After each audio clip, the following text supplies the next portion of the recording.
Timeout.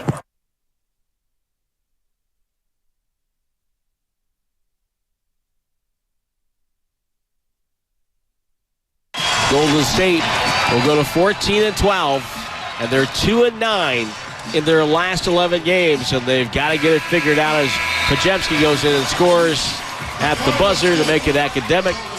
144-93, a 51-point defeat at the hands of the Memphis Grizzlies. All right, to hell with the final score last night. That's an anomaly. Laughing Boat Brewing. Oh, baby! Let's go! The Doobie Awards live. Let's go! Laughing Brewing in Sunnyvale. The Doobie Awards, the third annual, as the Warriors get blown out by 51. Joe Shasky, the Butcher. Wow. Vontae Hill, 95-70 game. The whole place is in the building. Make some noise. Let's go. Turtle Pie. We got front office and Vic. We got San Jose Jazz fan. Yes. We got Nick in San Jose. I can't believe it. Ron stuck his ass in the back. Yes, He's he here is. from Oakland. Richie Rich is here from Livermore. We got the whole Bay Area representing. You know, Bonte, I was driving in this morning, and, you know, I'm the emotional one when it comes to the crew. And I mean this sincerely. I mean this. A tear started coming down my eyes because I was thinking how lucky we are to be able to do this. You know, I want to kill you, but I love you. You're like a brother to me. I want to kill Sam. I want to kill the boss. Thank you for the audience. There's a lot of killing going on. There's a lot of killing. There's a lot of killing. I'm probably going to go to jail. Without our audience, we don't have a station. No doubt. We don't have a show. And, like, before we even begin talking sports and having fun and recapping the year, I just want to say, from my family here at the radio station, my own family, we love you guys. Like the whole Bay Area. To those that I'm looking at, and to those that can hear me right now, without you guys, we don't have a station. And that's what separates us from everything that's out there. Absolutely. And thank you guys. Absolutely. Well I love said, you Chasky. guys. Well said. As we get the emotional out of the way, let's have some fun, man. Let's have some fun. And first, let's talk about the Warriors. As shout out to those watching on YouTube. Guess what? For one day only, the YouTube chat is activated. Let's go! So you can go ahead and go ahead and rip free on the YouTube. shackles. Free the chat. We finally freed the chat for one day. Shout out to those watching on YouTube. Brought to you by First NorCal Credit Union. For a low rate auto loan, apply online or just ask for First NorCal Financing. Got the deal. Look, we're gonna have the Doobie Awards. We're gonna start giving out awards at 8 o'clock. Yeah, 8 o'clock. We're gonna start giving out awards, and we have the trophies right here. I also have a little something special because Gene in Oakland is in the building. Oh yeah, we do. And have I want to start the show by setting the tone. We're gonna set the tone. You don't want to set it with the Warriors? Gene, you won Roaster of the Year last year, and you should have. Yeah. Stand up, Gene. Come over here. Look at the tie. It says ROY. Yes. He's not Rookie of the Year. He's Roaster of the Year. He has it on the tie. And you know I love golf. And in the Masters, they give out a green jacket, and they hand the green jacket to the champion. I've got a jersey for Uncle Gene, Roaster of the Year. Hello, friends. 2023. Hello, Come friends. on out here, baby. Get that jersey, Let's Gene. go. Let's go. And we have plenty of nominations for Roaster of the Year. Plenty of nominations. Now, we got the Call of the Year, Freestyle of the Year, Guest Moment, Mispronunciation, all that stuff. And the Roaster of the Year. Get over here. It's going to be something fascinating here. We got a great list there. Tony in Oakland. Let's put this on. Uncle Gene, put that on right there. There it is. Uncle Gene putting on the Roaster of the Year. And your 2023 champion, Roaster of the Year, we'll be giving something special out. Uncle Gene, look at this. Oakland from Look at last that. year. Uncle Gene, Round of applause. look at that. Round of applause. Look at that. Our favorite. I love this man. I love this man. All right. Let's talk some sports real quick, because I need somebody to set the tone when it comes to the Golden State Warriors. Oh, my God. At the half, the Grizzlies bench outscored the Warriors 43-38. That was at the half.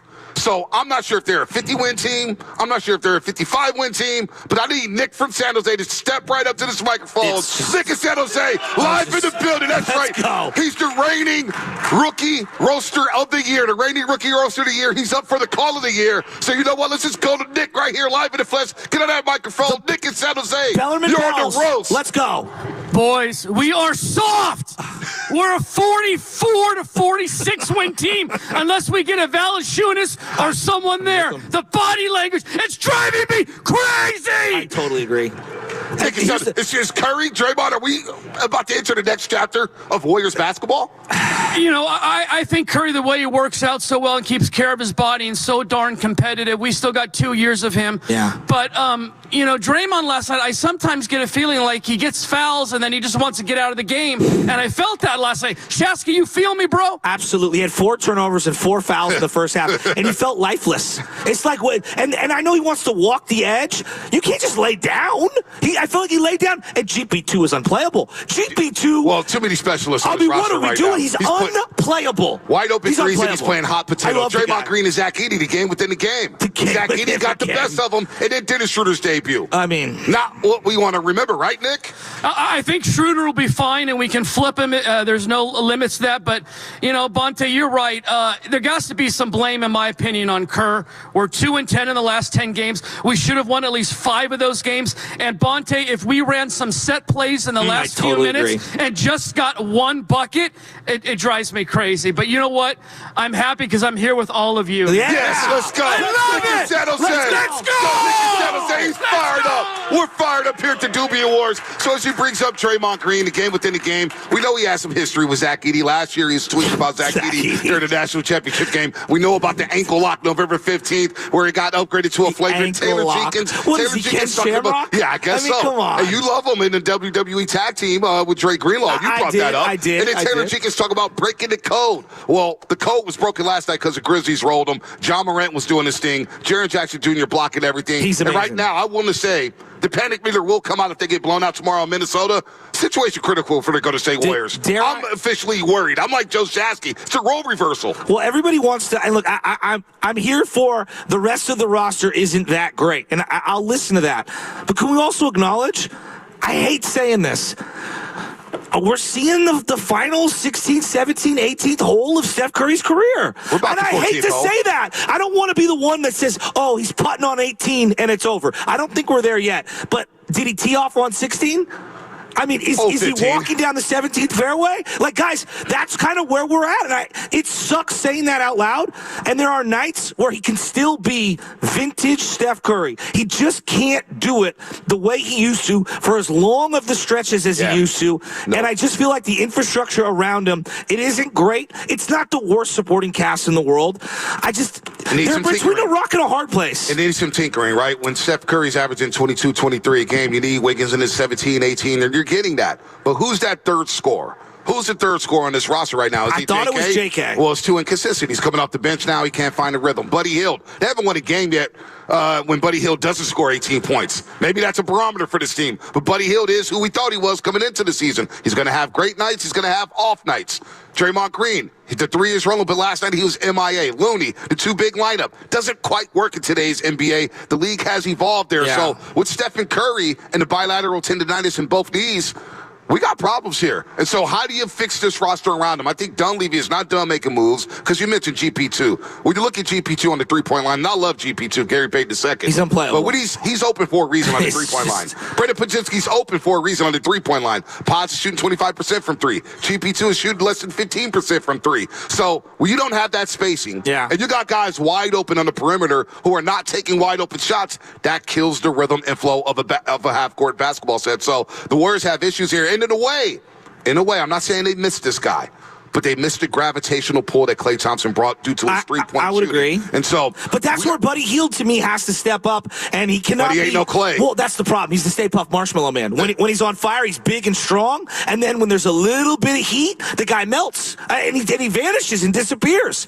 I don't understand what is going on with Buddy Hield. He started off the season so hot, and he has been non-existent since. Sacramento King fans are laughing at us, even though they lost to the LA Lakers. I don't want to hear about the Kings. But they kind of warned us, saying this is who Buddy is. This is who Buddy is. He's going to be inconsistent. It's a reason why he's on his 5th team. It's a reason why Dennis Schroeder is on his 8th team, right? There's reasons for this. So right now the Warriors at 14 and 12, they're now in the box now. They're in the juice box. And you know what the juice box is? It's the play-in tournament. So after being in the top of the Western Conference, they are fading. And by the way, shout out to Memphis because we've laughed at them. We've mocked them. We talked about them breaking the code with Taylor Jenkins and John Morant. They're now 19 and 9. They won 56 games in 51 games. We all forget that until last season when Ja was suspended. It got injured. Yeah. Now they've reinvented themselves. Dibs McBain. Yeah, Ja's here. Ja's making highlight plays after highlight plays. And you talk about the game within the game going against Dennis Schröder after they were jaw-jacking a couple weeks ago when Schröder was still with the Brooklyn Nets. Memphis is a problem. They've won 8 straight home games. They're 19-9, second in the West. And so these younger athletic teams, where you see this guy Jalen Wells.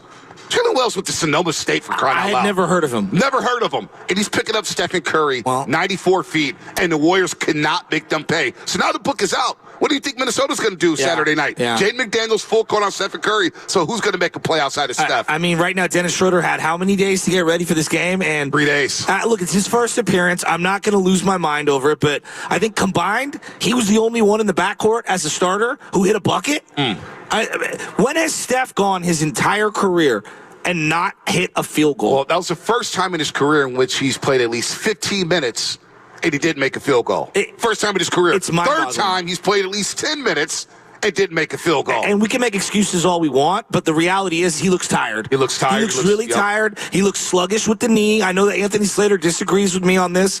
I see an older, more sluggish Steph Curry. That doesn't mean he's not great. I'm not here to say it's over. It's not over. But for him to be the lead dog and to have everything built around him, it's like the sun, right? The whole solar system revolves around the sun, right? All the planets. I don't know if that necessarily can be the case if you want to be a champion. And it sounds like I'm being blasphemous. Yeah, we're going to cheer this crowd up here because we're all doom and gloom right now about to go to see Warriors after they got blasted. But you know what? I see some who's in here. We got some legends in the building. Yeah. Nick in Berkeley is in the building. Nick in Berkeley. I swear, get up here, Nick. Nick in Berkeley with the Joe Montana, the throwback. Get on here. That's a great thing about radio. You never know what these guys look like. Clue. And Nick in Berkeley's out here 5:45 in the morning. Wait, Nick in Berkeley, step on up. With his Niner jacket on. Hey, y'all. Man, so many great calls out here. Gene, congratulations. Let's brother. go. You rock. Let's go.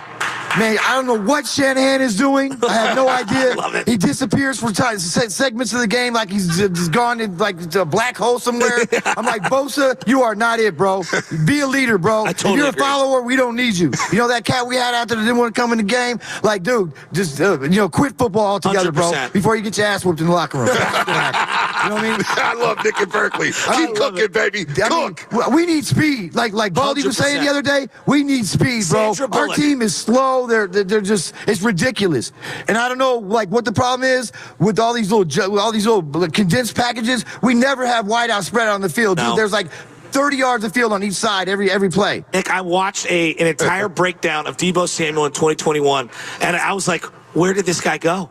Right. He was unstoppable in 2021. Unstoppable. Well, he was unstoppable in the NFC Championship game last year against Detroit. What happened to Deebo? Well, the Super Bowl happened, and he's been exposed, and everybody's playing press man. I don't buy that. Well, I do. What happened is we're not even putting a fullback in front of him. He's getting lead runs off left tackle when our left tackle's not even there. I know. Well, that's a whole nother thing. It's crazy, man. Well, what about the Warriors, Nick? Because you be cooking on the Warriors, too. Man, the Warriors, we need a Bill Laimbeer type of guy. Why do we?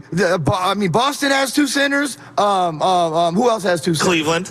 Denver has 2 centers. Yeah. They got goons. We need a goon. We need a Bill Laimbeer to come in there and knock you to the floor. We need somebody that Draymond can hold back for once. Instead of That's wow. Vucevic. I want Valanciunas or Vucevic. I don't even care. Well, Jakob Poeltl. I'll take Jakob Poeltl. Whoever. But we need a center, man. We hadn't had a center in I'm with 5 him. seasons. I'm 5 with him on seasons. that. Nick in Berkeley, everybody. Let's Give go. it up for him. That's He's great. in the I love building. that man. You know, God, I saw love creep that in the back, too. And it might be a brawl here, Laffy Muck Brewing. Hopefully, Sam and the company. First of all, thanks to Laffy Muck Brewing. How incredible is this place right now? Place is Look at the awesome. lighting. Look at the screens. Look at the bar behind us. Wait till you see the spread. I already see some people lining up for food. Wait, Tyler Miller walked in here. He didn't even say hi to nobody. He walked straight to the food. He's the guy who got the YouTube chat disabled. But shout out to Laffy. Leo, the ghost Mondo, of Trey Lance. He does though. Yeah, there it is. The ghost of Trey Lance. But shout out to Sam, Mondo, Leo, you guys over here for having us here, Laughing Muck Brewing. Hopefully this is first of many Doobie Awards, Absolutely. the 3rd annual. So it's a who's who crowd here. Turtle Pie's in the building. Okay, he came in. Let's go. I was going to get you this because we asked for the fire chief and the fire marshals, and I think we're really going to need them. Yeah, I agree. I really think. I can smell it on front office. I can smell it on Turtle Pie. I see a cloud somewhere around here. In the words of Lil Wayne, he's the fireman. He is the fireman. He is the fireman. Which one? We got a few firemen in here. Yeah, we do. I can smell it. I see Antonio in the back ready to dance. Oh, it's Antonio in the building. Antonio, get in here. Let's go. Antonio in Oakland, everybody. Antonio in Oakland. Let's go. Hit that red carpet. Hit that red carpet. There you go. Look at him, always trippy. Oh, he's always trippy. Yeah, you look at get on the microphone here. Get on the mic, goodness. Antonio in Oakland. Man, you been hitting the weights? A little something, Jim. You know what I'm saying? I need to work on some jump shots with Pazinski, though. You know, Pazinski. But his pronunciation of the year later tonight. You know what I'm saying? So, we need to make a trade, though. We need to break up the core, get a vet, get a 1A, 1B guy. Break up the core. To help up Steph. You know what I'm saying? Who are you trading? Pazinski, of course. Now Kuminga, if necessary. I mean, we need like a Vucevic, Valanciunas. Just like Jerry Rice had T.O. when he got old, and the T.O. jersey over there. So sick. You know what I'm saying? We need that. So we need to make a change. Change has got to happen. There you go, Antonio in Oakland. Everybody, what about the Niners, real quick? Everybody's talking about Brock Purdy, and everybody's freaking out about Shanahan. What's your thoughts? You're the most positive caller we have at the station. I mean, I think Shanahan got to evolve too, just like Steve Kerr got to evolve. I mean, get a big guy. I'm with you. Shanahan got to throw more screens, get a deep threat, draft offensive linemen in the first round. 100%. On the real, you got to do that. We need that. We need that. Antonio in Oakland, everybody, give it up to him. I've been thinking about this whole Miami week. I want them to win against the Dolphins. I don't want to hear about this Mike McDaniels BS, which isn't true. Oh, McDaniels, Shanahan needs McDaniels. No, McDaniels needs Shanahan. Who are we kidding? I mean, Shanahan did lead this team to a Super Bowl last year. They broke all kind of franchise records, right? 4 guys with 1,000 scrimmage yards. So I don't think Shanahan misses McDaniel that much. Maybe we do need a credible assistant coach. I think one thing Steve Kerr did do this year is try to bring in Stackhouse and Terry Stotts, a former player and an established ex-NBA head coach. Right now, Shanahan, he's rolling with Nick Sorensen and Schneider. Yeah, and he's lost right now. There's no Anthony Lynn. There's Staley? no McDaniel. Oh, Brandon Staley. We should have known the end was near with Brandon Staley. Why is he in the building in Santa Clara? You see the Chargers? The Chargers last night with Jim Harbaugh? They don't miss Brandon Staley whatsoever. Are you ready to retcon your Justin Herbert hate or what? Like, what's going on there? He's all right. Come on, you can admit the guy's a ball player. He's good. He's good. He's good. I'm happy with Herbert. How about Bo Nix? Well, Nix ain't bad. As a rookie, he's all right. What I've been telling he's all right, but let's see what it looks like in the playoffs. Let's see what it looks like next season as a sophomore. The scheme seems a little collegey to me. So if you take away some of the rollouts and the boot action, they didn't score in the second half. 3 points in the second half? So the Chargers made the adjustment, and they won that game. And the Chargers look like a threat in the playoffs if they could just get that defense right and keep a wide receiver healthy. And plus, they need J.K. Dobbins. I mean, I can't believe I'm saying this because the Niners have made me so sad. Talking Warriors makes me sadder than talking Niners. Wow. I mean, that's where I'm at. Am I the only one? Like, talking about the Warriors is almost sad. What about I feel like I'm watching the end of something. Guys might be the fun team to talk about right now. I like Relax over there. Relax over there. Corbin Burns. Relax over there. Corbin Burns, Roki Sasaki, bring them all down. Half these people hung their heads when he's brought up baseball, man. So anyway, Corbin Burns, will he sign? Will he not sign? Will he sign? When is he going to sign? I do trust in Buster Posey, though, and I trust in the I got to eat some food here. Come on down to Sunnyvale. You got to come down to Laughing Brewery right now and come hang out and get some of the food. Laughing Monk Brewery. We got Whitley in the mink coat. How about Whitley? Looks incredible. She looks incredible. I see a Clay Thompson jersey over there. Where's the Clay Thompson jersey? Oh, yeah, Clay Thompson you know jersey, what? Throwback Warriors. Let's go. They miss Clay Thompson's gravity. That's been underrated. What's up, Nick? You know. Sopco, let's go. We got Sopco in the building. Oh, yeah, look at Sopco. I love that. Yeah. I love that. So we got more coming up here. 888-957-9570. We got Lubman in the building with the tuxedo shirt. We got a great crowd here. The breakfast is rolling. I'm going to go get some breakfast. Oh, there's Aaron. Oh, you talk about the Dolphins.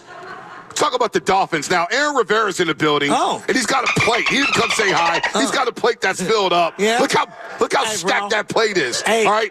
He's a confused individual. Stop running him over, bro. No, I am running him over because he's a Dodger/Dolphin fan who hates on everything Bay Area, yet he listens to the station. It's like my guy over here. My guy over here, I forget his name. He's a Colts fan, but he's wearing an Eagles Super Bowl jacket with the Miami Hurricane hat. He's just twisting the knife into you. I mean, what is the trolling? Why do you want to troll me? I can't wait to have these awards today. I'm so fired up. These awards. So the categories today for the Doobie Awards. We have the mispronunciation of the year. We have the call of the year. the freestyle poem of the year, and I see Jacob in Castro Valley. He's up for that. He's a nominee. Oh yeah. Now you He's got to got the remember, mug on. He's ready to go. you got to remember Duke in San Francisco, Lakeview. He's the reigning freestyle champ of the year. Absolutely. 2 times. 2 times. He's going for a 3-peat, like the Kansas City Chiefs. Wow. He's going for a 3-peat. So, Jacob, you got your work cut out for you. We have the guest moment of the year, right? That's T.O., that's Bob Myers, that's, who's that? Bill Romanowski, Anthony Slater, Will Fleming, Frank Gore. The plates these people have, I it know. looks like the glass plate is going to snap in half. The food is so full. I mean, they're grabbing so many places like they've been living on 6th Street in the city for 5 years. Man, you guys eat before? All right, anyway, we're going to break here. More coming up for the Doobie Awards live from Laughing Mug Brewing. Coming up, brought to you by Fremont Bank, celebrating 60 years of full-service banking with no compromises. Hey, Dan Dibley here, and I'm with Ray.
What up? This is Turtle Pie Turtle from Frisco. If you're anything like me, you're getting hella roasted every day on the morning roast with Bonte and Shasky on 95.7 The Game. Yee! And he's in the building. Turtle Pie. Turtle Pie's in the building. Roasters in the building. Live from Laughing Buck Brewing. It's the 3rd annual Doobie Awards. That's right, the Doobie Awards will begin at 8 o'clock. We have the red carpet out. We got everybody eating food. The prime rib is popping. Look at the shrimp, the lobster linguine, the biscuits and gravy. Oh, my Lord. If you're just waking up right now, just come on down. Just show into work a little late. Take the day off. Come on down. Food's on us. Drinks on us. Come on down. Let's enjoy yourselves. It's Christmas time, baby. It's Christmas time. No doubt about that. Happy holidays, everybody out there. Driving safe. Come on down to Sunnyvale. Drive safe. We got a who's who in the building. Yeah, we do. We've already heard from Antonio. We've heard from Uncle Gene. Actually, you haven't heard from Uncle Gene yet. We'll get his thoughts on everything in the Bay Area in a second. We had Nick in Berkeley. He's stuffing his face in some food right now. We had Nick in San Jose. Nick in San Jose coming through in a tracksuit. Oh, my Lord. He looks like he's ready to run 5 miles right now. He's a Bellarmine Bell, so he's a Bellarmine WCAL, Bell. we just do it better. Hey, the Bellarmine Bells have been fading a little bit in the WCAL. Shout out to Bellarmine High School. What a hater. But St. Francis has been in your pockets, if you know what I mean. They've been dominating. They've been dominating. Hey, but honestly, this place is incredible. There's parking right in front. Just come on down. Food, great people. Come meet us. Come say hi. Let us say thank you to you. Absolutely. So we're going to bring some other people up in just a second. But let's go to our Warriors future focus. Look, there's not a whole lot worth focusing on last night. What about Pajemski? He tried hard. Spadoni hit our Warriors focus.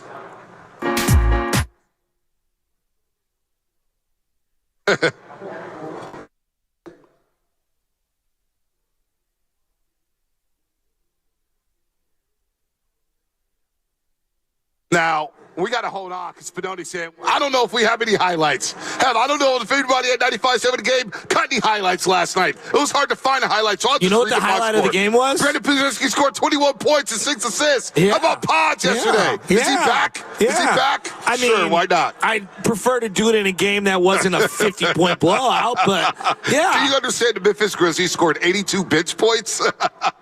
They hit 27 threes last night. What's the biggest problem on this team right now? It's a little bit of everything.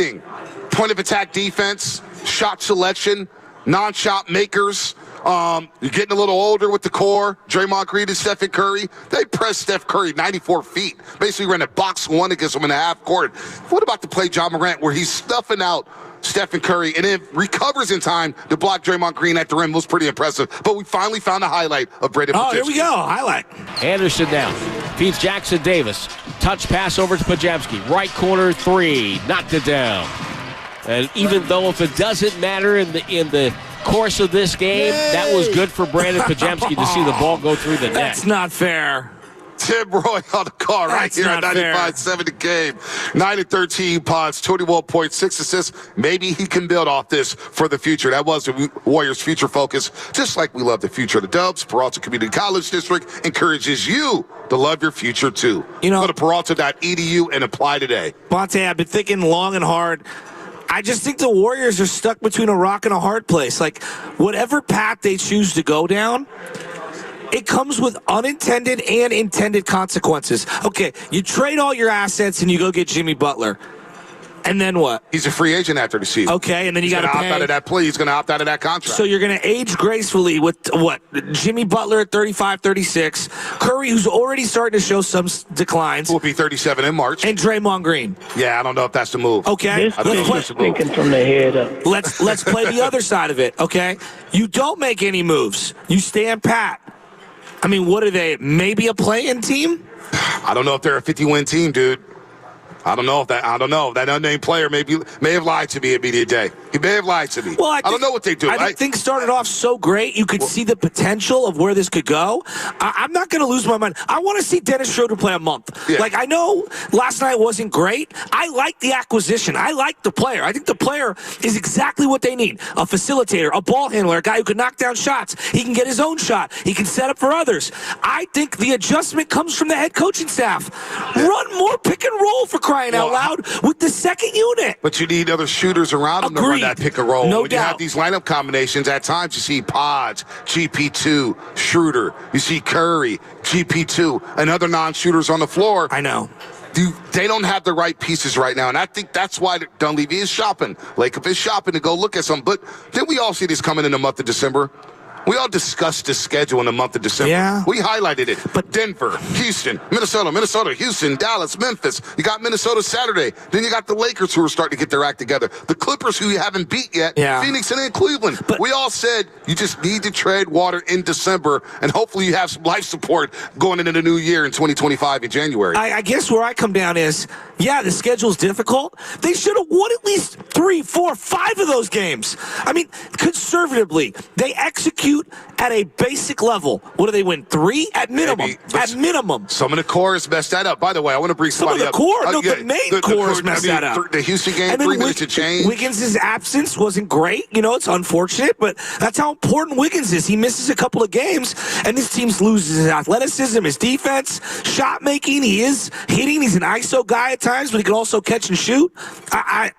I don't know what you do. All right, so today's about the roasters. It's about the audience here live at Laughing Monk Brewing in Sunnyvale, California. And I just met somebody who's one of our longtime callers. Who's that? And she brings the heat every single time she calls. Walk up to the red carpet. Samita in Los Gatos. Walk up the red carpet. In her Oakland jersey. In her Oakland jersey. Ricky Henderson. She's got thoughts on the Niners. Let's go. She got thoughts on the Warriors. Everybody give it up for Samita. How about that? Samita. In the building. Let's go, One of our Samita. best callers. Step up to the mic. Samita in Los Gatos. What you got today? God, I love that jersey. Thank you.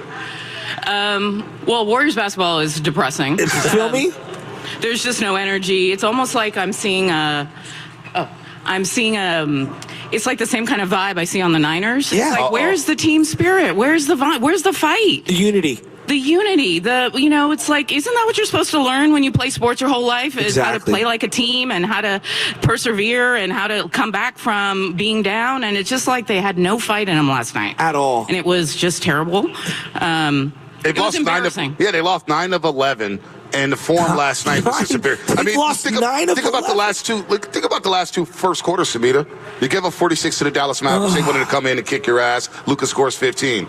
You give up 37 last night, and Memphis is just rolling in the first quarter. Yeah, but they put in Draymond in the starting lineup. So I know. We can't blame the young guys for everything. You're not going to blame the young guys. The Warriors shot 17%, 4 of 23, 2 of 10 from the three-point line. So they're not getting off the great start, no matter who's in the starting lineup. Agreed. And I think part of that problem is that I think some of the young guys are maybe too young to handle the changing rotations, right? You need a level of maturity to be able to handle, I'm on the bench, I'm starting, I'm on the bench, I'm starting. I don't know that some of the young guys have really figured out how to handle that. And I think, Steph he's lost a step. I'm sorry, but he's lost a step. Which is going to happen. He's 36 years old. The decline's going to happen. We started to see it last season. So blowing by guys, seeing longer defenders, he needs help. There's no doubt about it. But I don't know where that help's going to come from. Everybody give it up for Samita. Samita, you're the best. Great job. You're the best. Great job in front of I know we're putting them on the spot, the callers, in front of a live audience, but they're holding their own. We got a couple other people. Oh, we got the ghost of Trey Lance in the building. Did you see him? Tyler Miller? I went over and I go, hey, bro, leave some of the buffet for everyone else. Well, you're one to talk. Look at what I'm looking at here. You got shrimp. You've already had 2 omelets. I have a high metabolism rate. You had 2 omelets. I don't know. Where did the food go? Where does the food go in your body, right in my brain, I don't know. Master chess player. Burns about 1,000 calories. Your head has got bigger. You got some drugs over here as well. What do you got going on? I've got a sore throat in terms of, I lost my voice and yelling at the Warriors. I mean, what do you expect, man? Shasky's always on the injury report. Questionable for the show. Every single day. Shoulder injuries, concussions. Dare I say, I feel like I'm watching the Warriors go out the way I saw the Giants go out at the end. Well, Clay left. So you didn't keep, the Giants ain't signed the Brandons. They kept Posey. They try to keep some of those guys, but I get what you're saying. What about Tom Brady's final year in New England? It was not pretty. Because I'm watching Steph, and I'm not trying to make this all about Steph's decline, but I do think baked into a large part of all of this discourse, Steph just isn't that. He's a great player. Is he a top 10 NBA player? This sounds absurd. This year, has he been a top 10 NBA player? Well, I think with the way teams game plan against him, no, he hasn't been a top 10 player, but the way teams game plan against him, they still fear the living daylights out of him because he's going to get doubles, he's going to get traps, but he doesn't have anybody else to alleviate some of the pressure off of him. So one thing that I thought about driving down to Sunnyvale last night is his comments last summer. When they talked about, hey, are you going to be with the Warriors long term? Do you see yourself retiring as the member to go to State Warriors? And this is something we discussed. And he said, are we relevant or not? Are we relevant or not? And that question is going to loom during the All-Star break when it's right here at Chase Center, when all the media comes in internationally, nationally, and they can say, Steph, what's the deal with the Warriors? Where are the Warriors at? And what does Steph Curry say? What does he say? That's the big question looming. We're getting closer to that than we all want to admit. Well, I mean, then... I know it's depressing. I don't know what path that they have to choose, but it feels like they have to make a move one way or the other. Either move off of one of the older guys or move off of all of the young guys. Yeah, we'll see. We'll see what happens with that. Speaking of moving, I moved right on down the buffet line. They've got prime rib. I know, you're talking about Tyler chicken. Miller. They've got biscuits. They got lobster linguine. How's the food, everybody? Oh, come on. Well, they're eating, Shasky. They're eating just like you. They got food in their mouth right now. If you're just waking up right now, you're driving in, maybe you're taking the kids to school, we are going to be here. We'll hang out after the show, but we're going to be here all morning. Come on down. There's food galore. Sam Lubman's in the building, everybody. Sam Lubman, everybody, our producer, who does no producing. No, I'm kidding, Lubman. You're doing a hell of a job. Just running people over on the bus. Oh, that's what we do. It's the roast. 18-wheel hey, contact. Is this the morning roast or what? Is it the morning roast or what? Everybody can get it. That's what we do because we all love you guys. Hey, more coming up here. Everybody live can from the get Doobie it. Awards. Third annual Doobie Awards live here at Laughing Monk Brewing in Sunnyvale. More coming up. We got more guests. We're going to bring more guests up Let's here. go. We got the award ceremony starting in about an hour and 18 minutes, if my math is correct. I didn't learn that at give or SF take State. 17. Yeah, there you go. All right. I didn't learn math at SF State. That's what they should. Well, Risotto's still a young guy. I mean, he looks like he just got out of high school. Well, you went to Reardon, so you guys. I think we're ready to go. Yeah, all right, let's break. More coming up. Brought to you by Freeball Bank, celebrating 60 years of full-service banking with no compromises. It's Willard and Dibs for Safeway. Enjoy these amazing deals for men.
Hey, yo, it's Zuchi Man. You listening to the 95.7 The Game, the morning roast with Bonte and Shasky.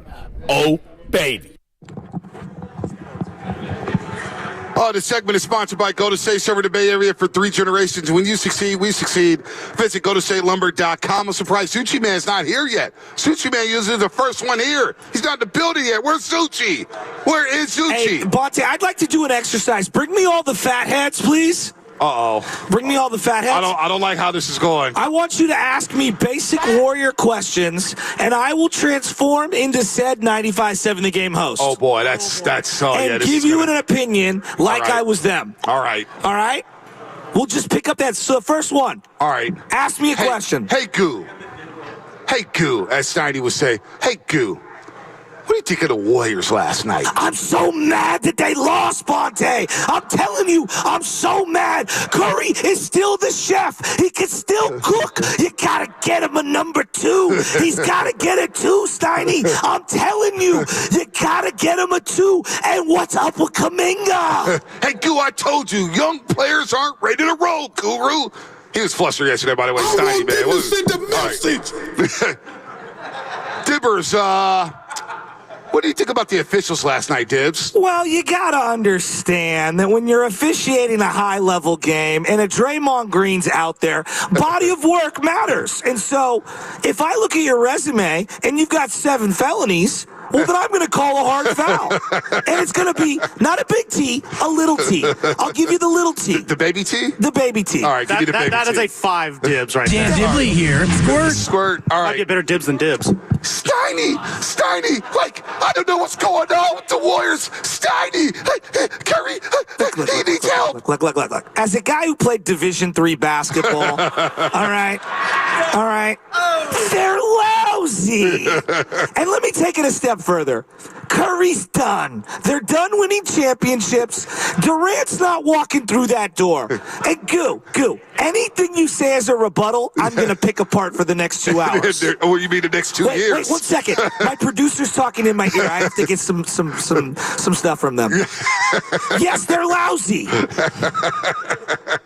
Steiny, by the way, just killing Guru yesterday. Oh, this is a good one. Hey, Willard, what do you think about Jordan Poole and Jonathan Kuminga? I don't like any young players not named Brock. Trade them all. Hey, wait, Willard. That's a trade for me, dog. All of them. Wait. What do you think about Farhan Zaidi, Willard? He was smarter than you. All right? It's not his fault. Guys underperform. It's not. Hey, Willard, hold on. Willard, I'm not done with you yet, Mark Willard. I'm not done with you, Mark. Oh, I'm sorry. What about Jimmy Garoppolo, man? What do you think about his quarterback play? Jimmy. I mean, if you can't see that Jimmy's good, that's on you. That's on you. When you're raising a bunch of teenagers, you have to understand who's good and who's not good. My Willard's not very good. No, here, ask me a Willard question, a football-specific question. Mark Willard is not as wide as I thought. Oh, my goodness. Mark. Yes? Why is Brock Purdy elite? Well, I got a text from my NFL guys I used to do a radio show with across the country, Ephraim Salam and 5 other players. And actually, I read it to the scout at the airport, and he told me Brock Purdy is elite, and he's worth every single cent. And that's $65 million. Take it from the football guy. All right, let's play the last game. Klay Thompson, who wanted to get rid of Klay? Bonte, I just reacted to new information. It's pivot, don't panic. Klay, you had to go. I'm not paying him the money, okay? $48 million is just too much. Look, I got to spread out the money. I got to spread out the wealth, okay? Clay's done, Bonte. Just get over it, all right? Leave me alone. All right. Guys, listen. Every athlete needs to get paid. You got to get yours. Jeez, Bonte, everybody's got to get it back. I'm sick of pocket watching. All these guys with their contracts. Trent wants money. Ayuk wants money. Brox wants money. It's driving me crazy, Bonte. Oh, baby. Where are the overnight Wait, Bonte, hold on. Bonte, I got to cut you off real quick. Let me cut you off, Bonte. I got to say this. Hey, how about that? Well done. All right, well throw done. these out. Well done. By the well way, done. all the other 95.7 The Game hosts, I'm sorry you had to get roasted at an event like this. Hand these out. Let's have some fun. All the other guys are jealous. Guru's jealous. He goes, Steiny, I want to be at the Doobies. I want to be at the Doobies. So Nahiga goes, hey, Guru, won't you get down there at 7:30? But you know, Guru came up, well, the caddy, it needs to work. I just had a flat tire last week. Even though I didn't change a flat tire, there's no donut on the car. The Cadillac has 300,000 miles on it. It needs a new radiator. I'm driving from Sacramento. Anyway, the Warriors aren't depressing, but I feel good with all the roasters in the building here laughing about Brewing. Everybody's having a good time. People are rolling through. The award ceremony will begin in about an hour and 8 minutes. And we got the reigning YouTuber of the year. Who's that? Ernie Chavez. Oh, Ernie! Give it up for Ernie Chavez. What's up? He's never talked on air. Can we get Ernie to talk on the microphone? Oh, he's too shy. San Jose Jazz fan in the building. He's got a sign that says, hey, Spadoni. Hey, bring me that sign. I'm going to grab that sign. Well, I'm going to bring up somebody who got the YouTube chat banned. Who's that? He's the YouTube villain of the year. And you should see the jersey he's rocking today. Oh, what's he wearing? He's wearing a Trey Lance number 5 jersey. Look at this. A Trey Lance number 5 jersey. We've got posters. Now, hold on. Make a poster. Go get him. Make sure he walks on the red carpet. Oh, he's got to walk on the red carpet. Don't bust him out yet. He's got to walk on the red carpet. He's here in the building. Hey, my guy everybody, boo! Boo! It's Tyler Miller from San Francisco, everybody. Get that back. Boo! Look at him. He's got the Warriors World Slides. Get on this microphone over here, Tyler. It's good to see you. How many blunts this morning? Only one. Only so far. So far, right. The morning is still young. How much food did you put on that plate? I didn't finish it. I think my eyes were bigger than my stomach. Shout out to the Laughing Brewery. The food is amazing. Amazing. This is really why we're only here. Yeah, I know. Free food. We get you guys out of the city. So you are the biggest.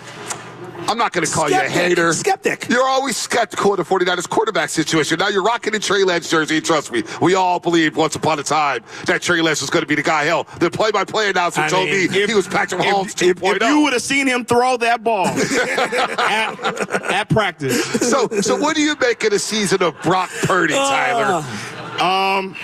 It kind of just feels like what I've been saying in terms of he needs the perfect team around him. CMC is not here.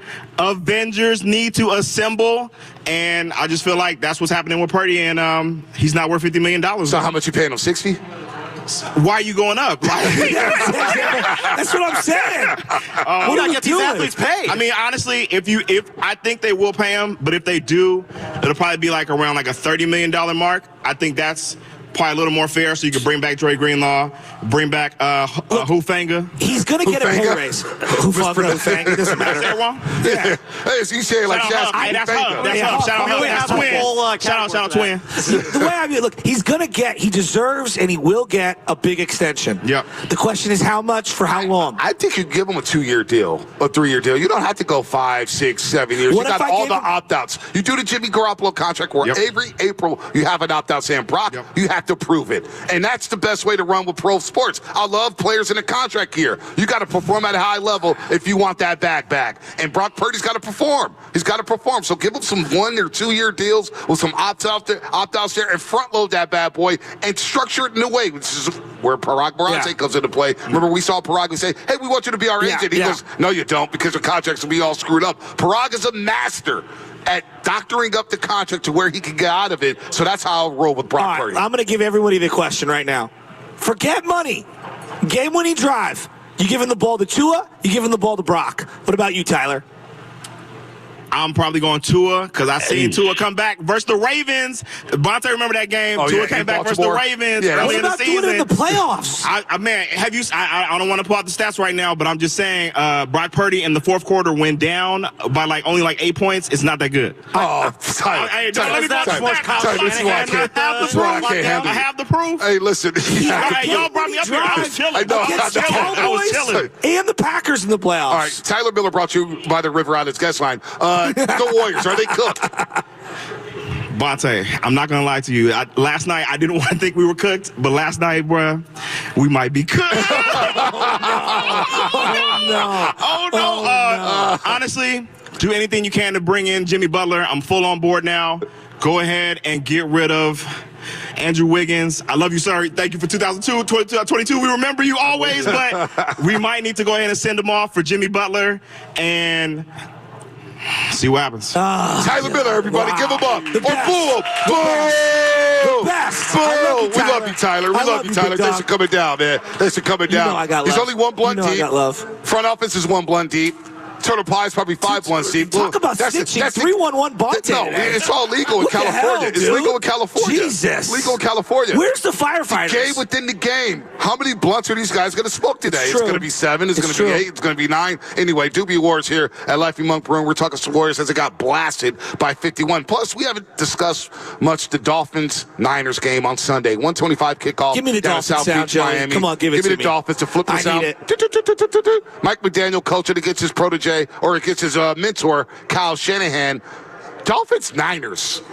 Remember the game a couple years ago? Matter of fact, it was the Dolphins where Brock Purdy made his debut. Yeah. Jimmy Garoppolo gets hurt. Yeah. Brock comes in. They run a cover 0 blitz. He gets smacked. He throws it to George Kittle. And the Niners roll. Yeah. And the rest has been history. We haven't looked back. His dad grew up rooting for the Dolphins. He wore 13 because of Marino. I mean, this is a great storyline. In August, now that the season's played out, like, I'm going to be real. Like, I love my Niners. You know I'm going to be tapped in. But it's like, I feel like the air has been let out the balloon.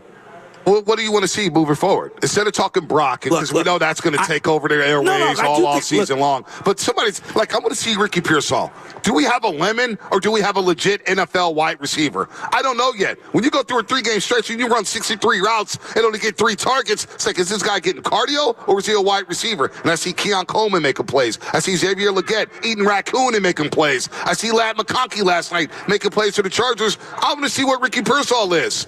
Who is Ricky Pearsall? I wrote down a bunch of names here, all right? Fred Warner. We know what Fred Warner is.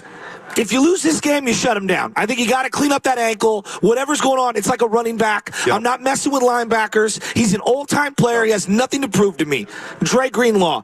I think I want to see him play at least one more game, and then I'll kind of take it easy. I get where you're coming. Yeah, I already seen enough for Dre Greenlaw. Just shut him down, sign him, and let's roll for next season. I saw enough in that first half against the Rams. One half. Dude, he was flying. He was making play after play after play after play. He's back. Listen, he already came up with knee tightness last week. I know. Against the LA Rams. That's why I want to see him play a full game. I don't want to risk that injury. Nick Bosa. I think Nick Bosa needs to finish strong here. Does it matter about sacks? No. I just think that he has something to prove to me and to that organization. When they gave him $125 million guaranteed, you got to finish the season out, dog. Well, how are we feeling about Nick Bosa, everybody? In Nick or Bosa. out on Nick? In or out on Nick? In. We see a lot of people wavering on Nick Bosa. I still love him. 7 sacks. What he's had, like 20-plus tackles. He's 57th in the league in forced fumbles. Down year. 1 forced fumble, 1 interception, 7 sacks. And you're the highest paid defensive player in all of football. So last year he threw Steve Wilkes under the bus. We all know that. We don't need to revisit that story. But the leadership, or the lack of leadership. You love saying that. The lack of leadership. No, seriously. When you sit there and you tell the media that, I heard Devondre Campbell, he was having some issues before the game, and I thought about going to talk to him, but then I said, I'm not going to talk. That's not leadership, dog. I know. You get paid that much money, and you make excuse after excuse. I'm down on Nick Bosa. So, yes, I'd want to see him finish strong. I want to see what type of character he has down the stretch here in the last 3 games. All right, Diamond Lenore just signed a big contract. He's fine. I want to see him still play well to end the year out. Charvarius Ward. For him, individually, I want him to play well because of all the tragedies that have happened for him. And I want that man to find a home, whether it's with the Niners or elsewhere. I have zero ill will toward Charvarius Ward. Yeah, no doubt. I would like to see him back. He's played some good corner. I would too. He got beat deep by Puka Nacua last week, no doubt about that. But with the Renardo Green coming on, he's surging and ascending at the cornerback spot, and you have Diamond Lenore, I think Charvarius Ward is probably playing his last 3 games with the Niners. And then I look at Renardo Green, Malik Mustafa, and Dominic Pooney. These are 3 young guys that I really like. I want to see them finish the year off on a high note. You know, Dominic Pooney's probably played some of the worst football of the year this last month, and I think he needs to right the ship. And I want to see Renardo Green. Look, he's been good, he's been bad, it's been a mixed bag. Him and Mustafa, if you can have a nucleus in that secondary that's inexpensive and young, now I've got something there. So I want to see them finish strong. Let me ask you this, because I heard Steiny yesterday. He was all over Guru, and I was like, man, over what? Keep cooking. Trent Williams. How are we feeling about Trent Williams this season? Now, we know he held out of camp. He held out of camp. Then he got on that big-ass private jet with that big-ass dog he had, which looked very scary. All right, Big Trent's back. Yeah. But coming off of that lousy Super Bowl, lousy the word of the day, right? Coming off that Super Bowl, in which we thought he was subpar. The false start, the holding call, didn't play his best. Do you want to see Trent back on the 49ers in 2025? That's a loaded question. So there's one side of me that has tremendous empathy for what him and his wife are going through away from the game. The other side is the Bill Walsh. Like, this guy's played his best football, and he costs a lot of money. I'd like to have him, but I think you can get something back for him. I would probably move him. Even if that meant to a contender like the Chiefs or whatever, like, so be it. You have to just focus on yourself. I see a lot of people shaking their heads. I would do it. A lot of people shaking their heads.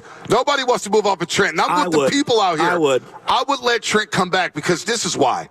Trent has personal pride. He's been an all-pro for many, many years. He's considered one of the best left tackles we've ever seen in pro football. I don't think Trent Williams wants to end it like this. I don't think he wants to go out like this. I think he would be motivated next season. Plus, there's a lot of money on the table for Big Trent. Trent has never said no to money. We know that. There's about, $70 million? My frustration. Yeah, well, Trent's going to come back, and I think he's going to have a resurgence next season and be the left tackle that he was a season ago. I'm not cool with moving Trent Williams. I think Trent Williams, we have a lot of issues here. I think Trent will be fine, and I think Trent personally does not want to end his 49ers tenure like this. I think Shanahan's going to roll with him next season, and Trent will be the Trent that we all grew up to love with the 49ers. Yeah, I don't view Trent as a guy like, I really want to finish out my Niner career on the right note. I view Trent as a guy like, as long as I'm getting paid, I'll play for whatever team. And I want to win. Like, those are the way. He's a mercenary, and I don't think there's anything wrong with that. I don't have ill, will toward the guy, but I don't see him as a guy that's worried about how he ends it with a particular team. And he's also gone through some stuff, which we didn't know. They had stillborn, his family, and our condolences go out to him. So he's gone through some things personally as well. So I'm in on Trent. I want to see he's Trent a great back. player. I'm just saying, of all the guys on the roster under contract, you could get a lot for a guy like Trent Williams. Can you? Yes. Can you, as a 37, 38-year-old for a left tackle? I don't know how much you're going to get for him. Man, I think you're going to get a couple first-round picks. You think so? I don't know about a couple first-rounders, but to me, he's one of the most movable guys on the team. Depends what the price point is. Can I get a couple first-round picks? I may consider that. But, again, left tackles don't grow on trees. That's true. And this guy, if we think about what Christian McCaffrey did last season, a lot of those runs were to the left side of the offensive line. Trent Williams blows open. He blows holes open, man, on that left side. So, pause. It wouldn't be the roast without a comment like that. Isaac Guerrero not being able to suit up. It's unfortunate. Well, he's hitting the Eli Mitchell zone, which is like you tantalize me with the talent, but you can't stay healthy. Yeah, I'm not. Guerrero's just a guy. I feel like he's just a guy. It's not somebody you're going to bank on moving forward here as you're listening to 95.7 The Game, KGMZ FM and HG1 San Francisco and Odyssey Sports Station, always live on the free Odyssey app. What do people want to see out of the Niners over the last 3 games? What do they have to prove? What are you looking forward to? Or are you already checked out? Do you want them to lose out to get a pick? Let's ask. Because you have that segment of fans that say, you know what, get the pick. Lose out, get a top 10 pick. I think a lot of people feel like that. I want to finish on a high note. Like, I just remember how great of a feeling it was ending the 2017 season on a 5-game winning streak.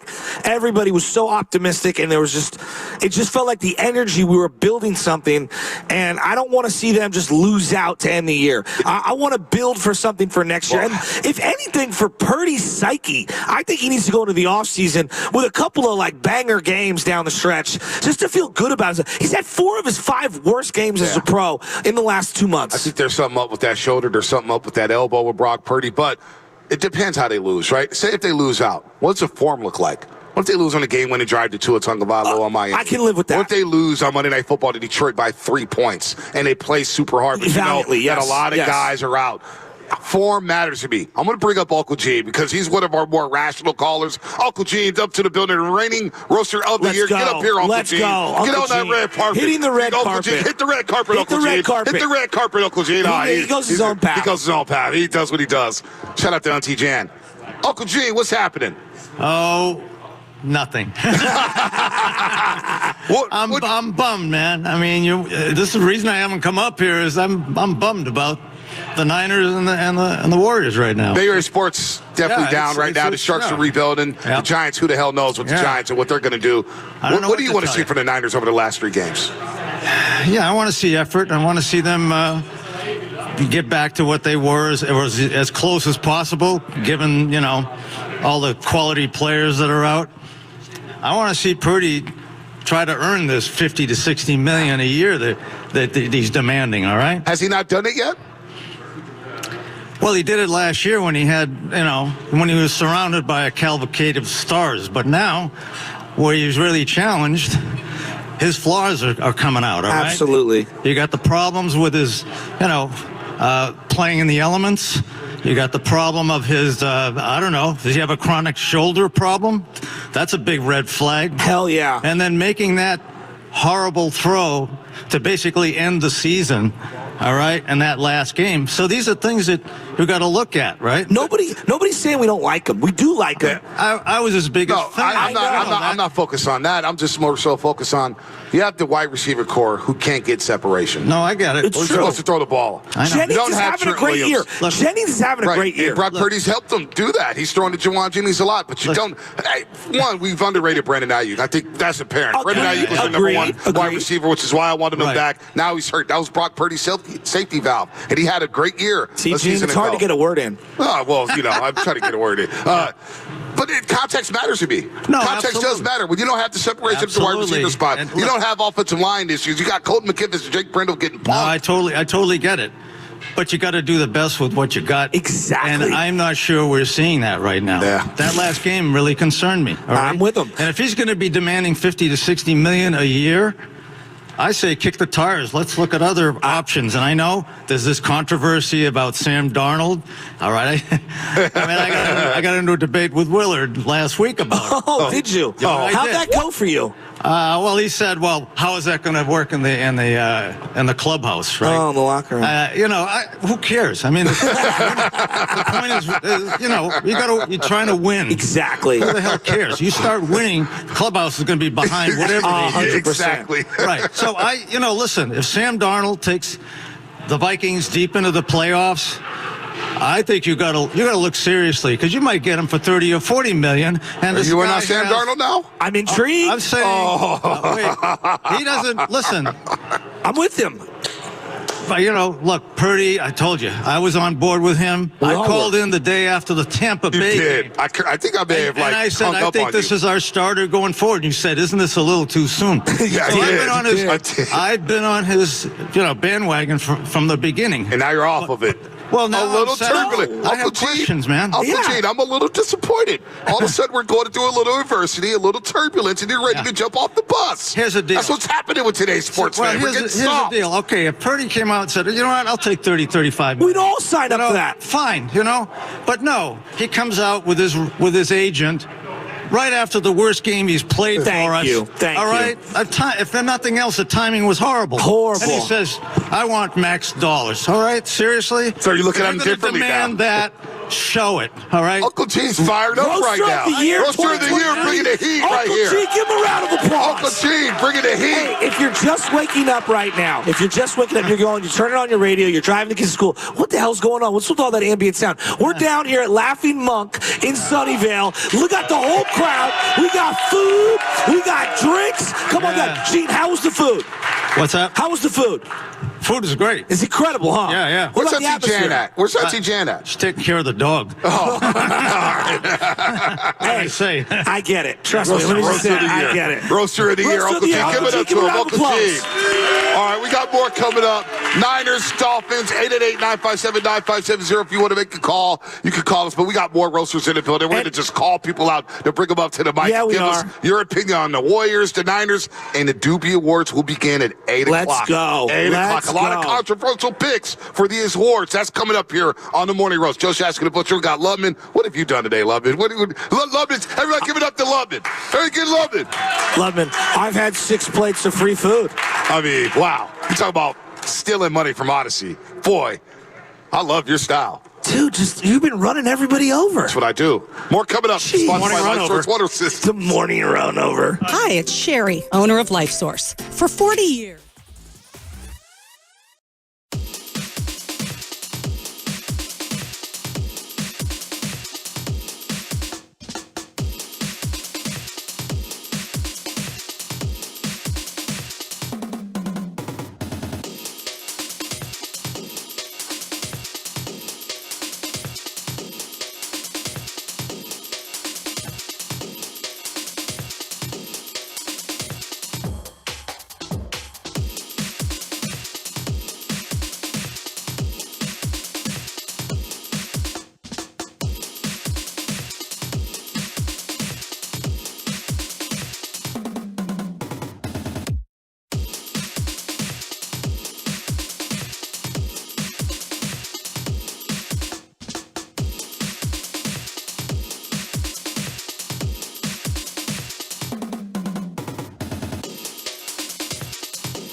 hell was Fedoti of the Lakers? The Morning Roast is live on YouTube right now. Take it away, Bonte. All right, Steph, I got you, man. Hopefully we recover. Laughing Monk Brewing. Laughing Monk Brewing. If you're driving around, we're at Laughing Monk Brewing in Sunnyvale for the 3rd annual Doobie Awards right here in Sunnyvale, right by Levi Stadium. So if you're driving around the area, you're in the South Bay, driving up from San Jose, or if you're driving down from the North Bay, come on by Laughing Monk Brewery. We got free food. You can buy some drinks if you want. It's a who's who in the building. If you pull up at the right time in the parking lot, you might get in on a puff pass circle. Trust me. I mean, you could smell it. Let me inhale it. 311 Shasky in full effect. What? It's legal. I saw a garbage truck pull up. Garbage truck just pulled up out of nowhere. Young Guido, like taking that crazy route over here to Sunnyvale. Don't throw Young Guido under the bus. We got Jose Canseco out there, Puff Fast. Yeah, we are. That's Oreo Cookie out there. It's Oreo Cookie. We're going to call up a couple more people. Shameless shout out to 740 because I know some people in the building. Let's go. Some shameless shout outs, but we have some people on the lines. Oh, yeah. Some people. We got Don and Concord. Oh, let's go to Don and Concord. Let's go. What's up, Don? What's happening? Hey, good morning, you guys.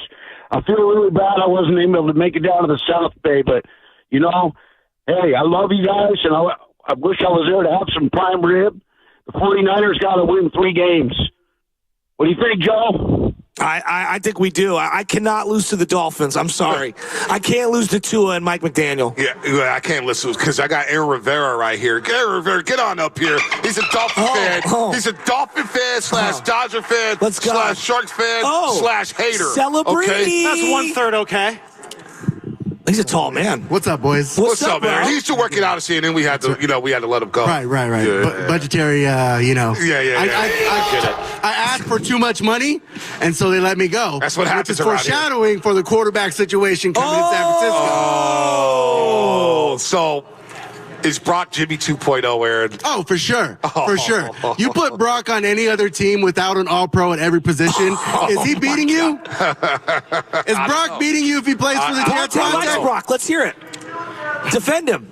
I've tried to defend him. You need players. Even Tom Brady, the great Tom Brady, last year in New England, he had nobody, and we all thought he was washed. Then he went to Tampa Bay. Who was he throwing to? Antonio Brown, a Hall of Famer. Mike Evans, a Hall of Famer. Chris Godwin, a damn good player. Rob Gronkowski, arguably the best tight end. That is the same size as Joe. Exactly. Wes Welker, maybe a Pro Football Hall of Famer. You know what That's not Brock, though, my guy. If you put him on the Browns, is Brock doing anything?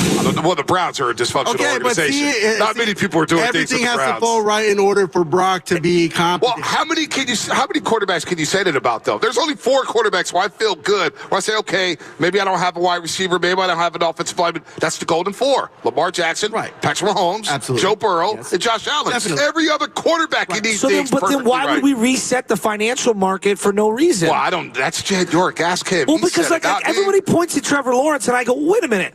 Deshaun Watson got $240 guaranteed. Does everyone get guaranteed contracts? No. Yeah, that Deshaun contract is not.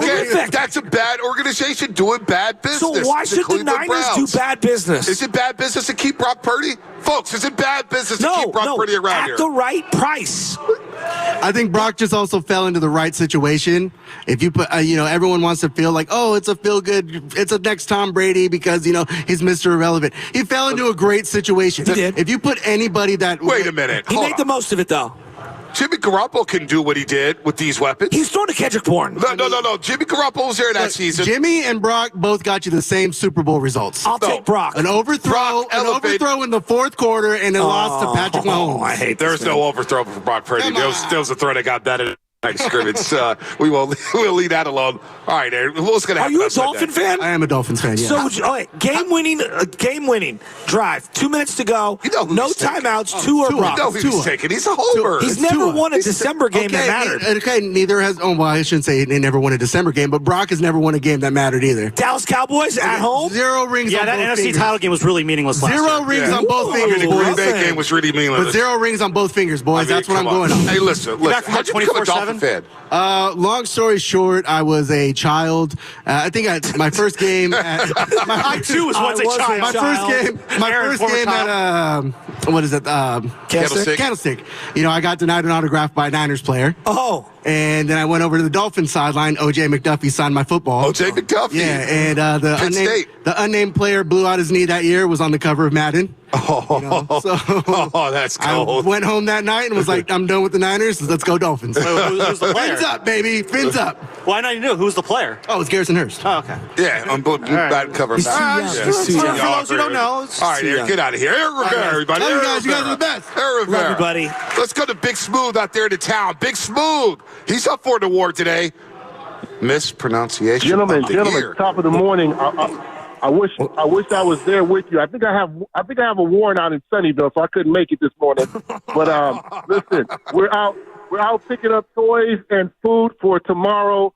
Come to Ecclesia Life Center, 10910 International Boulevard, Deep East Oakland. I'm going to be giving away toys and groceries tomorrow. But listen, man, That's awesome. let's throw that game out with the Warriors. It's an anomaly. Steph was a minus 41. Draymond was a minus 42. Everybody was all minuses yesterday. Except Pods. It was and you know, you're not going to see that again. Burn that film. Let's go get the Time Lord and let's go. We can do this. Listen, we still have the depth. Now, Buddy, I would like to see Buddy. Buddy's a spot shooter. He's not going to be able to move and shoot. So let's put him in positions where he can just shoot the ball. We don't need him moving around. If you watch Buddy, when he has to move, it's a problem. When he can just stand there and shoot, he's better for it. We got to start. You know, listen, I'm not going to panic. Let's not panic. We got 56 more games. I think we'll be fine. I believe we're going to be fine. Book that, all right? Y'all have a blessed day. What do you mean by fine? No, Big Smooth, Big Smooth. Oh, he hung up. Because I want to know what fine is with the Warriors. Is it 45 wins? Make the playoffs. Is it 50 wins? Is it a top 6 seed?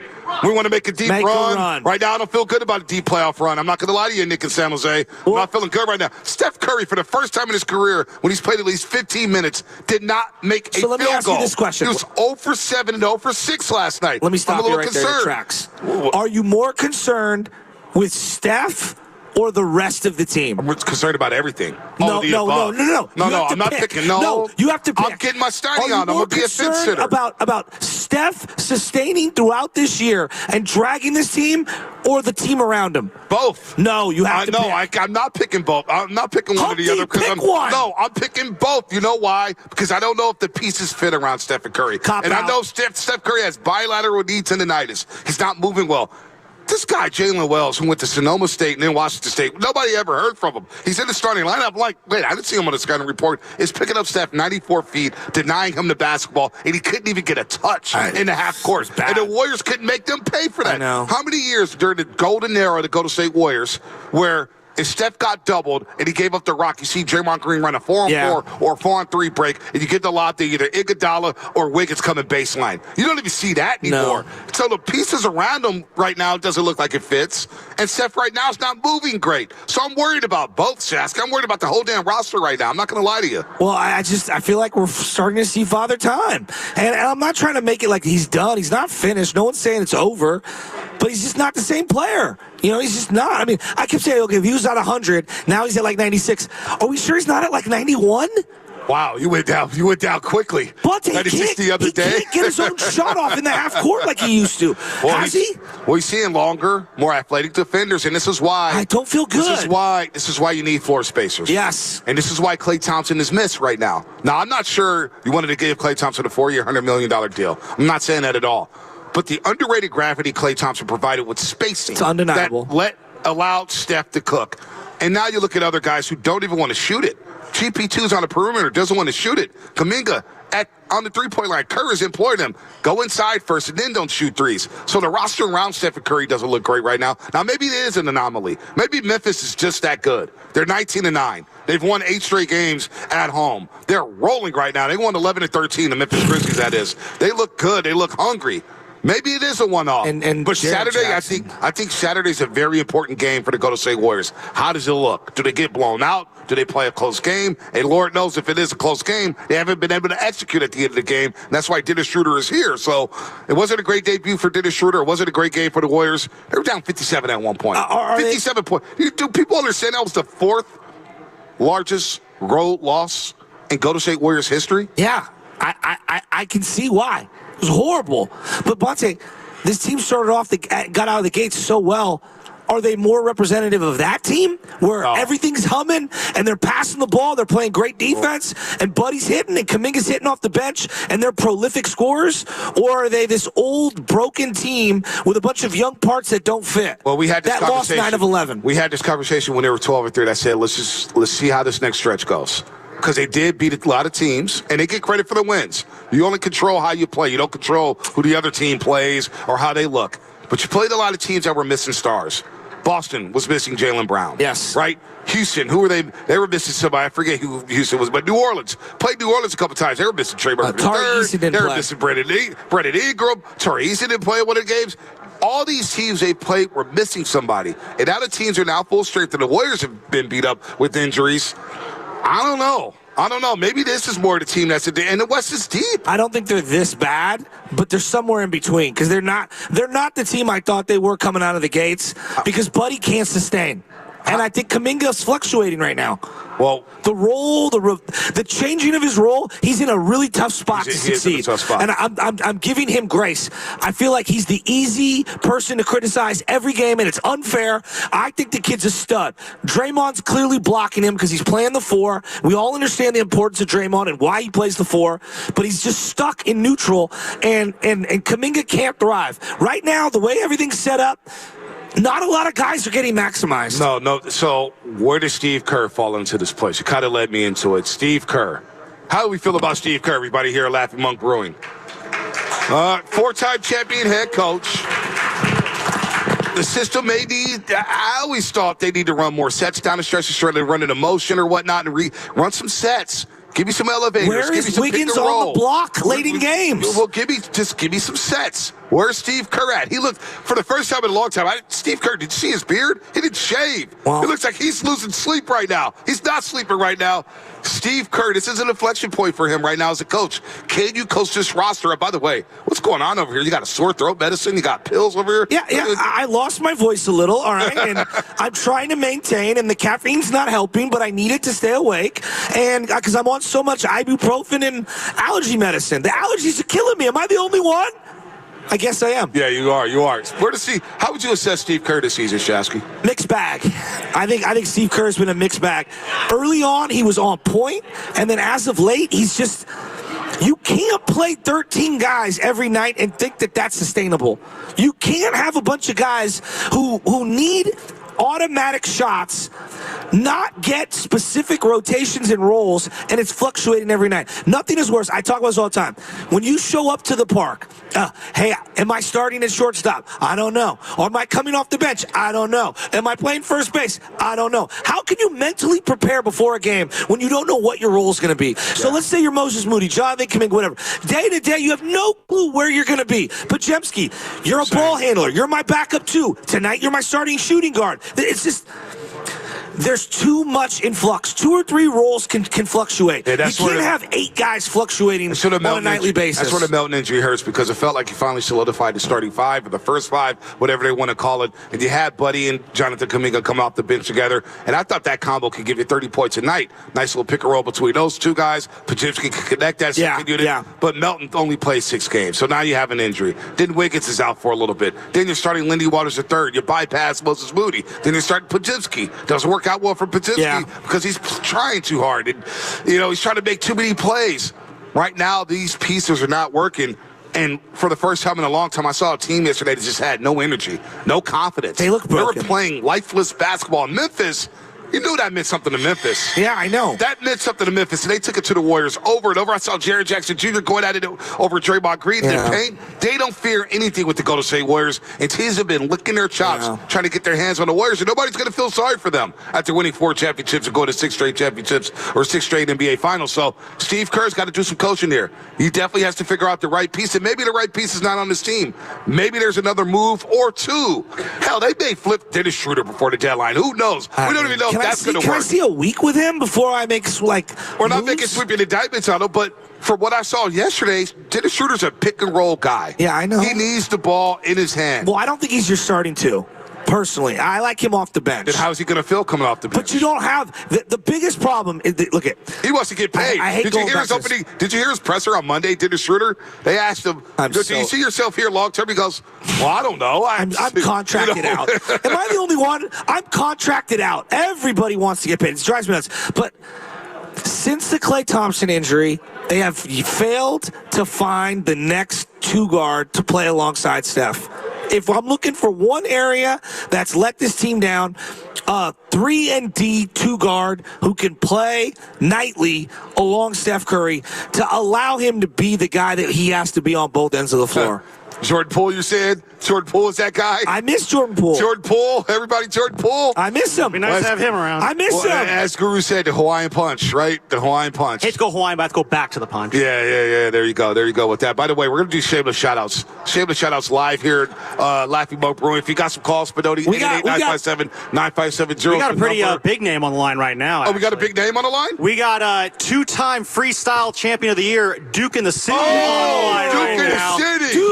Duke. What's up, Duke? Come on. Let's go, bro. Come on, man. Y'all already know what it is, man. I wish I was down there with y'all, man. But they got me here at the work thing, and y'all bad-mouthing Brock, man. But I got one thing to say to all y'all down there, man. Throwing touchdown in the air while they be throwing that shade. ADD set the move up now by courteous pay. You could catch your balls on another pay grade. Shanahan ever get the Super Bowl he has made. We not the mob figures, we'll dig out your grave. CMC coming fast, you seen in the blaze. Red smoke in the air, watch the empire go crazy. Kiddo, Debo, are you crazy? They all made, man. Look at this. Can you fade me? 95.7 The Game is the best in the West. From 6 to 10, the morning roast with Bonte Hill and my boy Joe Shasky. Say the wrong thing, get flushed. It's nasty. Doobie.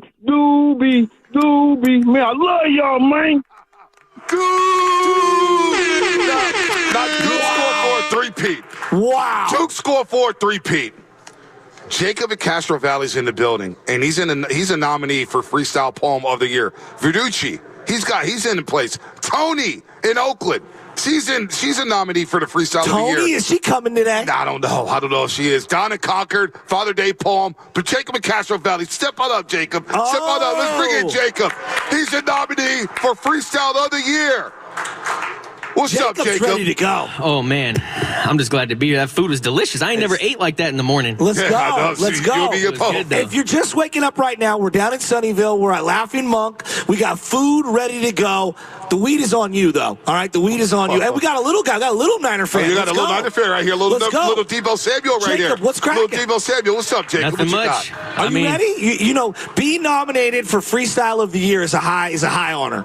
High honor. You came with it. Hey, if I need to freestyle to take the crown, I will. Let's go. Freestyle on the spot? Don't put him on the spot. I can, but well, he just brought it up. He brought it up. I'm just saying, I'm nominated. I'm here. Where's Duke? Give me something.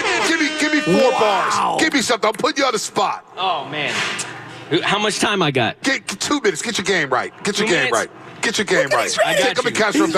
He's got it on the phone. He's ready to roll. This is something I wrote a minute. Let's go. Let's All right, here we go. So, sitting in my spot, straight chilling. You don't even know how you got me feeling, girl. You got me wide open, but I can't tell you that. Don't want to scare you away. On the real, though, you be running through my mind all day. There's only one way I could tell you what I want to say, and that's through the words on this song. I never got good timing, but hopefully I can reach your heart with this rhyming. Yeah.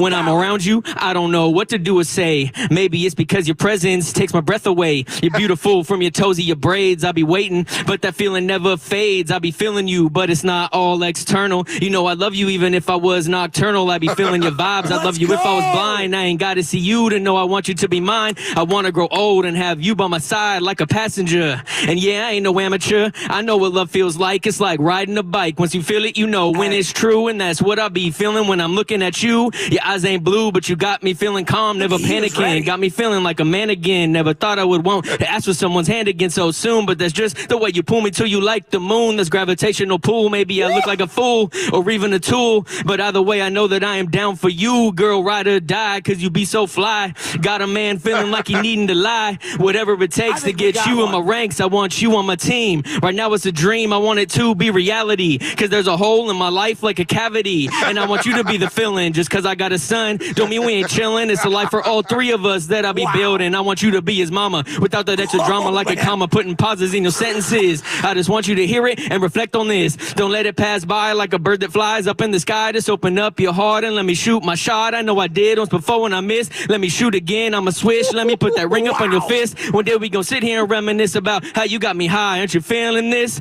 I know I ain't tripping. I sound like a dreamer. It's my soul that I'm spilling. I'ma spit it live up in my hood cause I'm feeling you and it feels so good. I didn't spit this for clout. I spit this for you, girl, and that's what it's about. So don't you ever doubt. I want you in my life. I want you as my wife. I don't even care about the trouble and strife. I know how I feel and I know that it is real. So I just need to know how you feel, girl, with my finger in your curls as I whisper in your ear. Let me call you my dear. There ain't nothing to fear. Let's go. Yeah, I just really want to know, girl. Nah, I really need to know, girl, what it's gonna be, Danielle. Will you marry me? I think he just proposed on air. I think he just proposed on air, too. Did you just propose? Did you propose on the morning roast? That was a proposal song. Oh, my God, that was a proposal song. That was pretty impressive. Jacob and Castro Valley. Wow. Yeah, but the Bay Area sports is breaking my heart. My A's left me. My Niners are down in the dumps. The Warriors, I don't know what's going on. It's sad. Sad situation. That took a ton of courage. That was incredible. That was great. Great. Everybody give it up for Jacob and Castro Valley. Jacob and Castro Valley. Wow. What was the name of that show late at Sunday nights on Live 105 back in the day? I don't remember. It was like the Love Doctor. What was that guy? I don't know. You guys don't remember it? I was watching Blind Date on Channel 44 back in the day. You're a 90-Day Fiancé guy. No, that's a little Love After Lockup? I love Blind Date. Lockup? No? Love Blind Date. Blind Date was my stuff. I learned a lot from Robert Lodge. Learned a lot about dating. Trust me. Well, he used to strike out in his 20s. By the way, I saw somebody creep through the back. He's the Joey Gallo of dating in his 20s. I was. I had no lie. Batting 189 on a good day. Robin Sambruno's in the building, everybody. Robin Sambruno. Get him up to the stage right now. Robin Sambruno, get on the red carpet. Downfall is here? The downfall is here. Where's he at? He's somewhere out there. He's stuffing his food in some plate. We're getting Robin Sambruno in here. Step on up, Robin Sambruno. We got shameless shout-outs coming in 5 minutes. Everybody who's got a shout-out, step up to the microphone. We're going to do that in 5 minutes. Hell yeah. Everybody give it up. Robin Sambruno. Robin Sambruno, everybody. Robin Sambruno. He's got a Louisville slugger in his ear. There it is. Robin Sambruno in the building, baby. What's going down, baby? What's going on? Get on that microphone. Let's go. Robin Sambruno's nominated for a few things here. Roaster of the Year. He's nominated for a few things here. He's got that new cologne called Humble. As in Humble County, because he smells delicious. Oh, my. Pause. It's my Pause for that one. Whoa. Hey, Mike, you ready to drop freestyle too or not? No. What's up, man? Rob, what's going on with the Warriors and the Niners, man? Spit the real. I told y'all the Warriors, man. I know we all used to the championships, you know. The way y'all disrespected Klay Thompson. Ooh. Oh, first off, I'm glad Klay Thompson came back and did his thing, you know. Y'all was all salty about it, but when, you know, Steph Curry was doing his thing the first game, I think that's when he pulled that muscle. He ain't been the same ever since then. But like I told y'all, the Warriors, they're going to be a good team, but their championship window is over. And that's okay. Is this Steiny or Robinson Bruno? We got 4 parades. If I'd have told you on the year 2000 if the Warriors get 4 parades, y'all probably not took that bet. So it's over. On LeBron. You know what I mean? So, you know, let's not try to get more players and do this. There's nobody we can go out there and get. You got to go through the hard stuff. You know what I mean? Let Kuminga grow. So you're basically saying, Rob, we got to go back to the projects for a little bit. You already know. We got to eat some top ramen. Let's not get bougie. We was used to that. All 20-some years. Once you go bougie, you don't go back, I grew up on. So trust me, I'm well aware. 2-0 for Brock Purdy. Oh, yeah. Game on the line. 2 minutes to go. No timeouts. All the circumstances are the same. Forget money. 2-0 Purdy. Who are you taking? I'm gonna say Purdy because I seen him do it. You know what I'm saying? I ain't gonna hit him like that. That's ridiculous to say Tua. Anybody who says Tua's out of their damn your mind. buddy did. Well, he's a Dolphins fan. What is going on with Purdy? When I saw that report, I go, Brock, I love you. The timing of that report on the heels of that game, with your shoulder looking the way it was, is just a bad look.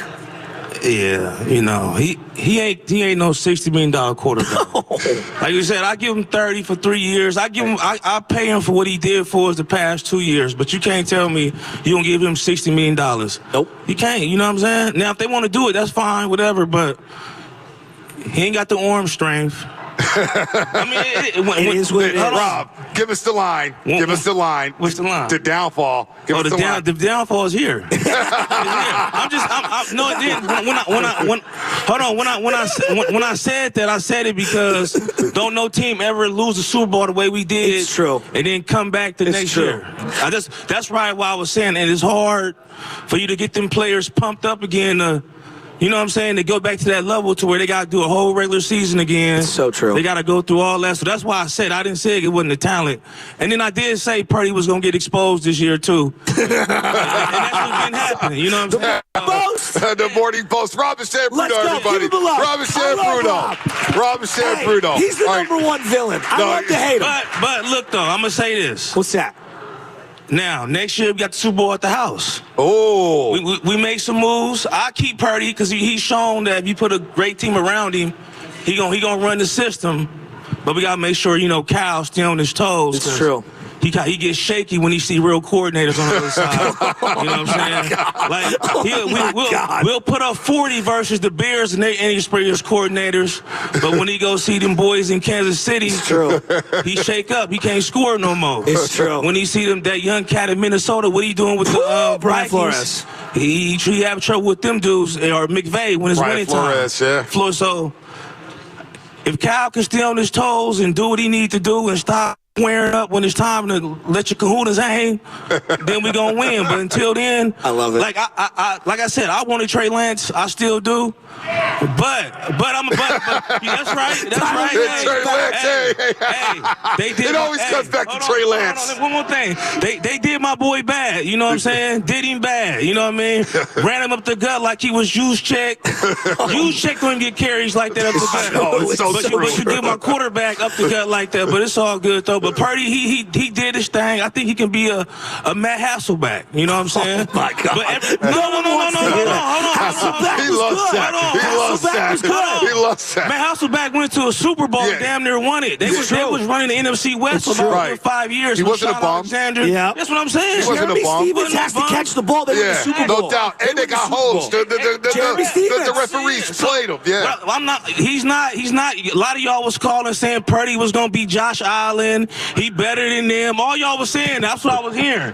Now y'all are quiet. So let's pump the brakes. That. And now he actually asking for $60 million because y'all hyped him up like he was a $60 million quarterback. So he asking for his chicken. So if somebody willing to give it to him, so be it. But I don't want Sam Darnold.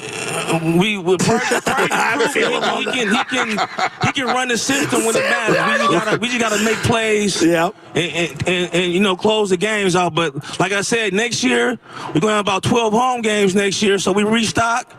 And one more thing, y'all. I love it. One more thing, y'all quit hating on Debo. Thank you. Robin Shamfruto. Oh, you've been hating on Debo. You sit down. No. You sit down. Let's flip flopper over here. You've been hating on Debo just as hard as everybody. Not fair. Stop. Debo slander. Ever since Debo been here, we done been in NFC Championship game, Super Bowls, right? It's true. Right? It's true. Okay, then he having an all season now. Y'all calling him slow. Y'all disrespecting him. Come on, man. He's talking to you, Bonte. Last year he had 12 touchdowns, and then next year y'all talking about he can't get separation. This the NFL. It's been tough getting separation for Debo. But that's not who he is. It's never been who he is. Hard to get separation. Them corners get paid too. Exactly. Coordinators get paid to stop all that nonsense. So you know what I'm saying? I'm just. How about you? They missed Brandon Ayuk. Nobody wants to talk about that. I remember that too. Yeah, remember that conversation? Brandon Ayuk, we got Jennings, right? No, I mean, like I said, but personally, Debo is the heart and soul of the team of the offense. I would agree. When Debo going the whole offense going. So let's not forget, he having an off year right now. He tripping right now. I don't know what he on. But we ain't finna do that to Debo. If Debo leave and he go to Baltimore, he go to Detroit, he go to one of these contenders. Kansas City. With one of these, don't even say that. Tampa Bay. Say that. With one of these He's right. With one of these elite quarterbacks, and another elite play caller, it's a wrap. So we don't want that. You know, we got the Super Bowl next year here. If we sign the right players and get CMC back, we're going to be back, and we may be in the Super Bowl. Robin said Bruno ended on a good note. Some positivity.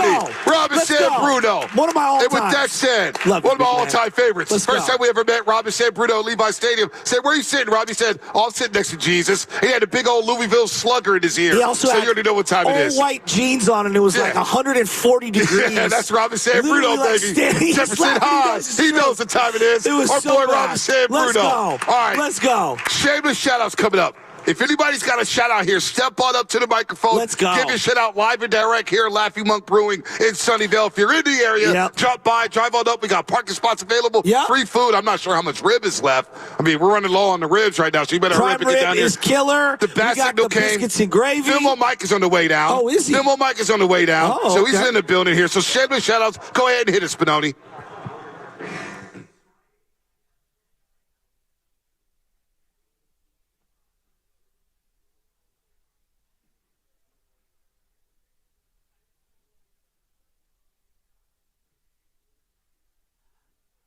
I've eaten a lot of raccoon.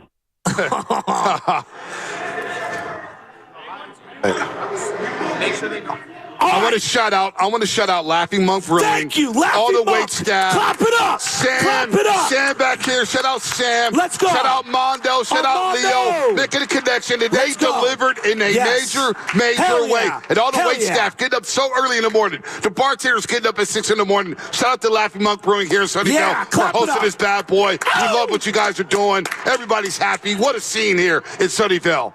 Who we got?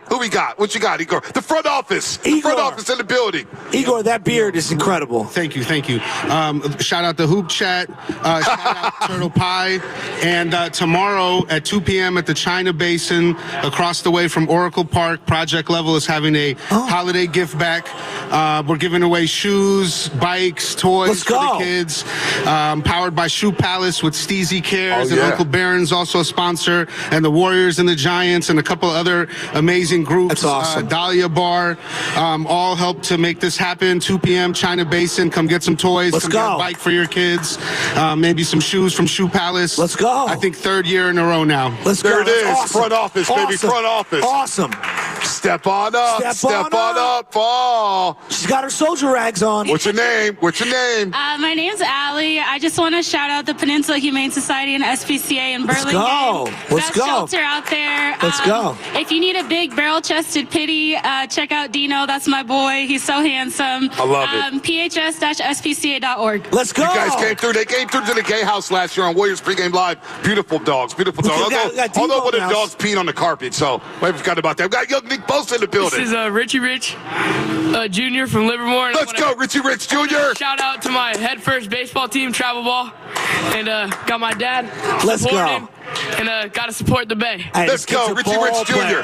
He's a ball player. He's a ball player. Richie Rich Jr. Great family. What's going on? What's your name? Where you from? Mr. Pablo, the city. Let's go, Mr. Pablo. Hey, I want to shout out my wife and my daughter. It sucks. They were supposed to come, but they can't make it, work and all that. But I really appreciate you guys. It's fantastic. Love it. And thank you, bro. Love you, man. I want to shout out one of my homies. He drives for DHL. Oh, yeah. I know he wants to be here, Oliver.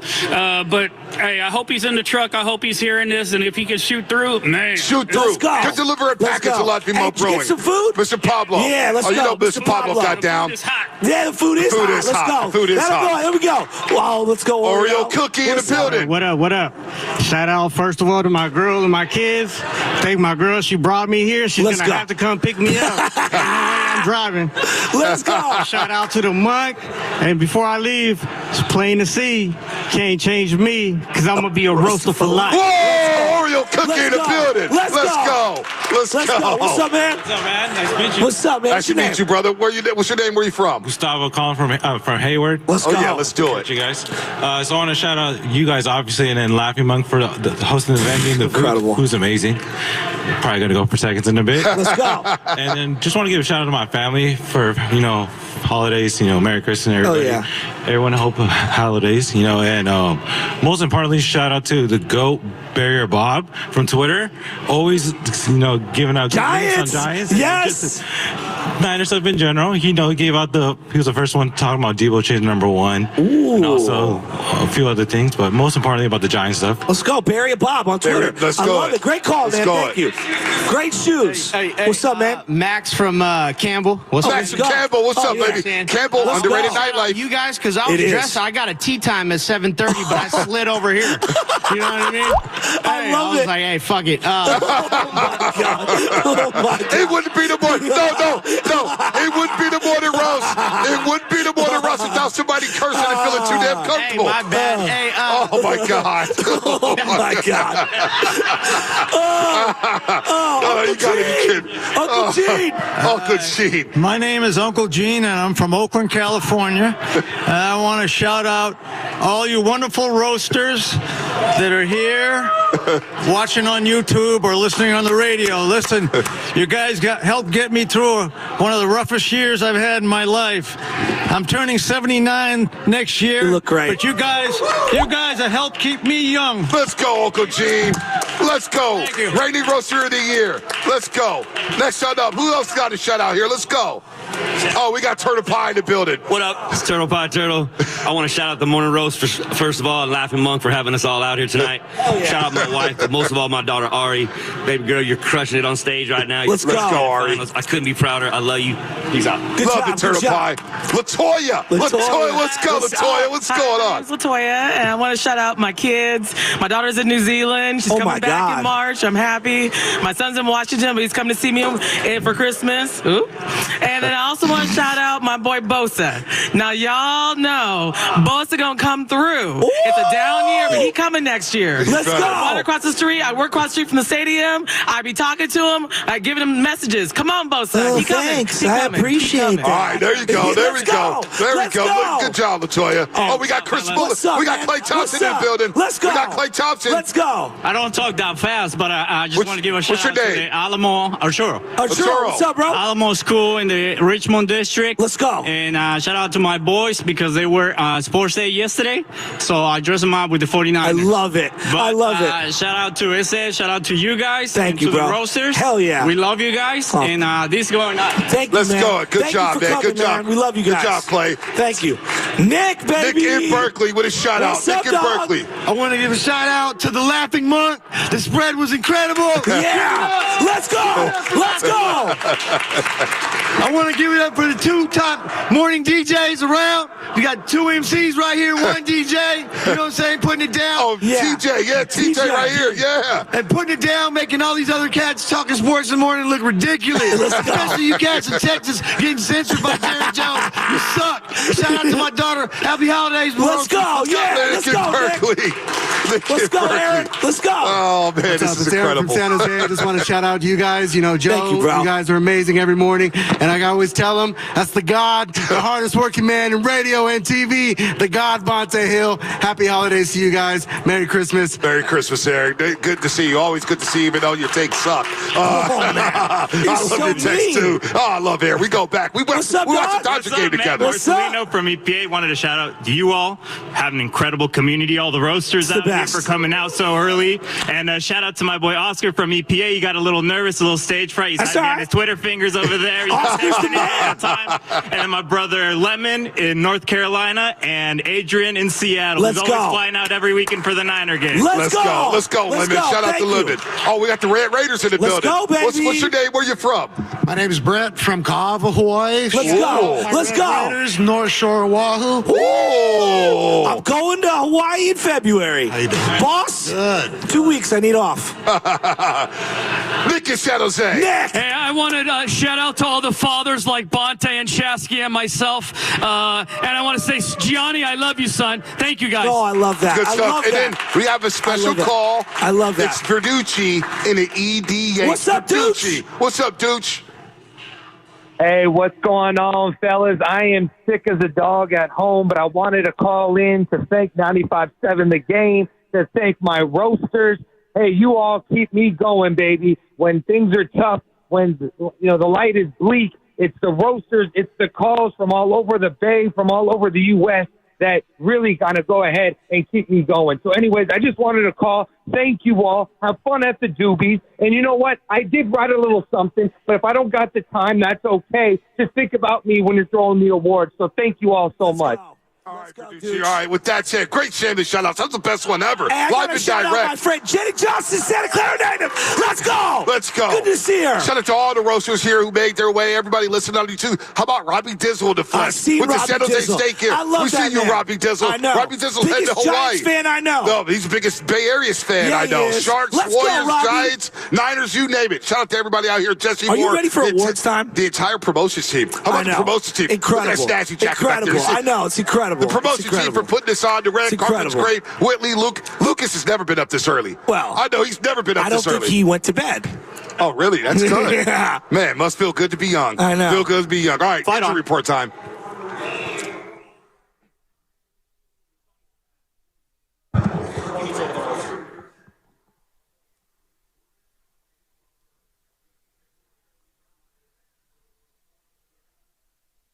Isaac Garindo, no,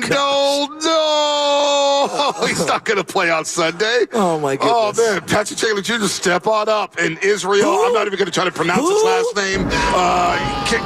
Yeah, Garindo's got a hamstring You were injury. the chosen one. It's another running back. Shanahan and running backs, man, they just drop like flies. Jesus Christ. What are they doing? Bobby Turner, can you keep a running back healthy? The injury report brought to you by Boxer & Gerson, Northern California's premier workers' compensation law firm, helping get your workers get their lives back for over 40 years.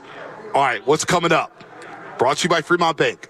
Celebrating 60 years of full-service banking with no compromises. The moment we've all been waiting for. The third annual Doobie Awards. Let's go! It's time to give out some trophies, folks. The Doobies coming up on the Morning Roast. Live in Sunnyvale at Laughing Monk Brewing. Get to a radio now. Get to YouTube now. Award season is happening right here on 95.7 The Game. Is the season of giving. And I'm Baron Davis, and I'm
Brewing in Sunnyvale. It is time, folks. It is time. The Warriors lost by 51 points, but you know what? We don't care right now. We're moving on to Minnesota. The Niners play the Dolphins. They're going to South Beach, but you know what? We don't care because we have the doobies, and we're about to give out some awards in just a second. If you're driving around Sunnyvale, if you're in the South Bay, pop on in, grab some food, say hi, let us say thank you to you. So before we start the ceremony, a lot of people have wanted to know who this person is and whether this person is real. Is it AI? Is it computer generated? Is it a robot? Yeah.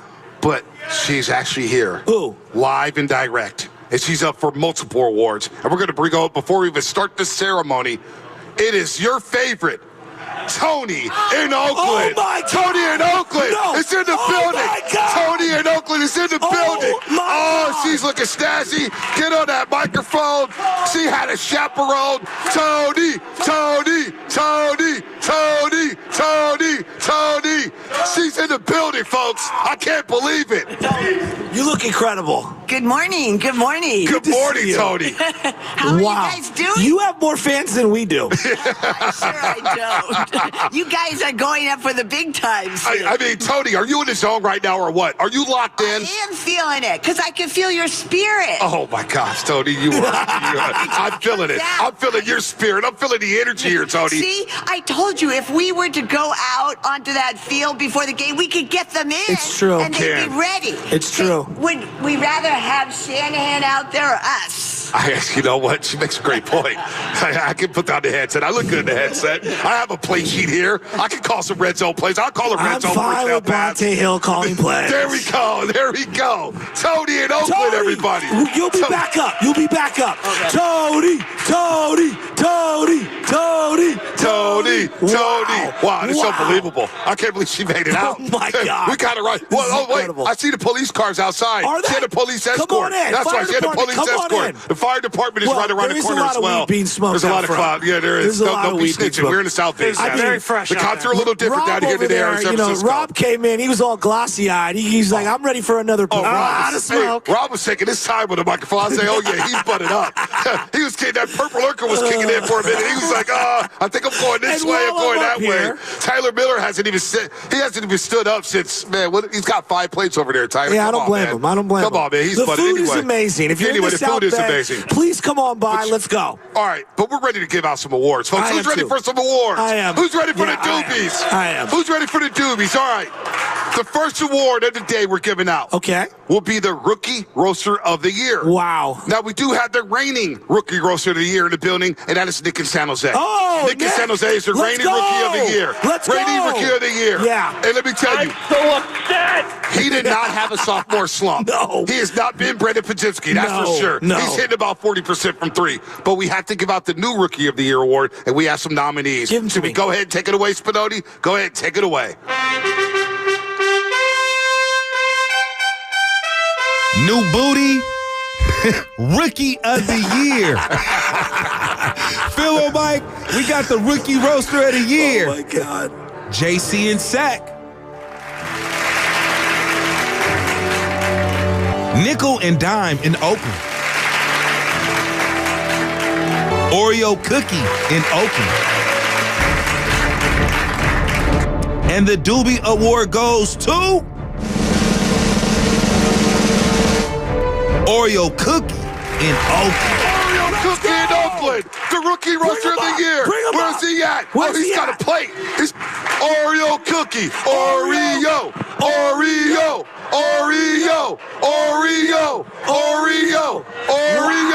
Our Rookie Roaster of the Year, everybody. Oreo Cookie. Round of applause. Round of applause. Come on right here. Where's his trophy at? Let's go. Where's the trophy? Let's go. Where's the trophy? There it is right there. There's the trophy. Oh, my God. That is so weak. The Rookie Roaster of the Year. Oreo Cookie, how does it feel to be the Rookie Roaster of the Year? Oh, it feels great, baby. All with y'all lovely people out here. Let's go. Great food, great drinks. Hennessy is possible, baby. Now, what brought you on to the morning roast? What made you listen to us? Because this is a tough way to start a morning. Listen to us, too. Hey, you guys are from the city. So you guys are some homegrown people. We all homegrown around here. Yep. And we feel everything that you guys say. Man. The passion. I hate when you guys talk Giants, but when they lose, it's the best radio, bro. I'll tell you. Losses are good for business. They are. The rookie roaster of the year, Oreo Cookie. Congratulations. That's incredible. Thank you, Hey, Much come love. on with your tagline. You got to your tagline. Let's go. Give us that rejoin. It's plain to see. Can't change me, because I'm going to be a roaster for life. Let's go! Listen, get any better than that. Rookie roaster of the year. Go ahead, walk down that red carpet with that trophy. Walk down that red carpet, baby. Stretch your stuff out there, Oreo Cookie. Round of applause, baby, with the kid Seiko. See, we love Oakland. We love people who love the A's. Sam, we love that. Sam, the trophy. What is that thing? What is that? That's our official Doobie Award trophy. I mean, Jesus. I'm going to hold it up here. It's our little statue here. He's got the star because our roasters are the stars, obviously. There it is. And it's gold in color because we are the golden show here at 95.7 The Game. You said it. And What was the budget? 50 cents? Well, the we budget do was work about at radio. 75 cents. Okay. So, that's our promotions team did really a lot of hard work getting this trophy. All right. I can live with it. It is radio. Rookie I'm roaster of the happy year. with the trophy. I'm happy with the trophy. Happy with the trophy. I'm So we're happy going to give with out Brock more Purdy. awards. Look, we got the roast moment. We got the roast of the year. Roast moment. That's Okay. coming up at the end. That's our grand finale. We also have the guest of the year. We'll do that a little bit later. We have the call of the year, and we have some candidates for the call of the year, freestyle, guest moment, all that stuff. Where do you want to go, Shasky? Do we do guest moment? Do we do freestyle? Do we do call of the Let's year? do guest moment. Guest moment of the year? I want to save the raps for later. All right, let's save the raps for later. And to the guest moment of the year. We've had some great guests this year. We had some great guests. Great guests. We had great Dave Fleming. Baldy's a great guest. I think Baldy won it like 2 years in a row. Oh, Baldy's the man. He is the man, but we got to get it to somebody else. He can't just three-peat, right? I don't know. Spadoni, hit us with the guest moment of the year.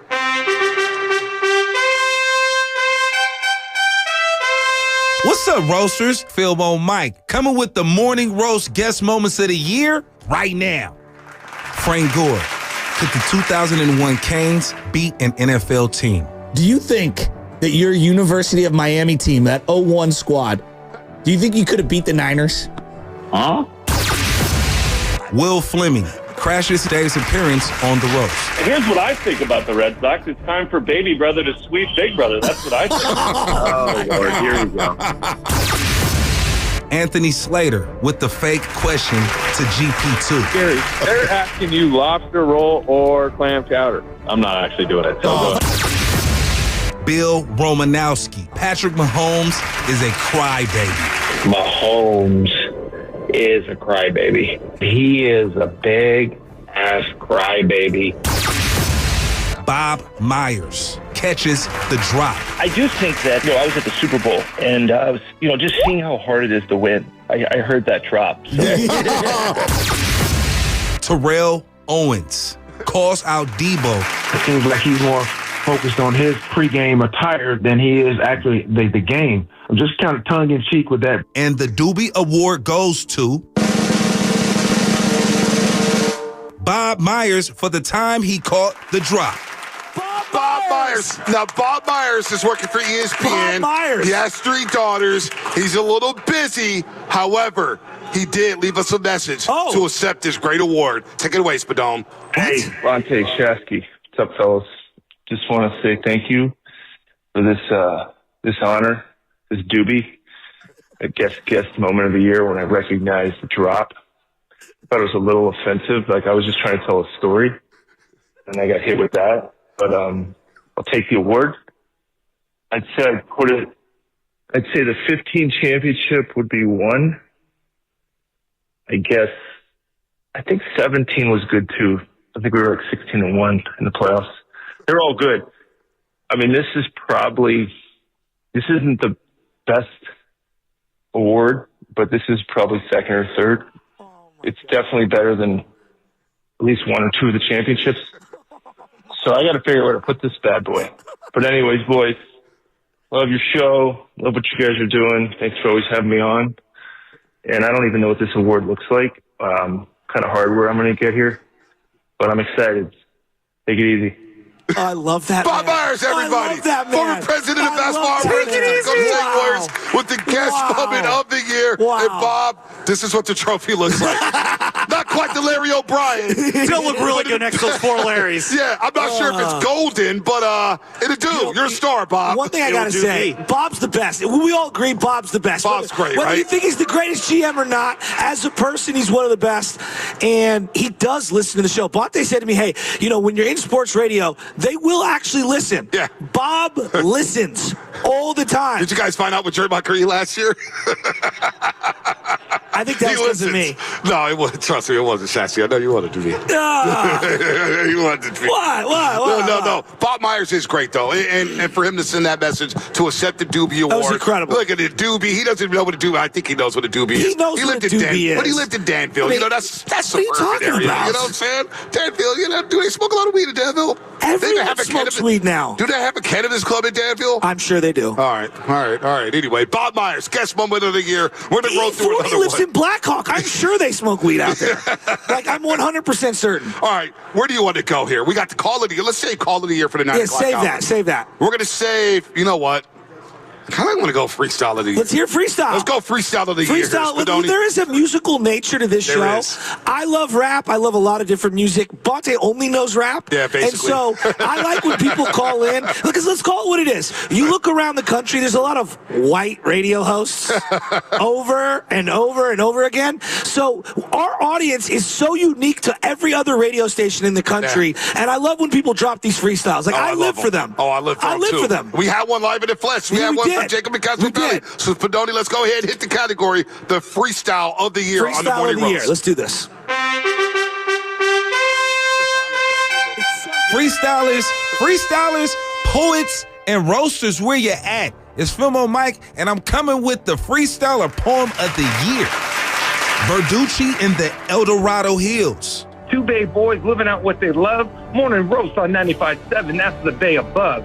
Man, the pandemic hit me hard, and everything crashed. Business gone, lost hope in a flash. Battling the Delta, couldn't catch my breath. Black mold creeping, I was close to death.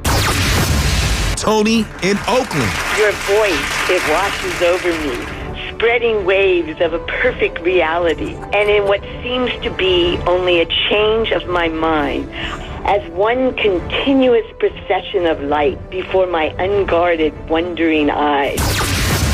Jacob in Castro Valley. Running to the left and you hit a brick wall. That's big boy Trent. Answer the call. We knock you on your back. You think you got a stack, but McCaffrey got wheels. He out there running track.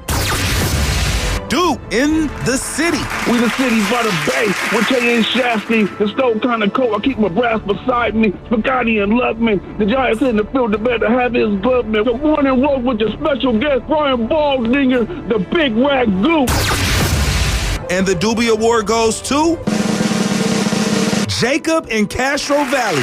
49ers. It's an upset. It's an upset. It's an upset. The back-to-back champion Duke has been dethroned. I don't know. No 3P for Duke. Jacob in Castro Valley comes in strong in the last 4 months and drops it. He was the freestyle of the year on the Morning Roast. Get in there. Speech.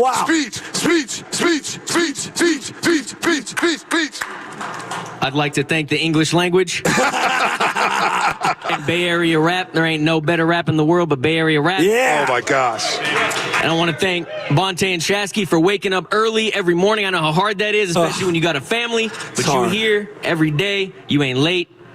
Always on time. Wow, one of us is. Hey.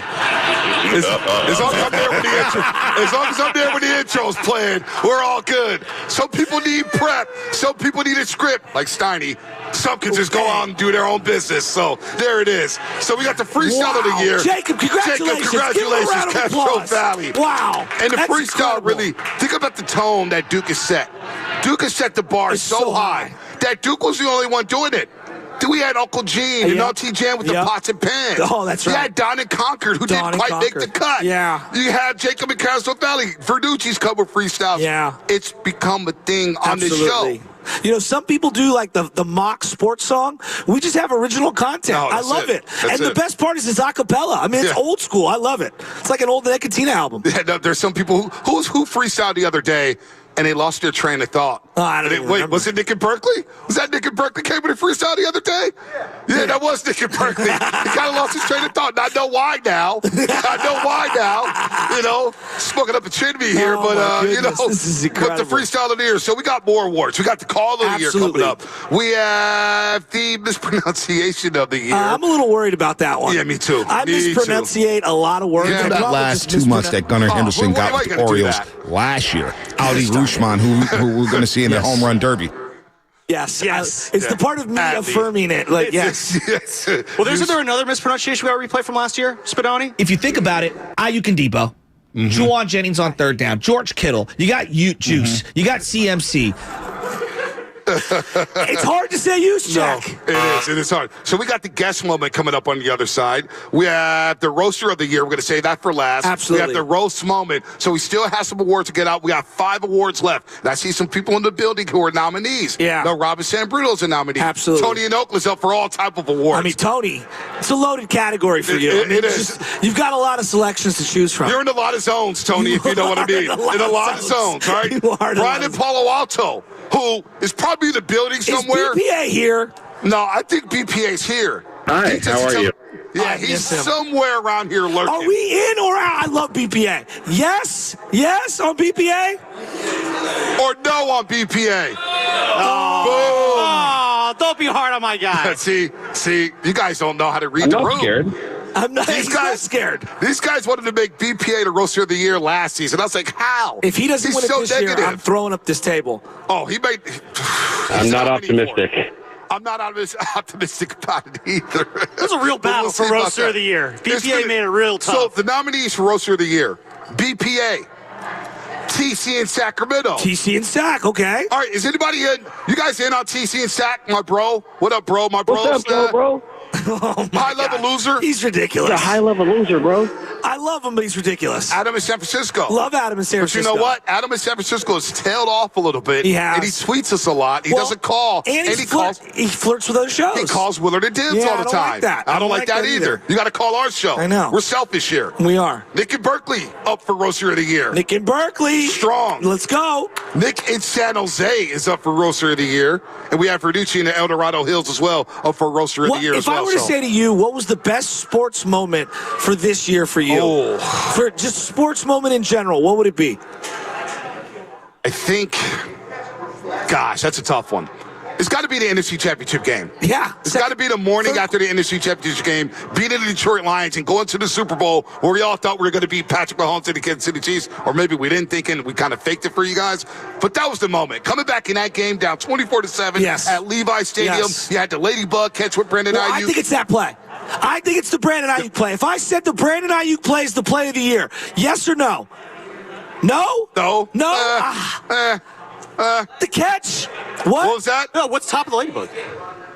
Last A's game is a good one. Last A's game is a good one. That is a good one. Wow, that's a really good one. That was a very emotional That's a good one. Was it Farhan's last homestand? No. No? No. I celebrated it. No. Say hallelujah. No. No?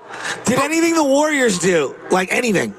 Steph breaking the record? Oh, you know what? Klay Thompson coming back to the Bay. Clay Day. How special was that? Well, what about Steph winning the gold in Paris? No, that was good too. That was good too. Gold was pretty incredible. Good too. How quickly we What a great sports year we've had. We were forgetting. So we got more awards coming up. It's coming up here. We got about 3 minutes till break, and we're going to come out with some other awards. Filmo Mike, I think, walked in the building. Where's Filmo Mike? He went straight to the food? Of course he did. Well, you know, he's got baseball bats in his ear as well. Where's he at? Where's Filmo Mike at? Where's Filmo Mike at? Look at this Filmo, guy. get over here, Filmo. Everybody give it up for Filmo Mike. He's on the phone. He's doing business.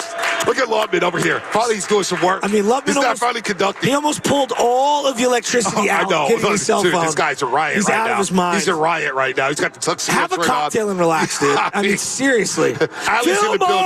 Filmo Mike, everybody. Filmo Mike on the red carpet, baby. What's up, Filmo?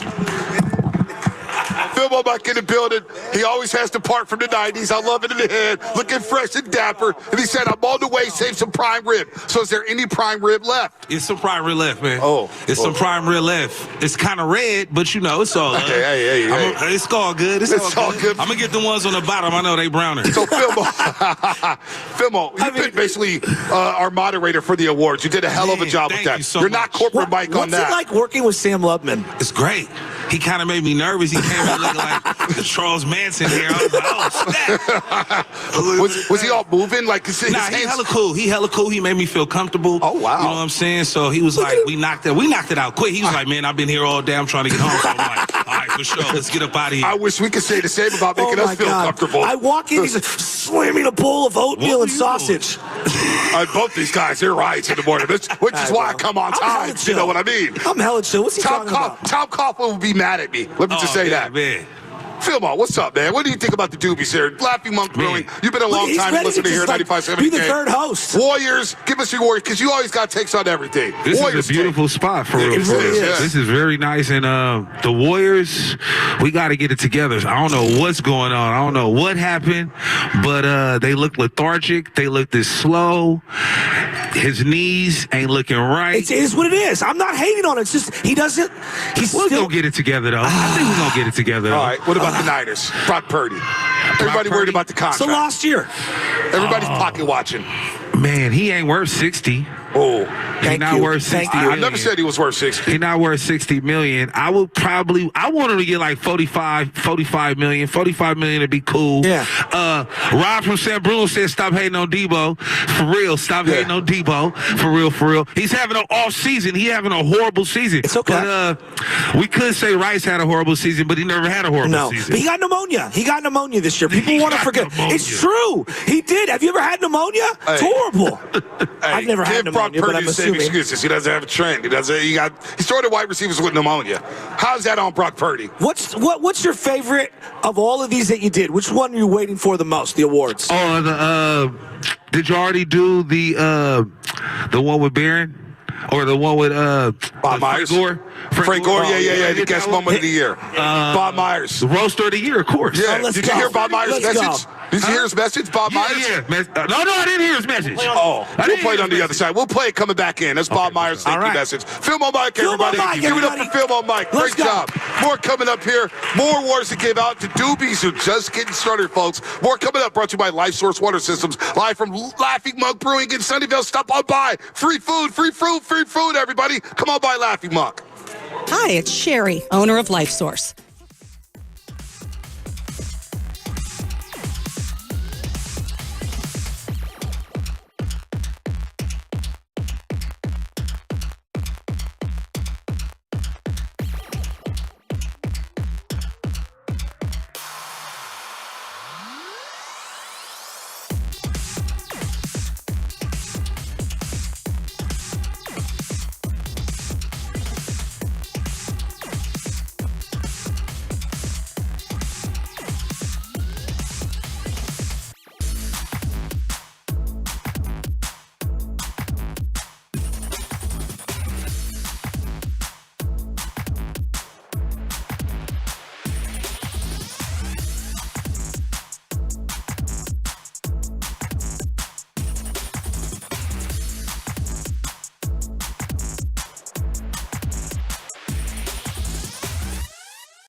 Oreo cookie from Oakland, California, and it's plain to see you can't change me because I'm going to be a roaster for life.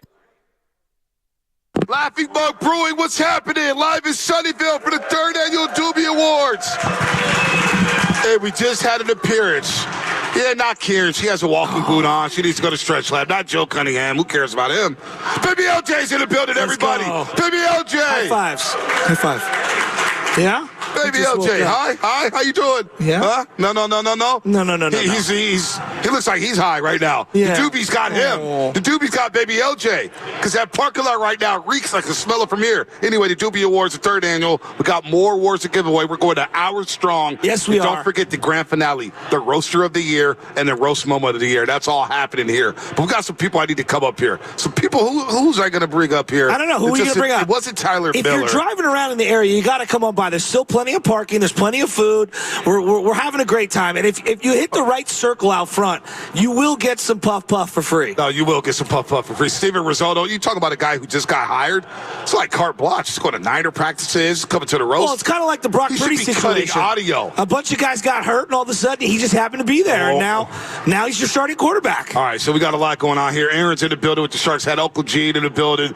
Look at baby Chaz and Ann over there. Hey, you guys got up finally. It's the earliest they've been up in weeks. That's okay. Weeks. Yeah. So anyway. Doesn't surprise me. Thanks for letting me sleep last night. The Hill Chester. household sleeps in a little. No, well, they sleep in. Not me, right, LJ? All right, let's keep this moving here. More awards coming up. More awards. We're going to go to... Actually, really quick, Bonte. I think we got to go to the line really quick. What do we got? Because we got someone special. One of our roasters of the year are on the line. It's the one, the only, the dynamic human being, Brian in Palo Alto. What? Brian in Palo Alto. BPA on the line. BPA. What's up, man? All right, BPA, what you got? Hey, good. Hey, good morning. Good morning, guys. Glad you guys got light morning schedules. I love you, bro. Why are you only not here? Only Why are you BPA not can here? laugh at a non-joke. I miss you. I'm driving to work. I got to work, man. Man, all that tech money that you're making. Gosh. What you got on the Warriors, Exactly. BPA? Exactly. What you got on the Dubs?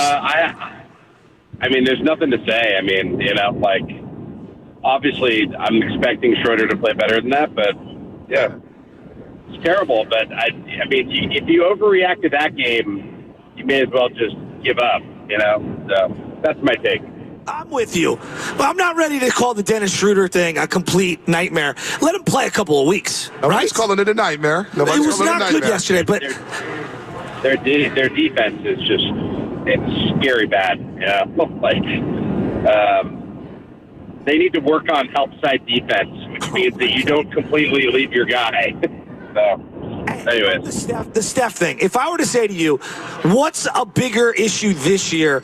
The fact that we actually see, some cracks in Steph Curry's armor, or the other team around him? Like, what's the more alarming thing for you at this point? Yeah, I mean, yes, the 37-year-old superstar, best player in franchise history, cannot carry the team by himself with no second option. Yes, I don't think we need any more confirmation on that. It's true. By the way, BPA, you're a chump for not coming to the Laughing Mug Brewing. No, you know you're that. not. I love you, BPA. Stop that. I love you, BPA. Next time. Hey, Bonte, I love you too. The biggest lie in radio history. BPA, everybody. Brian Polo also. Hey, is BPA still on the line? Or is he gone? He's gone. All right. By the way, the Warriors. Yeah. They allowed 48 threes the last 2 games. It's the most the Warriors have allowed in a 2-game span in, I believe, franchise history. 48 threes in the last 2 games. No. Yeah. Ouch. So teams are getting 2 feet in the paint. They're dribble driving, penetrating, kicking out the wide open 3-point shooters. It's not good right now, but we're not here for that. We're here for the Doobie Awards. Yeah, So what's the next category? Let's continue the road. This one I'm really looking forward to. All right, what do we got? And we got Manny from the DeBar Bridge out there. Look at him. He's chugging some stuff. Manny's in the building. Bro? What's up, Manny? What's up, Manny? What's up, dog? Pronunciation of the year. Oh, this is going to be a loaded category. And there's plenty of candidates. Spadoni, hit it.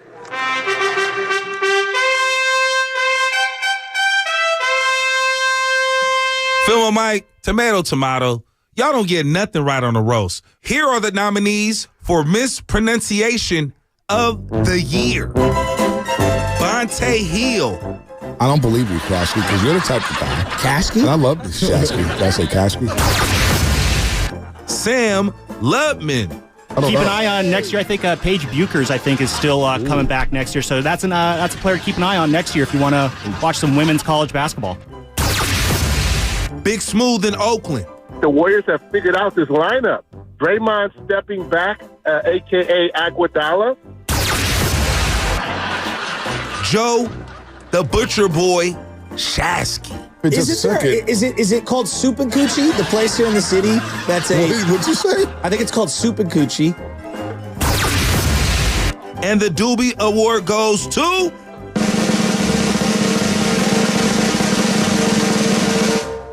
Big Smooth in Oakland. Yes! Big Smooth! Yes! Big Smooth! Not just Big Smooth have a speech. No speech. No nothing. He called us earlier today. Call back. Hey, Big Smooth, they had to call back and accept your award, brother. You had the mispronunciation of the year. That was one award I did not want to win. I did not want to win that award. There were like 100 more that we're going to play next week. Yeah, well, Hung Shoo Choo. Some of them right now, right? Wait, you have some more? You got them, right? Play them. Play them. Fedoti, play a bunch. Let's throw Guy Sanchez in there. Let's throw Guy Santos. It's Guy Santos. You remember was it Hung Shoo Choo, the outfielder for the Texas Rangers? Shoo Choo. All the panel there at CBS, they were discussing how Spagnolia, the defensive coordinator for whether it's Mila, Bosch, Electrolux, GE, my guy knows everything. Mila? I thought it was Melee. No, stop. No, that's Super Smash Brothers. Come on. doesn't have any faith, in Wisniewski or whoever. I don't know if you know this, Bonte, but I have found the new Haktui girl. Last night was a great game, obviously. Bam. First game of the Cup, whatever you call that Cup, Amorites, I don't know. Evan Grandy is the best pitcher at the station. The next 3 to 5 years, we're going to monitor these 4 players. Xavier Legit from Carolina. It's fair to say that they both had the same amount to prove, and I disagree with that. Jordan Goff has played at a high level. Jared Goff. That's bad. We're supposedly professional broadcasters, right? Oh, man. Well, you are. Well, no. I don't know if I am. Well, I mean, I've already told you, man, I've been stealing money for years here. So. That's anyway, funny. mispronunciations. Those are the ones that didn't make the cut, but shout out to Big Smooth. All right, let's keep it rolling here. You know what? Let's go to the guest of the year. Guest of the year. The guest of the year. Now, we have some great guests. Yeah, T.O., Brian Baldinger. Jerry Rice. How's Jerry Rice? I mean, Jerry Rice, Anthony Slater. Jerry Rice Bob is the man. Myers. Yeah. We even stole Steve Kerr a couple times for Willard and Dibbs. Yeah, and he mentioned us by first name. And I'm sure that made Dibbs thrilled. Oh, yeah, because he's never said Willard and Dibbs, right? He goes, oh, yeah, you guys, blah, blah, blah, blah, blah. Bonte, Shasky, we get all the clout here. We had some great guests. Mike Florio. Oh, Florio. Mike Florio, Pro Football Talk. The best was when Florio tried to basically physically assault one of us. Which one of you was the one? And Bonte's like, it was him. It was him, pointing at me. I did do some snitching. It's ridiculous. Even though we started off on the right foot, right? Me and Florio. I said what I said. This is Matt and Florio. I said what I said. My favorite is Sam goes, he's taller than I thought. And, of course, Mike Florio started the whole trade rumors for Kyle Shanahan. Yeah, Just threw it out of thin air. He's a brilliant journalist like me. And then you have Dave Fleming. Dave Fleming's my favorite. Dave Fleming. So, Spinoni, go ahead and hit it.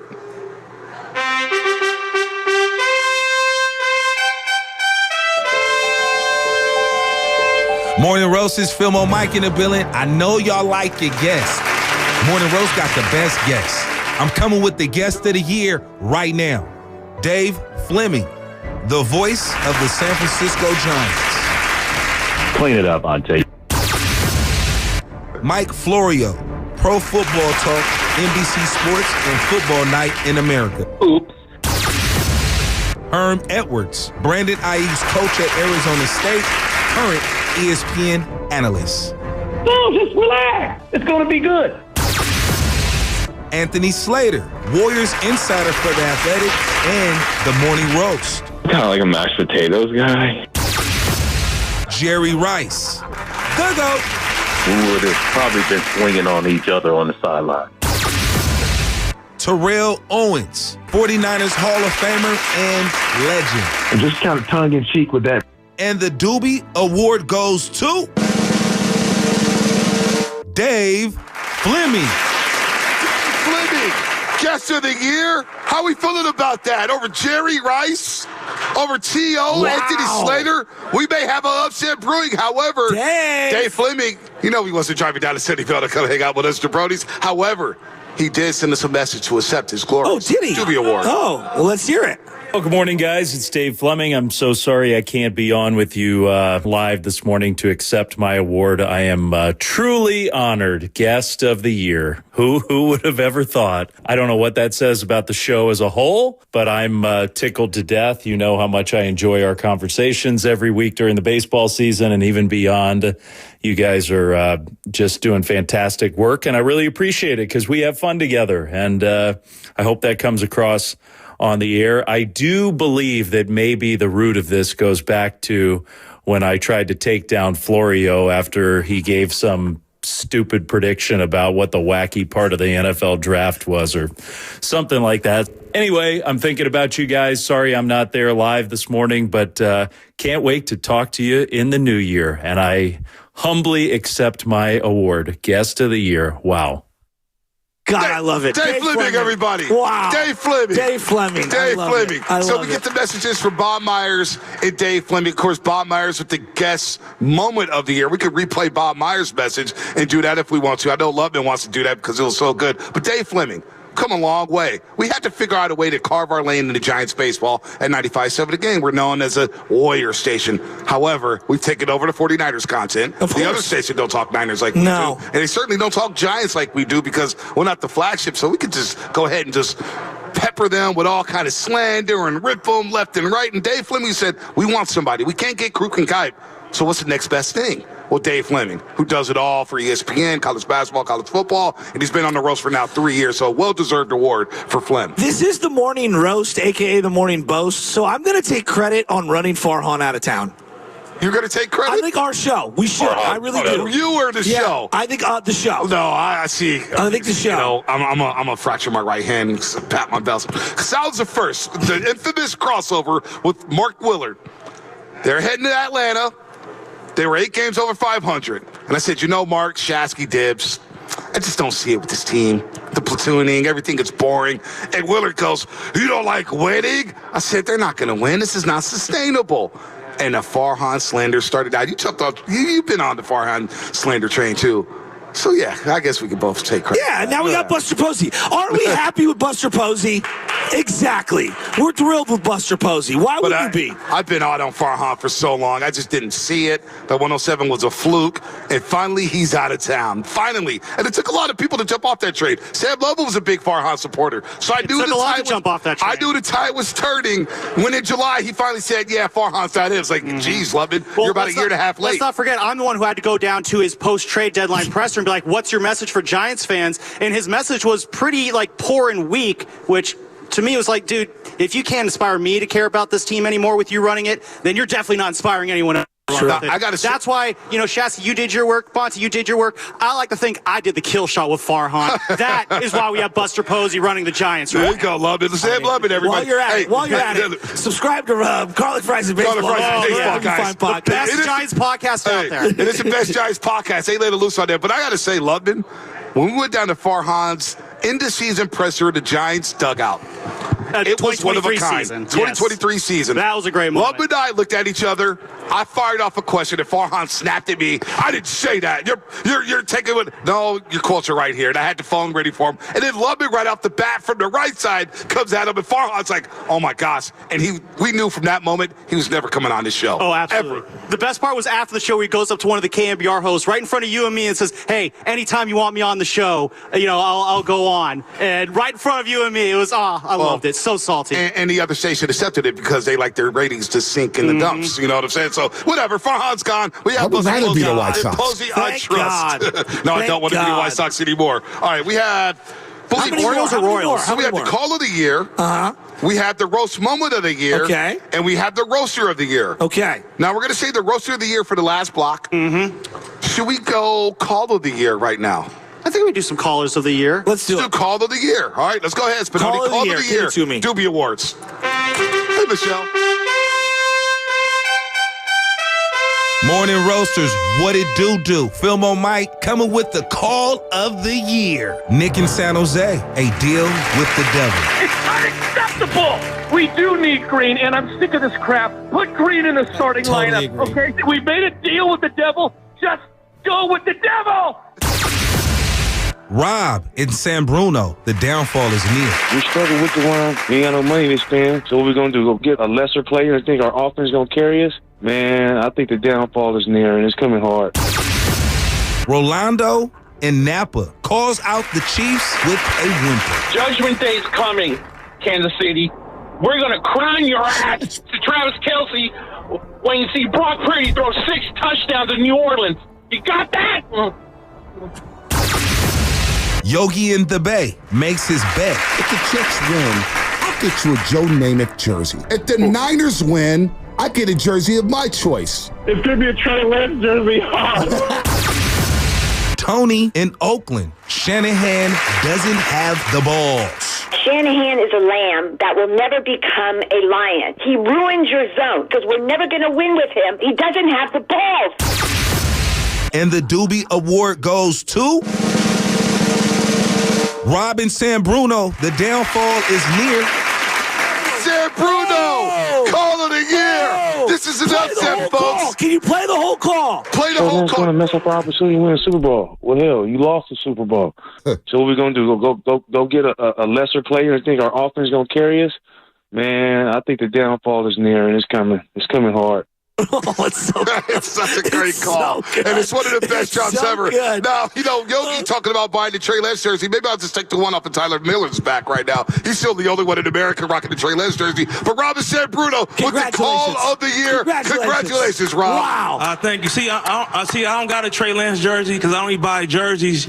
You got to show me on the field for a couple years and be an all-pro. So I only got Patrick Willis's and Gores in my and Debo's and stuff like that. You can't just get it. I just don't buy jerseys. You know I'm with you. But, I was right. I'm just going to say this. Hey, you can't do good people wrong and expect things to come out your way every single time. Let's go. And I feel like they did Trey Lance wrong. They wasn't honest about it. So, like I said, next year, we'll be back next year stronger. You know what I'm saying? I feel like we can be in the Super Bowl. We get Brock to bring down his expectations a little bit. You know, give him 35-45. A nice little fast signing bonus for what he did for us. You know what I'm saying? I think it's Friday when you said 35-45. They're going to bat for 35-45. Yeah. We gonna get IU back. Debo gonna come back right again, and then we gonna add some more. I don't know about Pearsall. I don't know what that's about. I don't see it in him. But you never know. You know what I'm saying? So we'll be back strong next year. All the haters, they happy right now. But we're going to come back stronger, talking the most mess, all that red. Let me ask you a question. Have you had more plates this morning or blunts? No. See, I usually don't eat in the morning time.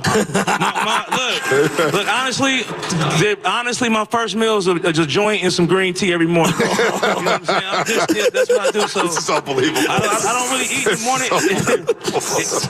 It was a blessing for me to eat some steak prime rib in the morning time. I love you, bro. I don't even eat that regularly, so thank you for that. Yes. Laughing Buck Brewery if you're in the South Bay. Like, and one more thing, like I said, I've been listening to this station since before Bonte was on the other station. Yeah. I was listening to this dude on the other station. So when I was younger, I used to listen to, the radio station. And on the other station, it was the great Damian Bruce show. Yes. So this dude will call in, ratting and raving about my boy Alex Smith. He sucks. He can't do this every year. So I was right, though. He was right. But when I finally met him, he was a good dude. So I love you, know buddy. what I mean? He a legend to me right now. I love you, bro. And my guy Bonte, I tell Bonte this all the time. What he doing in this area for being a black man, he's the man right now. He's setting the tone, and he you know what I'm saying? Hey, when I get older, I want to be like Bonte. Oh, don't be like me. Be better. Save Be that better. drop. Be better, Rob. B-Rob. Be better. Shout out to these guys. Appreciate you, Rob. Thank you. Hey, I mean this. Without people calling in that care like Rob and San Bruno, we don't have a station. All right? So thank you, Rob, baby. Thank you, Let's Rob. go. And let me add one more thing about Rob. Let me add one more thing about Rob. You know that. When Shasky and I started pairing up, we did the overtime show, and I had no idea where it was right down the street. We're at the Hilton Hotel. Right down the street. And Rob came by, was one of I first loyal listeners. I was working nights. No. You didn't even get to talk on your show. Yeah, You're I did. Yeah, Pop. And like we were so low down on Can I the tell wrong. a story? Oh, okay. Kingsdale. No, go ahead. No, Kingsdale. No, you're right. I didn't know where it was going. And Rob was always coming by, listening and supporting, talking 49er football. We got to know him. Yeah. He doesn't know this. We talked about it. He used to send me all kind of tweets later to me. Stop caping up for these teams. Monte, you stop it, Monte. And I was like, wait, you Robin San Bruno? But he's one of our loyal listeners. He brings it every single time. And you know he's popping when other callers call about him saying, I can't say that, Robin San Bruno. Like Richie Rich. Like Richie Rich. Oh, Richie Rich. Get on up here, Richie Rich. Hey, oh, now we're going to do it. You know what, though? We love I think the Bay Area gets a bad rap in sports talk radio. They're not passionate. They don't care. Oh. Listen to Rich. Listen to Rob. Listen to Nick. Listen to the people that call into this station. Hell yeah, both they care. Both Nicks. Hey. Richie Rich, what's up? Everybody give it up for Richie Rich. Look at the shoes, Rich. I got to start off by saying thanks to my guys, man, because, I'm in the garbage truck every morning, and I don't touch that dial, man. If you want to hear the best, you better delete the rest. You know what I'm saying? Game, That's a bar. Looking flossy, That's too. a bar. I can't see you. You're shining. Yeah. That is some nice ice right there. He looks great. Damn, look at that. Great. And he hasn't missed bicep day. No, he has not missed bicep day. He looks great. You got to be in the running next year. All right? I'm putting the bar out there. All right? All right. Hey, these are my guys. Hey, real talk. I said, thank you guys, man. I know you say thanks to us for listening, but thank you to you guys because, I'd be rolling in the truck and I'd just be turning you guys on and I just zone out and it gets me through my morning, man. Real talk, I appreciate that. I tell my wife and kids, hey, listen to the radio. Dad's about to jump on. Yeah, he is. Yes. He's like, hold on, Richie Rich. Boop. Next thing you know, I'm right through. Exactly. Exactly. Hey, Rob from San Bruno, where you at, though? Rob from San Bruno. Where you at? Let's go. I love it. That's the caller beef right there. I don't always call in. Actually, I do. But I try to take a break, right? And then here comes Rob from San Bruno. He's about to jump on Brock's head, and I'm like, all right, you know what? I got to call now. But that's what makes it great. That's what makes it great. It makes it great. And we're both Niner fans. And just to put the faces to the voices, it's the best. Amazing, man. Yeah. I love it. Hey, guys, thank you so much for what you do. Thank you. I love it. Keep rocking, baby. Let's go. Richie Rich. Richie Rich. The man. Richie Rich. Whoa. Oh, Lubman. Lubman, don't steal that. Put that back on. Oh, yeah, get that. Oh, man. Damn, Lubman's off it. Love it. I want to bring another caller up. Who are you bringing up? Because he's been coming in strong, and he didn't make the cut for the nominee. Who? But he tried his best, and he's been calling damn near every single day. Who's that? It's Manny on a Dumbarton Bridge. Come on up. Manny on a Dumbarton Bridge. Let's go, Manny. There's Manny. Manny on the Dumbarton Bridge. I never know if he's actually on the Dumbarton Bridge, because that must be a tough drive every single day. But Manny, give it up for Manny on the Dumbarton Bridge. Lubman's just knocking me over. Dude, Lubman's too excited. I'm going to tell you this. You guys make that drive over that bridge bearable every day, man. I am so thankful for listening to you guys every day. It's a pleasure to be here. It's a pleasure every time I hear you guys on the radio.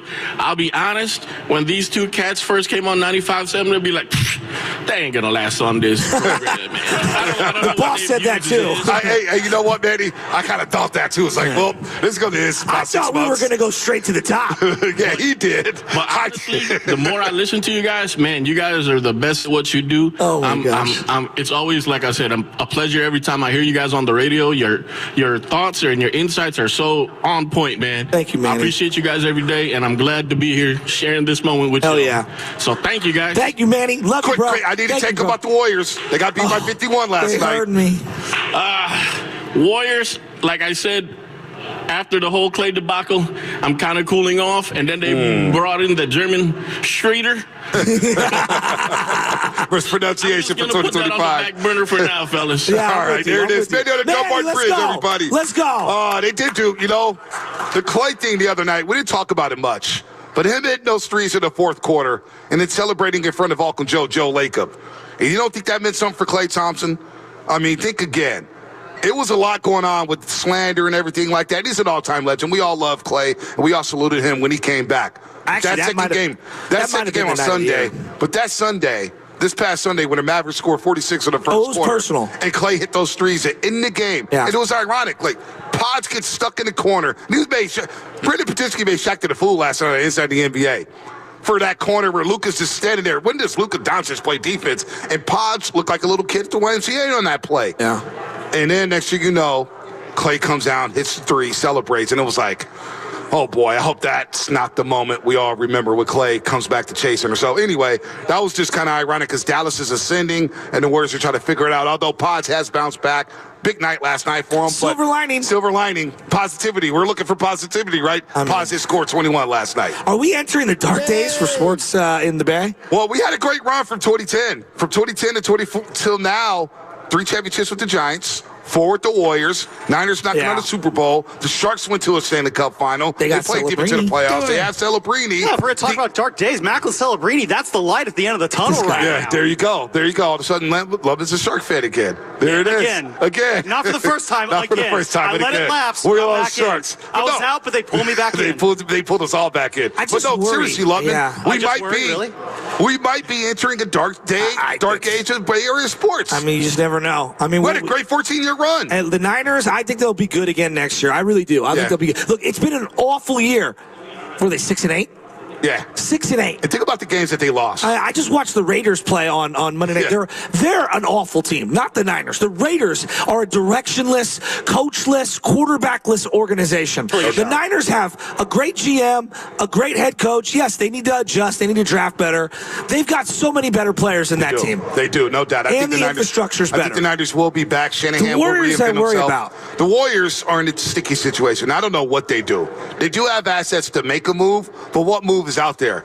Giannis Antetokounmpo, that pipe dream seems to be over. Milwaukee's balling right now. Yeah. It was always a pipe dream, but now, look, we were dreaming. We were dreaming.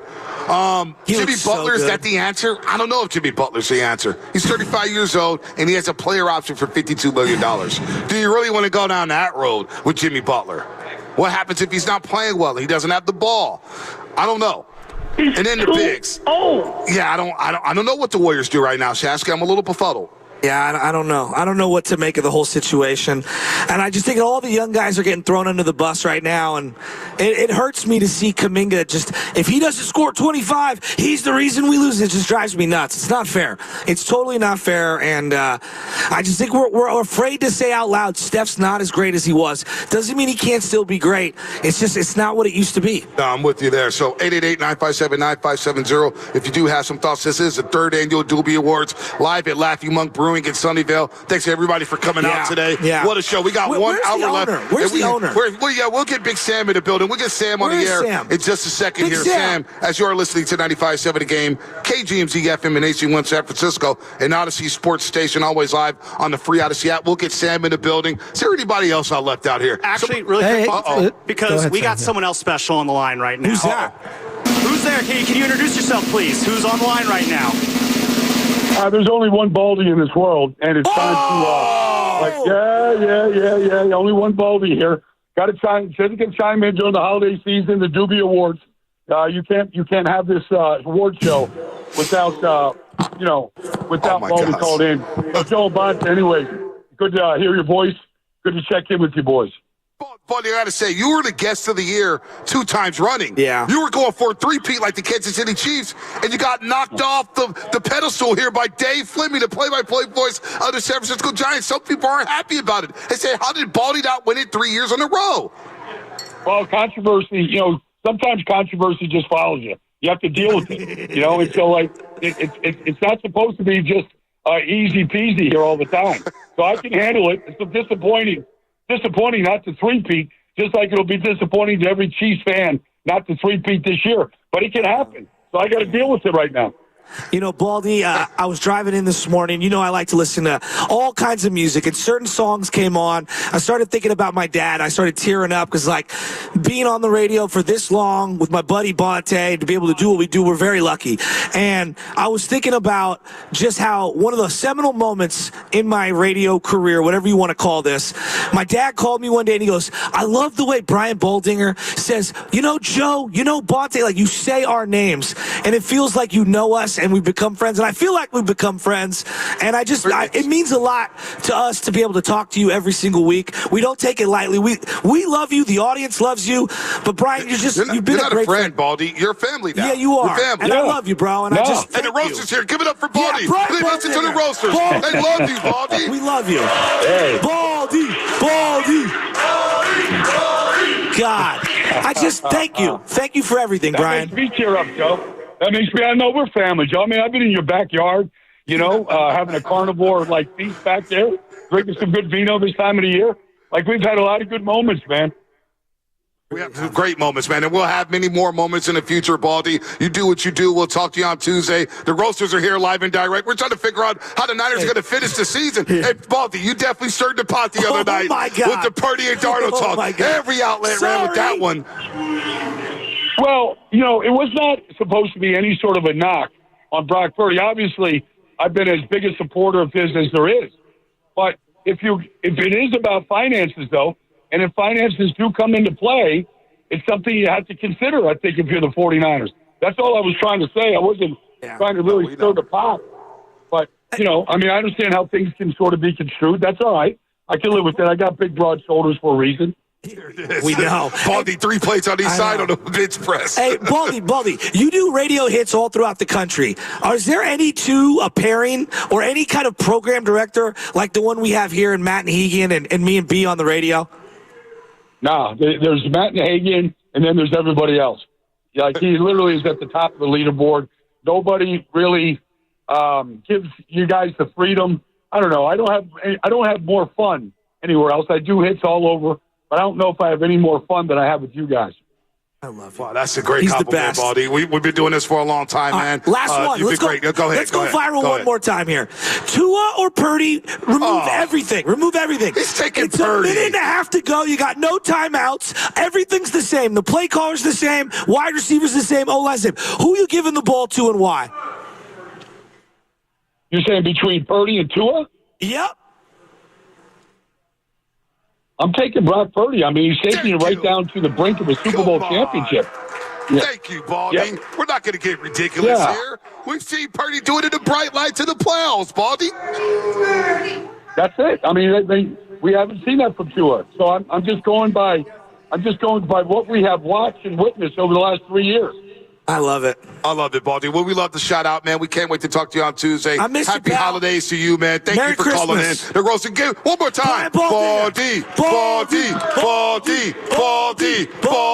You really are the best. And I don't say this flippantly. You are the modern day John Madden. Absolutely. You break it down like John Madden, like he did. You love the game like Madden. You can tell you have a passion for it, and you break it down, and our listeners, it resonates with the listeners. Wait till the Baldy's breakdowns bust. Just out of the depot this year during training camp. It makes a nationwide tour. Then it will be like a true John Madden type moment. Wow. We love that, Baldy. I love it. I love Mark it. the tape. It's being worked on right now. I love it right now. Brian Baldy, everybody, right here on the River Islands Guest Line. What a guest. What a surprise. We had so many surprises today. Dave Fleming leaving this message. Bob Myers in this message. We'll do Bob Myers' message one more time, but only cue it up. It was our guest moment of the year. And as Bob Myers accepted his award, he left his speech here. Hey, Vontae Shasky. What's up, fellas? Just want to say thank you for this honor, this doobie, a guest moment of the year when I recognized the drop. Thought it was a little offensive, like I was just trying to tell a story, and I got hit with that. But I'll take the award. I'd say the 15 championship would be 1. I think 17 was good too. I think we were like 16-1 in the playoffs. They're all good. I mean, this isn't the best award, but this is probably second or third. It's definitely better than at least 1 or 2 of the championships. So I got to figure out where to put this bad boy. But anyways, boys, love your show. Love what you guys are doing. Thanks for always having me on. And I don't even know what this award looks like. Kind of hardware I'm going to get here. But I'm excited. Take it easy. All right, Bob Myers, everybody. That was Bob Myers. Here to go on the men on next to the Larry O'Briens. You got a special shout out to Ron in Oakland. Now, you just met Ron, right, Shasky? Yeah. I had to sit with him at a baseball game with our buddy Bram from Warriors Huddle. Yeah. Hey, you know Bram, he would talk your ear off left and right. Yeah. He just, even on his podcast, like, well, you brought me onto the show. Can I get an answer in? You know what his nickname is? What's that? Alien Romulus, because he just sucks. He just starts talking. Man. And then, like, you can't even come up for air. You can't come up for air. You can't do it. So Rodden Hayward was like, Bonte, you know, I'm with you on Trey Lance, man. I think I saw your video, you and Shasky, and I'm on a Trey Lance hype. Well, we're all on a Trey Lance hype. And Spadoni, if you can, sometimes you swing, sometimes you miss. I want you to cue up the video on the infamous Trey Lance training camp video when you get a chance, Spadoni. Let me know when you have it. But Ron Hayward, get up here, Ron. You didn't come out here. No, you're not talking. Oh, he's shot. Nah. He's shot. He had take after take. I couldn't watch a baseball game. I'm like, Ron, can I just see a pitch? Oh, what do you think about this? What do you think about that? Well, I think they should do this. And now he's shot. I thought you weren't going to any baseball games. Well, I did 2 years ago. 3 years ago. 3 years ago. It was 3 years ago because the next year I said, don't spend a dime on the Giants. I'm not attending the baseball game. And what happened? I didn't attend a baseball game, nor did I spend a dime on the Giants. And I think a lot of people follow suit. They follow me with that movement. Well, people followed us with the Trey Lance movement, and we ended up being just globally wrong. And Cooper Rush is just balling way better than Trey Lance ever has. That one hurt. That one hurts. Spadoni, you have it yet? Not yet. All right. Spadoni's pulling up. We've got a special caller calling in about 5 minutes. 5 minutes? Okay. Yeah, so we're going to have somebody call in who wanted to be here. And there's someone very important to the, I would say, the civic world in the Bay Area. Yeah. That's a tease. It is a tease. It's a tease. Carter, you'll learn that one day. It's called a radio tease. It's like me teasing that I'm going to eat a big bowl of lobster linguine at the break here. Are you going to go for more? Yeah, why not? I'm starving. You just had 3 plates. You had 3 plates already. Plate. You had 3 plates. Shout out to Baby Chaz. Are you having fun, Jessica? Are you having fun? Anna, by the way, my fiance Anna, she's the biggest Brock Purdy fan. And last year, she called me when the Niners lost 3 in a row. Yeah. She goes, you know, I see why women live longer than men. And I'm like, what do you mean? She goes, because men is all locked up in sports, and it's stressful. She goes, I'm stressing right now over Brock Purdy. It takes years off your life. Now think about the conversations we're having right now about Brock Purdy. She doesn't want to hear any about it. She don't want to hear anything about it. He'll be the 49er quarterback. He's doing so well financially, he gave all of his offensive linemen Toyotas. He had to take on a loan for it. He only makes about $800,000. Toyota kind of figured something out there. Yeah, maybe. He cooked the books a little bit. Tacoma's a good truck. It is a good truck. It's not as good as Ceremony Ford. No, but it's not good as Ceremony Ford. So I'm the Ceremony Ford. I'm a Ceremony Ford kind of a guy. I am too, They make great quality stuff, but Ceremony Ford Ceremony makes better. Ford. No doubt about it. Prices, go see Matt Schoen, my guy. I got a new 2024 Maverick, and I love it. Matt Schoen and Matt's Troublemakers. Now, Matt's Troublemakers are a group of ladies who work in a business office. It's about 9 of them. And they all listen to the Morning Roast. Oh, thank you. All listen to the Morning Roast. And I apologize. And they love my takes more than yours, but I'm kidding. It was a joke. It was a joke. So they lie, too. They do lie. They do lie. All right. The infamous, we all need a laugh here. Let's laugh at ourselves. Here's Shasky and I coming out of training camp. Day number 3. Other side. Oh, we got a break? Got a break? Okay, all right. We'll break right now. More coming up. The Doobie Awards. We got 2 awards left. Their Roast Moment of the Year and their Roaster of the Year. You don't want to miss that. Live from Laughing Monk Brewing in Sunnyvale. It's going down to 3rd Annual Doobie Awards, and that's what's coming up. Brought to you by the San Francisco International Airport. Need a little extra holiday cheer? Enter.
Rub your dizzle, my main man. We go back like a decade from the old Marty Larry dinners who's at this Original on your Joe's. lap? Oh, this is, what's your name?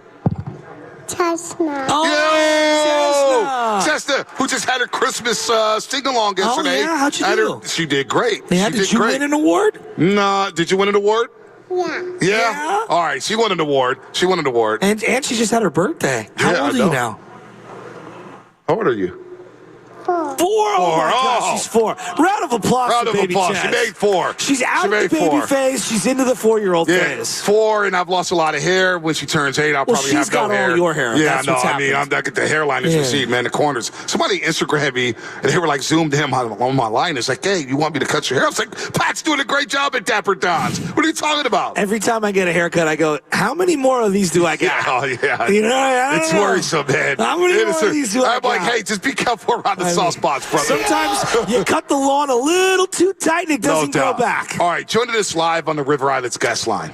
Because we're going to get back to the Doobie Awards. We got 2 big awards The left. biggest ones. The biggest ones. And I'm the already roast getting moment. text messages. Tony was robbed in multiple categories. Oh, wow. She better not have left because people want to hear from her again. All right, well, the roast moment of the year and then the roaster of the year is coming up. But first, we go out to the River Islands guest line to Mayor-elect Daniel Lurie. Is this the mayor? Oh, the San Francisco new mayor. Is this Daniel? What's up, Daniel? How are you two? Do we call you Mayor or you Daniel? can. We talked about this last time. You can call me Daniel, and it sounds like you guys are having a party over there. We are. Well, we miss are. you. You need to be here. Well, quite honestly, Mayor, I know that you were a part of the, the board to get the bidding for the Olympics. We're hoping that next year we can bring this back to San Francisco. We need to get you bidding on this event. You know, Laughing Monk's been great to us. We love them, but they also have a San Francisco location. All right. So next year, I'll be there. Let's do it here in San Francisco. Come on. There it is. Deal. There's a lot of people that want in on this, Deal. Mayor. There's a lot of people that All want right. in. Hey, what are we going to do about these Warriors? Because I know you love the sports. You're at Chase Center all the time. Oh, my God. I'm a little depressed right now. They lost by 51 last night. I had to get through a post-game show. How did I do that last night after losing by 51? Bonte, I don't know what to say except maybe we were overachieving early on. The trade deadline is coming up, or is it passed? It hasn't passed yet, has it? Can we go out and get more people? We have to. I think we need one more. We need another body. I was hoping we were going to get Giannis, but Milwaukee's taken off and turned it on. That was our early season dream, right? Hey, Mr. Lurie, let me just tell you something. You asking for Giannis is like me telling my wife, "Hey, hon, we're buying a house in St. Francis Woods. It's going to cost about $6 million. We're getting it." Well, Mayor, he does have 3 houses already, so he's probably tapped out. Stop that. You said I'm it, not me. diversifying my real estate portfolio. Good. That's good, Shasky. I'm proud of you. Well, listen, I hope you guys are having a great holiday season. We got Warriors. The Giants signed a great shortstop. How exciting is that? Willie Adames, that's a bright spot right there. We got to get fired up about that. Hell yeah. Corbett Burns may be on the way. And then I don't know what to say. I took my son to the Niner game last Thursday. How'd that go? That was rough. It didn't. When that interception with 5 minutes to go was thrown, my son just said, "Well, there goes our season." So that was a rough one. But listen, it's been a long couple of seasons. You get to the Super Bowl, and the injuries have just been insurmountable. And I think that's the story of the season, unfortunately, for our Niners. Yeah, totally. Look, Mayor, I want to make a promise. I want you to be one of our guests of the year in terms of nominees for next year. So can we have you on more often this year? Because I drove down 6th Street the other day, and look, progress is being made. And you and I have to have a conversation about this because I'm very happy with what I saw. Okay, well, that's good. Shasky, I walked with SFPD last Sunday, and, we're developing a game plan. They're working hard. It's just a complex situation, as you know, and there's no quick fixes, and we don't want to just move the problem from one street to the next. And Market Street is better, But we got to get control of the open-air drug markets on 6th Street and get people the help that they need off the streets. And that's the thoroughfare. So when people are coming in for the NBA All-Star Game in February, we got to show off the best of our city. And by the way, we are the greatest city in the world when we are at our best, and we will get back there. There it is. We got work to do, but we are going to do it. All-Star game coming. And Shasky, you and I go for a walk. We'll go for a walk, you and me, on 6th Street. I'm ready. Shasky just started driving down 6th Street. No, I'm kidding. No, I'm glad you're doing it because it is the progress. It's nasty down there. But, Mayor, come on, keep it real with us. Aren't you disappointed you didn't get a nomination for Guest Moment of the Year or being the Guest of the Year? I know you only called one time, but come on, you're the mayor. Well, this is 2 times now, but I just like to keep my head down and grind and do the work. And the accolades, if you do your job, the accolades will come later. And I hope in the years to come I'm nominated. There you go. I think a nomination's coming your way. 2025's your year in more ways than one, Mayor-elect. And happy holidays to you and your family. Thank you for calling in. We really appreciate it. We now consider you friend and family. Well, you two are friends. And all the listeners, Merry Christmas, Happy Holidays. Go Niners, go Giants, go Warriors. Mayor-elect Daniel Laurie. Good job, Daniel. That's awesome. Thank you, Daniel. Now, 6th Street has looked the way it's looked for about 30, 35 years. And the TL hasn't been cleaned up, so I hope somebody does it. And Market Street used to be ruthless. There's no doubt about it.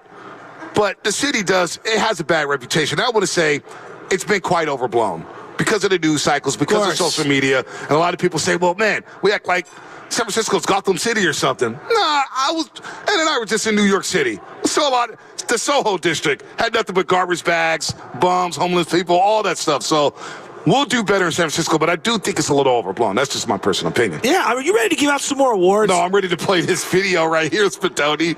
One of the worst takes in radio history. Oh, my goodness, Bonte. Where you want to begin? We got to begin with the quarterback position. And Debbie over here. Debbie, she knows Big what time 957 The Game You're listener. You're going to know what time it is. Subscribe to YouTube. Subscribe to Twitch. Click it. 95.7 The Game. Joe Shasky the Butcher. Bonte Hill. And what we just saw at the quarterback position. Oh, my God. Let me just say this, Shasky. I'll start it off like this.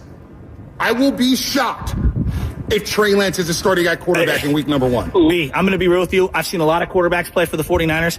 Undeniable talent, but it's not just the physical tools. No. It's the little subtleties of how he played the position, the dropbacks, the ability to move in the pocket when there was a little pressure on the left or right side, and then he throws the ball on time, on the money, in the belly button, letting his receiver turn upfield and make plays. Let me ask you about the presence. Oh my God, the moxie. When he steps in the huddle, there's a different swagger to this offense. And I know it's just shirts and skins. Yeah. You're wearing shorts. There's no pads right now, and it's only day 3, day 4.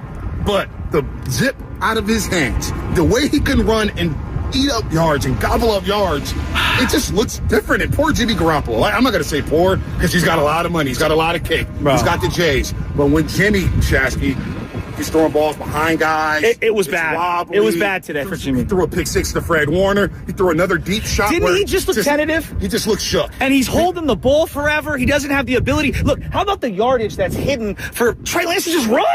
The RPOs and the effectiveness of the RPOs, when he gets on the edge, he can stop on a dime and throw it. The ball's outside. Even when he throws it outside the numbers, he gives his wide receivers a chance to turn and run. So the big takeaway is Trey Lance is ridiculous. Phenomenal. No, he's ridiculous. Also, for a guy coming out of Division II, he looks like he's played in the league for 5 years, and I'm not even kidding. He looks great. Also, the defensive line is deep. Loaded. We didn't see Kinlaw strongest part of the team today, and they look good. Oh, my God. So I couldn't take we need a category. That just leads me to thinking about another category. Overreaction? We need the worst take of the year on the Morning Roast. And there's been a lot of bad takes. We've had a lot of people calling about bringing in Rex Ryan as a head coach of the 49ers. I mean, it's getting stuff for times out here for 49er fans. Chaz, do you want a headset? No, she doesn't want a headset. Are you just going to join the show as the third host? She's going to color right now. Yeah? She's color. She's just focused. Join the but show. You know what? I'm focused. By the way, I want to bring Sam and Leo up here. The owners are Laughing Monk Brewing. Where is Sam? Where is Leo? Sam, come on. Where's Sam? Where's Leo? And I want to shout out Michelle, the general manager of Laughing Monk Brewing. Shout out to Michelle. Coming up for Michelle, the GM of this bad boy. Dario, the executive chef. Shout out Dario. The kitchen staff, the bartenders, Stasha and Walter. Great job here. And the servers, Aubrey and Eric. And as well as the busters, Gio, Jamil, and Alvaro. Thank you guys so much. Thank you guys so much here at Laughing Monk Brewing. Now let's bring in the owner. One of the owners. We got Leo somewhere around here. Come on! Well, let's bring up Sam on the red carpet. The owner of Laughing Monk Brewing. Sam, get up here, Sam. Before we give out our roast moment and morning roaster of the year, we got to bring in Sam for hosting us. He came by the studio a couple weeks ago. He did. And you laid out the spread, and we're like, wow, the stuffed chicken breast and the lobster wing. I brought something from home. Everybody ate it at home. I didn't have a plate. My son is eating mashed potatoes right now. Oh, yeah, Baby OJ's killing it. Baby OJ's killing it. Well, Shasky, I've got a beef with you. Uh-oh. I went and looked at the lobster ravioli, and all the lobster was picked out of it. I want you to be honest with me. Yeah. Was it you? No. I got cameras everywhere. We're gonna check the tape. Oh, I love that. I already have CYO checking the tape for my last technical in the fourth quarter from the last game I coached. So this wouldn't be the first tape review game that I've had happen. The food here is incredible. This space is incredible. I mean, it must be awesome on Sundays here. Oh, it is amazing. Packed house for the Niners games. Yeah. We can get the away team so you can heckle them a little bit. I like to come out here. Yeah. So, yeah, it's a blast. Yeah, and you guys got the San Francisco location, too? Yes, we are located in the Bayview. Nice. Yeah, right off on Egbert. And I hear another one is coming soon. Hey, don't let the cat out of the bag. The streets are talking. There could be another location. Yeah, we might have a full restaurant, gastropub location coming soon. Oh, okay. This place is incredible. What's your favorite thing on the menu? Because look, the prime rib today was hitting. I know Robin said, I don't really eat prime rib, but when I do, wow, that was really good. Oh, thank you so much, and shout out to Chef Dario again for the amazing spread that he put together. My favorite item is the steak. Oh, nice. Yeah. It's steak, potatoes, and an onion ring on top. Yeah, you can't beat that. Little broccolini. Yeah, broccolini. Love broccolini. I'll eat 2 or 3 to say I had the vegetables. Yeah. Now, you're a big basketball fan. You're a big sports fan. You listen to the show. You listen to the station. How sad do the Warriors make you? Yeah. Really, really sad. More sad than your Cal Bears? I don't know why you were trying to get personal right now. Seriously. The bowl game. That ain't right. That's not right. No, it wasn't right that they were on ESPN playing in that bowl game. We lost our quarterback. That's what I'm saying. I know. What are you Mark Batson, the mid team, the women's team's doing pretty well. The women's team's amazing. I just met with the coach too. We did something with the Jason Kidd Invitational, and she came by and said hi. They're doing amazing. So you'll see me at the women's basketball games. How long has this place been here at this Sunnyvale location? Since '94. Wow. This place is incredible. It looks brand new. The views are incredible. Philmo Mike couldn't get over the ambiance that you had going on here. I walked from the hotel room. It was a 5-minute walk from the hotel room. Yeah, it was great. beautiful. Ducks were in the lake. Yeah. It was nice, cool air. It was just beautiful. Absolutely. Yeah, it's we love this location. We got another one in Scotts Valley. Oh, nice. Same vibe, same thing. So, if you're going down to Santa Cruz, stop by just right off the exit on 17. A little Paso Tiempo. I play a little golf, I stop off at Laughing Monk. Let's do it. There you go. What do you think about about this crowd? We're gonna go what do you think about this crowd here? Oh my God. So amazing. Oh, come on. Who other than the morning roast? Who other than the morning roast can get people out here at 6 a.m.? It's incredible. People are here at 5:15. What amazing fans. And thank you so much for coming. Yeah, absolutely. Thank you guys. Just give it up to Sam for hosting us, man. You didn't have to do this. Great stuff, Sam. Thank you, bro. It really means a lot. Really means a lot. It's we always say, help support the people who support us. Laughing Monk has supported us, and we just met him. Please come and support this place. This is the place to be. Guys, you've all had the food. Yeah, I had the food. Come on. By a round of applause. How good is the food here? We have about 23 minutes left, and we have 2 awards to give away. And these are the big boys. These are the big awards. I'm not going to lie. I'm the kind of person... I hated waiting till Christmas morning to open my gifts, so I would run into the garage and try to find where my dad would hide the gifts. That does not surprise me. And then, I'd rip it open so I could look inside. I hate secrets. Yeah. I hate waiting. We did a pretty good job waiting till the end. Yeah, no, you did. I'm proud of you, buddy, because I know. Hey, look, the roast moment. We're going to start with the roast moment. Roast moment. And then we have the roaster of the year. Okay. And we got some great nominees. But let's go to the roast moment. Spadoni, hit us. What's up, roasters? Philmo Mike in the building. with you. Hopefully y'all enjoying the food. Coming with the morning roast moment of the year right now, man. Linda in Oakland recalls the time she met Steiny at a bar. I met your friend, Steiny. Yeah, at a bar? She's talking about a place right down the street from where I live. I go there here and there. What's going on? You were really nice that night. Bonte and Shasky, they believe the Warriors can make a run. 6 months ago, in fact, I just typed in on YouTube, Warriors deep run. It's worth saying out loud, Shasky and I, that we both believe this team can make a deep run in the playoffs. Absolutely. I've learned from my mistakes. I'm not doing it again.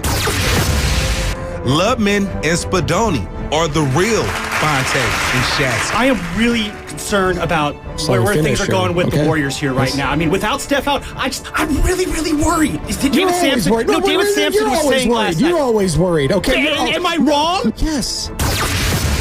Joe Shasky, he would die to be the A's. I know so many people that are die-hard baseball fans, and you know what they all, well, at least we're not the A's. Did you watch the A's last night? Yeah. I would die to be the A's right now. Bonte Hill is not impressed with the Mona Lisa. When I went to the Louvre and I saw the Mona Lisa, thought it was overrated. I want to see Bonte at the Louvre meticulously breaking down these paintings. With the monocle. Listen. We're not hard on the Mona Lisa.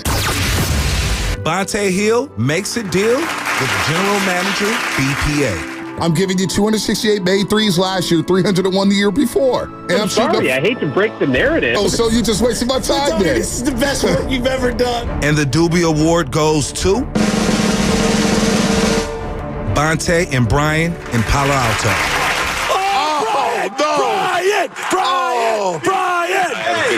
Play the whole thing. Can we play the whole interaction? Oh, no. Do we have it? Mr. Hill, walk right this way. GM Brian in Palo Alto is here to see you. Hi, how are you? Hey, what's up, BPA? I'm not doing anything crazy. Okay, that's fine. I'm not looking for anything crazy. Shasky, I'm just a man. I know, Shasky. I know you're a man. Nobody's calling you. So, Mr. Hill, can you tell them how many years and how much money you want for Klay Thompson? Yeah, I like to be respected. I like 3 years and a player option. I'm not scared. Okay, you're not scared of that. Then fine. Let's do business then. What's the wait? Don't give me false equivalencies. Well, I guess you and Brian won. Roast on moment behalf of the year. of BPA and myself, Let's go. I accept this roast moment of the year. Thank you to all the roasters, all the hard work we did. BP, I guess we have something in common. We're Doobie Award winners. Go figure. I love it. Oh, man. Well, really quick, I want to give a secondary shout-out here to Joe Spadoni, who helped make that conversation happen. He has been back in the studio this whole show, pressing all the buttons, making sure we're on air. Can we just give a big round of applause to Joe Spadoni? Thank you, Joe. Joe. We in all year long, keeping us on the air. He couldn't be here, but he deserves his love, too. This will go next to my college diploma, I guess. Okay. I'll put it right there. Well, do you have any television awards? I don't have any television awards. I know that those would go higher than the radio awards. Hey, we haven't even got nominated for Marconi, so we're doing something wrong. I mean, that's why you need to have me on that pre-post-game show. I need to have you on there. Well, that's radio Marconi's. Okay. Emmys or TV. Whatever. I was talking with the big boss man, and I was saying to him, I said, I don't know if there has been a morning show that's been around at 95.7 The Game as long as ours. And look, every day could be our last day. We could get, taken out like in The Sopranos. But it really is without you guys, like the audience, the crowd out there. We aren't a show, and we don't have a station. And so when we do some fun stuff like what we're doing today, it allows us to reflect. And there's times where we don't know. We make stuff and we do stuff on radio. Don't get sappy on me, Do Shasky. people like it? Do they not like it? Do they hate us? They probably hate us. Whatever. That's fine. We got a lot of haters. A lot of haters. But honestly, I reflect on the year we have, and I just, on behalf of the show and everyone, I said at the beginning of it, 95.7 The Game, everybody that does this, we do this for you guys because all of us are fans at heart, and without the fans, we don't have a station. And I mean this from everybody here. Just thank you guys. Thank you people that are here. Thank you that you're driving in your car. I know a lot of people, they got a lot of stuff going on. You're going to make me cry, Seth. You're getting all sappy on me, Hear me out. It's one of the hardest years of my life, right? Professionally and personally, for a variety variety of things. I want to kill this guy on a daily basis. He wants to kill me. I want to kill him. Sam Loveman, my producer. There's a lot of killing this morning. There is a lot of killing. It's like The Sopranos. It's like The Sopranos. But when we come in and we turn the mics off, it allows us to kind of get away from the real stresses of life and talk about sports. And yeah, I want to fire Farhan. And yeah, Brock Purdy makes me pull my hair out. And yes, Kyle Shanahan not knowing the overtime rules is inexcusable. Like, it's just inexcusable. But my question to you is, what does it make you want to pull your hair out? Seen my beautiful little boy over there, and he's smiling in my wife's hands. There's a long little pause there. Think about it. But I mean this. I know we, like, you guys that take the time out to listen to us and to come down here, just thank you guys. Like, I mean that. Thank you. Merry Christmas to everybody. Happy holidays. Let's end this thing on a bang. Are we ready? Not quite yet. Not quite yet. Really quick, Shaz, because before we get to our roaster of the year, so earlier in the show we honored Robin Sambruno for the call of the year. Okay. On the line right now is our 2023 Call of the Year winner, Brianna in Detroit. Whoa. Brianna! What? Hi. Hi, guys. What's up, Brianna? You guys were, listen, congratulations to another great year. You guys were great today. Thank you, Brianna. We appreciate it. What's going on in Motown? How are they feeling about the Lions? I mean, I don't know why it's one injury after another. We can't stop getting hurt here. I don't know what's happening, but we've had a very successful year after you guys eliminating us last year. So, yeah, you know, I think you guys are kind of spoiled in the Bay Area because you were winning for so long. But it happens in sports, you guys. It'll be okay. Maybe the Warriors will make a really big move soon. You know, sometimes I have the inside scoop. So maybe they'll be making a really big move soon. So what is the inside scoop on the Warriors? What are you hearing about the Golden State Warriors, Brianna? Well, you know what? I'm gonna keep it close knit because I don't want to say too much, but something big is going to happen because some people have not panned out to be what they thought they would be. So I will leave it there. Oh, Brianna dropping some nuggets. Brianna, can I ask you a question? After last year, the whole sliding in the DMs drop, which was hilarious, how many of our roasters, the people that are listening, tried to slide into your DMs? You know what? A few people actually did, and one person that lives there, and he calls in a lot. He actually found me on Instagram. I was like, how the heck did you find me? And so we started, just chatting. He came here to hang out with some of his friends, and we actually met up and had lunch. He was really, really cool, made a kind of like a new friend. And so, nice. Yeah. Look at that. We're like Cupid. I would love to investigate who that was, but did he pay for the bill? That's the most important. Did he pick up the bill? He definitely picked up the bill. Oh, definitely. Wow. Wow. Brianna, thank you for calling in. Happy holidays. Awesome. Happy holidays, guys. Have another great year next year. You're the Thank best. you, Brianna. You're the best. Brianna in Detroit, everybody. Wow. So I wonder which roaster slid the DMs and took her out to lunch. That's next level. Well, and you have to ask about who paid. To say hi. That's such a awkward question. No, I just want to make sure that guy was a gentleman. That's all. Sometimes women want to pay too. No, well, sometimes they do, but sometimes they don't. Sometimes they don't want to split. Sometimes they do. But I just got to make sure, gentlemen. I was raised to pick up the bill. I would pay if I was thinking, I pay, right? Oh, yeah, she's not happy. Yeah, that's enough. You set yourself up for that one. Yeah, I did. You set yourself up for that one. Sometimes you swing and sometimes you miss. All right. For the moment we've been waiting for here. We've got about 12 minutes left in the show. All right. We've been waiting for this one. It's the grand finale. It's the morning roaster of the year. Before we do that, we have Uncle Gene here. Like the Masters. The reigning rookie roaster of the year. Not the rookie of the year, the reigning roaster of the year. The ROI threw me off for a second. The reigning roaster of the year, Uncle Gene. Gene, right over here. He's set it up right over here. Get here. He's going to pass baton to the 2024 roaster of the year. Spadoni. Play it. Hit us with it. Play it.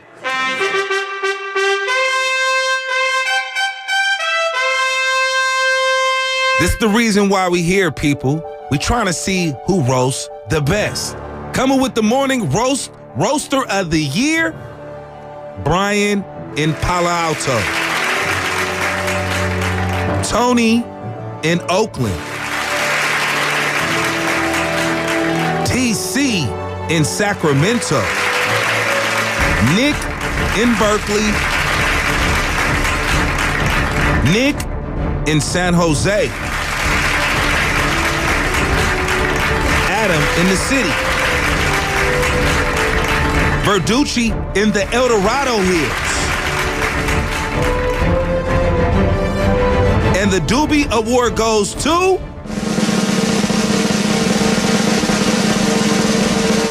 Tony in Oakland. Tony in Oakland. What? Oh, What? the roaster of the year. The roaster of the year.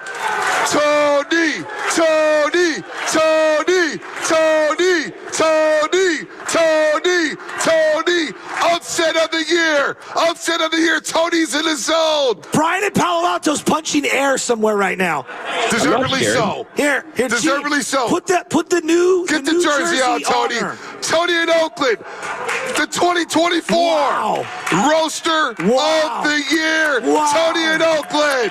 Wow. The floor is yours, Tony. Tony, You're in the zone. you're in the zone. You usually go on the air for about 5 minutes. I let you keep talking. It's Jasky yours. hates me for it. No, it's but yours. the You've floor earned is it. yours. You got however long Whatever you need. want. First, I wanted to say thank you guys for being. How does this go down? That's a perfect start to the speech. Moment for being there. I mean, you guys are like going back to high school when all the cool people were in the hall, right?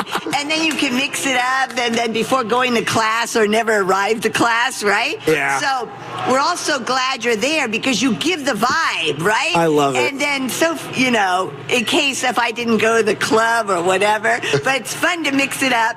And sometimes I gotta wait really long, Sam, to get on. He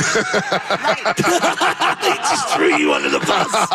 It's her speech. Bonte is the one who decides when we go to the No, tunnel. wait, throw me under the bus now. I am throwing you under the bus. I bring Tony straight to the air. I'm Tony agnostic. What? I'm agnostic. I'm indifferent. I have no problem when you call. You're not agnostic. You had your priest on. Well, yeah, I'm a Catholic. I'm talking about in this particular situation. But, you know, and so I wanted you to help Shasky to get in the zone more, right? I used to get in the Have I zone. succeeded at that? But what we haven't done yet is obviously is not working because Shanahan is still there. my God. I mean, Do we have Tony's call? Do we have Tony's full call on when Yeah, she let's called listen for to the call. Shanahan? We'll get Okay, into we're one gonna second. get it. Keep Continue, going. show. You guys can cut Tony off. Let it go. Sorry. So, you know, this is, hey, Sam, you would know this. Who is the coach for Florida State? Oh, Mike Norvell. Yeah, Bonte would know that too. That's why I said That Mike loser? Norvell. Yeah. Oh my God! You know, Oh my God! Oh my God! I was looking at that guy because what he learned is that everyone that works for him pretends like he's the head coach. So he does a great job. Where Shanahan is a control freak, right? And he doesn't spread the wealth around, and then he doesn't know the rules, and he hides behind his cap, right? When he's doing press interviews. I know. Right? So, what do you want to ask me? I don't know. We usually don't ask you any questions, Tony. You just go. Oh, Brock Purdy. How you feeling about Brock Purdy? Okay, well, as I've said, Brock has it. That's why originally I got on the show, because I never called into a show. Yeah. But then everyone was saying that Brock didn't have it, and I could feel he didn't. I said he would make it to the Super Bowl. I love this. You did call it. You did call it. So let me ask you, how did you find our show? I told you. No. I was flipping through, and then I heard this stuff about Brock Purdy, and so I had to get on. That's what it was. Yes. So Bonte hating on Brock started the whole thing. No, it wasn't him. It was other people calling in. Yeah, right? there you go. There's no hater in my game. That's such. I like Brock Purdy. Is Lie of the Year going to be a category next year? I like Brock Purdy. Brock is still going to do it. This is what you guys, I mean, people don't understand. Shanahan's in his ear the entire time. Can you imagine having a person with no charisma, no stuff in your ear? I do know what that's like. Don't talk about our boss like that, Shasky. I'm just sitting back. I'm catching bullet after bullet over here. I guess it's well deserved after my first 3 hours. Imagine having like Campbell in your ear. Oh my God, you would do so much better.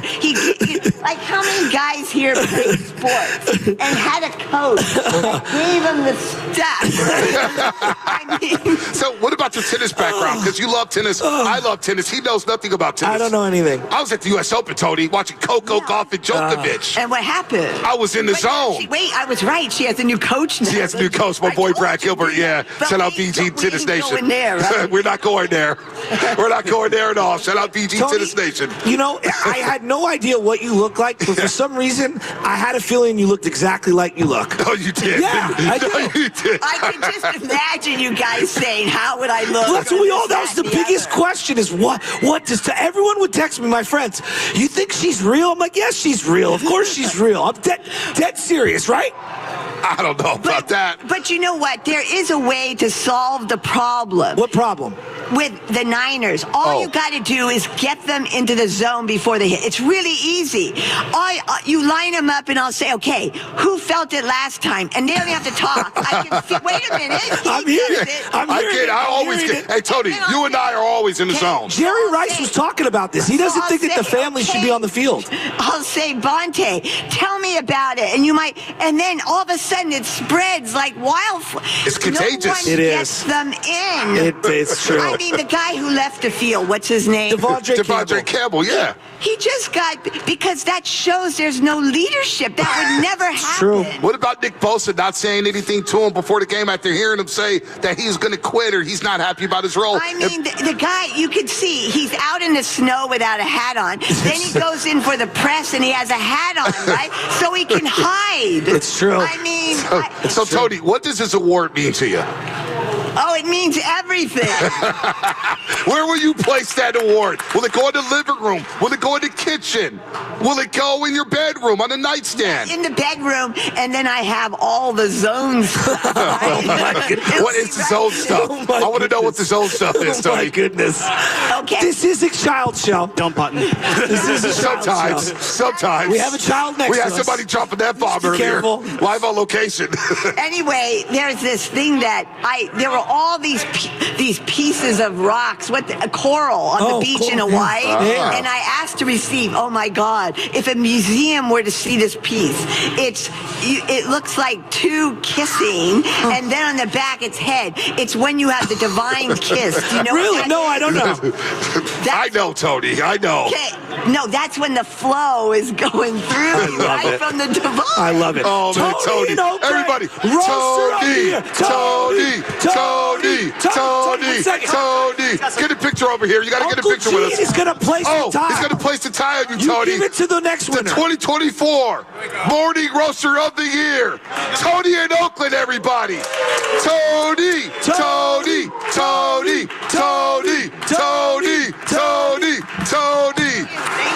Get a picture in here. Get her a Swishaski. Somebody's got to talk on the air. Hey, London, filibuster for a second. This is your time to shine, buddy. Oh, man, what a wild scene here. Tony getting her pictures in with Bonte and Shasky. And as we wrap up the show here, actually, you know what, Spinelli, let's hit Fast Five here.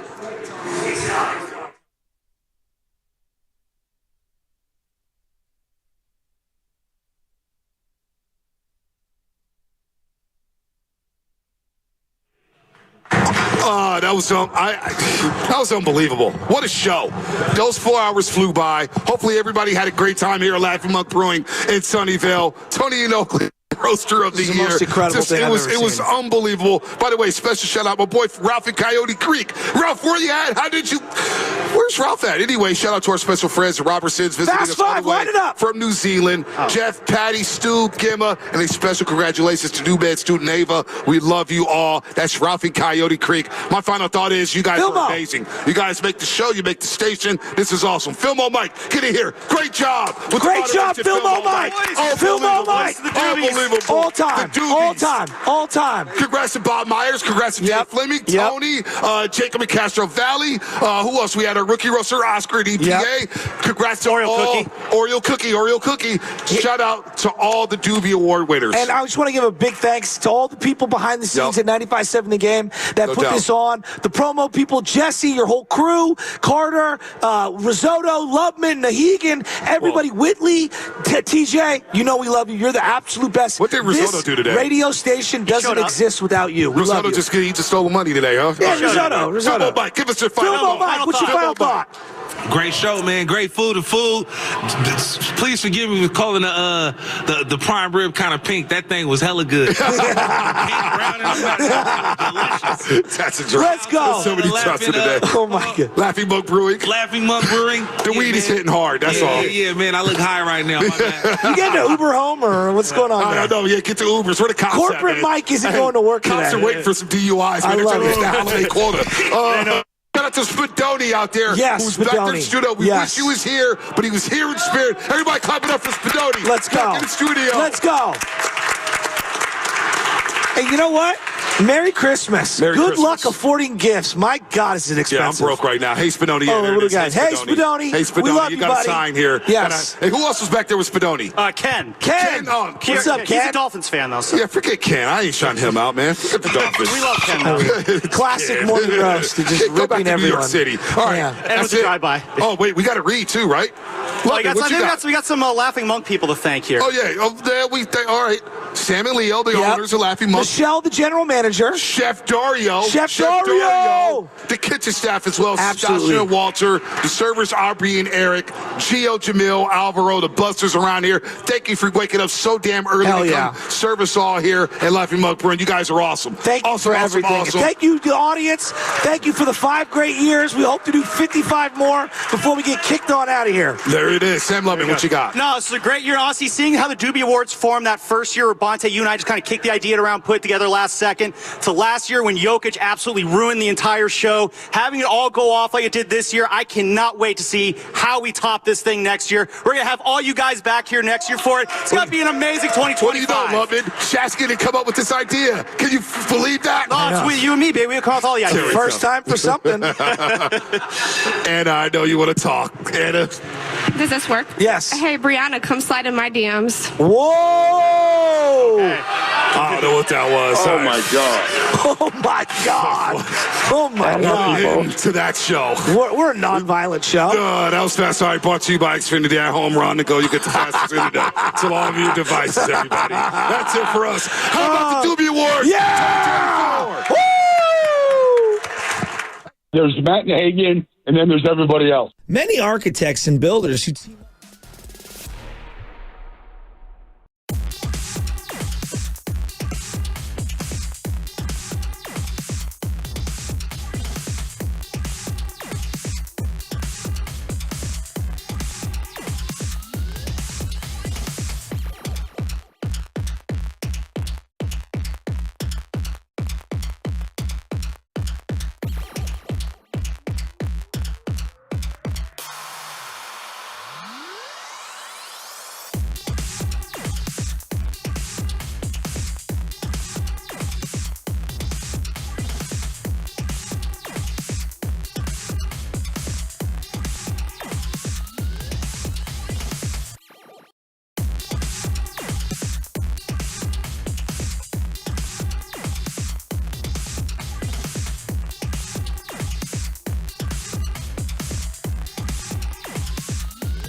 house. I'm out.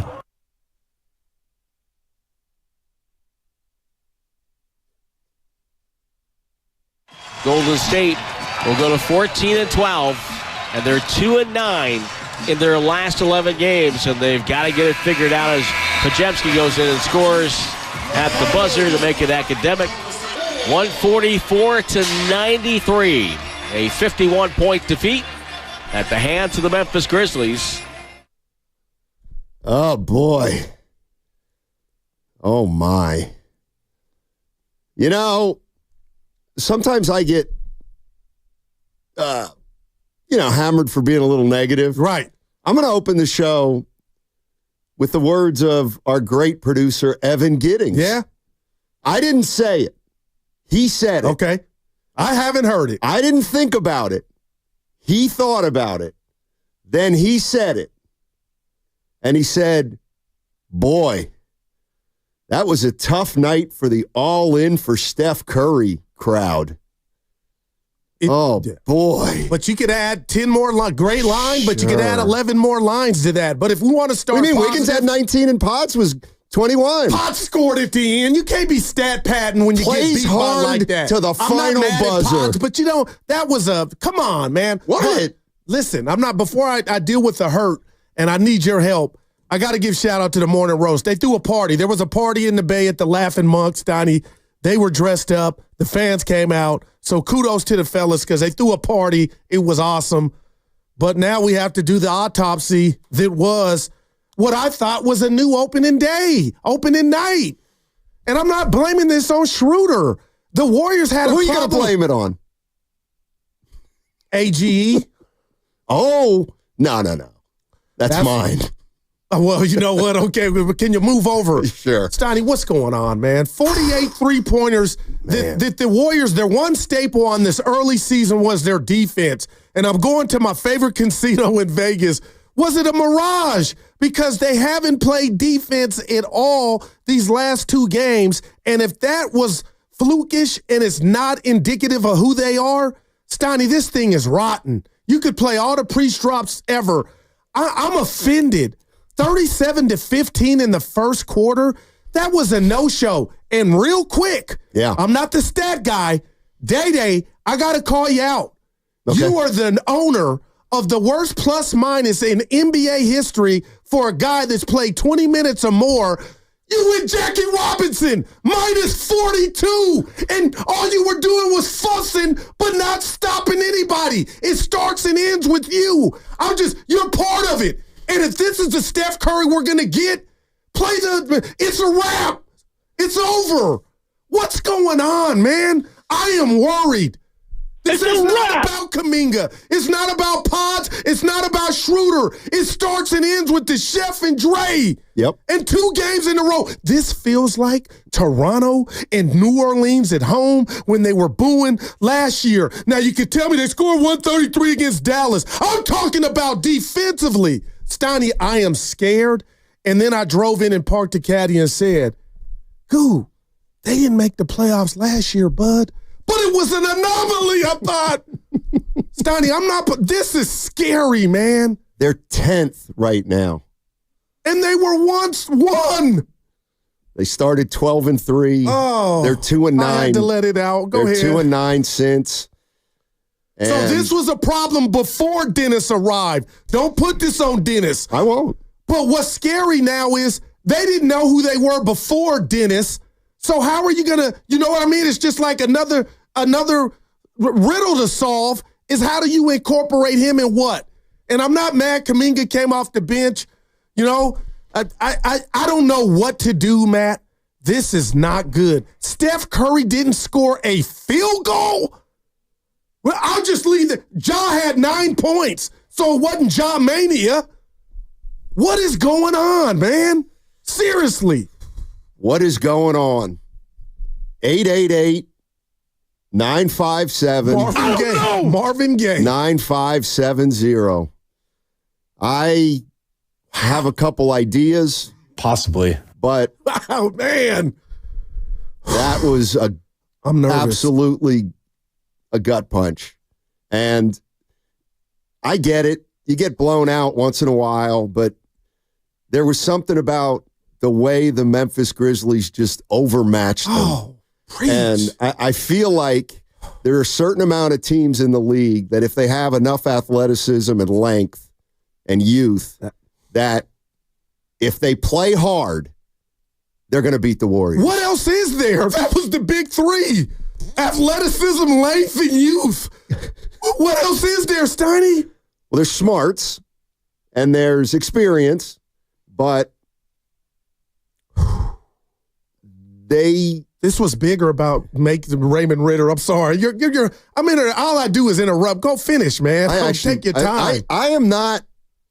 I don't have an abundance of words right now about what happened, and we've watched enough NBA basketball. It's one of those things where do you just flush it, or does that thing lead you to believe that there are significant issues with this team? Would you be, and I don't know the answer, denial if you tried to flush it after what you did defensively? Because that's really what's scaring me.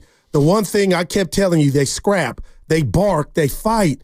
But Steiny, I'm starting to, just like their record is taking a bit a hit.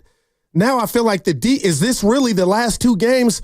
The Warriors, is this who they are defensively? Because if it is, then I'm like I said, man, I'll never throw in the towel, Steiny. But for Steph Curry, the great chef, to go 6 minutes and take one field goal against Dallas, but a whole night, 24, 23 minutes, and not score a bucket, what's that tell you? Because the responsibility now is not on everybody else. It's getting to the point to where, Steph, I'm your biggest fan, man. It's at your doorstep like the Daily Bugle, the newspaper, Steiny. You got to get yourself off. Yeah, but it's not as easy for him as it's been. Like when I look at Steph Curry, he's a great player. We all know that, but he's more guardable now, it feels like, than he ever has been. He's being guarded by younger, bigger, quicker players, and they're making him work really hard. And because there's no reliable second scoring option, the game plan is simple. Stop Steph. And that used to always be the game plan, but you couldn't execute it because he was so great. And his teammates were pretty darn good. Jalen Wells was wearing his jersey and had no fear of any. It was just, Steiny, and he took 7 field goal attempts. 6 of them were threes. Yep. So we're starting to see that. As an older guy at the gym, it's easier to jack a 3 than have that gas in the tank to go to the cup. I hope that's not it. But how do you just, and I was listening post-game, how do you just flush this after you gave up 133 to Dallas and you're 2-8 going into last night in your last 10?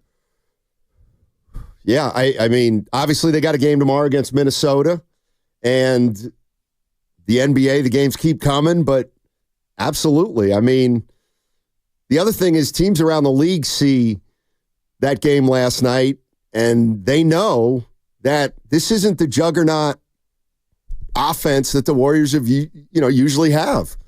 Their best player is starting to feel the effects of age, and he's not quite able to do everything he's done before, and it's got a ripple effect that's really troublesome, I think is the word. Yeah. And I saw a story today from, I think, Forbes that the Warriors have called the Bulls about Nikola Vucevic.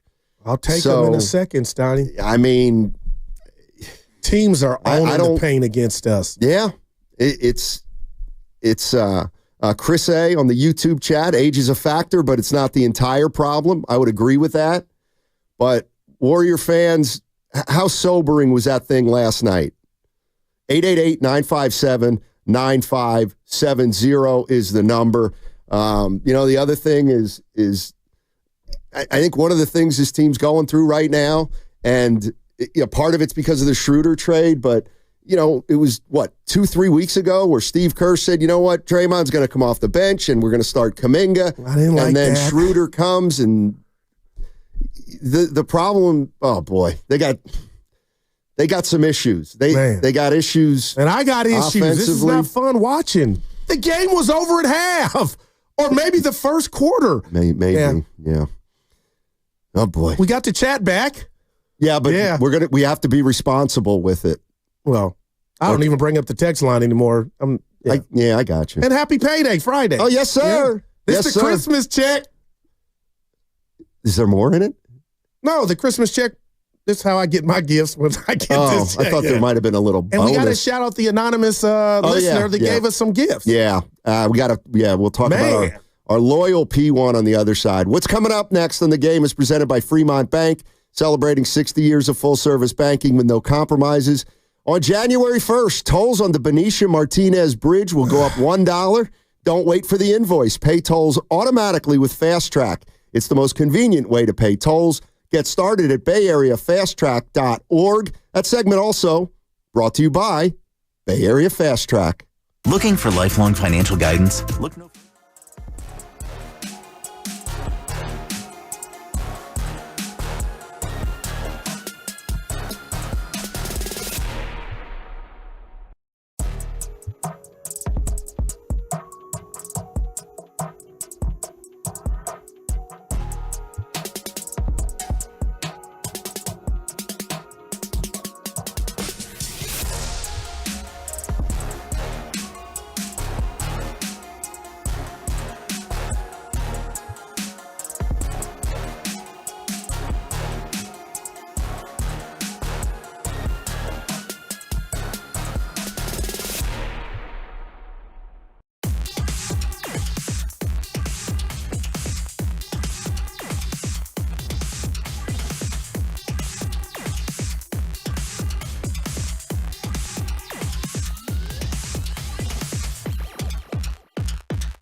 I owe Curry nothing. Now, back to Steiny and Guru on 95.7 The Game. What? Why do I always...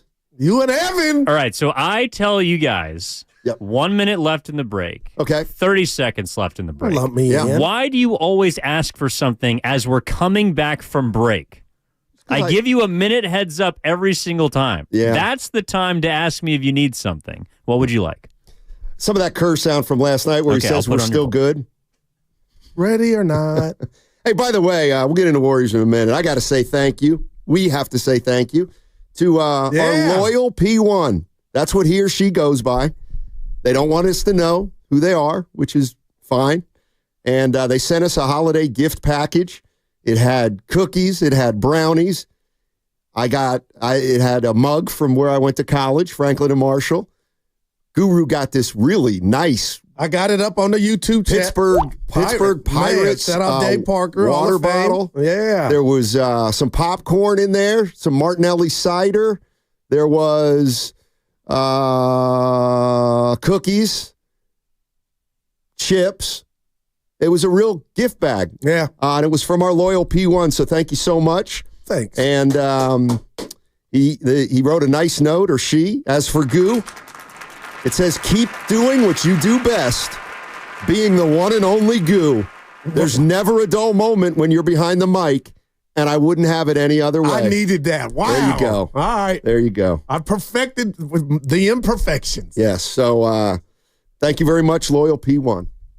Now, what the hell's going on with the Warriors? I'm down. It's tough not to be after that one. Nothing went right. What do you say we started out with West Oakland Holloway? Oh, boy. Happy holidays before you get started. West Oakland Holloway. What in the heck happened last night? Can you guys hear me, first of all? Oh, yes, sir. We got you. Okay, good. Steiny, remember when I called you and I told you, I said I need that old Steiny back. Steph softened you up a little bit. This all in Friday right here. Ain't nothing wrong with the Warriors. This is the Warriors. Remember, have you ever seen the movie Life? Yes, Martin Lawrence. And Eddie. Okay. Remember what do you think? Him and Martin had they kept saying something about the upper room. When they was, after they passed, they was going to the upper room. Mm-hmm. This start with management, Steiny. Y'all got to blame. This ain't on Steph. It ain't on Dre. This is on management because for the last 2 or 3 years, what they've been selling us, we all in on Steph. We all in on, and every year we fall for the same banana in the tailpipe. It ain't about Steph. It's about selling tickets. It's about making people think it's about Steph so they can keep filling that arena up. Until they do some type of blockbuster trade, which they're not going to do, I won't believe it. Now, I do got a question for you, Steiny. All right.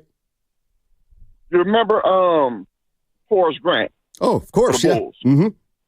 Okay. Do you think he's a Hall of Famer? I don't. Okay. What about Rudy Gobert? Do you think he's a Hall of Famer? Well, I don't, but he's getting in. When you get three... No. Okay. Yeah. No, because what I'm finna say, you can't take away the 4 titles that Draymond Green got. No. But I've never seen somebody who say they're a Hall of Famer put up last night. So my question to you is, Steiny, just don't put the 4 championships in it. Just only individual stats. Is that man really a Hall of Famer? And I'm gonna listen to this off the air because Guru he gonna debate with me. You're the one bringing the perspective. So I gotta ask you, man. And Goo, I'm gonna get at you later. You just got at me. I mean, without getting at me. If the Warriors, if Draymond Green had the exact same career with no titles, no, he wouldn't be a Hall of Famer. Yeah, but if you didn't have gray hair, you wouldn't have beautiful head of hair. But you got it. All I can do is answer the question. Yeah. He's kicking them. Last night was bad. Dre didn't record a rebound in 19 minutes, nor a point. He went Ronnie Lott plus minus 42. That's a record.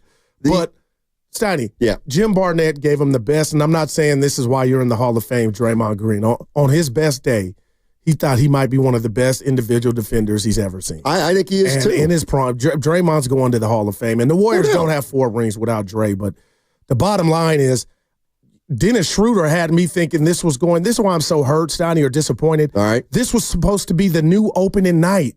I know Dennis Schröder was not Kobe, but what I'm starting to get concerned with is maybe the Warriors don't even know the questions or the right questions to get them back on track.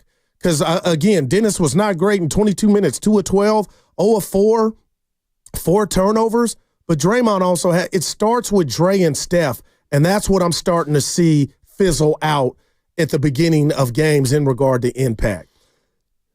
I mean, they were not good at all last night, those two guys. And they're the 2 most important players on the team.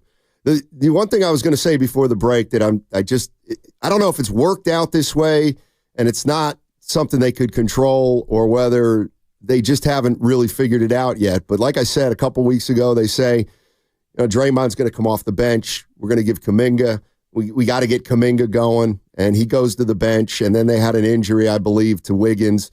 So Draymond started or something. Yeah. Then they get Schröder. And now Schröder starts. But they got to move Kuminga to the bench because they want a defensive tone. One of the problems is their players are either offensive players or defensive players. If you're going to start Draymond Green and Kevon Looney, and those are 2 of your 5 starters, I think scoring is going to be an issue, especially when you're asking your 2 guards to be their highest scorers. But it was the recipe for success for so long. I know. But those days are gone. And so now what do you do? And the other thing, and I'm not, listen, the guy's one of the greatest of all time. Steph's under contract for 2.5 more years at monster money, which is going to make anything they try to do just a little bit harder in terms of trades and their payroll and things like that. Well, again, a concern that I got jotted down here is I keep going or defaulting, and a lot of Warrior fans do, to the number 2. Who's the number 2? Yep. But when you're the number 1 of the caliber of like Steph Curry, you're supposed to dance, and you've danced when, there was no answer. It was number 2 by committee. So I bring that up because, Stoney, what we saw last night to me and Dallas in that 6-minute stretch in the beginning of the game when Luka was firing left and right, that to me, that has not. I judge Steph Curry on, I hold him to his standard.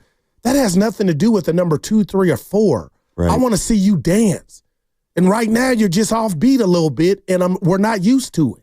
So I don't think we could just say he's not hoisting up shots or he only took 1 of his 7 field goals where a 2-pointer were because of who the number 2 was or wasn't. It's like, what's going on for you to where you're not letting him fly? I'm not ready. He can't generate the shots like he used to. They're not quite as good, and they're not quite as many of them. And that's what sometimes double whammy. What sometimes happens. The one thing, and the all in for Steph and everything under the sun for Steph, I just don't like that terminology. And maybe I'm taking it too literally, but when I hear, everything for Steph, it feels like what they're saying is we still believe that this guy can play 34, 35 minutes a game, get us 30 a night, and be the player who makes everybody else better. And I'm not saying the guy's lost it completely. He hasn't. But the more I think about, I feel like we all still want, and the organization still wants and believes Steph can be the best player, and you can put guys around him, and everything will be fine. But I think what we're starting to find is, especially for a 6'3" guard who's turned 36, who quite frankly, was never an elite athlete, we're going to see him slow down a little bit. And I think it's right before our eyes, and I think it's slowly been happening for a year or two.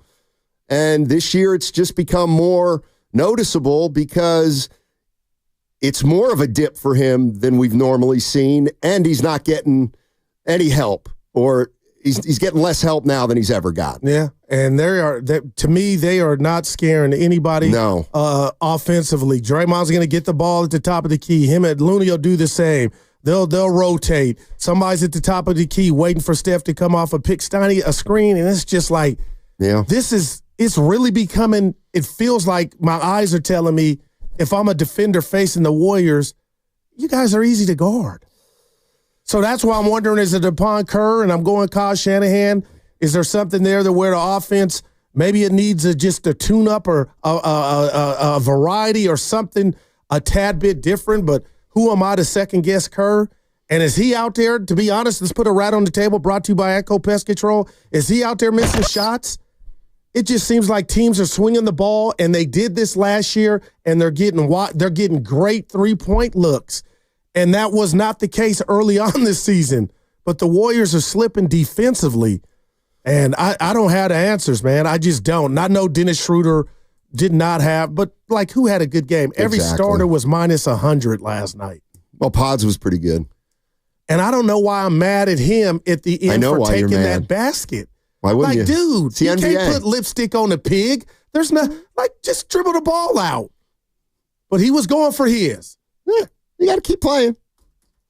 Marvin in San Francisco. How you doing, Marvin? What's going on? I think I'm doing better than you guys are doing. You guys sound really depressed, but okay, let's try not to make too much out of the regular season games. Okay. We've had a ridiculous schedule playing nothing but the elite teams, and for the last 6 games, our opponents have shot between 54 and 67% in the first half. So we ran into a streak where teams that are really elite teams they haven't repeated the numbers they did against us. Cleveland hasn't. They blew us out and so forth. Now, Kerr did nothing to help Curry last night. He let that clown kid stay in his face the whole time. So did the referees. They let him control him with the hands. So this is what happens in the regular season. Now, they've been blown out by 40 points, I think, in 2 playoff or finals games, including in Memphis. And then they came back to San Francisco and they won the next game and beat them, I think, 4-1 or 4-2 in that series. So they have a character. They got blown out by Boston this year. And since they did, they've beaten good teams. Look at the Minnesota. They looked terrible in the first game. You guys were all depressed, waiting for your psychologist to call. And they end up the next night looking like, blowing out the Minnesota. Now, the key is to get back to that ball movement and that kind of stuff. And I think that the real problem has been that they've stopped. They're waiting for somebody else to do something rather than just running and movement. And I don't see Kerr doing a lot of things. I don't see a lot of screens away from the ball for Buddy Hield. I don't see a lot of things that he could be doing. And I kind of suspect that during the regular season, he kind of scouts what the other teams are going to do. So when he plays them in the playoffs, he knows what they're going to do. Memphis treated this game like a finals game. So they were coming with a knife in the teeth, ready to eat up the Warriors, and they did. But the Warriors went into this game like it's Christmas coming up, So I think that was a big deal. All right, let me respond real quick. Stay on the line. I hear you, and I love your heart, man. But I got to say this. If the Warriors were 8-2 in their last 10 coming into this game and they got beat by this deficit, I wouldn't be down. But Ja Morant had 9 points yesterday. Memphis hadn't been playing the best basketball. My point is the Warriors physically have no mismatches anywhere on the court. Jaren Jackson Jr. last night, 5 of 10, but he got whatever he wanted. He didn't make every shot. Zach, every night, all of a sudden, it just seems like everything is offensively so hard for us, and now the defense is starting to erode. So I hear you, but I don't think Memphis played a Game 7 finals game last night, and that's what made it worse. It was just like the other team has more athleticism than us, and that's why we're 2-8 going into last night's game. Well, that doesn't explain why we're shooting 20% for the last 3 or 4 games. And we have in January is the antidote. In January we have I think 15 home games and 7 away games, and they're going to have time to get it together. Right. Remember, in 2022, they didn't have a second superstar scorer then either. Marvin. So they won the championship. Marvin, I love it. I know. Thanks for the call. The love is strong. I love that. They're going to be almost 2.5 to 3 years removed from that 2022 title. Man, I mean, I don't think an analogy holds anymore. Do you think, and shout out to the Redwoods before I say this, Memphis has height. They got some trees. Dude, they're 11-2 over their last 13. Do you think that had something to do with Jonathan Kuminga going 2-12? I did. Of course. No doubt. And I'm not saying, Kuminga, what were you doing? It's like, those are trees. Those are active, athletic guys that, the Warriors don't have a lot of. I mean, the number that, and let me look at it. Let's go to Roxy. Roxy's in Lafayette. What's up, Roxy? How you doing? Hi, I'm doing great. I'm sorry, I'm a little under the weather. So that's okay. I'm just calling you because, what's wrong with the Warriors? I don't know if you guys have noticed, they're not playing as a team. It's kind of like their mojo. Something has happened within them. Because do you remember against the Dallas thing? But Jemski was like screaming at Buddy Hield, because Buddy Hield was like, you did something wrong. And then he was like, it's all right. Look at the score or something. And so I'm like, there's something going on internally that we don't know, which is fine. But you can see it. Like, I feel like they don't have, in Spanish, I would say, they don't have the ganas, not necessarily to win, but they're not together. What's the word? The ganas is the desire. Ganas. Ganas. Ganas?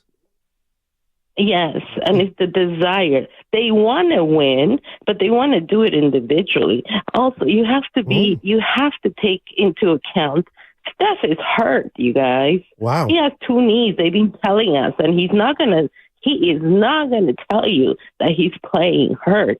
So you're putting a lot of expectations in this one game. Yes, we got our butts beat up, but the realistically thing is like, then you put Schröder where it's like, what the, kind of like, what are you doing? It's our first time together. So, of course, they don't know what to do. This is the real game. So it's going to be a mess up. It's like common sense.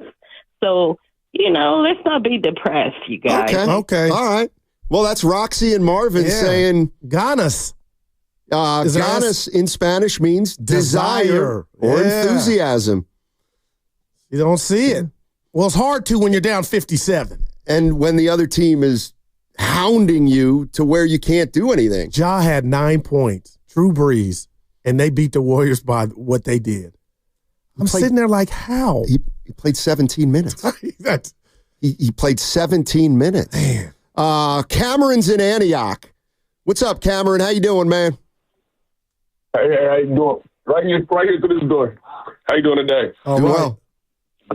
Doing good. I had a quick question for y'all. How many, we 2-9 right now in these last 11 games. How many games do you guys say it would take for Steve Kerr to be fired or any coach to be fired, no matter, like you guys said, besides the 4 rings? The last like 20 games, we've been losing the same kind of way, but you guys keep putting it on the players. Don't you guys think it's on the coach?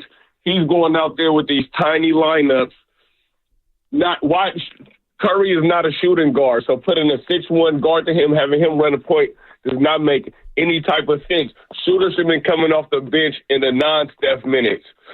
All of these small lineups keep killing us defensively. Draymond and Kuminga should not be running a 5 and a 4 together. If anything, push it down. Draymond should be the 4. Kuminga could be the 3, and we could have TJD or Looney at the 5. All of these things start going awry when Steve Kerr went away from the Terry Stotts offense and started running this motion offense again. After Melton went down, we still should have been running Terry Stotts offense, and we'll be way in a better position. Steph Curry should be on board way more than he has been. What if he can't? What if he can't do it? What if he can't do it like that anymore? He just showed you he could do it. It took over in the Olympics not that many months ago. He did it for the first 9. when we was 9-2, when we was the number 1 seed. Soon as they got back to Steve Kerr motion offense running these tiny 3-guard lineups, everything went to hell. Let me tell you the lineups he ran out there last night. Curry, Buddy, GP2, JK, and Draymond. What kind of defense is we going to have right there? What type of offense is we going to have right there? He's playing Steph Curry, Pods, and Lindy, 3-guard lineups. Why? Steve Kerr has to be sabotaging this. Oh. If you look at it, I can't. when we was running. I got you, Cam. He was naming players on the team. What's he going to do? And I would just say this to Cam, like, if people are up in arms about this team being too small, that's not Steve Kerr. Right. Their 2 biggest players are Looney and Trace Jackson-Davis, and they're not really big guys. And Looney started last night. So with Dre, the whole formula. Mike Dunleavy's got to. If your problem is that this team's way too small, that's a personnel problem, and they're big men. The 2 big men they have are kind of limited. They're not offensive type players, and this team has had trouble scoring. And this is where Draymond Green comes in. If he's not going to score, then how can he play next to a Looney or a Trace Jackson-Davis and you get 6 points from your 4 and 5? Man, it's a killer. So, and it's like, okay, you put Kuminga in, you get better offensively, but you get a little worse defensively. In a perfect world, Wiggins and Draymond can be better 2-way players, but like Draymond's never going to score enough where he is, or where he's respected in terms of floor spacing and that kind of stuff. I know he's making a couple threes, but I don't think he's ever going to be able to make enough where he'll ever get guarded out there. So, they got some spacing issues there. And, the fact that it was Schröder's first game, that doesn't really bother me. I don't make a correlation there. Sometimes that happens. You needed him. But I think I'm looking at this team overall, and when they're going good, you look at what they're capable of. But on a stretch like this, you realize maybe who they are, and they've got a lot of deficiencies. Okay. They do. They just do. They've got it feels like they're at an athleticism disadvantage night in and night out. And this is my problem, Stoney. On top of that, I'm a dreamer. I'm a lover, man. Yeah. They did not make the playoffs last year. Right. So what made me, I'm talking to myself, look at myself in the mirror, Michael Jackson, man in the mirror. What made me think the reset, oh, you know what? I know why. The 12-2 start, I thought something was different.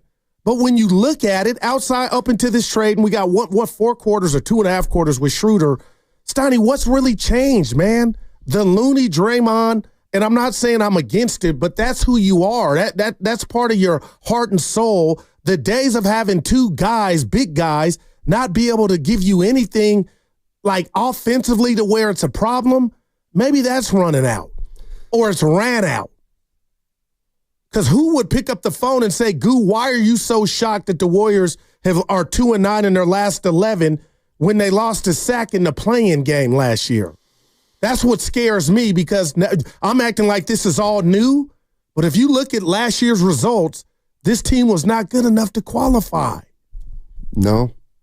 And now the chef is offbeat when it comes to his dancing. It's going to be harder for him to dance. One thing I've noticed at my age, I find myself at a wedding here or there, maybe a bar mitzvah. Yeah. Actually, I've never been to a bar mitzvah, but a party. It's tougher to get on that dance floor the older you get. I did the splits not too long ago. And then you know what else, too, is you get out on the dance floor, but you can't dance as long. Well. And then you get out on the dance floor, and your moves just aren't like they used to be when you were 23. Well, that's I get that. That's natural. But, again, Stoney, I keep going.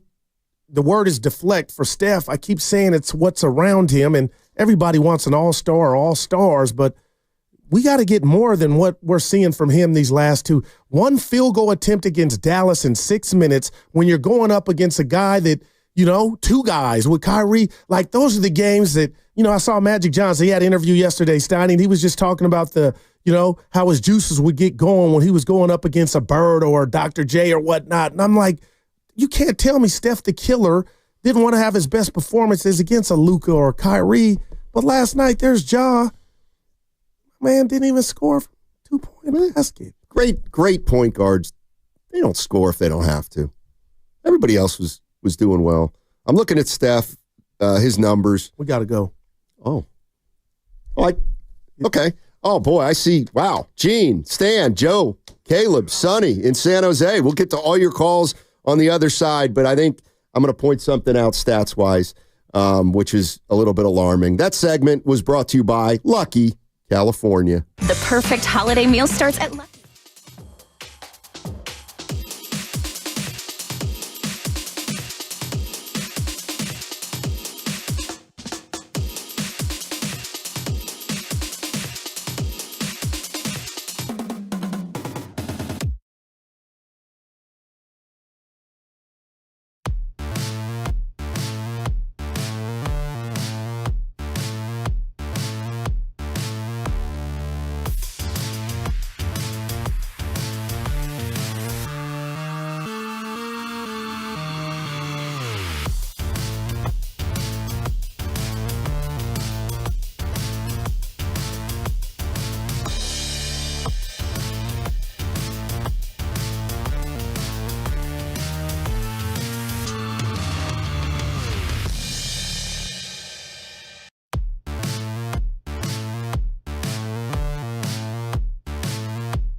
I was at the Circa. Putting in work.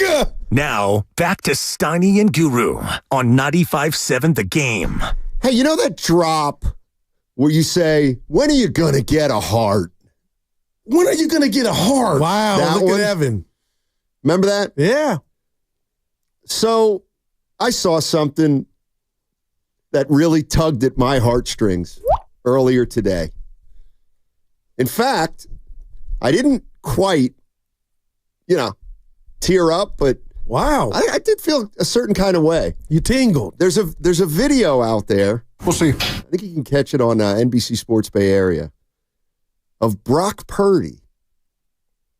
He bought his linemen Toyota trucks.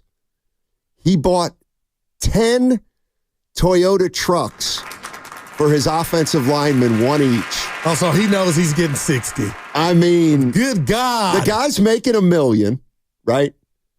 He bought 10 trucks. Those things got to be at least $75K. At least. Now, he gets a deal probably. He probably gets the manufacturer's retail or something like that. But he must have spent a quarter of his salary on those things. Well, he counting spending that new chicken. Anyway, the video is about 1.5 minutes long. I'd advise you to check it out. It's really cool. And I asked you why it's 10? Totally cool. He goes, Goose, don't just get the starters. All of them. And they had, he was hugging the offensive lineman and took him out, and it was videoed, and he showed him all the cars in the parking lot. And all the same color? No, I think they were all kind of different. Okay. And he basically said, yeah, just choose one. Wow, man. Now, Can you imagine? I didn't, of all the linemen I saw, I did not see Trent Williams. Of course, he's hurt right now. Yeah.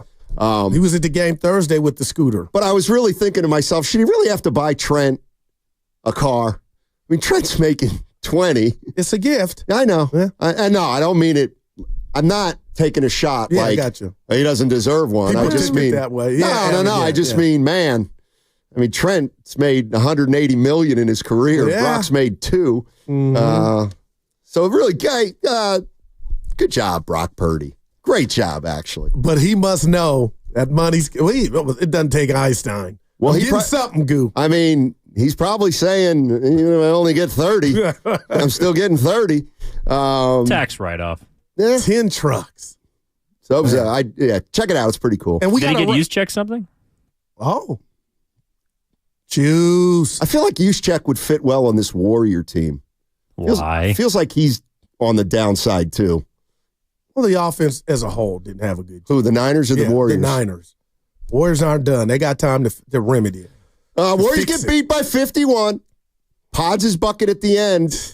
Down 56. I think they lost. I think they lost by 52 to the Celtics last year. They were down 57. So that was a big bucket by Pods late.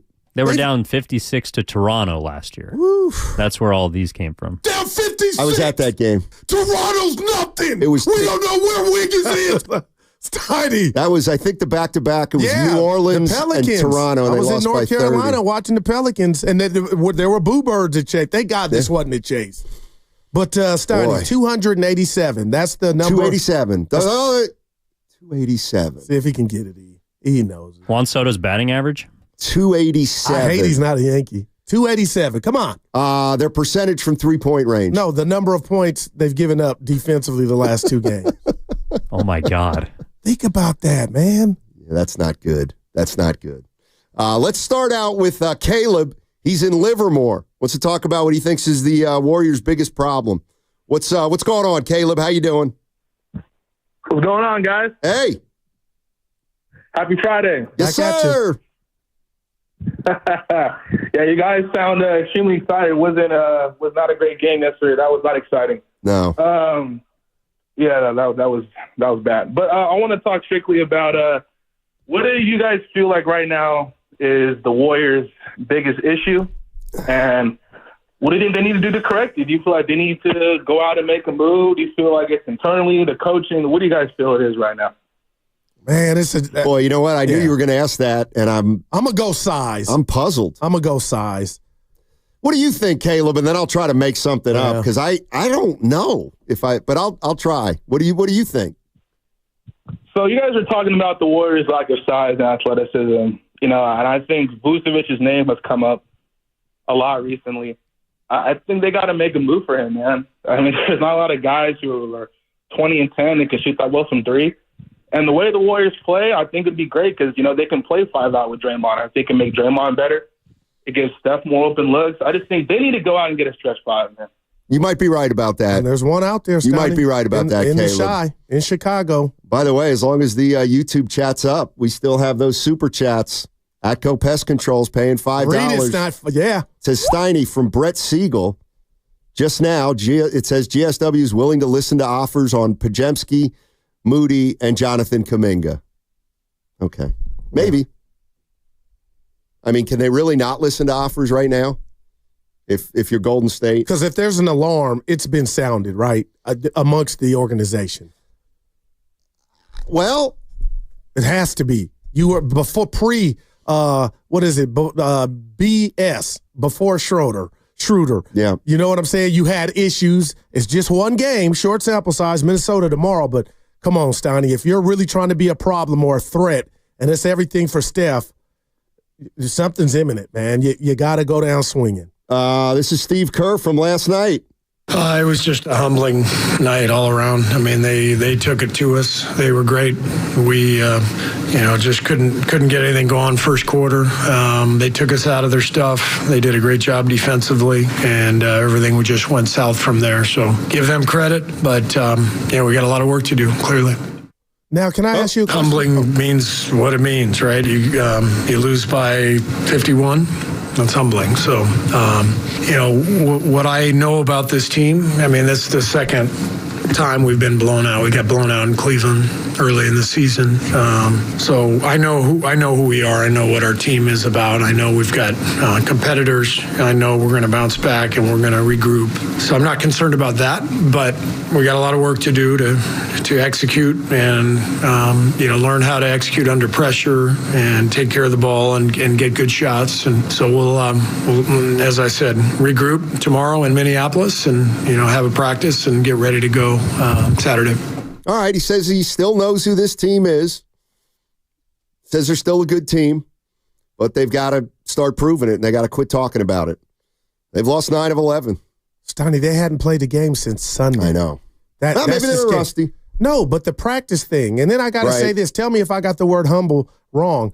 I thought humbling is when you're on top and things are going good, and then you kind of have that stinker, then you get brought back down to earth. But for him to say, and it sounds like a positive is the fact that they only got blown out in Cleveland. No, coach, you're 2-8 in your last 10. I don't care if you lost them all by 1 point. Who cares? Like, that's not a win for me, but it sounds like this just goes with the Cleveland in regard to the amount that they lost by.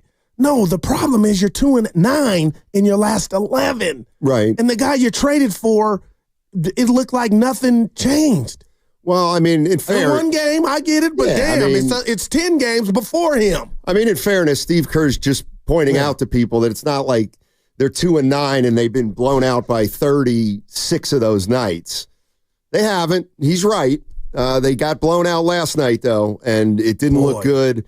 And again, they've lost now 9 of 11. And he says there's still a great vibe around the team. I have no reason not to believe him, but if the losses keep piling up, then you got to start thinking about the personalities on this team. Draymond Green. Well, he was running a little hot last night. Dennis Schröder. Yeah.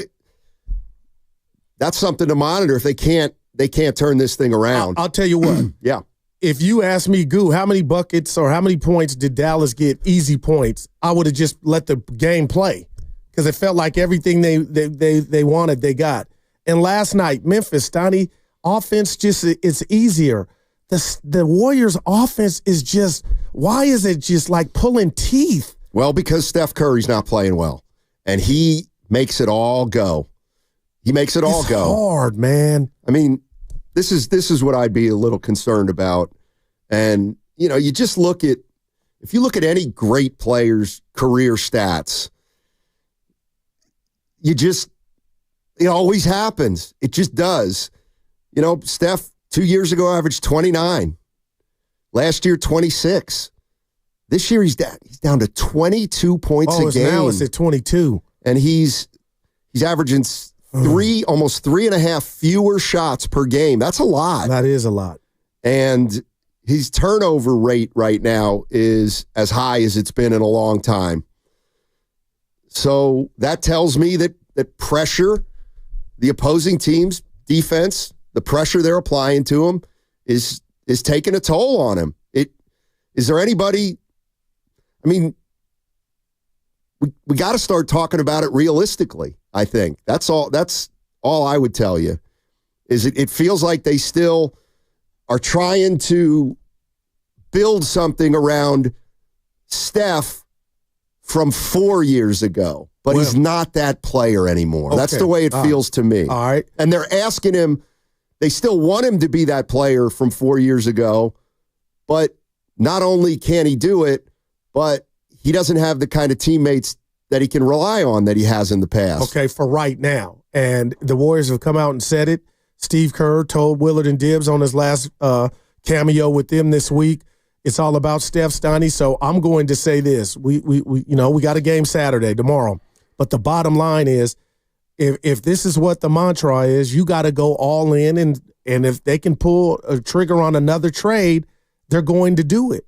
Because we all agree Schröder's a nice piece, but he wasn't Kobe Bryant. He wasn't that. So if that's what it is, and then Warrior fans maybe just light the candles and keep the Bible open, hoping that they'll pull something else off, and maybe we see Jimmy Butler in a Warrior uniform. Because at this point, that's where I'm at, and we'll deal with the future and what you don't have in the piggy bank or the wallet then. But the bottom line is, if you get to me, here I go, Jimmy Butler with Schröder, Steph, Dre, and you can, whoever the fifth is, that to me, I would like to watch more than what we have now, man. Well, let me pose that to Warrior fans, because that's where you and I disagree a little bit. Josh Ram says hell no for Butler. As it relates to a guy like Jimmy Butler. I mean, again, I think if you put Jimmy Butler on this team 4 years ago, you got a ball game.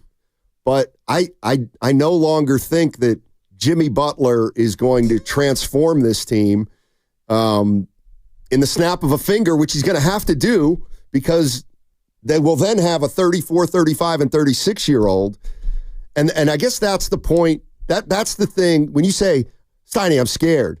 If I were a Warrior fan, the thing that I'd be most scared about is that the team continues to, believe they might be one player away, the right player, pairing with Steph, and everything will change. I don't necessarily believe that. But that's how you find out, though. And if you don't do a move, there's a monster risk involved there. Okay, but give me this. There's a risk involved thinking this team is going to transform itself with no other moves. Well, as is. And it just feels like some chickens are Steiny, I know it's 2 games, but man, defensively, those were 2 no-shows. And I'm just asking you and the listeners why. And then if you say, Goog, look past that. We played Houston, down to the wire. Defensively, it was hard, but they're not offensively as talented as what we've seen these last 2 games. But that was easy work, as the kids say, for Memphis last night. Let's go to Gene. Gene's in Oakland. What's going on, Gene? How you doing? I'm doing good. Follow up on a couple of things. What you just said, Goo, that lineup you put together, that would have been a great team 4 or 5 years ago. Man. Which brings me, it brings me to the whole Curry discussion. I don't know if you recall, but back when he signed his extension a few months ago, I guess, I told you my big concern was that he might play too long, that he might not know when to bow out gracefully. And I use Willie Mays as the example that I didn't want to see that happen. So, and now, I'm watching him play. My feeling is, look, if he's not playing well because of his knees, then he shouldn't be playing. And, that's on Kerr to say, no, we're not putting you out there. Well, you're hurting the team, you're hurting your legacy, and you might even be hurting yourself physically long term. On the other hand, if this is the best we can expect from him from here on because of his age and his physical condition in general, well, it just may be time to start thinking about the end, and it's going to be on Curry first and foremost to say, okay, I don't want to embarrass myself anymore. Now, maybe this is an overreaction to what happened last night. Maybe he still, and I'd like to believe he still has some Curry flurries in him, and that there still could be some excitement. But I hope they're not just milking this, as one of the previous callers said, just to bring the fans out to the to watch the game. So, anyways, those are my concerns. Hey, Gene, before you go, happy holiday! And you were at the party this morning at the Laughing Monk. How was it? Oh, it was great, man. That was a lot of fun. All right. I really enjoy the whole 95.7 crowd. You guys, the whole group of you, and the roasters and everything in the morning. I mean, like I said this morning. I've had a rough year, so you guys have helped me get through it. I really appreciate it. I'm going to be 79, and you help keep me young, at least young in spirit, man. Well, so, thanks a lot. You're still in great shape, Gene. I've met you a few times. Thank you so much for your support. Your support, and we're here for you. But also, you make the show too. Yep. Gene makes the show, no doubt about it. Be nice to the guru, man. That wasn't Gene.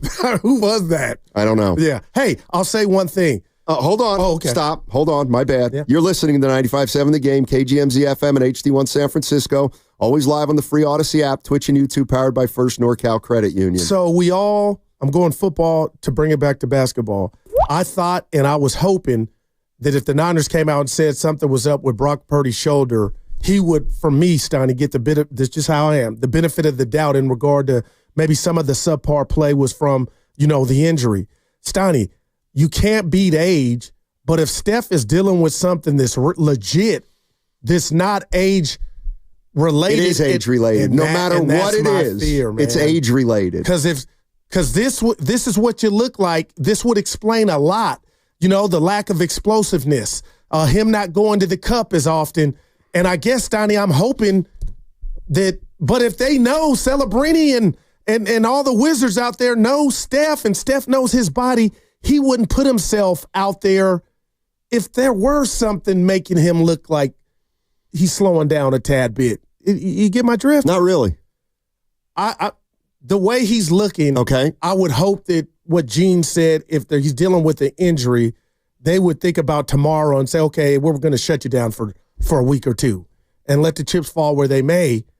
But the fact that hasn't happened makes me look at you like, are you right? Is it happening faster than we all thought in regard to him slowing down? I mean, this team cannot afford or get to its goals with him slowing down. And last year, he averaged 26 a game, and they didn't make the playoffs. And right now, it's at 22. Right. And he's not shooting or dancing like I'm accustomed to. Right. And I'm hoping there is a medical thing going. Then I would feel better about, okay, just, many shut him down, as opposed to you just saying, Father Time's undefeated. I mean, if he's not 100% and you let him get 100%, he'll probably come back better. He's not going to come back to 2021 form. And that's the whole thing about, and I know I've harped on this, anything and everything for Curry. But to me, when I hear that, I feel like the organization is saying we still, the number one thing is putting is having Steph front and center, and it's his team, and it's always going to be his team, and we got to build around him. And I think that's unfair to Steph, because I feel like they're expecting him to be the player that he was 3 years ago. He's not, and they're unwilling to take another route, which might be, let's not use him as much. Like, let's start the transformation from superstar to star, maybe. But they don't have that type of roster to where somebody could pick up that slack. When we talk about being a closer. But if he can't do it anymore, like if he can't carry the load. Okay. Well, if he can't carry the load like he used to, then he's going to constantly be in a position where, it looks like he's kind of failing because they're not putting him in a position to succeed. They're using him the exact same way they've always used him, and they expect the same results. And it's just not that easy when you're his age. Honestly, and we'll never get this from him, but he's a stand-up dude. Stotty, I honestly wish we could sit down with Steph and you just ask him, or we ask him, how would you assess how you've played this season and what he would say? He'd probably say, I haven't been great. But the question would follow would be why? Well, because are those knees really barking like that to where that's why, a majority of the shots are three-pointers? And, I mean, it's not like he's not going to the basket, but he's not. That Dallas game bothered me, man. And it wasn't about the ball going in. It was that you couldn't even hoist up the shots. And I'm the guy that tells you, Stotty, I don't care how many you miss. Do you know what goes into shooting it 20 to 25 times? Like there's athleticism in that. There's wear and tear in just creating a shot, which I just took for granted from him. I mean, maybe the reality is he can't score 30 points in 30 minutes anymore, or certainly not to the degree that he has. So I ask you this, if last year he played, or 2 years ago he played 30 minutes and averaged 29, and last year he averaged 30 minutes and averaged 26, and this year he's averaging about 30 minutes and he's averaging 22. I mean, this is going to sound like how much longer are we going to blame everybody else? Well, I said for that, for going down, for him getting a little bit older. So the way I look at it is you still got yourself a nice 22-point scorer, but you don't have a 30-point scorer that impacted a game on so many different levels like he did in the past. Now, this might be bad defense because I'm reaching, but I got to tell you, Stoney, what do you say? And I just came up with this because I'm on the street of denial. I own it. How much of the summer might be a part of this right now? But when do you get rest? That game was off. You hadn't played since Sunday. Right. And, the other thing. Sunday! The other thing about I think a couple people have brought this up today. He still got it. Look what he did in the Olympics. Well, there's two things about that. One is he did it for 2 games. He didn't have a great Olympics, but he closed the last 2 games. Absolutely. LeBron was closing them early. And, let's not kid ourselves. He's playing with the dream team. He's playing with all-stars. That makes it easier. If they could put that team around him, well, then everything would be fine, right? Yeah. We got a YouTube chat, super chat, $2. Okay. NorCal Mike, this is pretty good. Cheers to the chat being back. Don't be like McRib. You know how McDonald's brings it back and then it goes away. Oh, no, I didn't know that. Yeah, McRib. Oh. They'll bring it back, Stoney, and then it's gone. I got you. Yeah. I got you. But, no, last night, I don't know what you want to call it, a wake-up call, a slap in the face. It was embarrassment. It was. They got hammered. Steph didn't score a field goal. Draymond set an NBA record of futility. Minus Jackie Robinson. Hey, Draymond, is this rock bottom? Why does this not maybe feel rock bottom, bro? Because we know the group that we have. We know it's a connected group. We know it's a group that's more than capable. We just got some things that we got to figure out, and we will be all right. Ain't nobody won a championship in December. Yeah. Right. Settle down. All right. But they've been lost in December. Yeah, that's pretty good. That's what they always say. Yeah.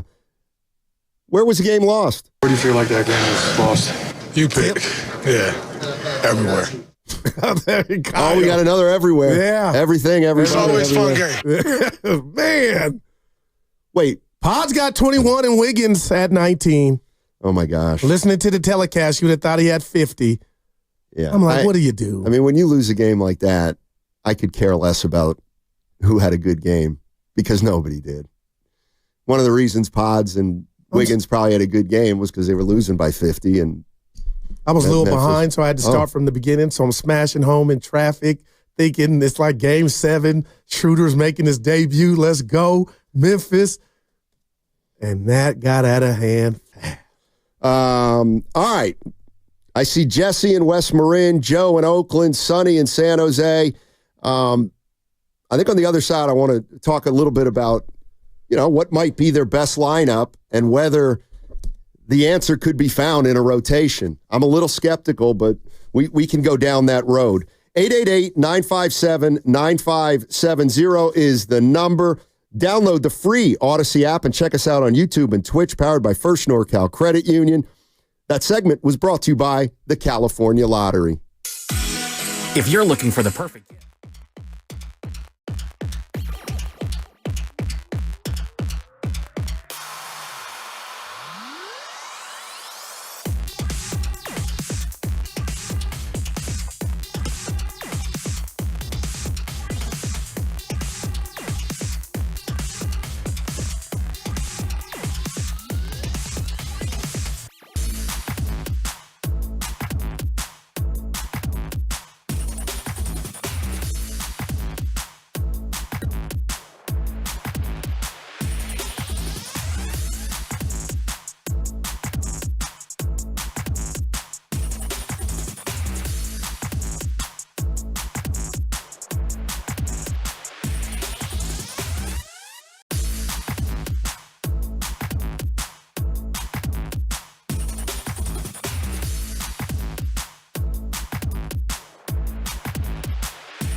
For me, it's back to work and attacking with an enthusiasm unknown to mankind. Now, back to Steiny and Guru on 95.7 The Game.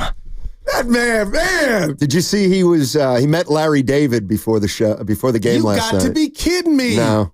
They're on the sidelines talking and taking some photos. That's sick, man.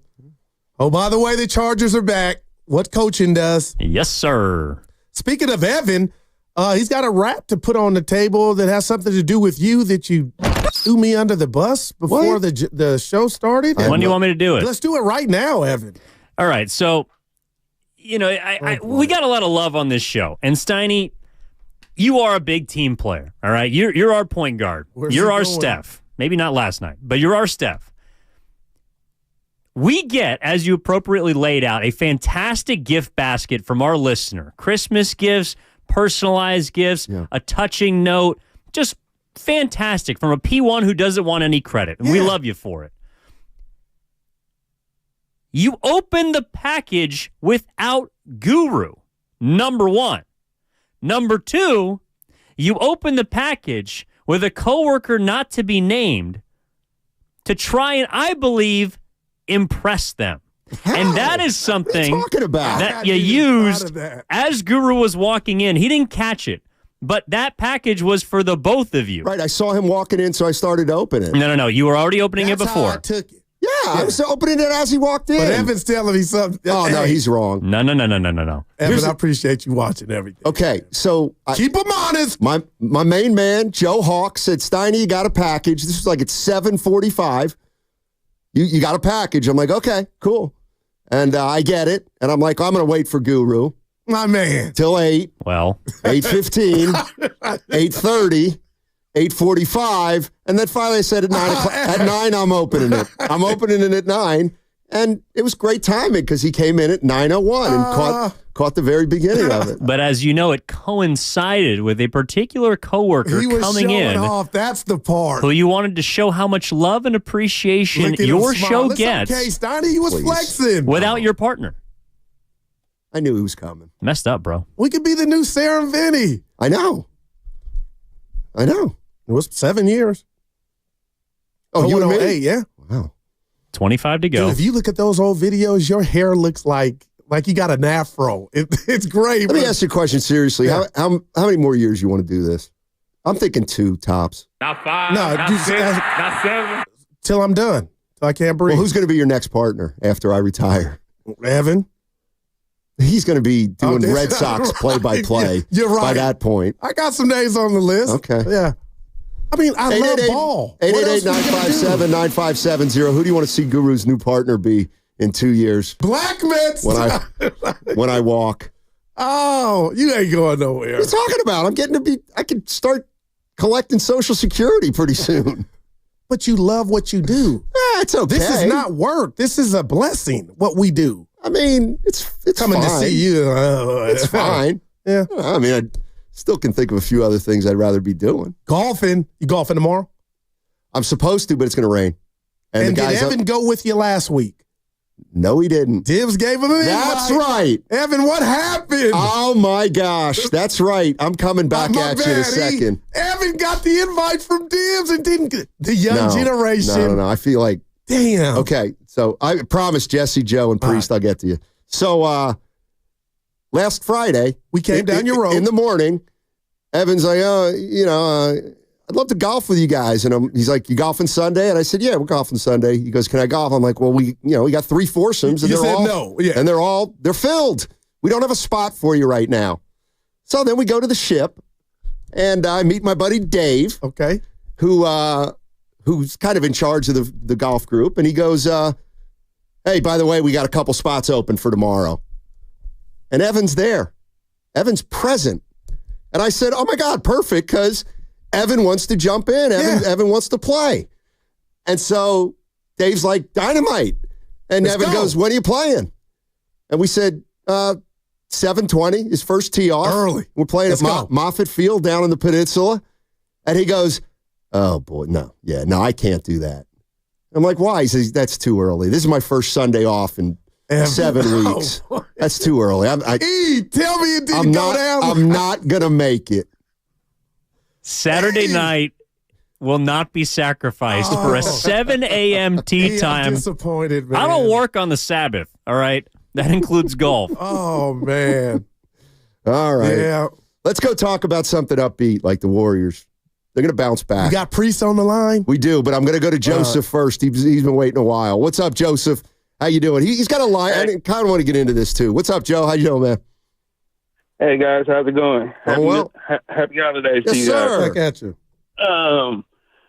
They need some size. They're they are too guard heavy. They're too guard heavy right now. They got Curry, they got Hield, they got Moody, they got Wow, that's great. I believe they need to bring the rookie up that they drafted out of. I believe it was Clemson. Post Quentin. Oh, he went Boston. I don't even know where he went. Quentin Post, Boston College. Quentin Post, yeah. I believe they need to bring him up. They need to bring him up. Hell, they need to see him G Santos down to the G League, if anything. They just need size. They need size. Everybody's beating them up in the paint. They need size, and that's all I got. Have a great one.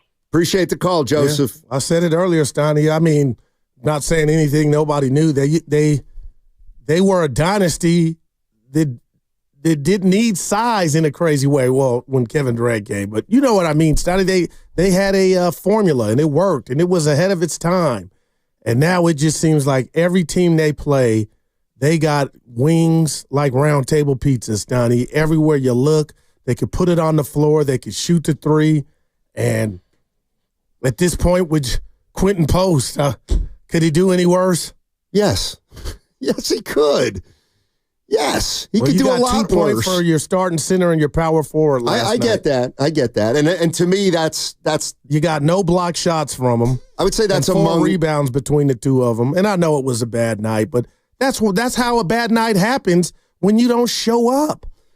I mean, I don't even know if it was they didn't show up. I just thought they were just completely overwhelmed by the enthusiasm and the athleticism and just how hard Memphis was playing. I think one of their bigger issues is just this Draymond Green at power forward. So you don't want to play him a lot at 5. Okay, I get that because he'll wear down. So then you got to play him at 4. Okay. Well, then who's our center? Looney. CJD. Right. And you can't do that. That's not good. So then you have 2 players, your 2 biggest guys. Neither of them can score. Well, you got to do, and I get they can't score. But you got to do something about it. If insanity is doing the same thing over, expected different results. They tried to move Draymond to the bench, and now he's back in the starting lineup. They didn't give that any time. And I feel like a smart ass answer is coming from you here. But where are we at now with Jackson Davis? It looked like months ago this dude knew his role and the impact was there. He had hands. Now all of a sudden against Jackson Davis types. Not so much. What do you make of him? He's a serviceable center. That's it. So has he peaked like Pods and come back down to earth? Would it be fair? Let me ask you this: What do you hope he's going to turn into, Trace Jackson Davis? A guy that somebody, and they're not doing it, drive, worst case scenario, give it to him on the block, turn around, finish, dunk. Nope. And that's all. If it ain't a dunk, I'm worried. Well, he has no low post moves. I mean, he's an alley-oop catcher, and he can finish at the rim fairly well, although he's struggled to do that a little bit. But they have too many. I get the guards. They have too many non-scorers. Gary Payton, not a scorer. I got you. Podziemski, not a scorer. Draymond, not a scorer. Trace Jackson Davis, not a scorer. Looney, not a scorer. That's a lot. This is whether you like it or not, you better score in the NBA in 2024. What's up with Buddy Hield? He's Buddy Hield. This is who he is. I'll bet if you look at the numbers, they fall in line with what his career numbers have been. Maybe I'm wrong. And the reason I bring it up is he got off to that great start, Ston. He was like a baseball guy batting 400, you know? Exactly. And I'm not saying he's playing bad, but the impact is way less. Buddy Hield, shooting he's averaging 14. Last year, he only averaged 12. He's shooting the ball at 45%, 42 from 3. That's good. I mean, he's shooting the ball every bit as well over the first 25 games as he ever has. So Buddy Hield's the exact same player that you signed. He's given you what you should have rightfully expected. Before you grab the call, sure.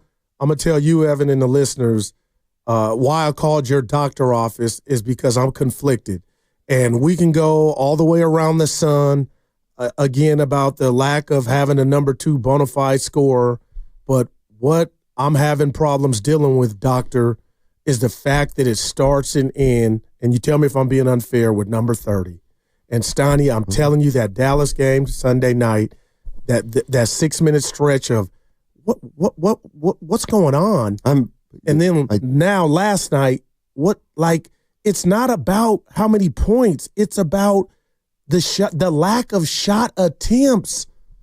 You used to choke the game. Now the game, Steiny, I'm telling you, I'm starting to see from Steph, guys are almost a millisecond away from taking the ball from behind. Yeah, he feels absolutely. It and throws it like it's almost like that hot potato, like I just need this off my plate. Whoever can. Like, I don't like feeling that way from the chef. That's what's scaring me. And it's speed now. But you used to be speed. You're just sharing with you, man. It's just like, oh my gosh, what do you think next year is going to look like? What do you think the year after that's going to look like? I thought Schröder, and again, it's early. I thought he was going to. When I saw Steph run down without the ball, I was like, yeah, stress free. You know? Well, that's the other thing. You know, everybody, this pick and roll, he can't do that for a whole game. He can only do that in stretches. It behooves Curry and the Warriors to play him some off the ball, I think. Let's go to Priest. Priest is in Palo Alto. Hey, Priest, can you do me one favor and just, Guru, 3 times a show is like, what's going on with Curry? I feel like I give him an answer, and he doesn't listen to it. Help me out, Priest. I know. Sometimes I listen to that, and it's just, I just take my hand and slap it on my forehead and go, wow. And it knocks it back into my seat. And I'm just like, when is this? What else do you need to see? Wow. Before you understand the obvious. Man, what Priest. else do you need to see? And I mean, listen, people think, and I know when I call, people think I hate Steph Curry or I don't like him. I don't. Come on now. Him. Yep. I love him. I can't stand to see greatness rot before my eyes. I don't like it. I don't want to see it. And what this coach is doing is lying to all of us. You remember when Iguodala was completely cooked? He would come out, hey, he's a great player. And he would drag that guy off the bench and let him go out there and embarrass himself and trip over his feet. Wow. Until Iguodala said, you ain't doing this to me no more. He came off the court. He put him out there once and left him out there for 10 minutes. And Iguodala said, he started tapping on his head. Get me out of here. I'm done. And he retired. Listen, I can't stand to see that. I respect this man too much. He's brought me way too many thrills in my old age, more than I could have ever asked for. I don't want to see it. And he keeps lying to all of us, telling us how great he's the best defensive player in the world. Stop lying, man. Draymond Green gives you about 10 to 15 minutes of great defensive game every 3 or 4 games. And the rest of he's struggling, trying to hold up what he knows he can't. He can't guard these dudes. Stop. He lined him up against Wembanyama and asked him to guard him. He puts this guy out there and lets him embarrass himself. And then Draymond just starts fouling people and get himself off the court. Or he'll knock somebody out and get thrown out of the game because he doesn't want to get embarrassed. You got an answer? I'm just saying. What are we going to do, Priest? That was my next question. My answer is this. You either got to get rid of that coach or you got to go to the GM and tell him, regardless of what he says, go fix this team. Get some youth. Do what you got to do. But this rodeo is over. Wow. Thanks, Priest. Yeah, Appreciate it. Man. I'm not there, Priest. You can slap your forehead again, Stoney. But the Draymond Green, I asked you, Stoney, what's going on? I know he's older, but, man, if he's a gladiator, he's on the back nine. These dudes are younger, they're stronger, they're faster. And last night was nothing but a frustration fest from Draymond, and I got to give him credit. He got into it with Edie for a minute, and I was like, oh, boy. Oh, there he is again. But I was like, vintage Draymond. Yeah, but my bottom line is, it was a nothing burger from an athletic standpoint. It wasn't just him. It was everybody, man. And I'm sitting here telling you and Evan, I'm hoping all outdoors, but last year was revealing, Stoney, and if I got it wrong and I really need to sip the real – the Warrior Hennessy to really digest and process that maybe last year was indicative of who they really are. I don't see why it wouldn't have been. Draymond Green on the officiating last night. Very. You saw him. Crazy. During the game, I was going to waste a bunch of money, but I changed my mind. It's all good. At what moment did you come to that? A couple times, but I changed my mind. Also, when you lose like that, you can't go and cry about officiating. Then you soft. I don't think I'm that. So, if we won the game, I probably would have wasted money. But we got our ass kicked, so you can't. It is what it is. Zach Edey, of course, Canadian. Yeah. He's from Toronto. But they had, he Zach sent the Edey. tweet over while he was still playing in college, so they got a history. Remember? Oh, that's right. He said he good quit call. or Good what call. have you. I forgot about and that. I was like, okay, but bottom line, Priest, I hear you. I don't think they're there yet. There's too many smart people in the Warriors stretch where they got off, and they were the talk of basketball. And I got to tell you, ever since Kuminga scored that 33 out of Minnesota or whoever it was, Donnie, when Andreas – is it Houston? It's been all bad. And I don't know what's going on. Now, the Rockets coming out to play. Schröder's not old. Kuminga's not old. Wiggins is. Schröder's not. I'm not. One game. This is not over. I'm not giving up. But you don't have to. Yeah. But you also need to open your eyes. You really do. That's all. They're facing limitations they've never faced before. And we didn't say one thing they're not good at too. Outside of Curry, who can shoot? Wiggins, and that's it. Buddy Hield. Well, Buddy's shooting better than Steph this year. But it's three. It's taking a will. He's got a wind up. I'm just telling you right now. He can't just do what Steph does. You're off the dribble and let it go. He's got to be like that. It's got to be perfect almost. Well, and guys know it. Well, he's still doing everything that he's always done. And I want to say Curry. I mean, I don't think they're a great shooting team either. But if you look at the numbers. Curry's over 40. Wiggins is over 40. Buddy Hield's over 40. And Draymond's over 40.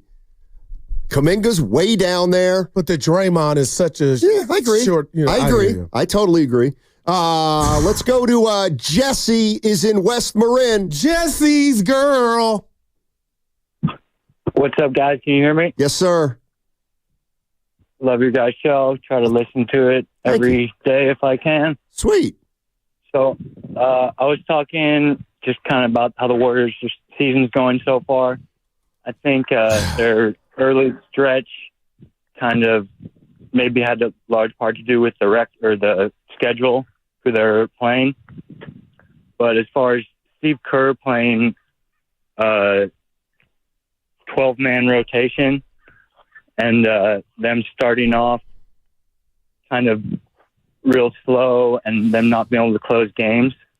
I don't want to throw too much at Steve Kerr, but I think he has some part in it. And as far as the new acquisitions that we got, Kyle Anderson and Buddy Hield and Melton, I know is down. So we have Schröder, but I think and you guys were talking a lot about Steph and Draymond. I think that if Kyle Anderson played either with Draymond, we'd be bigger and also could maybe play in place of Draymond or maybe resting them. I mean, if we're going to have him, why is he on the bench? And I have more minutes for Moody and Looney as far as Moody can't play in street clothes, yeah. I wouldn't mind Jackson. I mean, excuse me, slow-mo. I'm just at this point, let me see more of him. And I know he got in yesterday. But here's the problem. He can't. If you play Kyle Anderson and Draymond together, you have no scoring at two positions for the most part. But that's kind of been who you've been forever. They don't have enough scorers on this team. Or I shouldn't say scorers. I just don't think they have enough well-rounded players. Because they run out of offense. The losses this year, they've run out of offense, and it's a week anniversary of taking Norm to the game, Steiny, and that first game on the baseball series between Minnesota and Golden State hurt my heart. And I left that building and felt good seeing you that Monday because that Sunday they fixed it. The Warriors beat Minnesota. But I said to my pops, and I'll say it to you all, I thought that first Minnesota game was a one-off. Like, we'll never see the Warriors that bad or just out of sorts again. Steiny, we saw it yesterday. I mean, the question I have and 51-point loss. I think the question we're kind of asked, like, okay, as it relates to Steph Curry, it still feels like he's our only hope. Well, then you have no hope. If your hope is that Curry's going to be the player he was 2 years ago, then that's not going to work. Or the knees feel better. That's what I'm hoping. I don't care how good the knees feel. I mean, this is what I mean. Like, we have wasted so much time in a way talking about, well, he's not declining. He's still he's still the same. Still, he can still do this, still do that. Well, he's now showing you that he can't. I have a heart that he can't. Wow, man. And he's bringing up Willie Mays. I'm not saying that's where it's at, but that's how I'm gonna bring tears to my eyes. Here's the problem: when he's under contract for 2.5 more years, you've said it's all about Steph. Well, how can you ever start to transition Steph from a superstar, becomes a star, becomes a really good role player? Like, they're not even prepared to address that at all right now. That to me is completely foolish.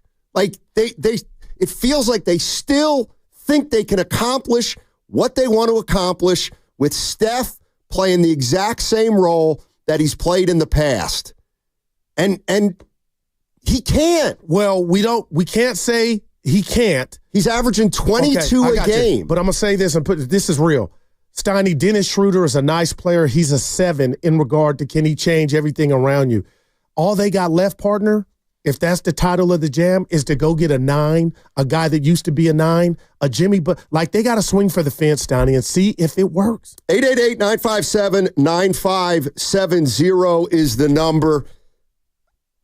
I just... They're still asking Steph to do too much at his age for a player his size. That's my feeling. What's coming up on the game is presented by Fremont Bank, celebrating 60 years of full-service banking with no compromises. That segment brought to you by Bay Area Fast Track. Save on premium protein at Whole Foods.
It starts and ends with the Chef and Dre. I am scared. Now back to Steiny and Guru. Take it away, Steiny. Hang in there, Steph. You need to be talking to me. Hang in there. I'm ready to jump off jump off. If there was a window in here, man, to hold me down, you couldn't. How long do you think Steph's going to play? 4 more years. Okay. And you think in 4 years he'll be... No, he could have a career like Ray Allen, where you transition and you got Paul Pierce, you got the Garnetts and Eddie Houses around you, and you just specialize in what you do shooting. But right now, he's got to be everything. Well, that's because they're doing everything because of him. Like, the more I think about it, they're asking him to do something that is unrealistic, and that's be the best player on a team that's got title considerations or that theoretically can make a run in the playoffs. But we got to start asking ourselves if that's really realistic anymore. Because that's what the Lakers are asking LeBron, but he's got Anthony Davis and Curry's got no Anthony Davis, a guy of that caliber. Well, you know what? And I get it. And I got another question for you, and I want you to answer honestly. But here's the issue. Mm-hmm. They're like, who's the Lakers' number one? I think a lot of people would say it's Davis. But the beautiful thing about it, in crunch time, they got 2 answers. Okay. It could be either one of them. And how many answers do the Warriors have in crunch time? Just one. Do they? Oh, yes, Steiny, I'm not. Oh, no doubt, man. No doubt. They got one. Let me ask you this. And everybody knows it. That's part of the problem. I'm on my Vine with all the guys you met at Norm's party, Silk Basie, June. They're like, Jimmy Butler's old. They sound like Priest. He's not going to help. I'm like, dude, what are you watching? We're talking about just now. The dude plays his best basketball in the playoffs when he's healthy. I mean, if you're down this street now, you almost got to continue going down it. Oh, my God. Not for Steph, just to give yourself a chance. Chance at what? Doing something in the offs. They're not going to make the playoffs, perhaps. But you didn't feel that way, and I know 3 weeks ago when they were 12-3, 12-2, everything was good. We were like, did they reinvent the wheel? Look at the bench. Well, that's why you don't get too excited after 12, and that's why after 26 you don't write them off. And either. I'm not. I'm scared, man, because the guy that I love and revere, Steiny, is.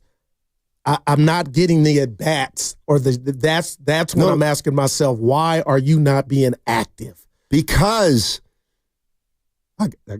That's your because. I hear you. But, I mean. He could come out tomorrow and go for 30. He might very well do that. Yeah. But would you acknowledge that, let's say, 4 years. Hearing this, it ain't from us. It's just the standards he has. Like, you're right. He could come out and have 30 the next game. But these games, of those kind of games, are getting more and more infrequent. Or let's say they're not happening as often. And, I think that's irreversible. That's father time. And, again, the more I think about it, and you know, this everything for Steph, I think the arguments that we're not arguments, the discussions we're having are sometimes missing the point. It's like, yes, Steph needs more help. I'll acknowledge that. But then you've got to acknowledge on the other side that he's not the same player. He's just not anymore. Yeah, and I'm not in denial. But you're treating him like a player who's still getting you 30 a game, impacting games start to finish, and is, quite frankly, almost impossible to guard when he's at his best. Like, you can guard him now. Right, but it's more glaring that he needs that help, and I'm not making excuses. When will people ever concede that there's not enough help to give him? Jimmy Butler, Vucevic, all those guys, I think it would help. So I'm not there yet to say, like, I would be so excited if they were to pull something off like that. And I get Jimmy's old. He's a beast. And he's a mental beast. You know what I'm saying? So that's where I'm at, partner. And I'm a guy that told you I wanted Curry nowhere near the Olympics, not being un-American because of what would transpire and the wear and tear on the body. But he pulled it off, and I came in the next day after he had those 2 good games, Donnie, and reminded the world he's ours. But now what you just said, I'm not fighting. What Priest just said, I'm not fighting you all. But don't you think, Steiny, if he got more help, better help, it might make him look more of who he's been? Yes, but it's not going to fundamentally change their championship hopes or their playoff dreams of making a run. I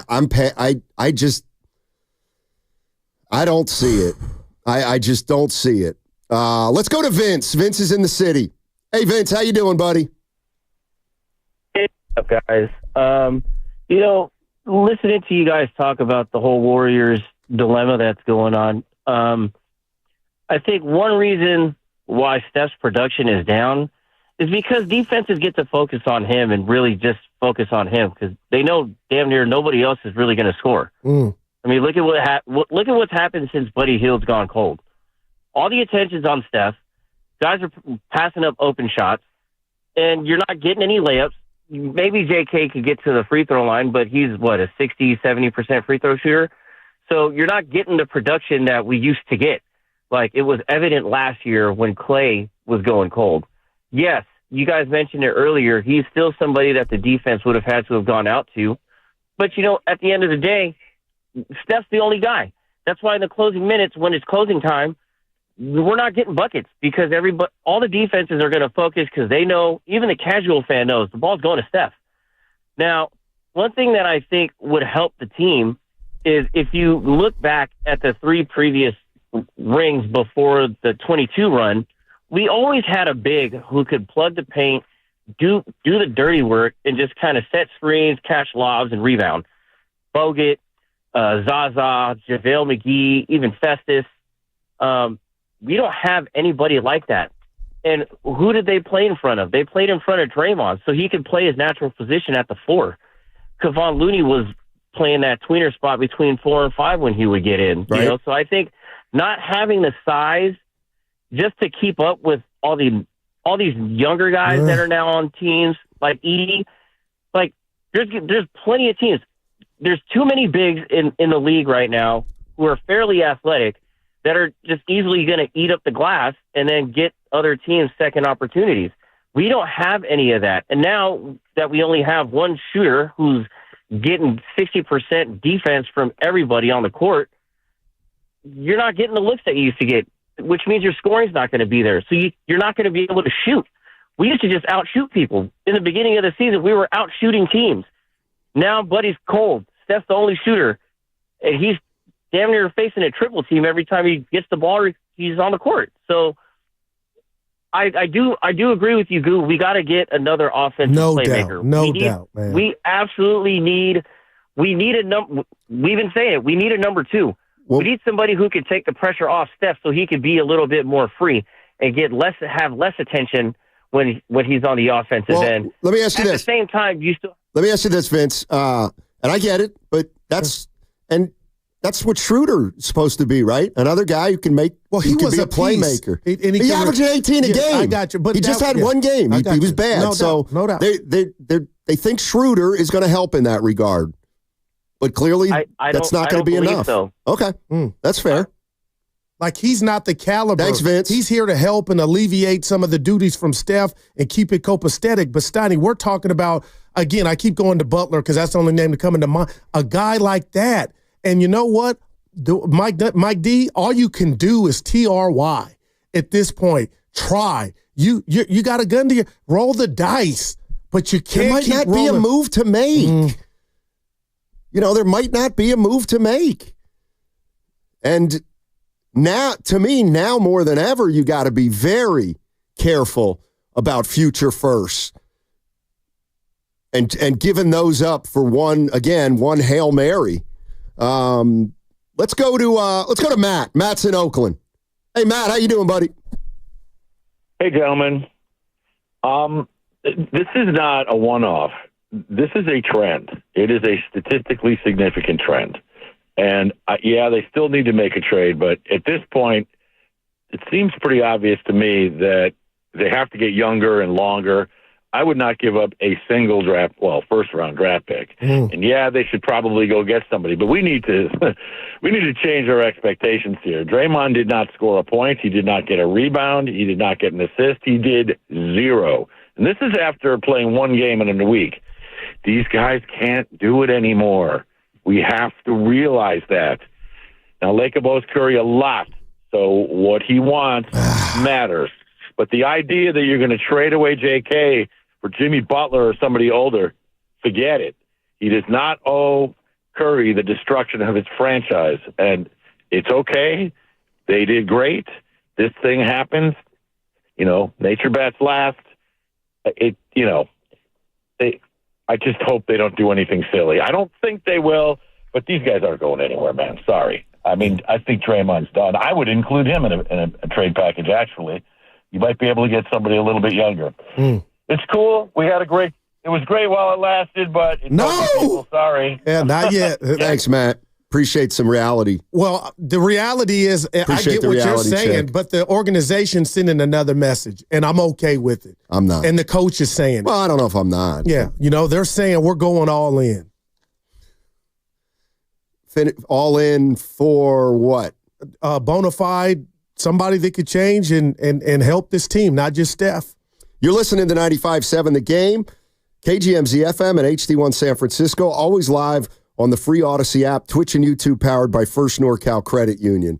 There was no energy last night. We hadn't even talked about that. That's because they were smothered by a younger, more athletic, hungrier they look lost team. Defensively, man. That's because they were playing a younger, that was last more year's athletic, Warriors. Swing the ball, you'll get a wide open 3 look damn near. Like, what happened to that stout number 2 defense that we saw early on after 12 games? Well, I thought scoring was the issue. Now it's I'm going Kyle, everything. It is. Right now it is everything. Question is this the team they are? Or are they the 12-3 team? Or are they somewhere in the middle? I would say they're probably somewhere in the middle. Or last year's team that didn't make the playoffs. Maybe. They might be. We haven't even once thought about, we keep, sharing our opinions on what's going on with Steph. But, Steiny, we haven't even talked about his comments in Vegas about what's going on with this team. Like, if this were to get worse, and we're sitting here thinking he's part of the problem, and he's like, what are you looking at? Well, I'm looking at his numbers. No, but I'm just looking saying, at his numbers. Right. You don't go from 30 a game 2 years ago to 22 a game this year, taking 3 less shots, and continuing to say it's everybody else. He's one of the greatest players in the history of the game. But he's not that player anymore. And to expect that he can turn the clock back is what's going to hold this franchise back. Let's say you're right. Nobody's over there telling them that, though. Who? His employer. They're doing the exact opposite, which because they feel like something's left in the bottle. I don't know what they're doing. Because I think probably they know that if they want to get a player like Jimmy Butler in here, it will cost them draft picks down the line. And if Jimmy Butler doesn't improve this team, then and you gave up Kuminga and some picks, oh my God. Like, that's when it gets worse. And then Jimmy Butler's like, I'm not re-signing here. This team's going nowhere. Oh, Jesus. Pat in Foster City wants to jump in. Hey, Pat, how you doing, man? Good. Yeah, Matt, I couldn't agree with you more. I just, you look at the stats in the NBA, there are so few players that are playing decent basketball past 33, and almost no one past 35 or 36. I mean, you're talking about the legends in the game, it's just no one escapes Father Time, like you said. And I don't understand the mentality of let's build this around a player like Steph and also Draymond. They're just getting older. They're not going to get better with time. No one gets better with time at this age. So I don't get it. It seems like they're sacrificing or wanting to sacrifice everything for the next 2 years. And then what are we going to have then? I mean, I'm a loyal fan. I want to be rooting for a good team 5 years from now, 10 years down the road, not just 1 or 2 years and then say, okay, that's over. Doesn't make sense to me. And Bill Walsh was famous for saying, much better to trade a player too early than too late. So, no one, like I said, no one escapes Father Time, and you can look at his numbers and stats and look across the league. The last time we had an MVP in the NBA, the last time we had an MVP in the league that was older than 28 was like 25 years ago. Really? And there's a reason for that, Yeah. So anyway, that's my take. So I agree with you, Matt. I think it's just too, they need to start thinking about building around Kuminga and Moody and some of the younger guys. And, you root for Steph, and people love Steph. I mean, and that's why I think the Warriors are kind of stuck in this thing where they know fans love him and they want to go see him, but they also want to win now and also down the road. So I think that, I wouldn't sell out the team for the next year or two. I guess that's my bottom line. Yeah, I'm kind of with you there, Pat. Can I give Pat you two? Also? Yeah, can I give you 2 plays from last night? That sure. Just pretty much just made me feel like, man, maybe Steinies of the world are right. Slow-mo went up for a jam, and Jaren Jackson Jr. just blocked it and knocked him down. And then Draymond, who was me at the gym playing with Lil D, got blocked by Ja, and Ja let him know about it, and I can't repeat what he said. Get that? But I'm like, is that what it's come to? Like, both of those plays, you're going to get your shot blocked. But it was athleticism, even before the play started, goes to Memphis. Like, it wasn't even close, And I'm just like, now, again, if that were Kuminga, maybe he dunks it over him. But it was just like, damn, that was just, man, that just stuck with me. I can't shake it. I know. Oh, go ahead, Evan. I want to hear the stat. So before last night, Curry was averaging 23 points per game. All right. Where would you guess that among age 36 players in the history of basketball, that would rank for an entire season? Oh, probably. I'm going 4th, Evan. It is 4th. That would be the 4th highest scoring season on average for a 36-year-old in the history of basketball. The highest scoring season for a 36-year-old. Right. It recently happened. Kevin Durant did it. He averaged 26.4. Who are the other two, by the way? Karl Malone and LeBron. Oh, damn. Kobe averaged 22.3 at age 36. Gotcha. My point is that for what his age is, he is still a great player. But that is also the problem because that doesn't get you to where you want to go. Exactly. Like at age 36, among 36-year-olds, he's an all-timer. What he's doing is incredible. There's no other point guard on this list even close to him. And what if you just would have did last year at 26 and it equated to no playoffs? It just gets like, wow, man. The next highest scoring guard at age 36 was Sam Cassell. Really? Point guard. He averaged 17.6 points per game. Also Havlicek, but I'm saying like smaller players. Right. Does that do anything to you to where now, just again, and they may know this, they may not, the Warriors, now it's like, that's enough. It's more imperative that we get somebody's. That doesn't mean anything to me. Okay, wow. That stat doesn't tell me anything I didn't know. What he's doing at 36 is virtually unparalleled. It's not good enough. The reason I brought that up is, to me, it signals it's bigger than him. It is. It's bigger than him, and that's why if they could go land some, an OG or a bona fide dude, and you risk the futures of Kuminga and say bye-bye to Wiggins, are you on that boat right now? No. I'm not on the Jimmy Butler boat. Well, not you, but the Warriors. If they could pull it off. I hope not. So you think we're going to have, what's their record, Steiny? You think we're going to go through 46 more games of this is what it could be like? The last two games? It's not going to be like this. I understand, but on a bad night. Yes. And it could be the second year in a row you didn't make the offs. Right, and I think it would actually be like the fourth in the past 6 years they haven't made the postseason. Think about that. But what can you do? Let's go to Mr. Lee. Mr. Lee is in Fairfield. Hey, Mr. Lee, how you doing, man? Hello, Mr. Lee. Lee, I am scared. No, Mr. Lee. Yeah. We'll do one more. We'll get to Anthony in Brentwood. What's up, Anthony? What's up, fellas? It's twice this week because I feel like people are hitting the hubbas. Guru, you know what that is. So check this out, man. I don't disagree with either one of your guys' points, but I feel like we have to come back to reality. Although Steph is amazing, there's not a move out there that's worth doing that would make a big change as well as worth mortgaging the future. Now, I have to put the route on the table here. We had a secondary scorer. His name is Jordan Poole. Go ahead. Had 27 last night. Draymond Green punched the hell out of him, and they treated him like he was the antagonist or that he was the villain, and he wasn't. And you think about this. Jordan Poole and Kuminga, when they did play together, they played well because Kuminga could play off the ball with a true point guard.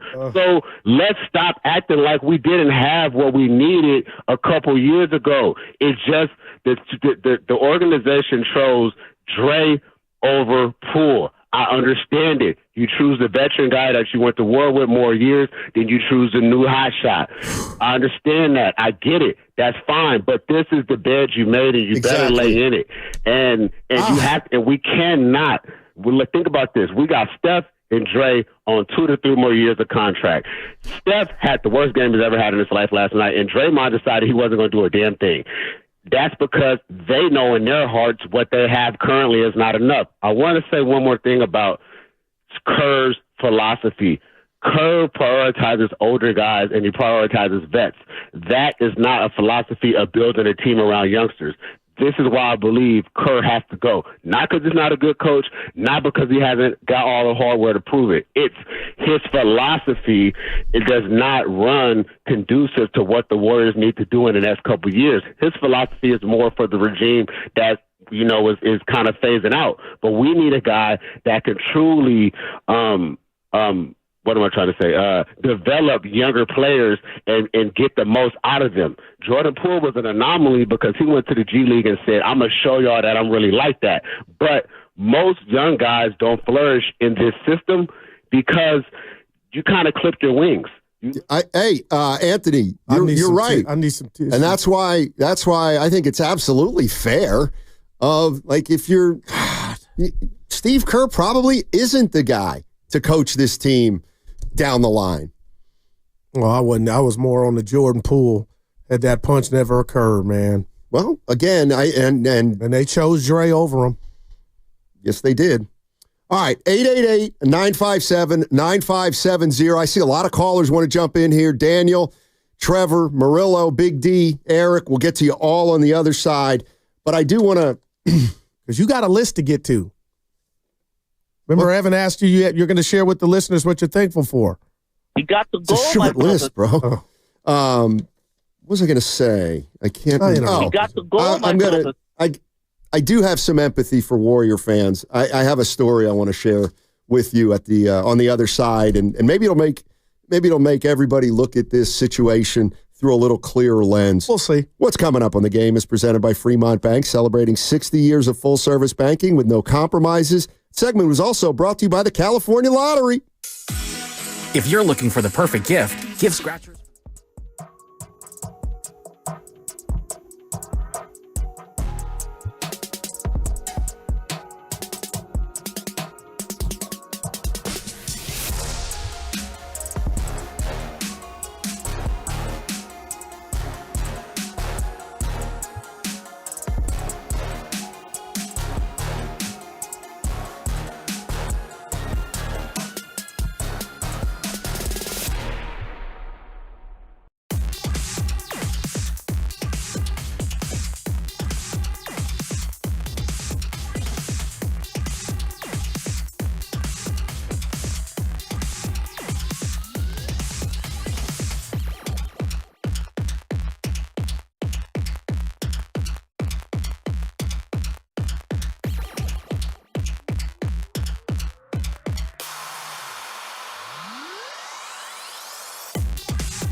I got a big ass. Well, I think that's a real savvy comment. Now, back to Steiny and Guru on 95.7 The Game. All right, good afternoon, everybody. Yes, sir. Halfway through. We'll see. And we're going to do our little Christmas party. Yeah. Yes, we are. Too. Yes, we are. So, a lot of you guys listen to the show a lot, and you know that my favorite basketball player of all time was Larry Bird. 33. And, Larry Bird was one of the greatest players in the history of the game, just like Curry.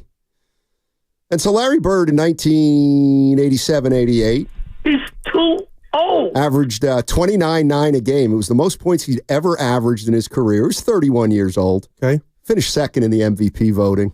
And the Celtics, that was the year I think they lost in the Eastern Conference Finals. Next year, he had back surgery, so he only played 6 games. Then he came back at 33. And he was good. He averaged 24 a game. All right. He played 39 minutes.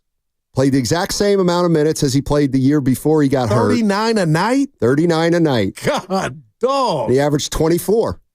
And he finished 10th in the MVP voting. But the 2 years previous, he was second. And I was like, he's still pretty good. And then he came back the next year. And he averaged 19 a game. Mm. And I remember how painful it was for your boy. I, too, held out hope that the clock could be turned back. I, too, held out hope that we need to get this guy more help. I, too, felt the frustration of Warriors fans watching a player decline. And it's hard. It's very, very hard. And so I do empathize with Warrior fans. I do. But I think we've reached that time. We've got to start acknowledging it. And the key word is think. And I'll acknowledge it from the standpoint of just when you talk about his age and Evan's nugget that he gave us about what he's doing and how he's doing it and who's done it or hasn't done it, at his age. But, Steiny, I'm not going to stop the fight, the good fight of if you put an all-star around pretending it's not happening. No, I think we're pretending we're not seeing what we're seeing. See, and then when you say that, it sounds like you're saying that I'm blind to Father Time. Nah, you're losing your hair. But I'm just saying, you can do some things to still make your basketball team as a whole be a problem. And right now, I don't think they got the necessary weaponry because there's too many guys that, do one thing. They're specialists, right? Just like Steph now, or they haven't gone through their basketball puberty. Isn't that kind of what Steph is now? He's a little more one-dimensional. Do 7 things, and that's why you brought Schröder in to alleviate some of that because of his age and the wear and tear.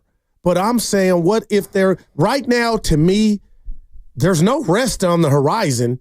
So Ernie Chavez put a $2 super chat. Steiny, he said the last Steph Curry rest was the Olympics. So do with that what you will. But the bottom line is, hey, I want to go down swinging, and I think Joe Lacob and company are doing that. And if they can pull the trigger on whoever it is, Paul George or a Jimmy Butler, at this point, do it. No. The desperation is not a reason to do something. And, well, I mean, they might. You're right. They might do that. I think it would be a fool's errand. I just think it would be a fool's errand. Well, then it's over then, partner. Well, I know. Yeah, I believe it is. All right. And that's where people like myself, we're not ready yet. I mean, they've had 2 years now, 46 wins, or 44 wins, 46 wins. And now they're 14-12, which unfortunately is about 46 or 48 wins, I think. Yes, sir. Well, you thought that they were going to be better this year. I did, Evan. So when did you start to have the realization that either it was going to be the same version of something different, or well, I'm not convinced. I'm not convinced that this can be a temporary rut or slump. And I do think this team could win 46, 48 games. Still might. But that's it. And I don't think any move is out there that makes them a 55-win team or a 4th seed. I don't see how they can get up to 4 even, with what they're looking at or what they may have to do or what trades might be out there. And you know what? And I'm going to also say it. Joe Lacob, God love him, and he's sprinkled this in more and more. Trades are hard, but I do think that some fans have kind of been tricked into thinking that there is a move out there that will be just a great move, and you won't have to give up a lot, and then you're going to get a player here that changes everything, and it's just not that easy. It's really hard. Murillo is in Petaluma. Hey, Murillo, what's going on? Hey, what's up, guys? Before I go to my point, Merry Christmas to you. Yeah, back at you. Seems like we're forgetting the holiday spirit here with all this negativity. Oh, not at all. Oh, what a shot. Not at all.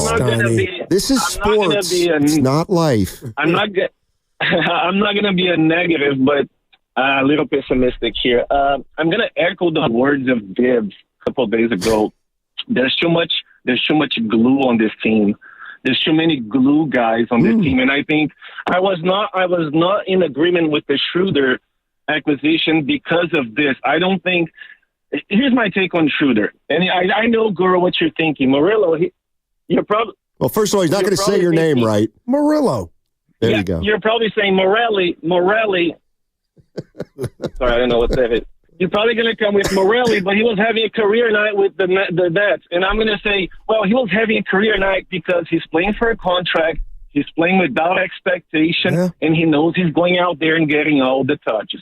When he comes here, he's going to have to be a glue guy. I don't like him on that role. Draymond said it perfectly. He doesn't fit. So to me, you wasted a good week of practice here with a guy that won't even fit. And I think they're in the middle, which is the worst place to be. Jimmy Butler would not make that splash to me. And, in the spirit of gratitude for all they've done, I'd rather hold here. I'm not going to make that move. I'm not getting this guy because I'm looking at the opponent. The front court here is a problem for us. Denver, Minnesota, the Grizzlies is a horrible matchup. They have three big guys. I don't see guys. I don't see that move there, and we might have to bite the bullet here and just transition to what's next. And I'm grateful for all they've done. If they want to keep with Steph, just sell tickets. All right, let's do it. But yeah, we got to start thinking about the next phase of this. And I'm not saying this overreacting to that game. I don't know, man. The league is brutal, and it's hard to go from the middle to the top. You got to go back all the way and redo it again. Thank you, guys. Have a happy holiday, buddy. Yeah, same to you, Murillo. Yeah, I will admit I'm a little concerned. I will admit I'm a little concerned. I haven't heard that in a while, About, I want to be right about this team. I definitely do. But I am a little worried right now. Well, you were right last year. They weren't good enough to make the playoffs. Right, and I thought because you thought it was kind of over. Thinking about him through a championship. Well, I still think that part is over. But yeah, but I thought with the moves they made, I liked the guys they brought in here, and I thought maybe, I thought Clay didn't have a great year, and I thought they could improve themselves with moving him, and it looked like they had, and now it doesn't look like they have, but. They're a third of the way through the season, and they have had a tough stretch. So do me a favor. Let's see what happens. Ask me, Guru, what question do you want answered if you could have one that you'll never get answered? Only one? Yeah, only one, eh? Okay, Goo. About the Warriors. What question do you want answered that Guru, you know you can't get? Guru, let me ask you a question. What, again? A question? Hey, Goo. Yeah, thank you, Evan. If you could have one question answered about the Golden State Warriors, what would it be? Joe Lacob, did you really this summer not make a trade predicated on the premise that you thought Brandon Pods was untouchable? And this is nothing at Pods, but Steiny, if that's the case, and again, we'll never know, that was a major mistake.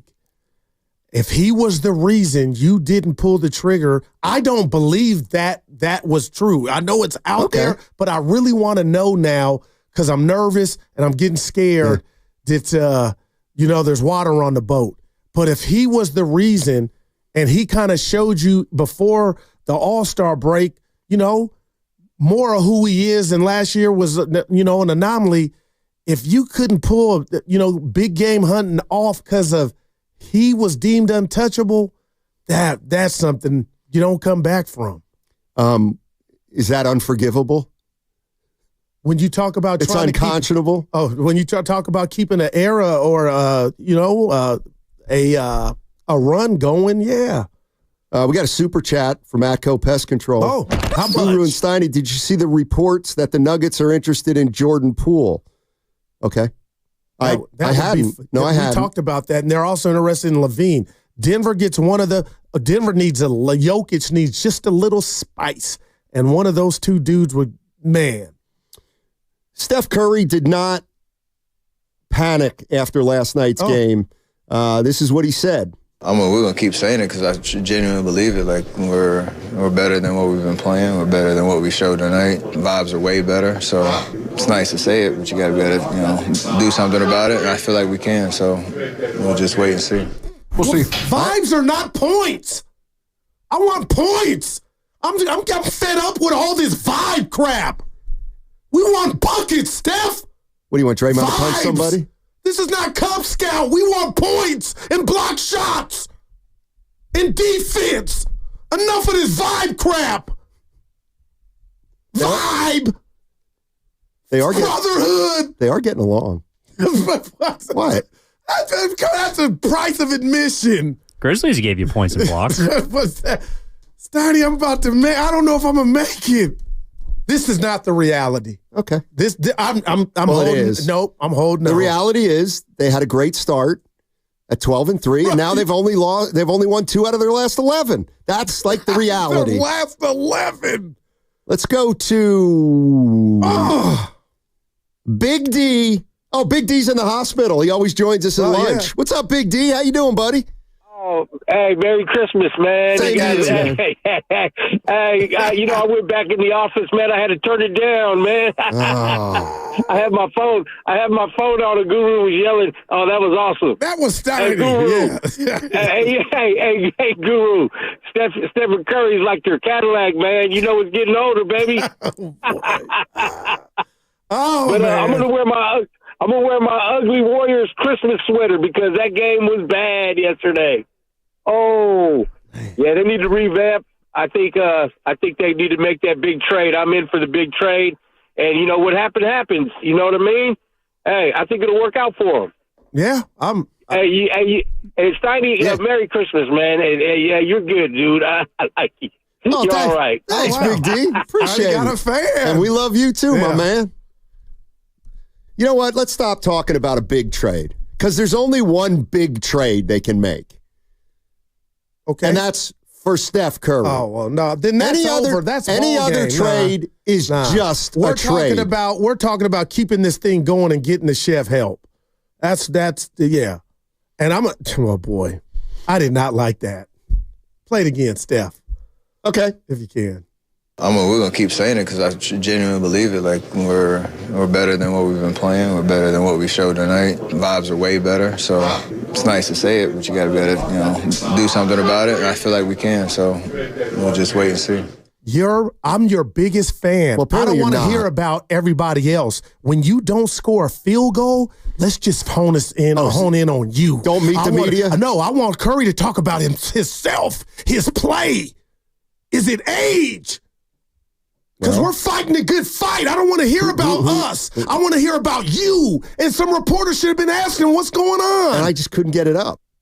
Why? See? No. Why? It applies. Why? It applies. Hey, Guru. No, I'm just. Don't applaud that. It does apply. They're impotent right now. Don't stop. Don't say that. Let's go to Trevor in Sonoma. Hey, Trevor, how you doing? One of my favorite places, Sonoma. Love it. Love the Sonoma Square. No, the square in Sonoma. That's where it's at. That's one part.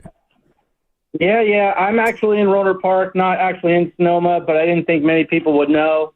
So I said Sonoma County. But I'm from a small town called Rotor Park. Sure. I host my own podcast myself. Oh, there you go. Sideline Daily Sports. All right, what's it called? Available after the What's holidays. it called? It's called Sideline Bay Area Sports, and I do all things Bay Area sports. And so, anyway, I had something to talk about with Steph Curry. Real quick though, Trev, real quick though. Yeah. You making any money? Yeah. on that podcast? Not yet. I started about 3 months ago, but I got about 2,000 subscribers. I have about 13,000 views. I'm doing pretty good. Nice. Let's go, baby. Yeah. Tell you what. Yep. You sound like a good guy. I think Guru, if you want to get Guru on as a guest, he'll go available on. after the holidays, bud. Yeah. All right, buddy. Yeah, guys. So I wanted to, this is my first time calling, and since I'm getting into this whole thing, I wanted to put my 2 cents about Curry. All right. Because I think both of you guys, what you're saying, makes a lot of sense. But for one, he's getting double covered a lot. There's not a lot of help around him. So you're right. In a way, he isn't as fast as he used to be, right? He is dropping off a little bit. But at the same time, he's not getting any help. So that talent is still there. You're not seeing it as much because he's having to make wine out of water, right? So there's no way for him to move around and get open as much. He's just getting covered. Sometimes he's getting triple covered, right? So, I mean, you need the help there. But I do think getting Schröder was a good idea, and I think he'll help with the mid-range. This month is one of the toughest months on the Warriors' schedule. So I have a feeling like you guys are going to see, we're all going to see the Warriors play better in the month of January, February. And I do think they're a playoff team. All right. So I think, yes, Kerr's got to reinvent the way Curry plays. He needs help. You look at some players like Ray Allen, right, who finished his career playing pretty well, too. He just needs to reinvent the way he plays. And so that's my feeling. Is he getting older? Is he slowing down? Absolutely. Can they still build a team around him? Absolutely. I think he's still got talent. I still think he's got what's left in the tank to get another one if the right pieces are put around him. And I definitely would not go out there and give up the farm. Oh, that's what I was going to ask you. Well, wow. All right, thanks, Trevor. Appreciate the call. Well, Steiny, how confident are you in the farm? Like, is Kuminga a 1? I don't care if he's a 1. He's good. He's a good player. Oh, wow. And he's 22. Right. And if you trade Kuminga, then what do you have? Then who on this team is any good that's young? But the one thing is, the first crack at the draft, whenever that is, let's just say it's a Cooper Flag in there out of nowhere, okay, and you reap the benefits of that. That's the beautiful thing about sports. Right now, the answers just come to us. GOATs are not announced; they just arrive. What do you mean? What does Cooper Flag have to do with anything? Because you could have a player that talented coming out of the draft when it would be the Warriors' time when they fell on hard times. Shout out Run DMC. And you mean like in a couple years? Yeah. That's why you can't give up the picks. That's why you can't give up the picks, because you're probably not going to be as good when Steph leaves. Or you could go the Laker route. If you think you can lure guys like the Lakers, I'm not sure you can, to tell you the truth. And outside of playing the East, I don't know where the Western Conference becomes easy. A few of your wins against the downtrodden Pelicans and Utah Jazz. Actually, 3 of their wins. Like, if the Warriors played Sac again, who's struggling? Right. They're 13 and 15. I don't even know what they're trying to do.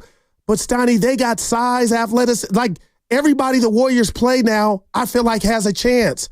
I saw Edie, as soon as the game started, I go, he's starting. And then I said, he might score 18 on us. You want to hear more Curry? Yeah. This is give me some good Curry. How do you is there any fear that this can linger? The experience of being in the NBA, we got beat by 50 here in a playoff series. Had to turn the page and go home and try to win another one to close out a series, and we were able to do that. It's not a playoff situation, but we got to go to Minnesota and not let bad shooting or the blowout affect your swag and your confidence and your belief that you're a good team. Like we are what our record says we are right now, in terms of 9 out of the last 11, but we can't let that kind of attack the belief that we can be a good team if we come with our best effort, and that's the challenge for us. Been through it before. I think somebody said we've gotten blown out something like this once a year. We've responded. We've bounced back before. Chill out, Goo. That's the chef. And he's saying, we know how to deal with this. I was distracted. Why? They found life on Mars, but life signs on Mars. I don't know what to do with myself between drones and this report. But listen, Steiny, it's hard to lose 9 of 11. It really is. Not if you're lousy. But no, if you got the likes of Steph and Dre and Wiggins and Kuminga, to lose 9 of 11 is kind of hard. I'm Man, just you're- going to fight the good fight, man. I need the cafeteria back. You know what? This is what Sam Mitchell would say. You're fighting the dumb fight. I've never heard him say that. When he goes, that's not old school. That's dumb school. Well, I would tell Sam, we're talking about 4-time champs here, Sam. This is not- In a different life. it was 2022. And it's almost 2025. I'm not laughing, man. I don't have an answer. I know you don't. And you don't. Oh, yes, I do. You're good at saying what you thought, and right now And the scoreboard might be. I'm having another hell of a year. Yeah, you had a bad year. You're Evan crazy. and I talked about it. I don't care what you talk about. I forgot to call him and talk about it, but I'm telling you, you had a best year. I had Year a great- before last I had year a- on fire. I had a great year. Had a great year. Evan, hey, you said you had a list before we get out of here. You and Evan going to make me forget to gripe, but you said you had a list of what you're thankful for. I'm not. Don't do it now. I won't. But before we get out of here, We'll it. see. Oh wow. We'll see. Heck, Let's go stepped to up. let's go out to Indiana. Who we got? Daniel in Indiana. Of course, that's the home of Larry Bird, French Lick, Indiana. Stop. And of course, he went to Indiana State, which is Terre Haute, Indiana.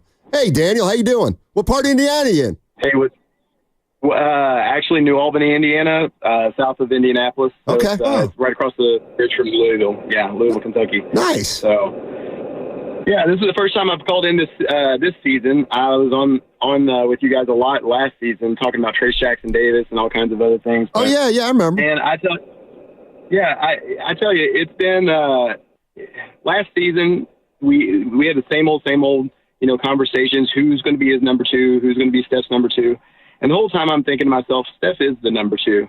He needs the number one. He needs, he's in Dame time mode right now, and he needs a Giannis or somebody that's going to be that number one, so that he doesn't have to be the sole provider in the situation. And even before the season started, I know it's not popular, but I said to myself, man, they probably, even Jerry Krause knew with Phil Jackson and Jordan and Pippen and all those guys, he said, man, this is the last year that we're going to do it.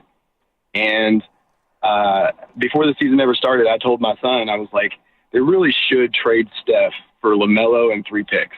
Let him go home to play with his brother and play on his dad's team and do all that and start that rebuild process. That's because that's where you get the value. You don't get the value when the stock's low. You get the value when the stock has some value. We're seeing between Draymond, turning the ball over constantly, and Steph turning the ball over and coming up short on the scoring.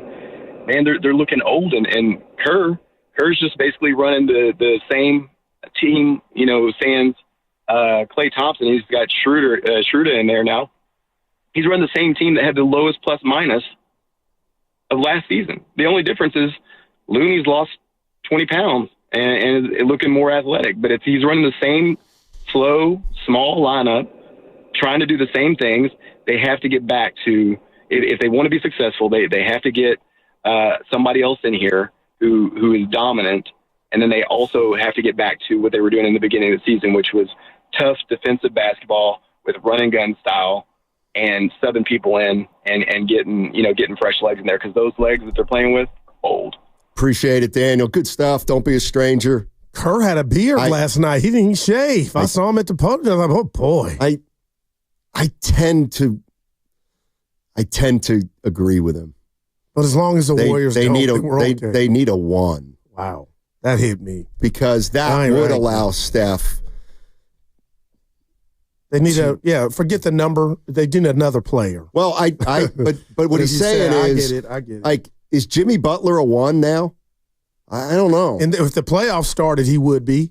Like, that's how much confidence I got in just everything that's Jimmy Butler in the playoffs, Donnie. Yeah, I don't know. Remain healthy. 35. 35. Kevin Durant. And we got to go. Download the free. I still see a lot of calls out there. Mr. Lee, Jimmy, Ariel. We'll get to y'all. Download the free Odyssey app and check us out on YouTube and Twitch. Powered by First NorCal Credit Union. That segment was brought to you by Lucky, California. I'm fed up with all this vibe crap. We want buckets, Steph. The perfect holiday meal starts at Lucky's with beef.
This is Macklin Celebrini, and you're listening to Steiny and Guru. Sharks took one on the chin last night, I think, to the Avalanche. Met a couple people yesterday that were going to that game. I think the Roast did because I got this third hand, so help me out. They did a list of Bay Area athletes under 25 that, who you would take. And it's got to be him at number one, but I believe they had him like 8th or something. 8th? Yeah, so the person was telling, again, third hand, I got it. I was like, I don't know who was on there before. Like the best Bay Area athletes under 25? Yeah, I feel like he's got to be one. Oh, my God, it's Celebrini 1. Who would be 2? Brock Purdy would be 2. Number 3 would be... Pods? No. Kaminga. I got to put some respect. I got Kaminga up there. He would be number 2. Here's who I'm going to put Kaminga would be ahead of Purdy for me. Not me. How could Kaminga be ahead of Purdy when Purdy's taking him to a Super Bowl? Oh, I thought it was what was around him. That's what you've been saying about Purdy. He still gets credit for it when you're talking about athletes this week. I love that's what you do. You didn't do you cooked the books. I cooked nothing. He took it to the. But yesterday when I said he took it to the Super Bowl, that's good. The team. How old's Ramos? Oh, that's a good. 24. Okay. Good call. He makes the top 8. Yeah. And like I said, I didn't have their list, but the guy that told me, I won't snitch on him, he thought he thought Celebrini was too low. He is. 8th? The guy's a phenom. You know what? You got to stay healthy. It's the bias we have against hockey. Yeah. By the way, he's going to be on that list for the next 6 years. Dude, that's incredible. Yeah, he's got time to climb on that list. I wonder where he's living at. Probably San Jose. Hillsboro. Belmont. Morgan Hill. Where? Hillsboro? Yeah. Up in Hillsboro. That's what I said. No, there's Healdsburg. Yeah. That's up in the North Bay. That's where Zachariah And then is at. there's Hillsboro. I said Hillsboro. You said Hillsburg. Let's go get a call here. Why not? Who else thinks the Warriors are shot? Mr. Lee in Fairfield. What's up, Mr. Lee? Fellas, my favorite 2 fellas. Hey, check this out. Yes, sir. We haven't said enough about Bob Myers, man, because to me, this is an indictment on Bob Myers that he left this thing in a bad place. He didn't leave it in a good place. Now, I'm going to give your boy Mike Dunleavy some kudos because I think he's trying. But Bob Myers, the draft picks, to include Kaminga and Moody, this team is not in a better place. And some of that, in my opinion, is attributed to Bob Myers. And when they start talking about Bob Myers going into the GM Hall of Fame and all this good stuff, if this team turns out the way it looks like it's turning out, then they got lucky because he didn't do anything to ensure that this team will be better 5 or 6 years down the road. We look horrible to include everybody that he's drafted. Nothing. We haven't got nothing from the Bob Myers tenure over the past 4 or 5 years that we could say, yes, I'm glad Bob drafted this guy, or yes, we got this guy. He should have made moves 2 or 3 years ago himself. Nobody was ready. Nobody was ready to make any moves. But to defend our friend, we had Jordan Poole. Jordan Poole. What about him? He would have fit in that case. He would have been one where something for the future where they got it right. No, I think they got it right with Kaminga. I do. I think he's a good player. I think he's a pretty good pick at 7. Well, what was that attached to also? Wiggy. Yep. It was a great move. Turned D'Angelo Russell into Wiggins and Kaminga, right? But when we do think about our friend Bob, who got a Doobie Award, by the way, today, starting when we think about him, why did he leave? Why do you think? I mean, you know why? Ask me why he left again. Why do you think? Because he's smart. I don't. Because he knew he worked for an owner that was so crazy about winning that the owner was going to ask for things to happen that were unrealistic. Wow, such as Steiny. thinking you can actually build around a 36-year-old point guard. We don't know that to be fact, but that's fine. Now, you might not know it to be fact. I'll text you tomorrow. I'll text the Vine. For what? After the game in Minnesota. Curry will break out. Oh, boy. We're dead. He might break out. But then what happens the game after that? And then the one after that? I want somebody to ask him about his knees. Like Steph. They're 36-year-old knees. That's all you need to know. Well, LeBron's still doing it. I love when you do that. Let's point to the one guy in the history of the game. He did nothing last night, and they beat Sac. Huh? Well, he's got help. Broke a record. He did. Did they stop the game and stuff? Probably. Oh, God. It's insufferable. Let's go to Ariel in Pinole. Hey, Ariel, how you doing? I'm good. How are y'all doing? Doing well. All right. I'm a Warriors season ticket holder, so that'll let you know how delusional I am right now. I say trade no one because you can't trade for heart. All right. I appreciate that Curry's got the locker room. The guys are still buying in. You don't get blown out by 51 and Curry have the worst game of his career and not think that Steph's not going to be pissed. Okay. He's mad. You know he's about to bounce back. All right. And then Pod, he's had a rough start. Is it his new shoe deal? I don't know. But last night, 21 points.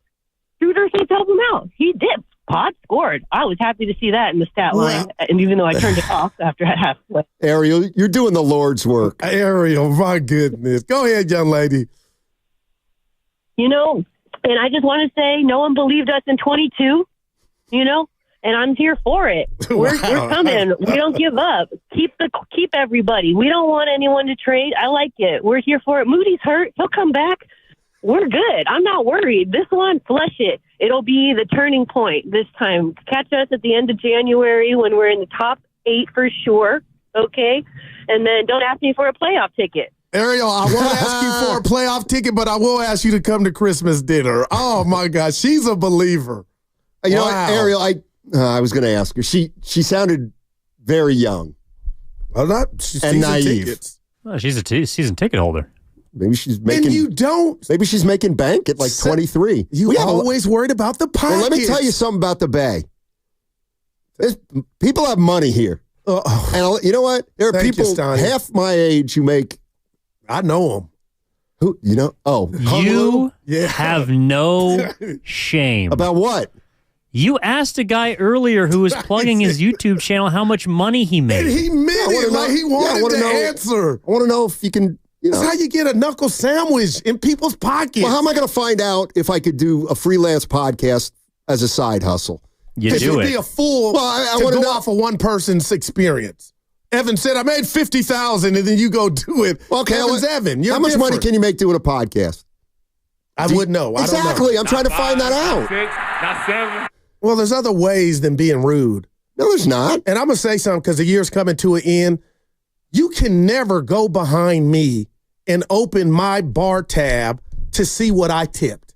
I told Norm that. What is he talking about? The time I tipped and was walking out before you left. Yeah, but you I looked through the window, Evan, and he was looking. And I was proud of you. Like victimized. I was proud of you. Don't open it. That was a good tip. Business. It could have ruined us had I put 0. And that tip was a plant, by the way, too, because you knew I was going to check. That's the only reason you tipped 22% on that. So if he didn't tip, were you going to drag him by his collar back in the bar? No, we would you know what I would have done? No, seriously. I would have tipped for the both of us. That's who I am. But you can't. That's my tab. Leave it alone. I said, this man has no shame. I was just checking. See if your math was right. Everybody needs somebody to double check the math. By the way, you guys buried the lead of that call. Season ticket holder. Pajemski's got a signature shoe. Is that true? Yes. Hey, I'm not hating. No, get yours. But who's it by? Anta. By, a Chinese company. Apparently, Austin Reeves has one. There's another. It might be another Caucasian. Dude, who can we? Braun from Denver. Brown. Yeah. I want to say Braun. How is it Brown and it's Braun? Not everybody has a background there's life outside the United States. Some words are pronounced differently. I don't know. The number one at the top is Jesus and Jesus, right? I'm like, that's got to be a few times. Well, there's only one, the Jesus. They play tomorrow. Who? They play tonight, Notre Dame. I'm talking about Turturro. It's the Fighting Irish goo. Touchdown, Jesus. Let's go to Leo in San Francisco. He's got an idea of what the Warriors need to do. What's up, Leo? How you doing, my man? All right, fellas. How's it going today? Going well. Not that great, Leo. Bad game last night, man. I'm hurting. It happens. Here, I'm gonna put a little different spin on this. All right. Rather than being delusional about the Warriors going to compete for a championship this year, we should all be very grateful that they won 4. Personally, I think the last one was the best one, given that no one expected in the team that they had and how they did it. In my mind, I really appreciated that last one. It was obvious when they got Durant that no one's going to beat that team. That was a superstar team.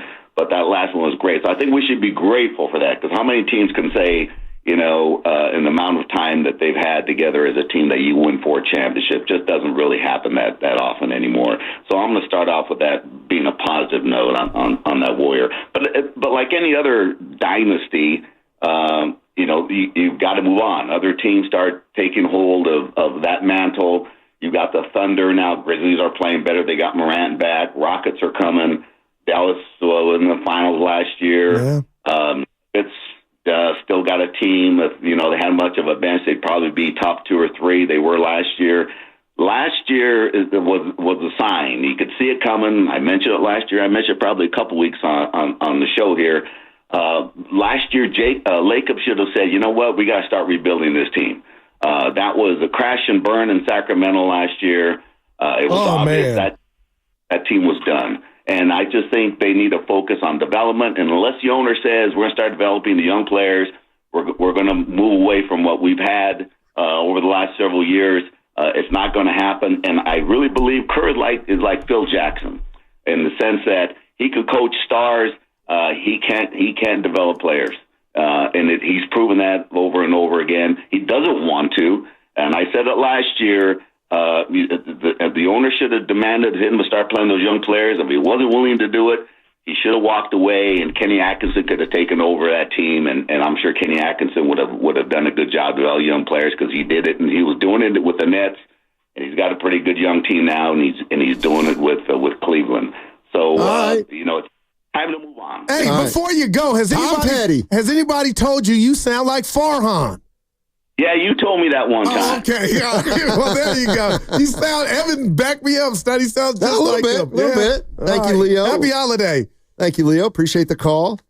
I still haven't gotten over the play-in game. The play-in game. Against Sac. But it didn't happen. There's no record of it. Have you gotten over the Super Bowl? Speaking of which, some cup games didn't count either. The championship doesn't. There's no record of that game. Oh, he mentioned Kenny Atkinson. Steiny, would you like to reveal your theory about in-shape coaches? Oh, yeah. Oh, God. Absolutely. I would. Yeah, that's right. This is great. I would actually never hire a coach who's in great shape. Shows me his priorities are out of whack.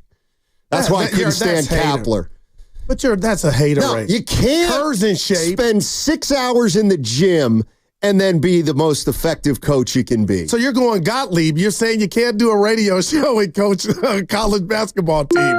Yes, that's what I'm saying. I think I'd rather have... Some of it's natural, Steiny. Every guy that's fit, Willer don't go to the gym. Who's the best coach in football? Andy Reid. Oh. You know why? Because he's not in the gym. Because he's in front of a computer. He doesn't need to go to the gym, waste time. You're going to offend a lot of people that are in shape. Too bad. Shapeism. Well, only the coaches who are in shape. I'll bet Gottlieb's in good shape. Michigan Tech. Andy Reid. I was like, who is the best coach? Oh, Gottlieb's losing weight. Yeah. Kyle's in good shape. Exactly. Exactly. He's been winning, though. Kyle is in good shape. Yep. So's Lynch. He's not a coach, but let's go. I don't know about Lynch not so much. You're listening to 95.7 The Game. KGMZ FM and HD1 San Francisco, always live on the free Odyssey app. Twitch and YouTube powered by First NorCal Credit Union.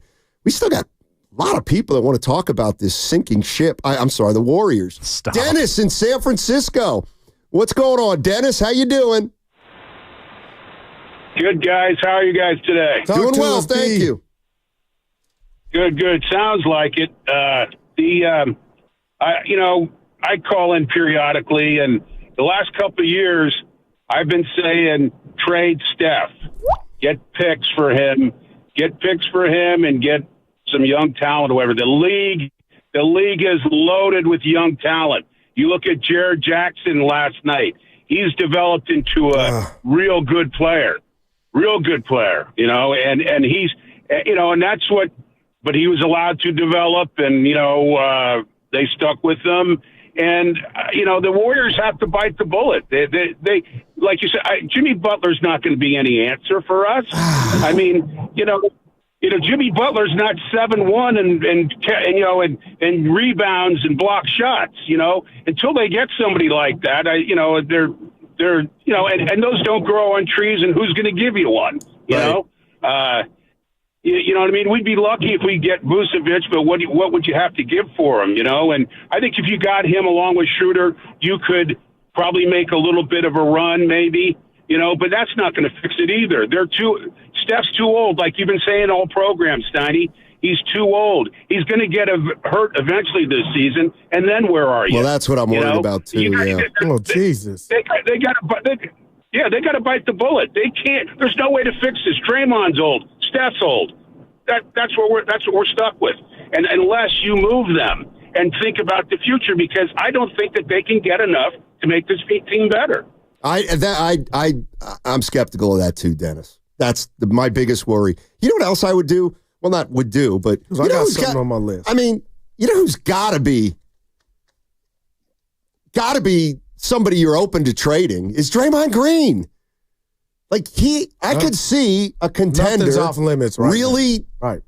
Come trade deadline, looking at Draymond Green. He's still got 2 more years, but it's a 25. It's not a killer. If Milwaukee had a guy like Draymond, watch out, Boston. That's how I really feel. Yeah, I don't know. I'm going to say this about what everybody's saying about the oldness or the age. And I mean this, Steiny. And again, I'm weird. This ought to be good.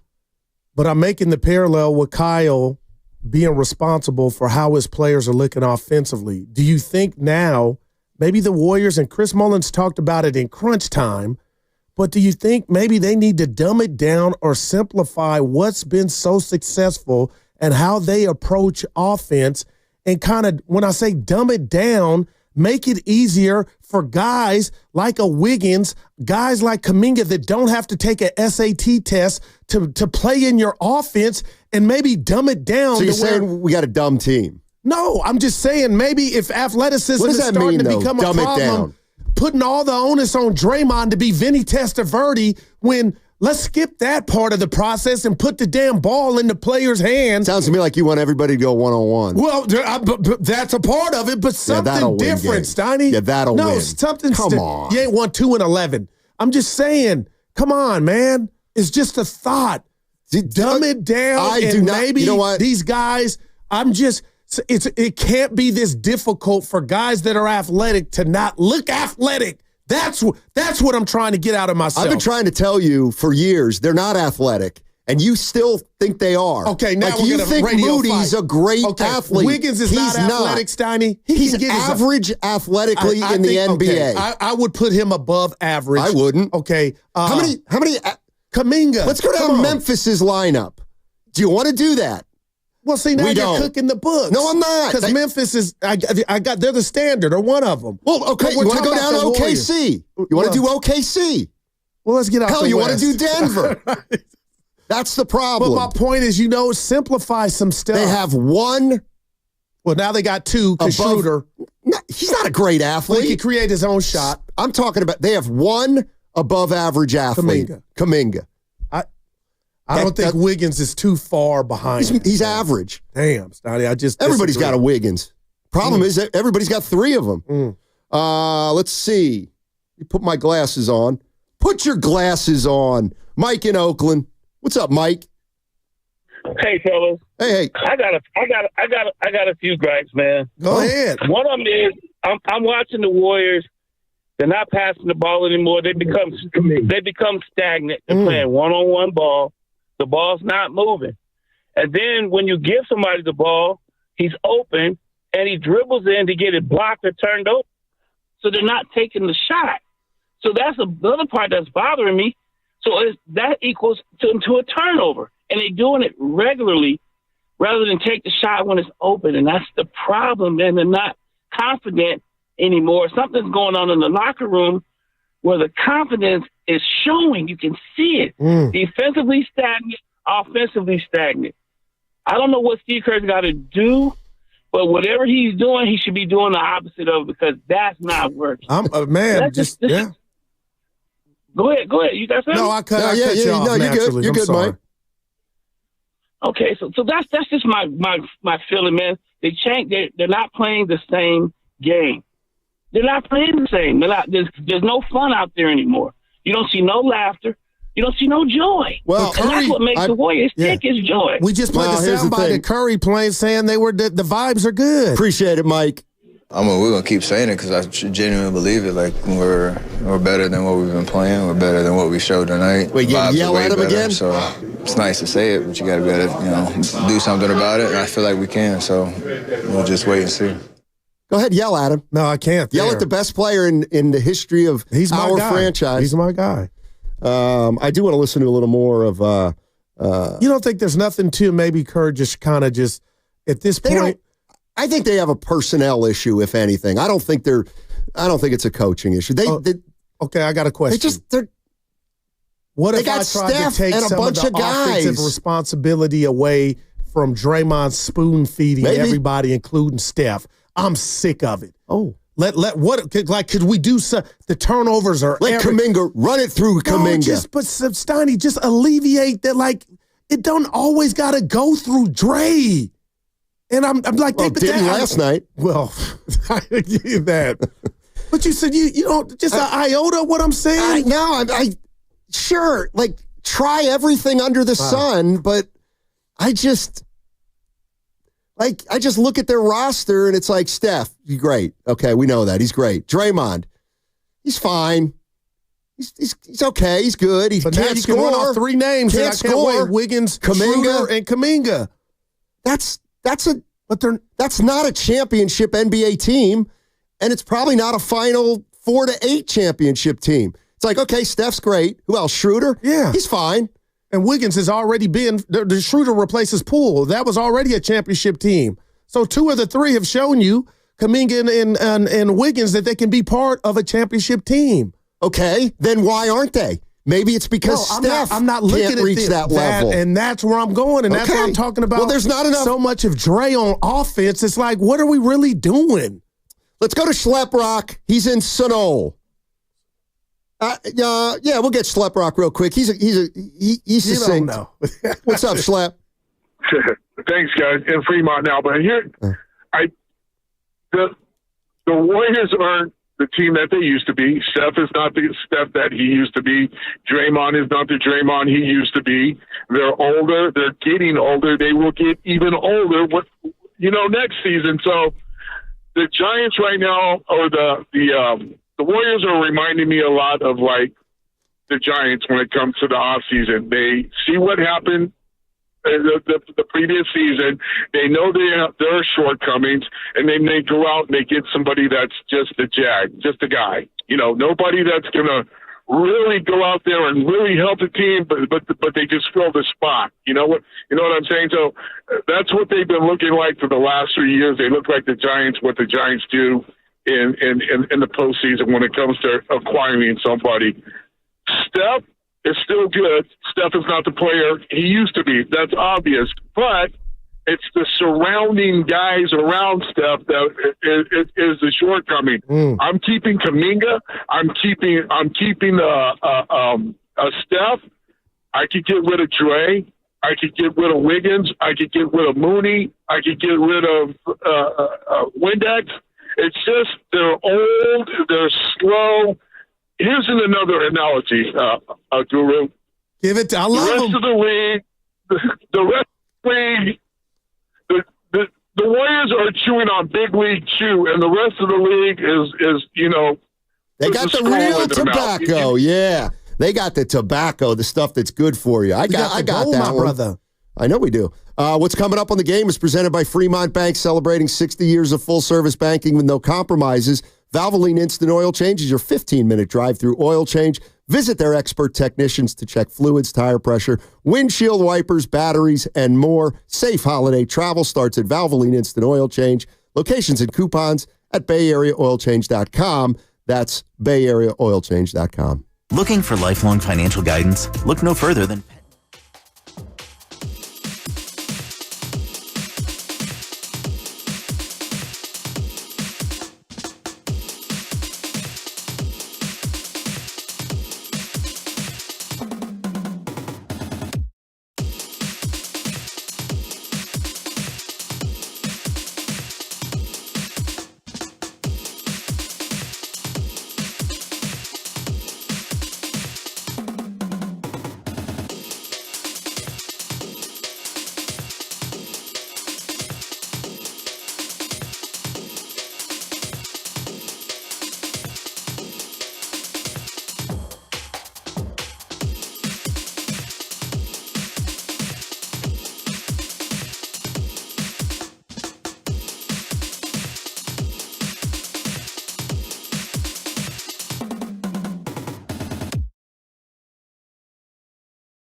We don't care who plays.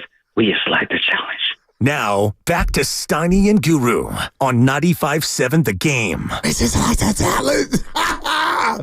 But I'm waiting to Friday, baby. It's payday. I know. And you owe me something.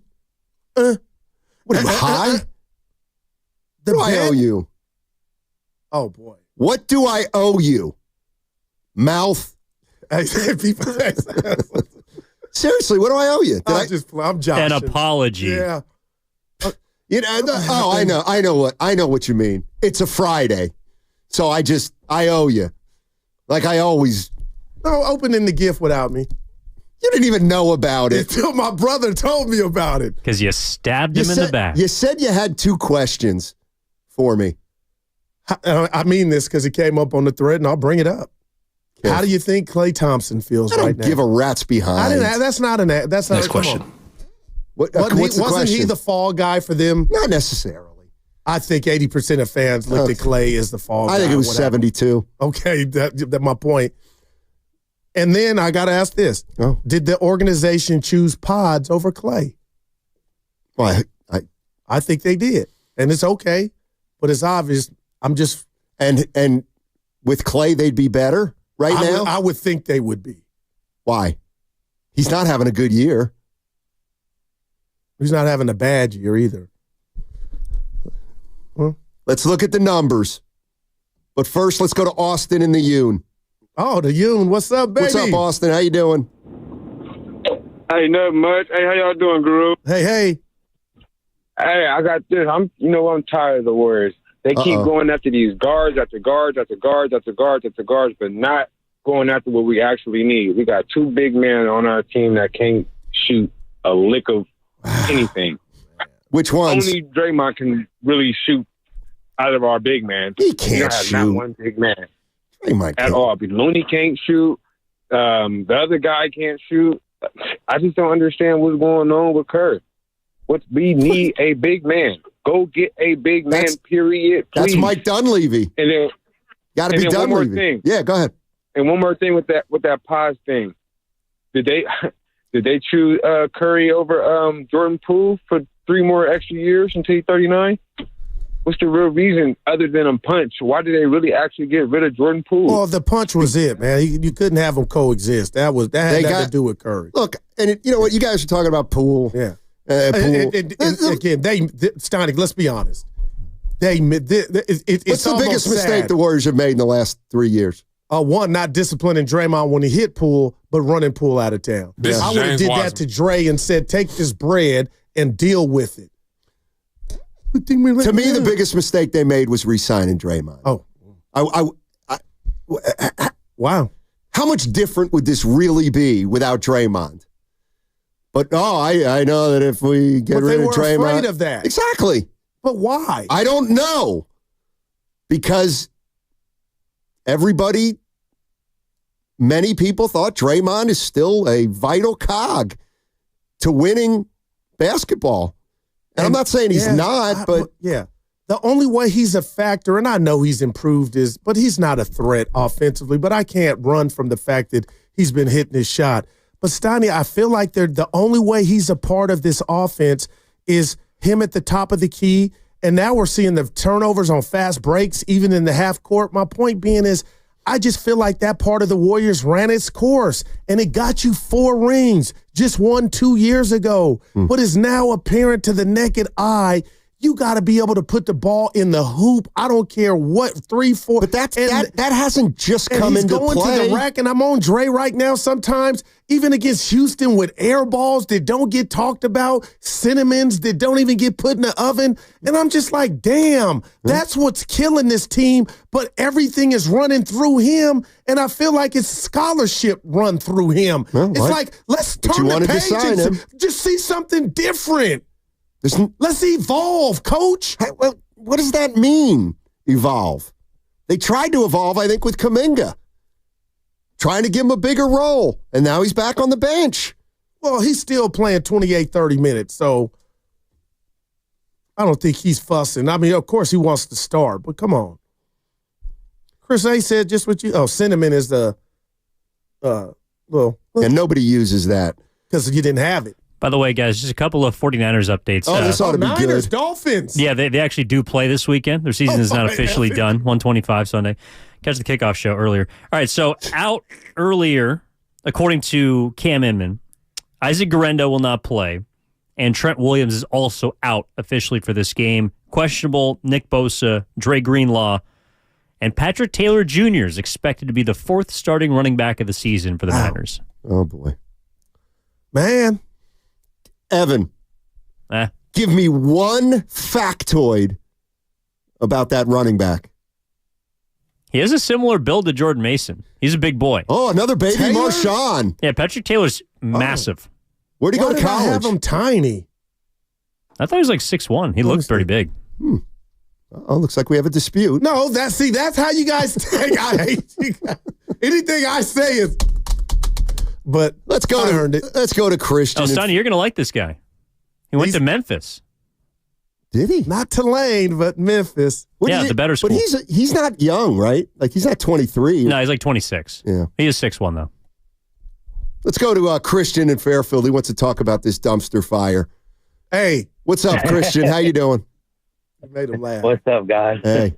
How about something like Kaminga for Valanciunas? Because the money matches. Yeah, why not? Get a big in there. What the hell? Like, I want Valanciunas, but you can't give up. Well, go ahead. Kaminga. Go ahead, Christian. I don't know. I mean, Kaminga's going to leave if we don't sign him. So, I mean, instead of getting nothing for him, the money matches, it'll help the big problem. He can score mid-range. He's not, he can't shoot the three, but he's not a liability on offense. Oh. That's the only thing I could think of right now, other than, the typical Miles Turner. Of course, that'd be great. But you got me thinking. I don't want Vucevic. Yeah. Really? I don't want Vucevic. Sorry to cut you off because he stinks on defense. All right. Thanks, Christian. Appreciate the call. Well, let's just focus on Kaminga right now. If he didn't play another minute of basketball, what do you think he's done in regard through the Warriors' eyes of giving him that money or not? They don't have to give him any money. They can wait for somebody to give him money. Well, and if nobody gives him money, then they just have to negotiate for themselves. The crux of that point was, has he shined so much to where it's just he's getting a bag from the Warriors? No, I don't know. Like I feel like it's even still. Yeah, I don't know. He's not been bad. I honestly don't think. I think he's been fine. Yeah, I think Kaminga's been fine. But when you're talking about the money he's allegedly demanding, Stoney, fine ain't gonna cut it. So Klay Thompson, this is he's averaging. Let me guess, 14. Klay Thompson, 14. Dude, I'm on fire. Lowest number since his rookie year. Okay. 41% from the field. I was hoping that from 3. 38 from 3. All right. How many minutes? Of course, he doesn't rebound. How many pass. minutes? I bet it's low. 28. Oh, wow. Just 2 minutes less than last year's Warriors. But he averaged 18 last year for the Warriors. So he's doing, in just 2 fewer minutes, he's averaging 4 less points. And I brought him up because Bastani, in his mind, he's like, okay, you guys got your 2 games over, but y'all acted like, for Curry to say the vibes are good, that was a mini shot to Klay. If that's the way you interpret it. Oh, yeah, and I get it. And they spent time to get what? I believe Klay last Sunday spent 20 minutes in the Warriors locker room after the game. So what does that have to do with anything? They're still folks. They're still family. I guess. But the bottom line is. That doesn't win you any games. I guess I was sipping the Kool-Aid of, okay, maybe addition by subtraction, and now we see we could use somebody that could shoot 38% from 3. Buddy Hield shooting, averaging exactly the same amount. Get him off in so in other words, you don't want somebody more efficient. No, well, not more efficient. Buddy's got to be wide open. It takes an hour for him to let it go. Oh, really? I've noticed that, Stoney, and that's why Steph is so special. He could do it on the not dribble. Anymore. Stop.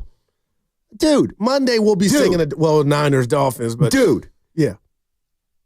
Klay Thompson's averaging 8 threes a game.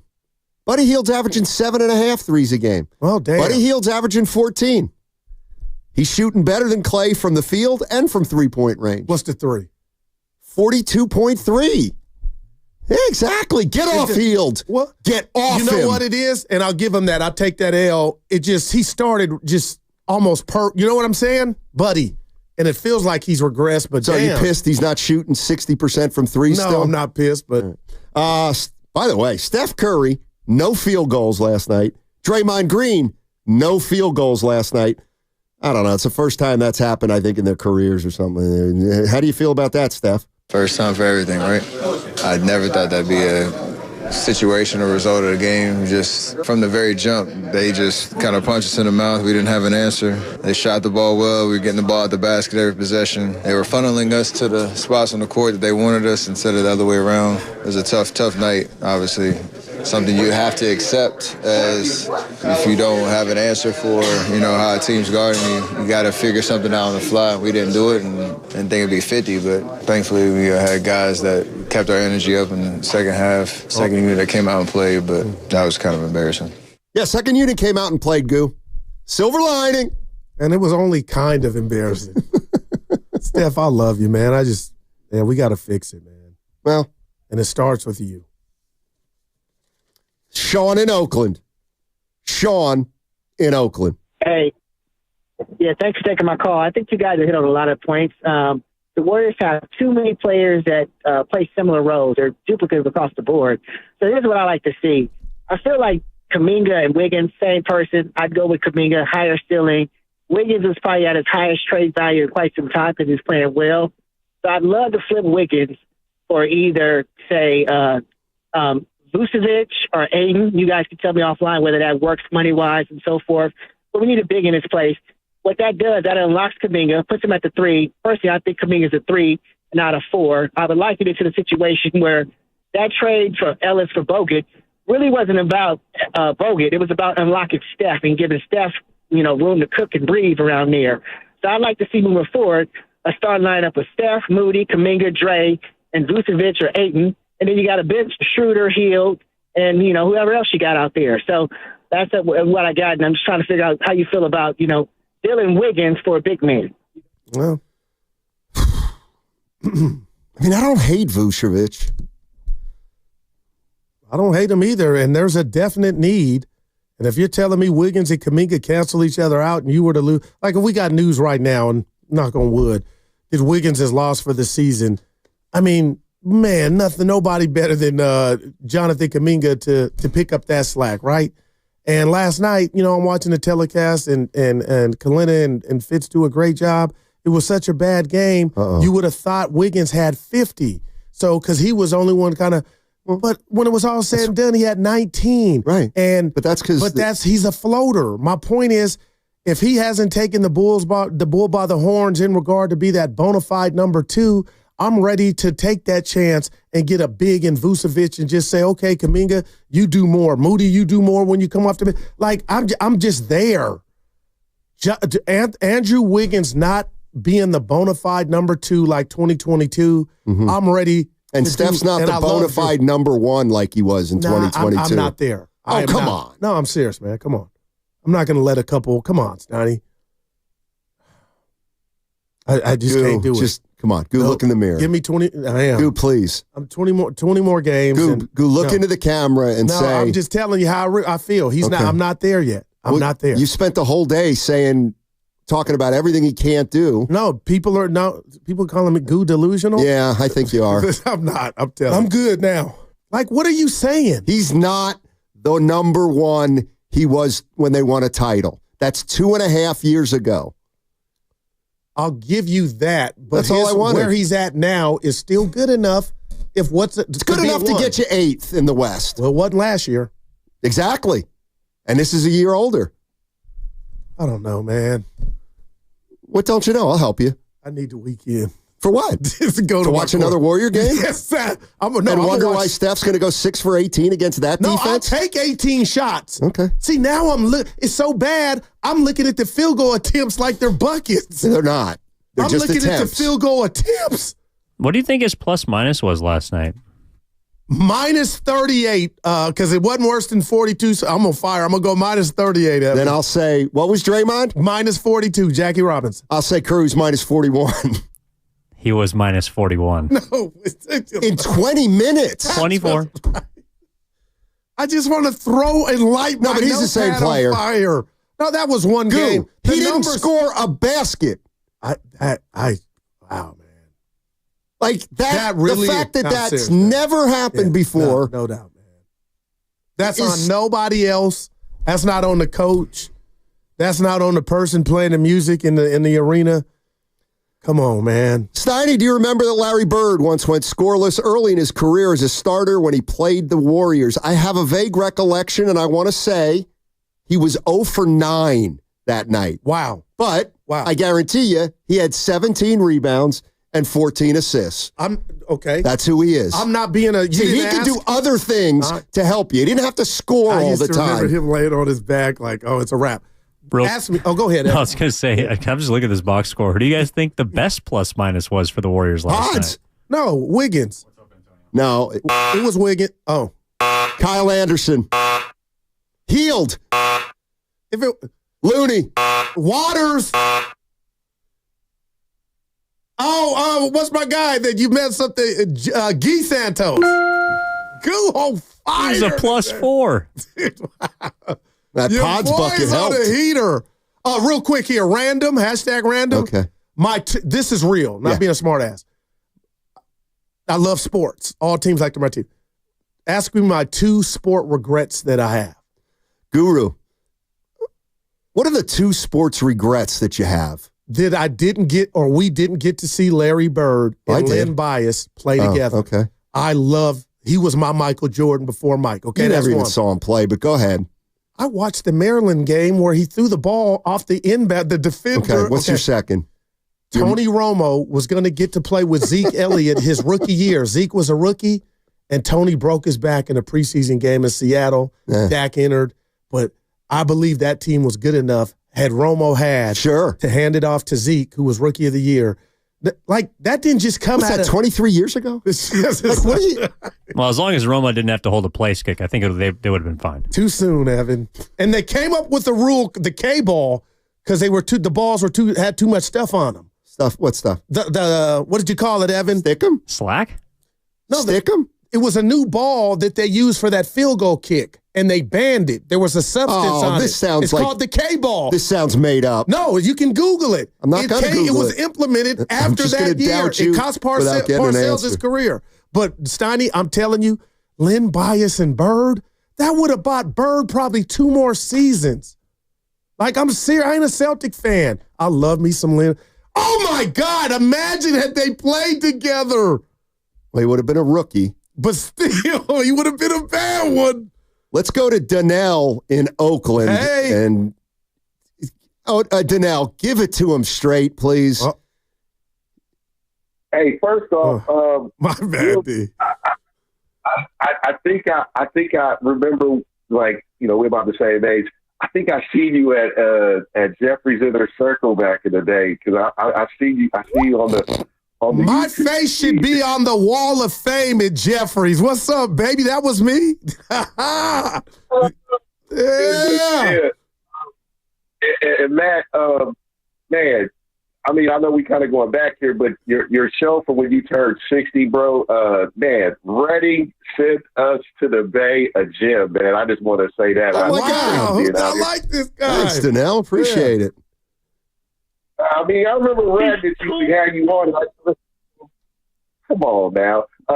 You know what I'm saying? Radish used to say that you had it going on, and I was like, man, this guy, this dude, he's pretty good. And now, you kind of doing your thing with Goo. Like, you one of us, bro. I just wanted to kind of shout you out. Right? Thanks, man. You made my day, buddy. Thanks. But you want to address delusional Warrior fans. Oh, boy. Yeah, that's real, man. And like I said, I'm kind of your age. I done seen the Warriors, man, be terrible.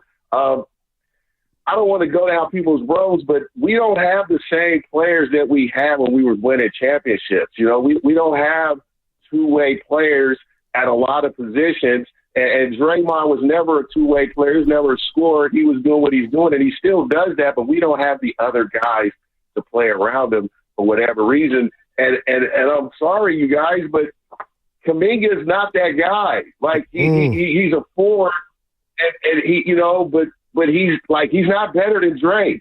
So y'all talking about we should start him? Like, what are we talking about? He doesn't play defense on a high level. He doesn't play help defense. I don't want to. I'm not here to bash these guys because these guys are just trying to, do their thing. But as far as where the Warriors are right now, there's nobody there that's going to pick up the slack and be that two-way player like Klay Thompson was. Klay Thompson's not here. Iguodala was a two-way player. He's not here. Iguodala played power forward at times, even though he was a three. I mean, we just don't have those guys. So I'm not really looking to bring in Jimmy Butler because he's not the answer. He's not going to be that guy that's going to turn this around. Like, we have to just look at where we are right now, savor it. And, I'm not really sure what the future holds, but, Wiggins is our best two-way player. But he's not aggressive enough. He's too passive. Right. He is. He's too passive, and you can't teach that. Appreciate it, Danelle. Yeah. Appreciate the kind words. I was going to ask Danelle. You made kind of speak made for my him. day. Yeah, you used to go on with Ratty? With Gary Raddish? Yeah. When? Like, I honestly don't remember that. Once a week. They had me on so much that I eventually was like, how about a little something for the kitty? We got to find that.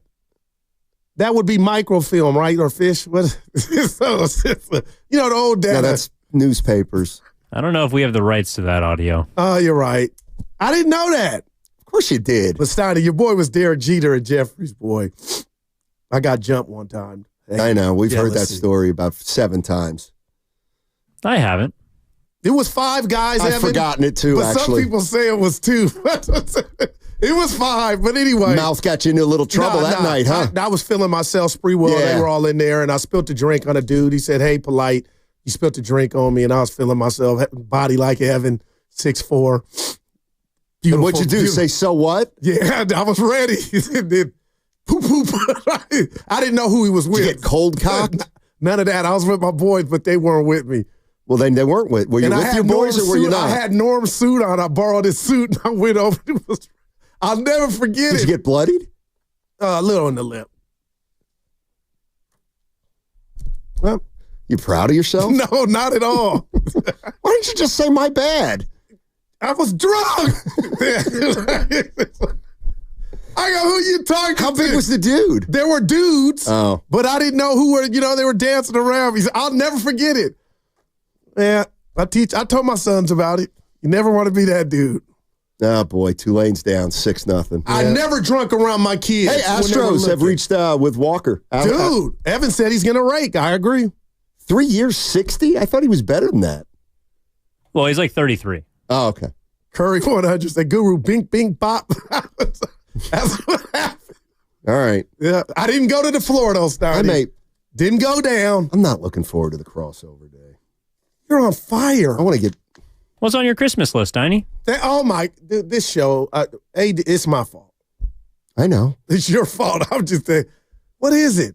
It's your fault. Well, say it on I'm scared of Willard. No 3-point line? Hey, you might be onto something. We'll take a break. That segment was brought to you by Safeway. Well, I think that's a real savvy comment. Head to Safeway this week for this amazing deal for members.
stand to see greatness rot before my eyes. I was drunk.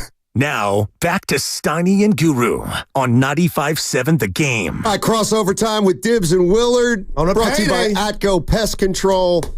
And then what's bugging you coming up in about 10 minutes. Oh, and I've been waiting for that all week. Boy. All week. He actually said it on Monday. He's like, remind me. Yeah. Remind me, I'm 'Cause mad. You're ready. I'm always flat-footed for what's bugging you because I'm a pretty happy guy.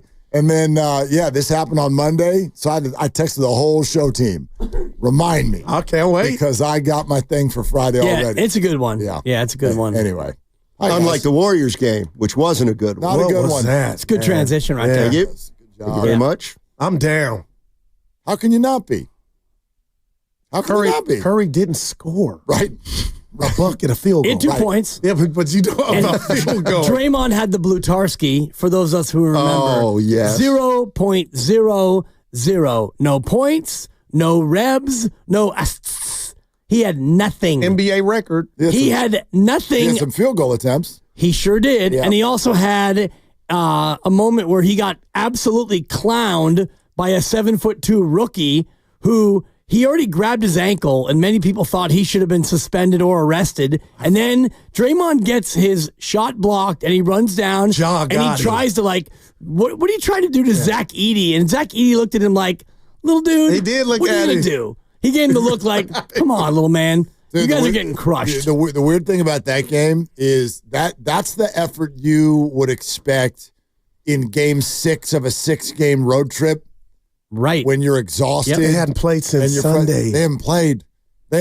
They should have been buoyed by the addition of a new player, a new starter. Shout out Sam. I mean, that's a 4. To show up and look exhausted 4 minutes into your first game in a week was jarring. And the chef, again, I know it's other things at stake when it comes to basketball, but, 6 minutes against Dallas, against Luka and Kyrie, Batman and Robin, you have one field goal attempt. And then last night, not to score, I don't want to say they were flat. They just got, beat. What's happening? They're too old. Priest called today. Yeah. Oh, now Dib says it. No, I just said Priest called today. Are you there No, yet, I'm not, Willard. I texted Steiny earlier, and I did it knowing full well he wouldn't read it, and he wouldn't check it. But what I said to him earlier is that Steph can still do it, but he can't do it every game. He can still do it, but he can do it every 2 or 3 games. And when Steph can't do it, what do you have? And I just couldn't get it up. And I heard Murillo or Morello our guy. shout me out for my my comment about glue. He did. Look at And him. that's the fact. They've got too much glue and not enough it. So you've got 7 or 8 guys who can do this or that, but you don't have anybody who can do this and that. You know what's funny, though? When we talk about that, my question doesn't go to Steph and his age. It goes to why the hell is everybody so worried about clutching and grabbing and holding on to all these players you don't really like? They're all a bunch of mids. Wow.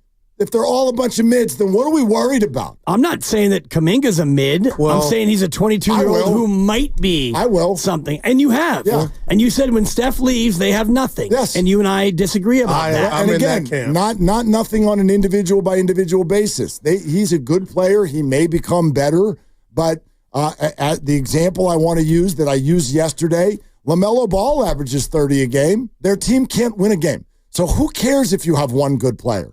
Who cares if you've got a nice young guy who can fly? That gets you nothing in the NBA.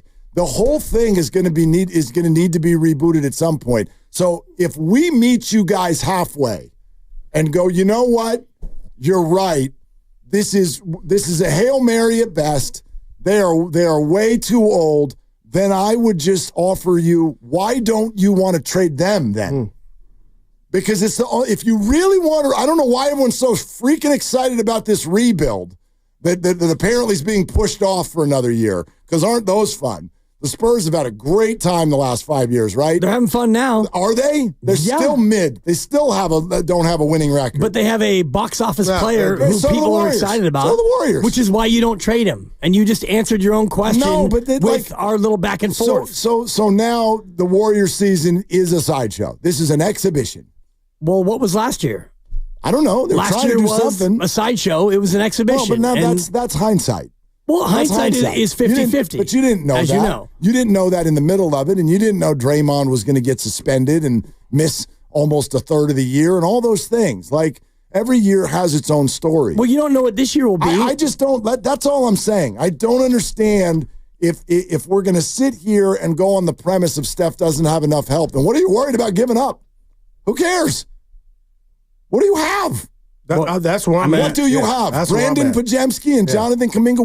What do you have? You don't know. They're young players. Well, I do know this. You shouldn't be any untouchables. You trade for Jimmy Butler, and he plays for 38 games and decides, nah, I'm good. I'm going to opt out. And now you have no picks. You've got no youth, and you've got a couple of guys who are past their prime, and you've got nothing left. No one said to send all the picks. No, and I don't know that it'll be Jimmy Butler. I don't know that it'll be anybody. But I would do it. This is not it. I would right do now. something. Yeah, I don't know what they're going to do. And my counterpoint has been that, and Steiny, I don't want to take your bit because I've said the same thing over and over. Whatever you want to do, your something is not enough to matter to me this year or next year, because the chef coming up on 37 is not the player that he was even a year ago. And we can all talk about 2022. That's now going to be 3 years ago. And it's okay that he's not the same player. It doesn't mean that he still isn't very, very good, but he's not as good.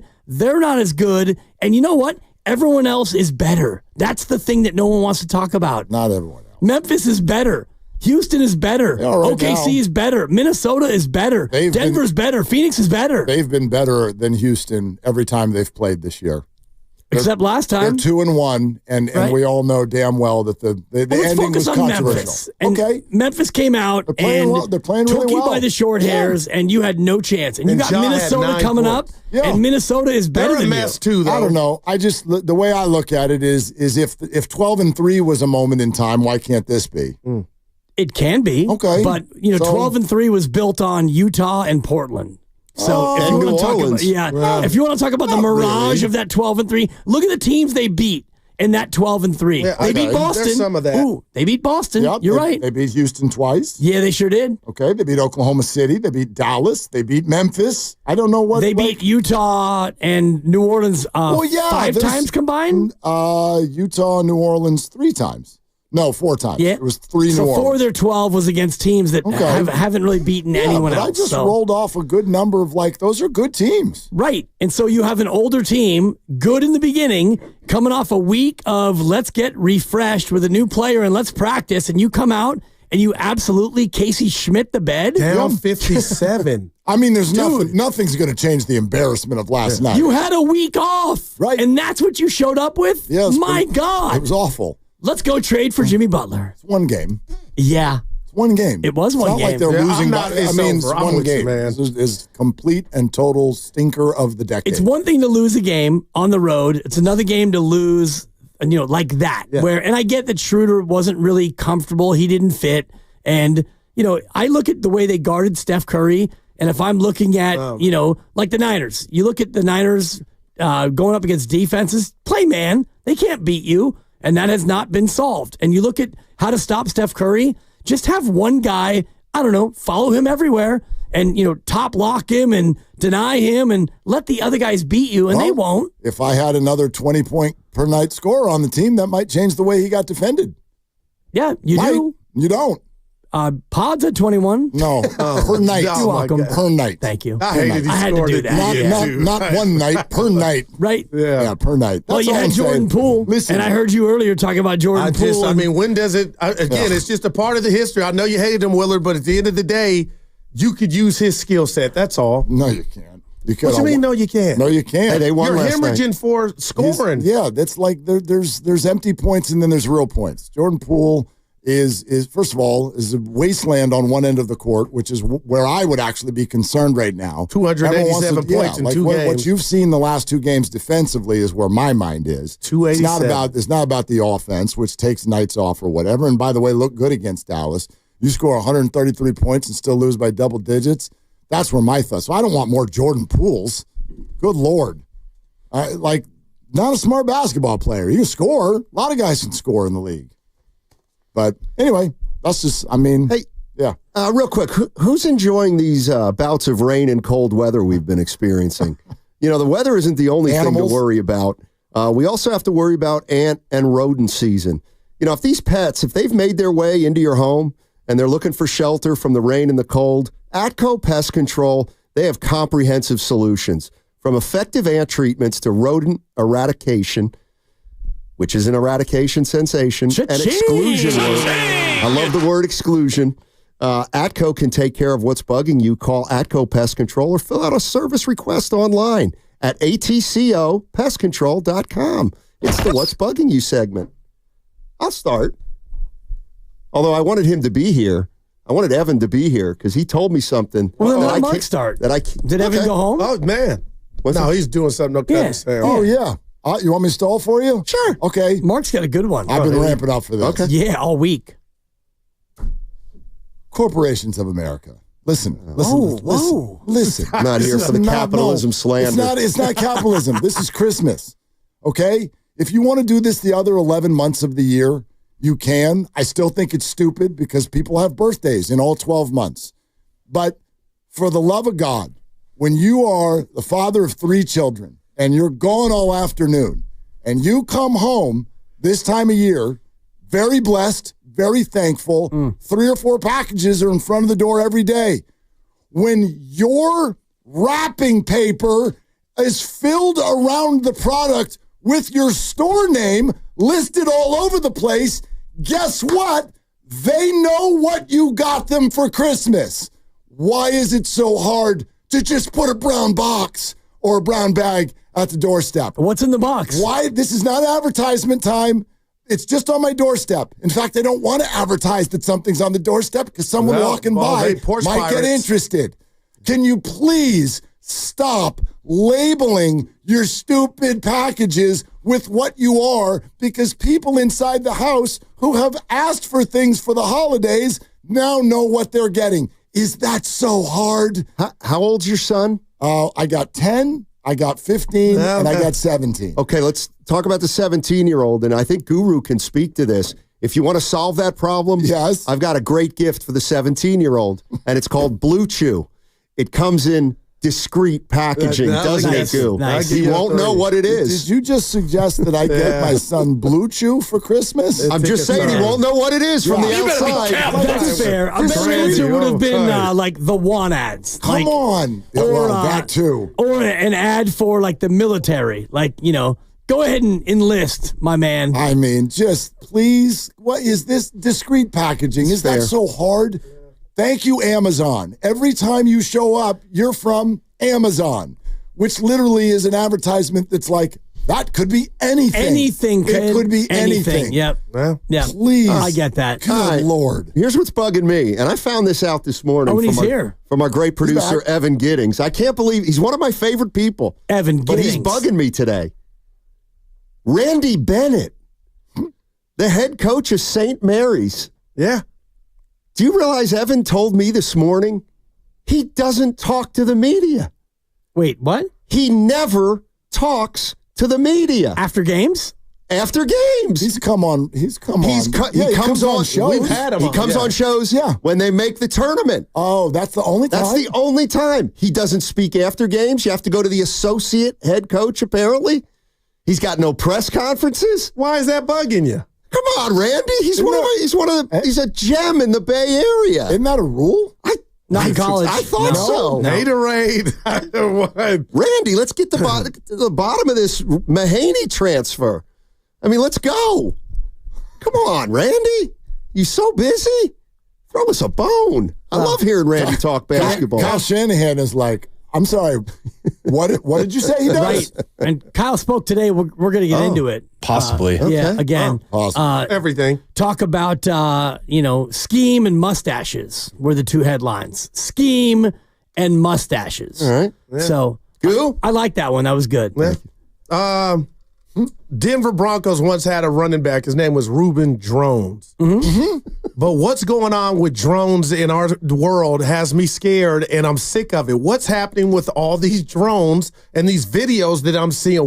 What's really going on? And I'm talking to the the government, tell us what's going on with these drones. I'm watching these. I'm going down these rabbit holes of these videos. It was in Jersey. Now there's some in L.A. I haven't seen any, and if I'm not here, call them.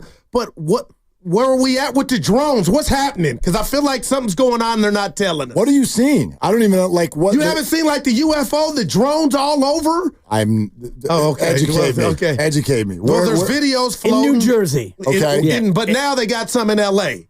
And they look like UFOs, Willard. And but they're drones. Yeah, and they're regular people with their phones. Like, what are these? And they look like little mosquitoes. There's 6 and 7 of them. And now they're in L.A. And I'm sitting there like, this is fake. But it's not. And the government's telling us it's no big deal. It's nothing. But you don't know what it is. Yeah. I'm just worried. That's all, man. I get it. Yeah. I get it. Anything from you on drones, because it ain't a ploy. It's not fake. It's not, but I don't think that it's like drones in a military zone where the drones are armed with weapons. Well, I think that these drones are most likely just people with their little toys trying to like fly the drone and try to see about like surveillance and all the rest of it. But I'm kind of with you. I'll send it to you, Will. Yeah, send it to me. And yours kind of leads into mine, what's bugging me, because it's about like people who are not really paying attention to what other people are about and what people want. My thing is people on the sidewalk who are head down in their phone. It's not a side scroll. It's a sidewalk. If you're walking on the sidewalk and your head is down and your head's in the phone and you're in the middle of the sidewalk and I'm trying to walk the other way and I can't get around you because you're in the middle of the sidewalk and you're not paying attention, I should be allowed to walk up to you and slap the phone out of your hand. And balls out. Travis Kelce. Exactly. Slap that no, thing it was Jason. out Yeah, your it was hand. Jason. Exactly. Well, that was different because they were actually filming him, and I agree with Jason on that one. And they called his brother some names. Right, exactly. So that, to me, was completely out of pocket. But when you're walking in the city, it's out of control. and the city's already, you've got people waiting for the bus, and you got people coming out of restaurants, and I'm trying to walk, and I got my backpack on, and I'm eyes up the whole time. I'm not on my phone. If you're on your phone, and you are like walking and getting in the way, you deserve to have your phone smacked out of your hand. That's what's bugging me. Wow. Balls out. That's a losing battle right there. Because it's everywhere. It's happened. It's not. Yeah, it's not. There's been the accidental elbow or the accidental. Oh, I'm sorry, I didn't mean to bump you with the elbow. Don't assault people because they're on their phone. It's not assault. It's battery. Okay, fine. Learn the law. Yeah, I don't care about Battery's a misdemeanor. All right. No. You're gonna need to watch this one today. What? Because I'm meeting Dave. Great. It's a holiday party. Exactly. You already talked about it at 2:12. Exactly. And you know what? I'll tell you what I was gonna do. You ready for this? I'll tell you what I was gonna do. What were you gonna do? What were you gonna do? You know what I was gonna do? Because I park right next to where your holiday party is going to be. He's just dragging it on now. And no, actually, I thought about it and I got out of my car and I thought, you know what? I'm gonna do a nice thing for Matt and Daryl and Evan because I do What is he talking about? appreciate the fact that they stay till 2:12 every day. I was going to go to the cafeteria and put down a little something. Let's go. So you guys can have the first round on me. And as I was walking over there, I thought, you know what? I'm not going to do that because this guy doesn't even want to ever be here. Oh, he's already wrapping up his headphones. I got the bag is on the shoulders. I'll be all right. I was just going to drop a little 40. Yeah, that look way at when my you man. walk So in Why the don't you drop cafeteria. a 20 for Goo? He never wants to go. Yeah, I want to stay later. 2 words. Collateral damage. Oh, boy. Yeah. This guy can is stay. such a D. No, I'm out today. Yeah. So I was going to do a nice thing. It's the thought that counts. It really isn't. Because Had you done that, I might have stayed till 2:12. No, you wouldn't have. And that's the point, is because you can't wait to get out of here can't right on now. the daily. Yeah. It's not just today. Shout out Dan Daly. Can I say something Hurry, to Goo please. before you? Oh, but you don't got to ask him. 95.7 the game. No, too Hey. late. You're not in charge. It's after 2. Exactly. Anyway, Just leave. good luck in your fantasy game. Because Last night was bad, but there's a I'm not chance. done. Of course you're not done. It's the But Thursday night. Kamara being out, that's a definite. Here's to potentially me and you playing for all of the potatoes. Would we split? I'm not showing my hand on that yet. I'm not showing my hand. I offered that to Why Steiny did I last play year. the Denver defense? That was bad. Well, I mean, they're good defense. That's why. Well, anyway, I offered that to Steiny. I didn't offer him 50. I offered him about 40%. I can't believe he See, laughed. that's not a real split. Yeah, but I was right. He should have taken it. Yeah. Because I was like, dude. Because what's the split? 80-20? No, it's like 70-20-10. Oh, you're talking about just no, original. yeah, like whatever it is, Yeah, you yeah, get like 3/4. 70-30. 3/4 Yeah. of it goes to the big boss. So I told him last year, I'm like, you want 40%? Because if you don't, you're about to get 25. Yeah. And that's what he got. And he got 25. Well, and coming from you, it's impossible to accept that. And you know that, right? Yes, that's why I offered it. Okay. That's why I offered it. Just so you know, it's more about you than it is about the team. I also waited until about noon on Sunday, and I texted him, congratulations for winning. And if we were in a battle. And then George Pickens scored about 5 touchdowns and he lost. And Gibbs, you don't know this. Right now, Burrow has a Q next to his name. Higgins has a Q next to his name. They're playing. Kamara's out. They're playing. And I got your face on every time I go to Yahoo. It's Gibbs' face. You're good. Because I pulled out a game and made the playoffs when I shouldn't have. Sure. And I'm like, sure. The fantasy gods are telling you, son. No. You had your Super Bowl when you pulled off a miracle on Gibbs. Yeah. That's why half your team, health is wealth. And they're dropping. I don't want to be anti-God here, but when we talk about gods, and we all want to talk about the golf gods and the fantasy gods and the parking gods, sir. And none of those The gods gambling exist. gods. I don't think that God right now is looking down on fantasy and thinking, you know what? All of my shepherds, all of my sheep who have Joe Burrow on their team, I'm going to reach out and take care of them because I'm the fantasy god. I think believe that's how it happens. If I were in heaven, that's all I would do is just play fantasy football every day for the whole year. I would hope you'd win every game. I would hope. I'll leave. Fantasy NBA, it's not as fun. No, it's it's too not. many off days. Football's and perfect. baseball's every day. And Football's perfect. He's got the build up for If it. I'm not, yeah. Yeah, he's got the build up. Well, I like Shout out Warriors World Sheet. I Maybe like I'm fantasy 2-5. That might have baseball. something Fantasy to do with it. baseball when you had to set your lineup for the week, then that's it. Like not every day. Like, ooh, I have a pitcher. I'm going to put him in. I'm going to take him out. You do it for the week. That's what we would do. Like on Thursday, Thursday at 9 a.m., you had to put your lineup in for the week, and whatever happened that week, that was your lineup. Last thing, who was the inventor of fantasy? Who came up with the inception of fantasy whatever? I don't know. I need a doc just on it. know that it's been going on for way longer than we think. Pre-internet. For sure. Way For sure. pre-internet. Lovely Christie's dad used to play in like the 70s. Yep. And there, whoever the commissioner was, Grandy, he would just like pull out a piece of paper on Monday. And he'd get a newspaper, and he would just, in a calculator, he would tally it all up, and he would call his friends and be like, you lost. You got 82. Bob got 85. You lose. They've been doing this for 50 years. High school, my senior year, class of 86, Look at it. my coworker Steve Rabb, 1440 on the SAT, brilliant.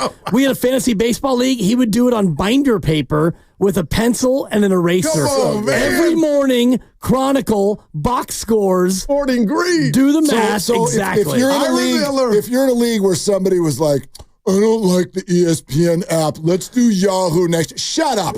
You could be using a binder and a binder pen. paper. Exactly. Binder paper. You'd be thankful. The And you 70s. open up your app and you thank these players for Hey, are banging you their coming head on against the Monday? wall. Yeah, I'm here Monday. I'll see you on Monday. okay. See you on I'll save my Monday. happy Good luck. holidays till then. Yeah. Good luck. All right. Where will you be on Monday? 95.7 again. Well done. It was wrong. Are they the smartest show in the Bay Area? You guys are an intellectual feast for the smart sports fan in the Bay Area. Wow. You're pretty much the smartest guys on the radio. I agree. Good Lord, how big is your ego? Are they the funniest show in the Bay Area? Give it a laugh. Come on. You're a funny guy. Come on. Give me a laugh. You are funny, dude. Hit that S again. Are they the coolest show in the Bay Area? And no white boys. They cool. That's what people are saying. You guys are phenomenal. This is one of the most perfect ways that I could end my day, getting a chance to talk to Mr. Mark and Dan, you know? We'll let you be the judge. Oh. All I know is it's a couple of Bay Area boys talking sports. I know nothing. Thanks. It's Willard and Dibs on 95.7 The Game. Oh, let's go. I hope you're in the spirit. I just want to say this right out of the gate. I know for many of you, maybe you're about to disappear for a couple of weeks. We will be here, a smattering of us in and out over the next couple of weeks. But I get it. Today is kind of the curtain is dropping on life for a couple of weeks for a lot of you. So let's head in to the holiday season with some fun, even though that Warrior game, for example, last night had no fun at all. And I think for you, Dibbs, it sort of crystallized a point that you were already making. Let's talk this out. Tell everybody what you said with regard to what the Warriors need to do to even have a trade, the idea of a trade makes sense. Well, you would need to show the organization that you're actually a real team and a real threat in the conference. And I said it a couple of weeks ago that they were in, quote, real trouble. I said it on the show, and you and I went back and forth, and you talked about a good start followed by a bad skid and which team are they and all the rest of it. And I do think that they are probably somewhere in between, but I look at a game like last night and I look at a roster that they continue to roll out there, and I don't see them being one big trade away from being anything that can really be talked about in the Western Conference. So last night is, of course, a small sample.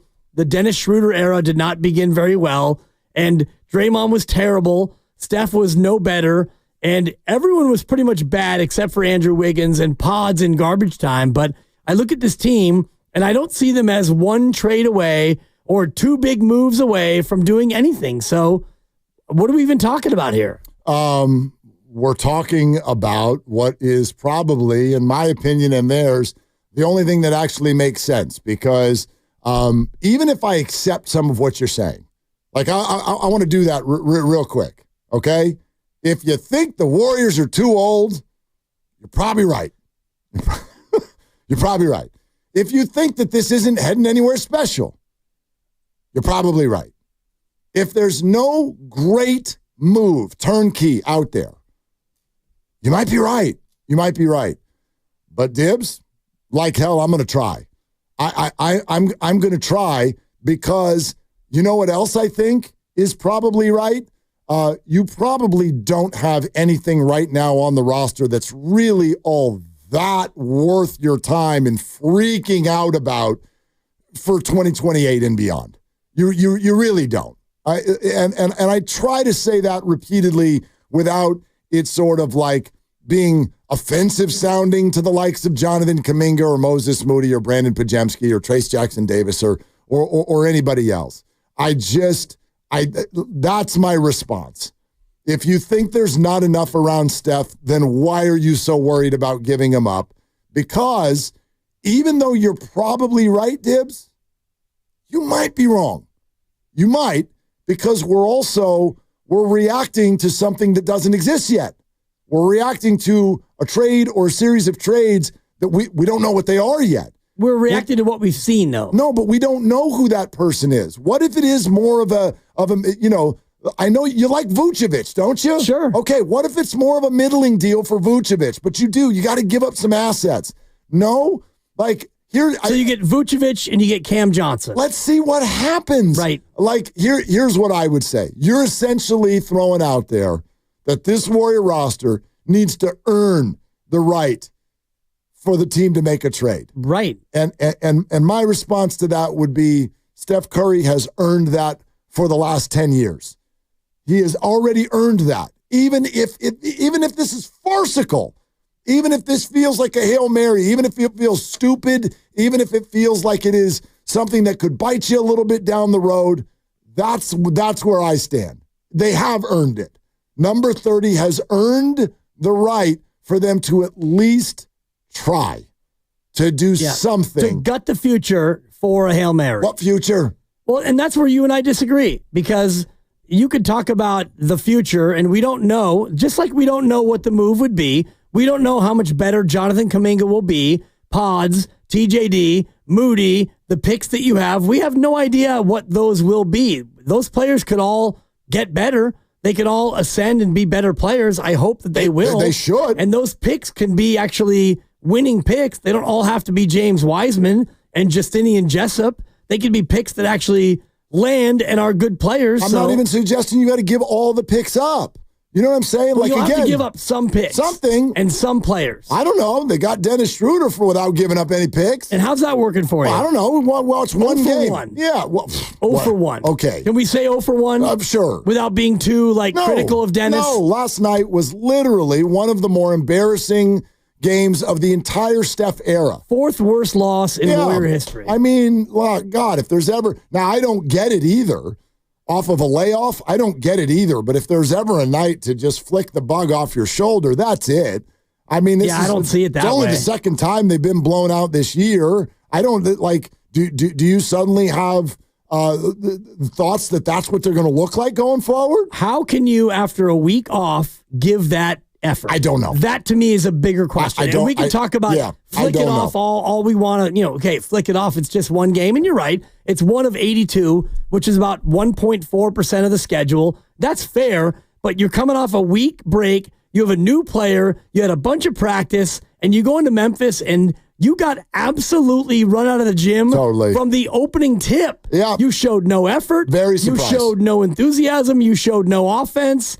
Draymond Green had no points, no rebounds, no assists, 4 fouls, and I can't believe he didn't get a tech. Stunningly which bad. Which would have paid off my prediction. Yes, it would. And I can't believe he didn't get a tech. I saw the way that game was going. I'm like, oh, crap. Yeah, Dibs is going to be right. Yeah, I thought I couldn't believe it because, by the way, I'll be straight honest with the audience. I turned that stupid thing off. There's an NFL game on. I'm not watching that. I had 2 screens the going. Warriors, you were a waste of time last night.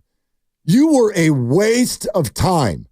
So I can go with you on that. I can absolutely play in the sandbox of that was embarrassing. And I don't use that word very often in professional sports because I think it gets overused.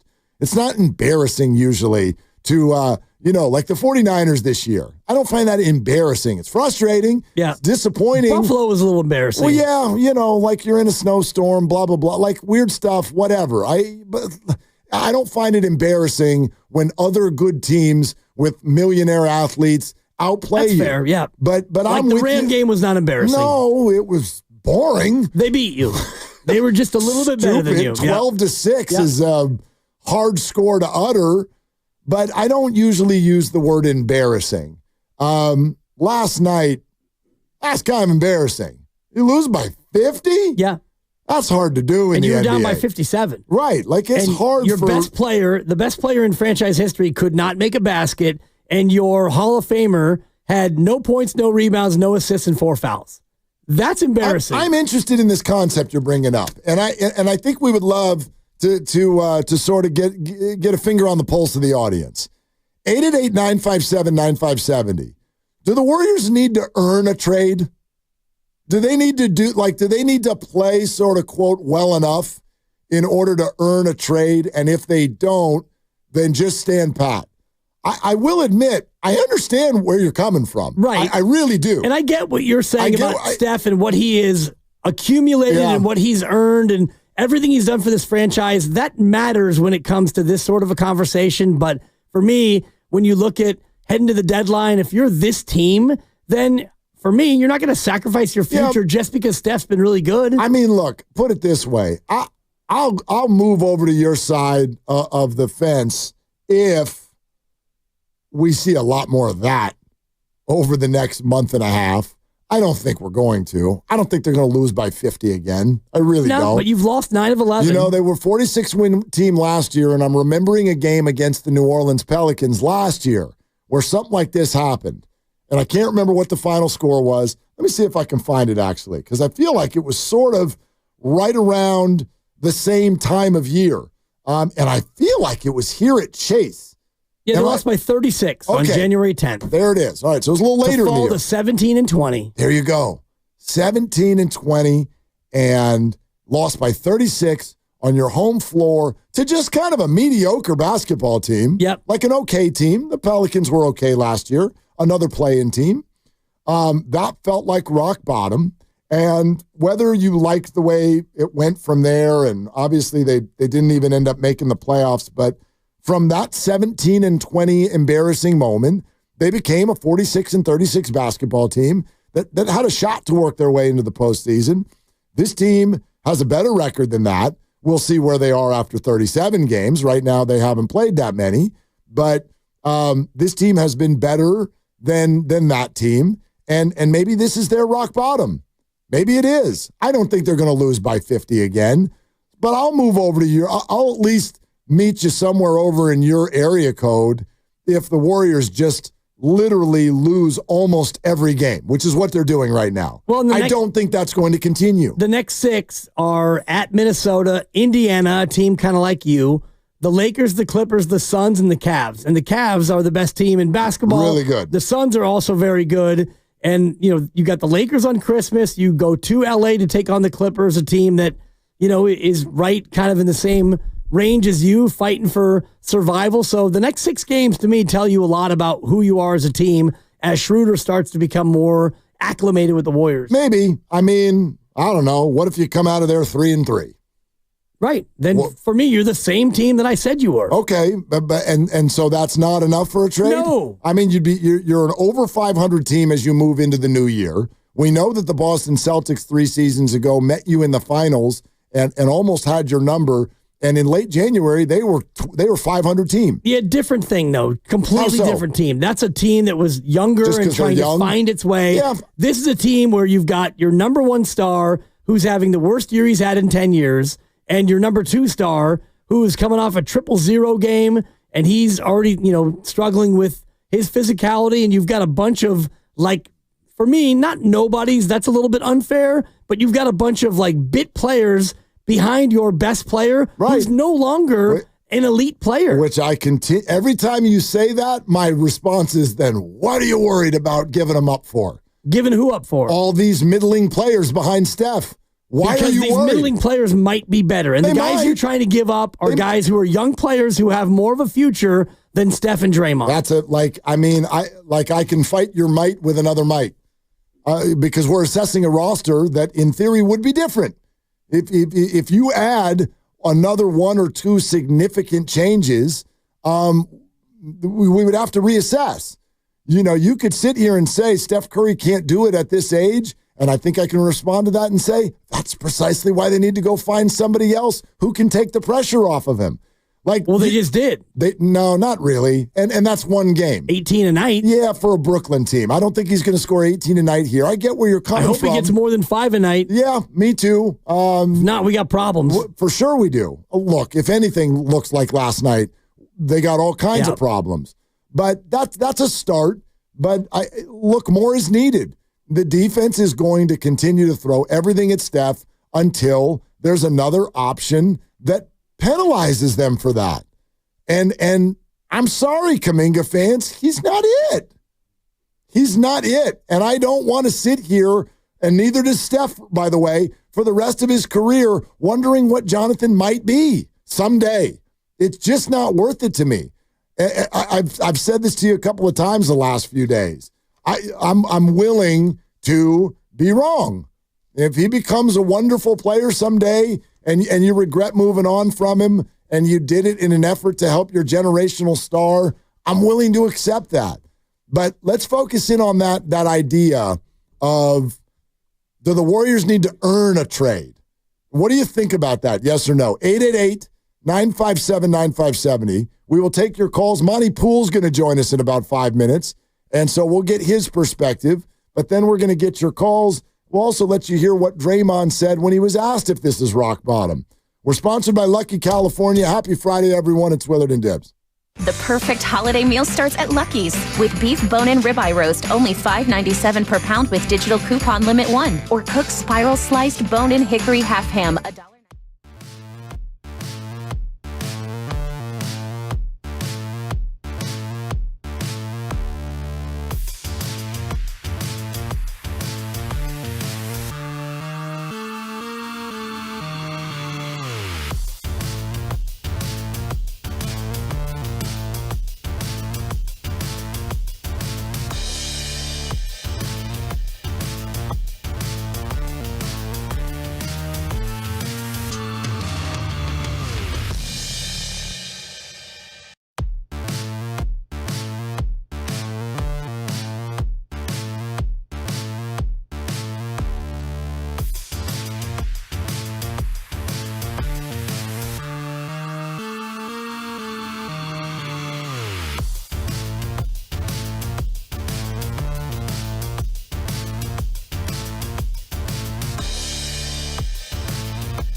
Oh, and he thinks your pick stinks, but he'd never say it. No, he wouldn't say it. You're hot. Like, I'll give it to you. You're hot.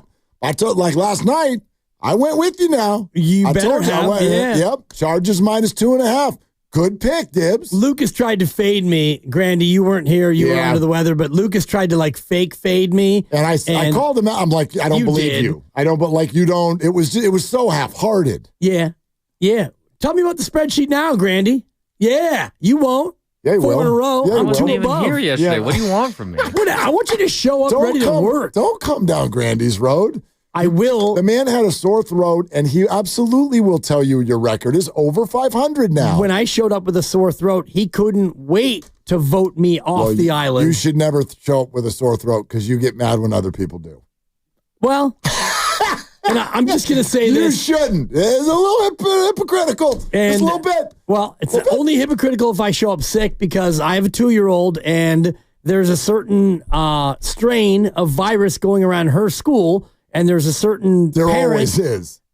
Parents who send their kids to school sick, shame on you. Well, sure. Selfish. But then again, they just want a few minutes to themselves. I get it. But shame on you. Not us. We want to hang out with our friend Monty Poole, who with NBC Sports Bay Area is joining us right now on the River Islands guest line. Monty, what a perfect day to talk Dubs basketball, huh?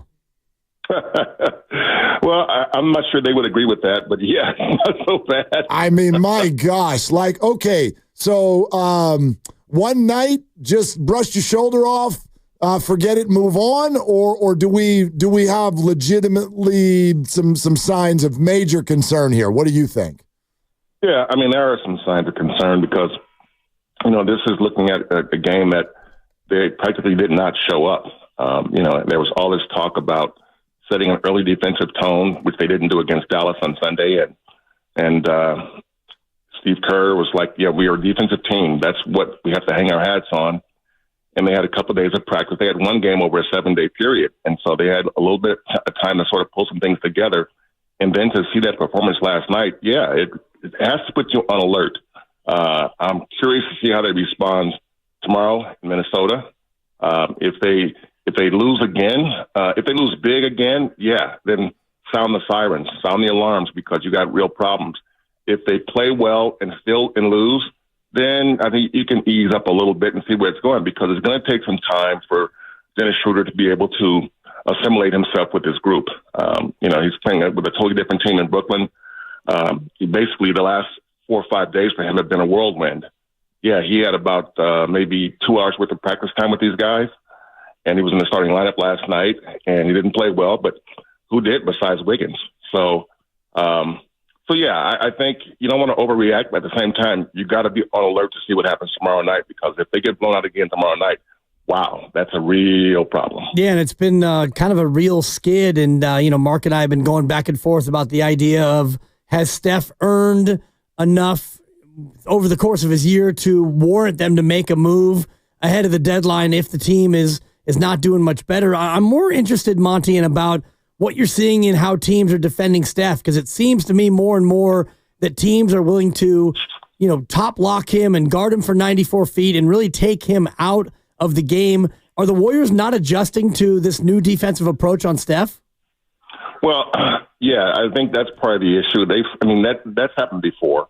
But what's happening is that the teams are taking the mentality, which I'm not surprised that anybody but Steph, and it's not that they're saying everybody else can score, but they're saying there's one guy on this team we don't want to see get loose.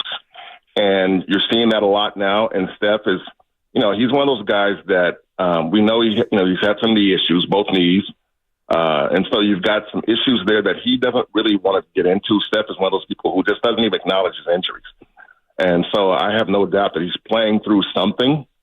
Just because of what I'm looking at, the eye test is telling me that this isn't the Steph that is fully healthy. And he's not on the injury report. He wasn't yesterday. He started, played 24 minutes, I believe is what it was. So when you're not quite 100% and you're getting 94 feet of pressure, double teams, getting blitzed, it can take something out of you. And so you do need somebody to step up. And so yesterday, I thought Wiggins was the only guy giving them any offense early on. But their problem was that 2 problems. One, turnovers. You had 8 turnovers in the first quarter. You gave away 12 points to the Grizzlies in the first 12 minutes. And the problem with turnovers, live ball turnovers, is that there's no way to defend it. Your defense doesn't have a chance to set up.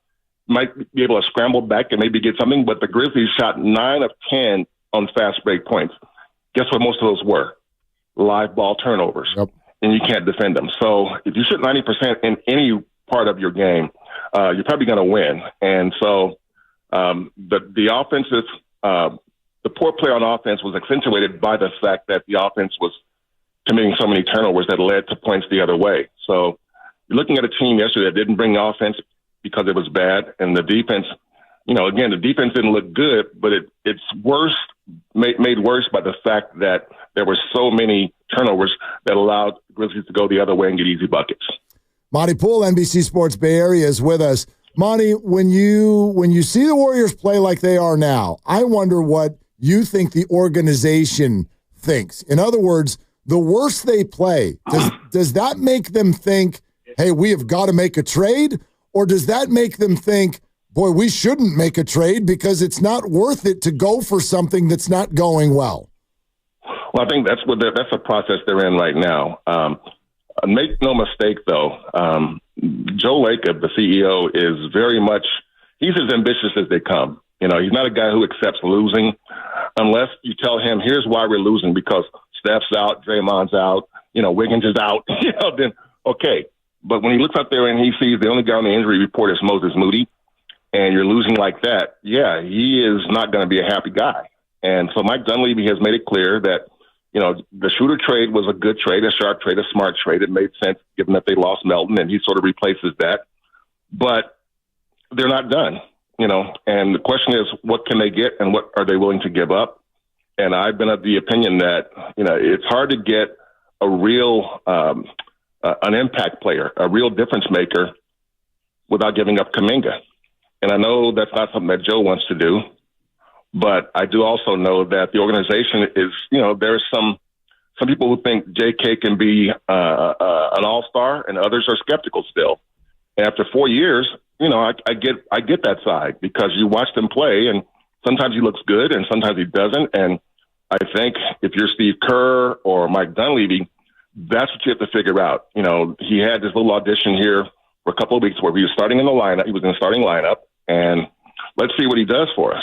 And again, it didn't go well because they've been losing more than winning lately. So you go back to Draymond, put JK on the bench yesterday, and looking for some defense. And Draymond was not good at all yesterday. He was not good at all. So, yeah, I think he had 4 fouls in 19 minutes, 4 turnovers. And so he wasn't good. Steph was not good, but I think you can look at the game and see why Steph wasn't good. So yeah, it's a tough skid right now, but I know that they're going to be active in talking to other teams, trying to make something happen. But I also know that I don't sense, at least, that Mike or Joe feels like we got to do something right away. I mean, they still have about 5-6 weeks before the trade deadline, and I think that they're thinking, okay, Dennis just got here. Let's see how this looks for a few games, and before we start looking at other options in terms of doing something pretty quickly. But right now, I don't sense that they want to do something tomorrow or the next day or the next day. I think they want to play it out for a few days and see how it goes, because we all knew that this month was going to be a tough month. We all saw the schedule. You saw who they were playing. And after the cupcakes they had for the most part in the first 3 or 4 weeks, this is like, okay, buddy, gravel road now. What you got? And it's uphill. And you're seeing it. That's your tale is being told by that right now, is that the Warriors are not a great team. They can be good, but right now they're mediocre. Yeah, and gravel road is a great way to put it. And you've got Minnesota still ahead, and the Clippers, and you got Cleveland coming up before the start of the year. And I wonder, Monte, just hearing you talk about like the timeline, is there a chance that maybe they don't make any big moves until the offseason, because you still have, 2.5 more years of Steph, and you still have Draymond, and the urgency we all want to feel this year. But is there a chance that they might wait until the offseason where Kuminga gets signed, and then they give him the Jordan Poole treatment where you could actually get more back from him from a salary standpoint?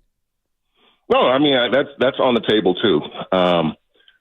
This next, I'm going to say 2 or 3 weeks are pretty critical about, how they will pivot and say early to mid-January, what are you going to do then? Because that's when, if this team doesn't show signs of coming to life, that's when the buzz will start to, the volume on the buzz will start to go up.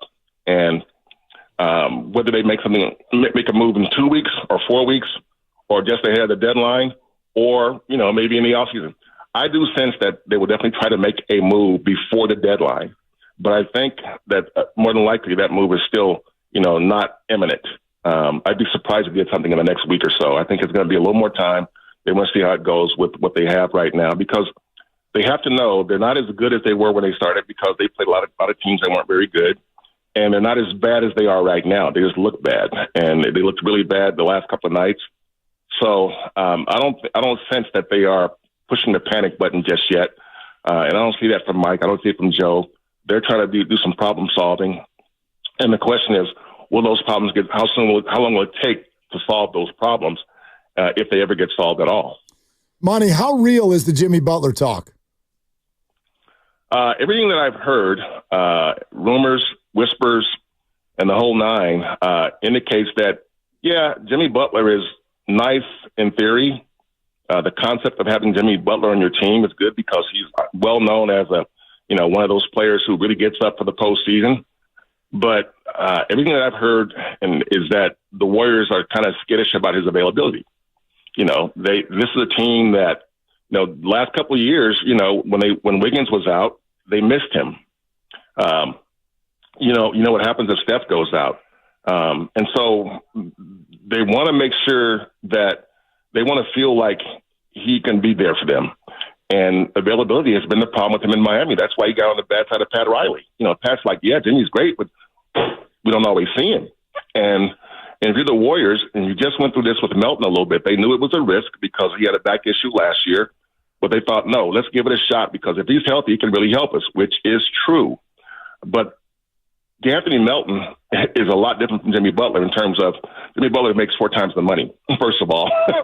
And he's a different kind of player. Jimmy Butler is an all-star caliber player, but he just seems to be in and out of the lineup. And I don't know if the Warriors want to break up their team for a guy who they can't rely on.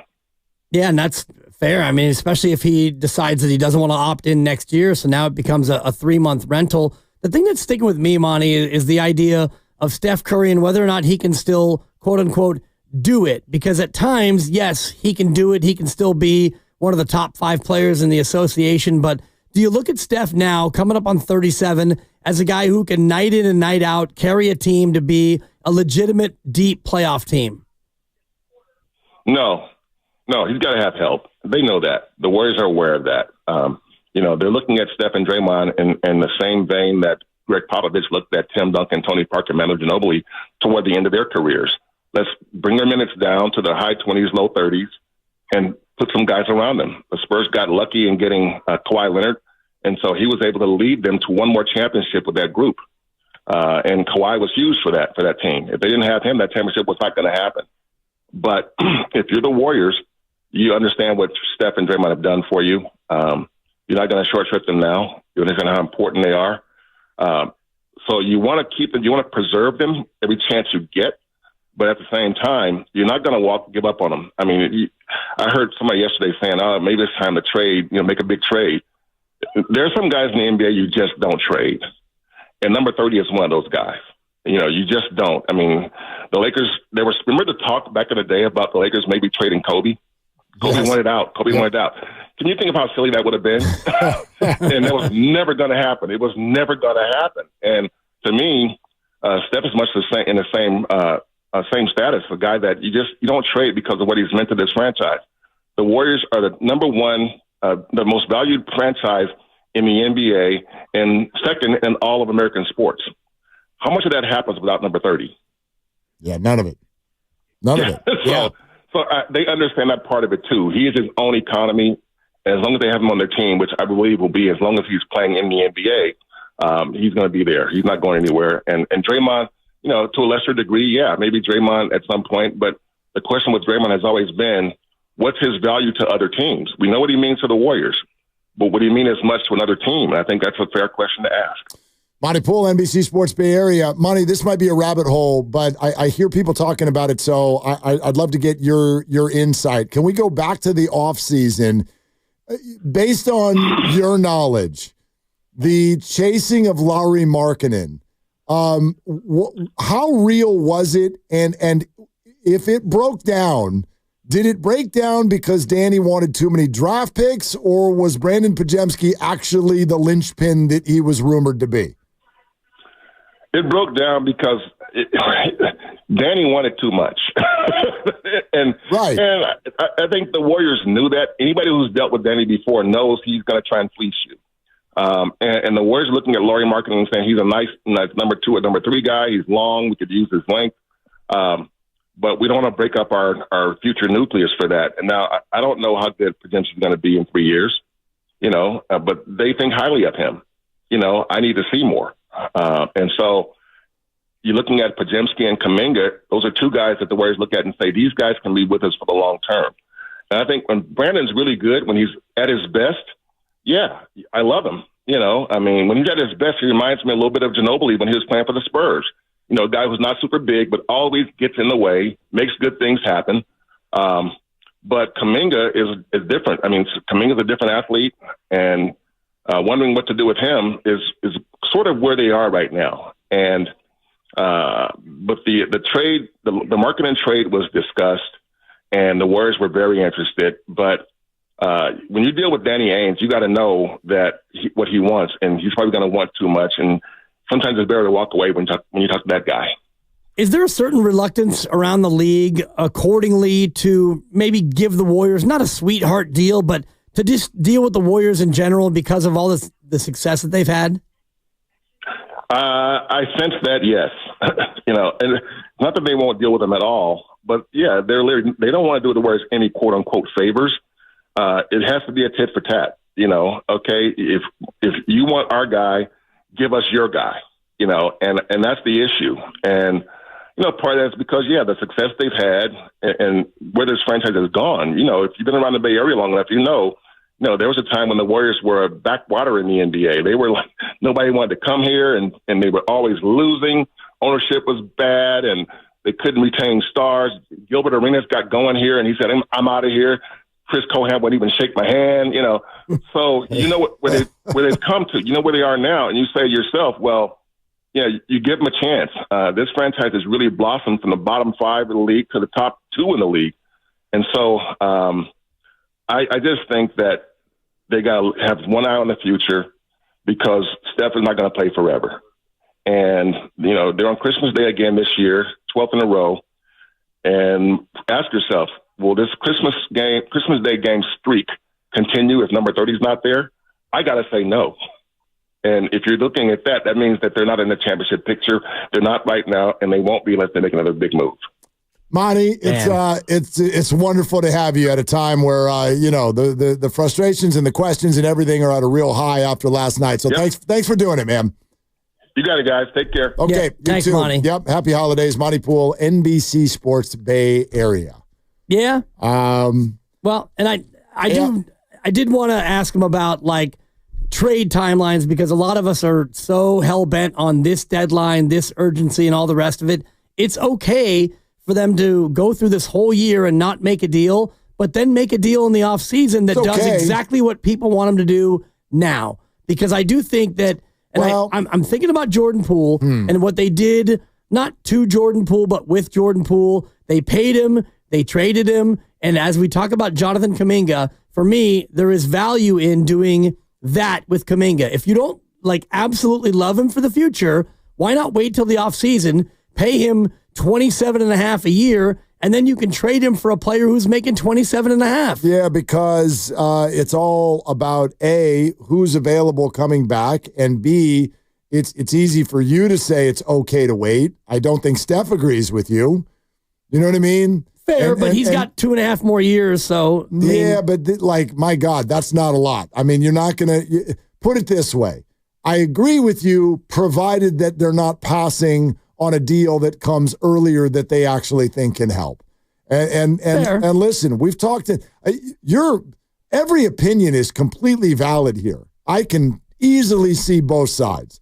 I can see that you might feel like you're chasing ghosts if you make a trade. I can also see that The idea of not making a trade is absurd because you're waiting for Marco Luciano to be amazing. And he may just probably never be amazing. I'm sorry. That's just an example of what we do in sports when we keep telling you that the next big thing is going to be the next big thing. It's usually not. So grasping on to that player because he might be good someday is usually a losing proposition. I can easily see both sides, but I don't think they can. So the only way, this is just the way I see it and what I listen to, the only way they're not making a deal is if nothing resembling a good deal presents itself. But if it does, they're making it. They're doing it. Well, and I wonder what a good deal actually means. Something they think can help. And now, Monty with a great point about, Jimmy Butler, for example, a guy whose availability has been in some question, and he's got an opt-in next year. I don't know if that's the player or if that is the, quote, right deal. The more I think about where the Warriors are, the more I think about smaller deals, incremental deals that don't involve Kuminga and maybe don't even involve Wiggins, and they don't involve first-round picks. They're Schröder-esque kind of moves that maybe make you a little bit better. I don't think that where they are now, the way they're playing, the way their roster is, I don't think that they're one big fish away from being a thing. So for me, it makes more sense to go incremental and not totally gut your future, whether or not you think there is one or not, in order to try to bring in a 3-month Jimmy Butler rental. Yeah, those of you who are worried about Butler, I would think that you would take what Monty said and feel good. It sounds like the Warriors have some concerns there. But I'd also say, man, there's a lot of basketball games to be played before they have to do something. Yep. Not imminent, not in a rush. And I think that's at least the right thing. I don't think you need to blink and do something early, but boy, if something presents itself, I'd sure do it. But that's what we're talking about right now, and would love to enter you into the conversation. Do you feel like the Warriors need to earn a trade? Dibs has basically said they got to play well for it to even make sense. My response is kind of like, to a degree, it's the opposite. The worse you play, you got to make a deal because I don't know what this future is that everybody's really grasping onto. 888-957-9570. Skills, you'll be first up. Stay right there. We'll take your calls next on that. Do they need to earn a trade? We're streaming live on Twitch and YouTube. Head to twitch.tv/957thegame, youtube.com/957thegame. Powered by First NorCal Credit Union. We're presented by Fremont Bank, celebrating 60 years of full-service banking with no compromises. And also, Valvoline Instant Oil Change is your 15-minute drive-through oil change. Visit their expert technicians to check fluids, tire pressure, windshield wipers, batteries, and more. Safe holiday travel starts at Valvoline Instant Oil Change. Locations and coupons at BayAreaOilChange.com. That's BayAreaOilChange.com. It's Willard and Dibs. Hey, Bay Area. It's Joe Shasta.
Dub Nation is Moses Moody. You're listening to Willard and Dibbs on 95.7 The Game. You know what, Dibbs? I like your picks. Yeah, you do, Moses. 4 in a row, dude. Yeah, 4 in a row. You got another one to make, though, here in a couple hours. So, and the pick is in. Stop celebrating. No, I don't even know what the number is. What's the number? Niners and Dolphins. I had it at 1 when I saw it earlier. Underdog or dog. favorite? Dog? Yeah, road dog. Oh, look at them dogs. Yeah. I don't know if it's still at 1, but the pick is in. And, man, it's been a long time coming for me to actually feel good. Dolphins by 1.5. Up to 1.5. Oh, in that case, the pick is no longer in. The pick is in. It's about time I got hot. You're still. Well, if you want to talk about the juice, I'm still in the red because I'm, 24-22, I think. Something like that. Well, you still suck at picking Niner games. I know that. Not this one. Now, the last few, you picked them against the Rams. Well, that wasn't my fault. Yes, it was. Okay, you're right. All right. Let's go to let's go to Skills in Vallejo. Skills. Hi, Skills. What are you doing? Hey, gentlemen. I'm basically just shaking my head at the latest round of gunfire outside my complex. Oh man, I'm sorry. Sorry to hear that, man. Yeah, I don't think it's too bad though. But thankfully, it's not something that I have to really worry about. I'm kind of way back in the back, but hopefully everyone's okay. But anyway, moving on. Stay safe, man. Stay safe. Night. Yeah, hopefully the Warriors or whatever it is can provide a necessary distraction for you, man. Yeah, they usually they would, except in last night's case where they would just make everything worse. It was all around bad effort, and as the game was going on, and before I make my main point, I do remember the 52-point loss to Boston last season. We're going to put that aside for the moment. Yep. But while this loss is going on, and also Willard, I was like you. I was going I was trying to watch the whole game, but the points they played so poorly that I had to turn it off and turn on General Hospital on YouTube. So I could not sit there and endure the whole. That's quite a selection. Something when you're uplifting. Pivoting from a Warrior game to go to General Hospital. I went to Chargers Broncos, but what the hell do I know? Well, hey, I got Amazon Prime too. I can watch it anytime I want. I'll probably watch it tonight. All right, good for you, Skills. Yeah, enjoy the free kick. It's a rarity. Yeah, I heard about that. Yeah, that's 48 years. So going back to Golden State, I was texting my buddies, my crew, about, as the game was going on, they were getting, the lead was swelling, or the deficit was swelling bigger and bigger.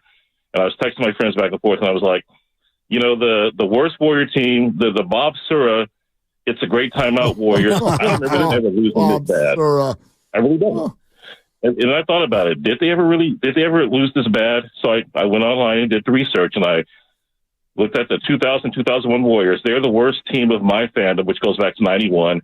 They were 17-65 that year, and they were 4-37 in the second half of the season. So we're talking about wretchedly bad. The worst loss that team had was a 39-point loss to Minnesota. Okay. So my point is, it is unconscionable that this Warriors team was supposedly healthy, rested, with all these veteran players, including a newbie, a very talented new player who's always, played wherever he's been, to let that happen to them in Memphis. I'm just sitting here. I could not believe what I was watching. I literally could not believe what I was watching, and I'm going to let you guys go with that. Thank you so much for taking my call. Skills, if I can just offer one little piece of positivity in light of last night, because I just looked up the game he referenced. Boston 140, the Warriors 88. Okay. They lose by 52. The end of a 4-game road trip. You mentioned it earlier. Like, these games feel like they normally happen at the end of a trip, not after a 7-day break. But after they got boat raced by Boston, they came home and played Milwaukee, and they beat them by 35. So there you go. There is that. So you lose by 52, then you win by 35. And to use your parlance, they're allowed to come back and beat Minnesota. They are allowed to. Last time this happened, they came home and they took Giannis and Dame behind the woodshed. I'm not going to sit here and tell you that last night was okay and that everything is hunky-dory with the Warriors. It's not. But put it this way. My mind is on bigger things than one loss. That was awful. Yeah. Turn it off. Watch football. Do something else with your evening. Talk to people you love. Go wrap a gift. I don't know. That one was not worth our time. So I don't know about y'all. I left, which really helped. I didn't get involved in all the Draymond frustration. I didn't even see it. Well, that was long over. Yeah, None whatever. of them played for the final 18 minutes of the game. Check back in once upon a time, and you're like, oh, Pods is filling it up. I get it. This thing's cooked. Let's move on. My point is, I'm not going to tell you that wasn't disappointing, jarring, a sign of things to come. I don't know. My mind is just on bigger things.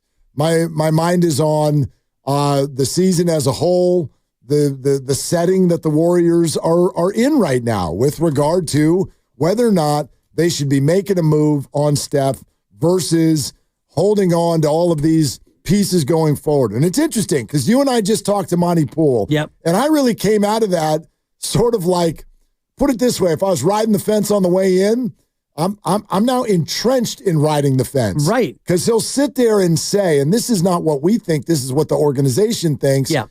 If they think that Jonathan Kuminga and Brandon Pajemski are real future pieces, and I don't want to be flippant with that, but at the same time, he'll also say, Steph is Steph. He referenced Kobe. Kobe wanted to be traded.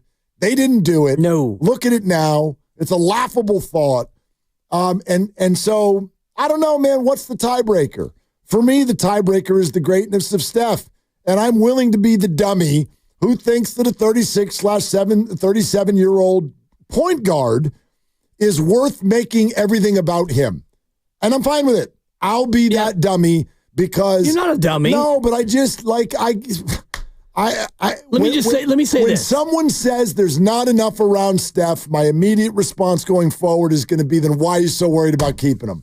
Because, I mean, I don't want to get into the business part of it and what he said about trading Kobe. You just don't trade Kobe. You don't trade these players. Yeah, you were down there. I wasn't following it that closely, but And honestly, when you look at what Kobe did the last couple of years of his career, they weren't good, but the value they got from still having him, the Lakers weren't good. And Kobe Bryant had, in his final year, it might have been the worst single season offensively in the history of the association. If you look at his metrics, his efficiency and everything. His efficiency was beyond bad, but you had Kobe with the Lakers, and so I'm sure they still got 18,000 or so people down there at Staples. My thing is this, and maybe this is where I'm coming to now in terms of a trade. If you could make a trade that has Steph Curry become your second best player on your team, then now I'm open to it. Okay. And so if you want to talk about that, how many people in the NBA even exist that could make that a fact? Well, there you go. And that's where I am. I would say you're looking at probably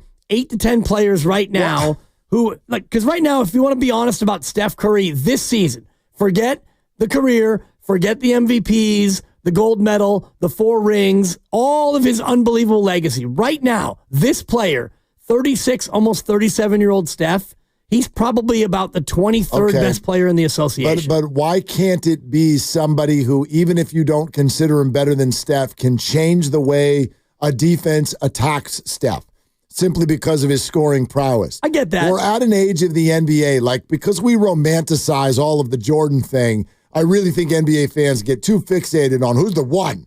He's the one, man. Yeah. He's the one. It's all about him. Okay, stop. You can have multiple good players and options and win a title. Jason Tatum is supposedly him, but he wasn't even the NBA Finals MVP. Right. They have options. They move the ball. There's people surrounding the three-point arc. But that Boston team had 6 really good players, and they've got 4 Hall of Famers but there's on that two team. that we focus on. I'm talking last year's Boston team. Right. This is Tatum and Brown. They're not. You take either one of them off. Well, you got Holiday and you got other great elite, I think, role pieces. This Warrior team is not that. No, but of course, they're older. I get it. But option one or assignment one, you've got to take the defense off of Steph. And that doesn't mean you need to find a new one. Him. Well, that to me that's exactly what that means. You just need to find someone who, when they're not being paid attention to by the defense, they're going to score the basketball. Well, they have that in Wiggins. They have that in Wiggins. They should have it in Schröder. Buddy Hield was that guy for the first 3 weeks. Where is that gone? Buddy Hield is a complimentary piece. He's not somebody who can go get his own shot. They're all complimentary pieces, and that's my point. So my point is, if you're going to make a trade and you're going to go big game hunting, you have to find somebody who's going to make it so Steph is now the 2, because Steph is not good enough anymore to be your 1 on a winning team. Yeah, again, I'm just not going to focus on 1, 2. Let's label them with Sharpie on their forehead. You need someone who can go find his own shot. You need someone that's going to keep the defense honest, because they're running at Steph. They're pushing everything at him. And the Warriors do not have the goods to make a defense pay for that. And, oh, by the way, yes, that does give me concerns about Jonathan Kuminga. I get it. He's 22. But what are we waiting for here? What are we looking for? I don't care how old someone is in professional sports. I could probably in one hand count the players who became great, who weren't great, or didn't at least show very clear signs in their first 4 or 5 years of playing. Yeah, we'd have to look at that. That's an interesting way to put it. What are we? Come on. Like players who become all-stars after 4 years of development. It's a little bit harder, I think, now because players don't enter at 18. And, Steiny always talks about Jermaine O'Neal and his trajectory. Yeah. I don't know if he ever made an all-star team. He did. At 18, he was raw and young, and he actually did get a lot better. So he's allowed to get better and do that. But you're right. It's more the exception than it is the rule. I'd like to actually bring up something Bobby Marks said to us that I think is really relevant to Jonathan Kuminga and his current standing in the NBA. We'll have that for you next, but above all importance, your response to that idea. Do the Warriors need to earn a trade? T and Dave, you guys are coming. We have some open spots if you want to weigh in on that. Do they need to play well to earn a trade, or does poor play mean more that they need to have a trade? 888-957-9570, the number. The holiday spirit sparkles in downtown Los Altos. With more than 150 unique shops, you're going to find special gifts and fine holiday dining. Downtown Los Altos, your destination for festive events and fabulous holiday shopping. All with free parking. Get more info at downtownlosaltos.org. It's Willard and Dibs. Hey, it's Bonte. You want to know the key to better mobility and longevity?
Dub Nation, it's Jerry Stackhouse. You're listening to Willard and Dibbs on 95.7 The Game. You know what, Dibbs? I like your picks. Yeah, Stack. It's the first time you played that one.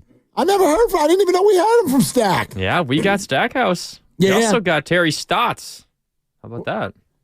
What'd Terry say? There's no way he hates on my picks. Terry's just a good guy. No, Terry. He just gave the generic vanilla. Now back to Willard and Dibbs. Oh, and that was it. that's too bad. Hi, this is Pat Spencer. I've never heard of Dibbs. I don't have one from Pat. We never heard of you either, Pat. That's mean. His brother on Memphis, though.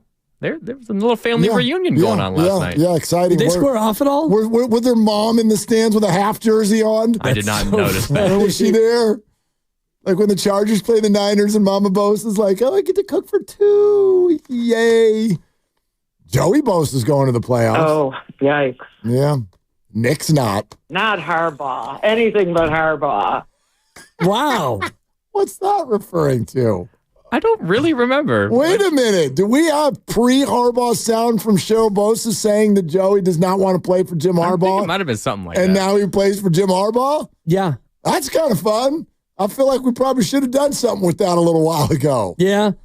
And, I mean, I don't know where Jim Harbaugh is in the Coach of the Year odds, but he's immediately taken a team that should have been this for the past 3 or 4 years, and now they're that. He's probably got to be pretty high on the list, wouldn't you think? Yeah. Is anybody else going to the playoffs that surprises you? I mean, Minnesota. Their opponent last night. Yeah. Kevin O'Connell. Sure.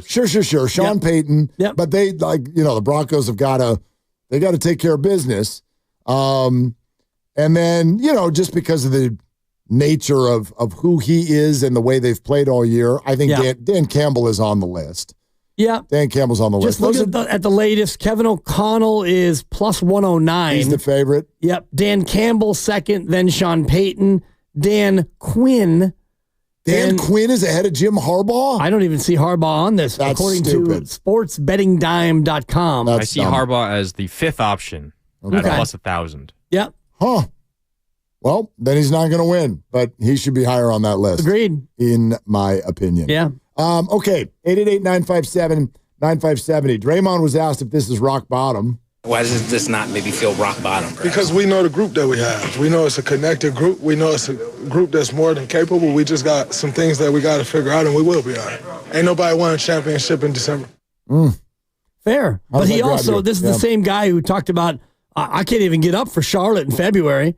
So, I mean, it's all prisoner of the moment commentary, but he's right. No one's ever won the championship in December. You can lose it in December. I'm not saying they have, but I'm going to go out on a limb and say that New Orleans Pelicans will not win the championship, and it's December. It's a good call. So they've lost the title, and it's December. I'm not going to fade the Dibbers on that pick. Okay. I wouldn't. I'm hot. Well, and I'll attempt to do something here that I know is not going to work. But if you can't win a championship in December, then maybe we start having this conversation in ways that don't include the idea of a championship. Like that sort of, and I know that I always, I know I get a reaction when we do this, but this whole like championship or bust mentality, it just doesn't wash for me, because you can't win it in December or January or February. And so I like the phrase that the Warriors keep using, get better. Like if we can do something that's going to make us better, we're going to do it. And maybe that leads to round 1 or round 2 or round 3 or whatever, but that's later. That comes later. And I don't know if that's necessarily the only measuring stick that we should use. Like, I want to see the Warriors just get a lot better. It's similar to the point I made about the Niners yesterday. Use these next 3 games to be 49ers. Like, start looking like the 49ers again. Play better. There's value in that. Even if it doesn't lead to a ring. And maybe Steph doesn't agree with that, but I like whenever we talk about trade possibilities, and I hear that a lot. Does that make you a champion? Well, I don't know, but it makes you better.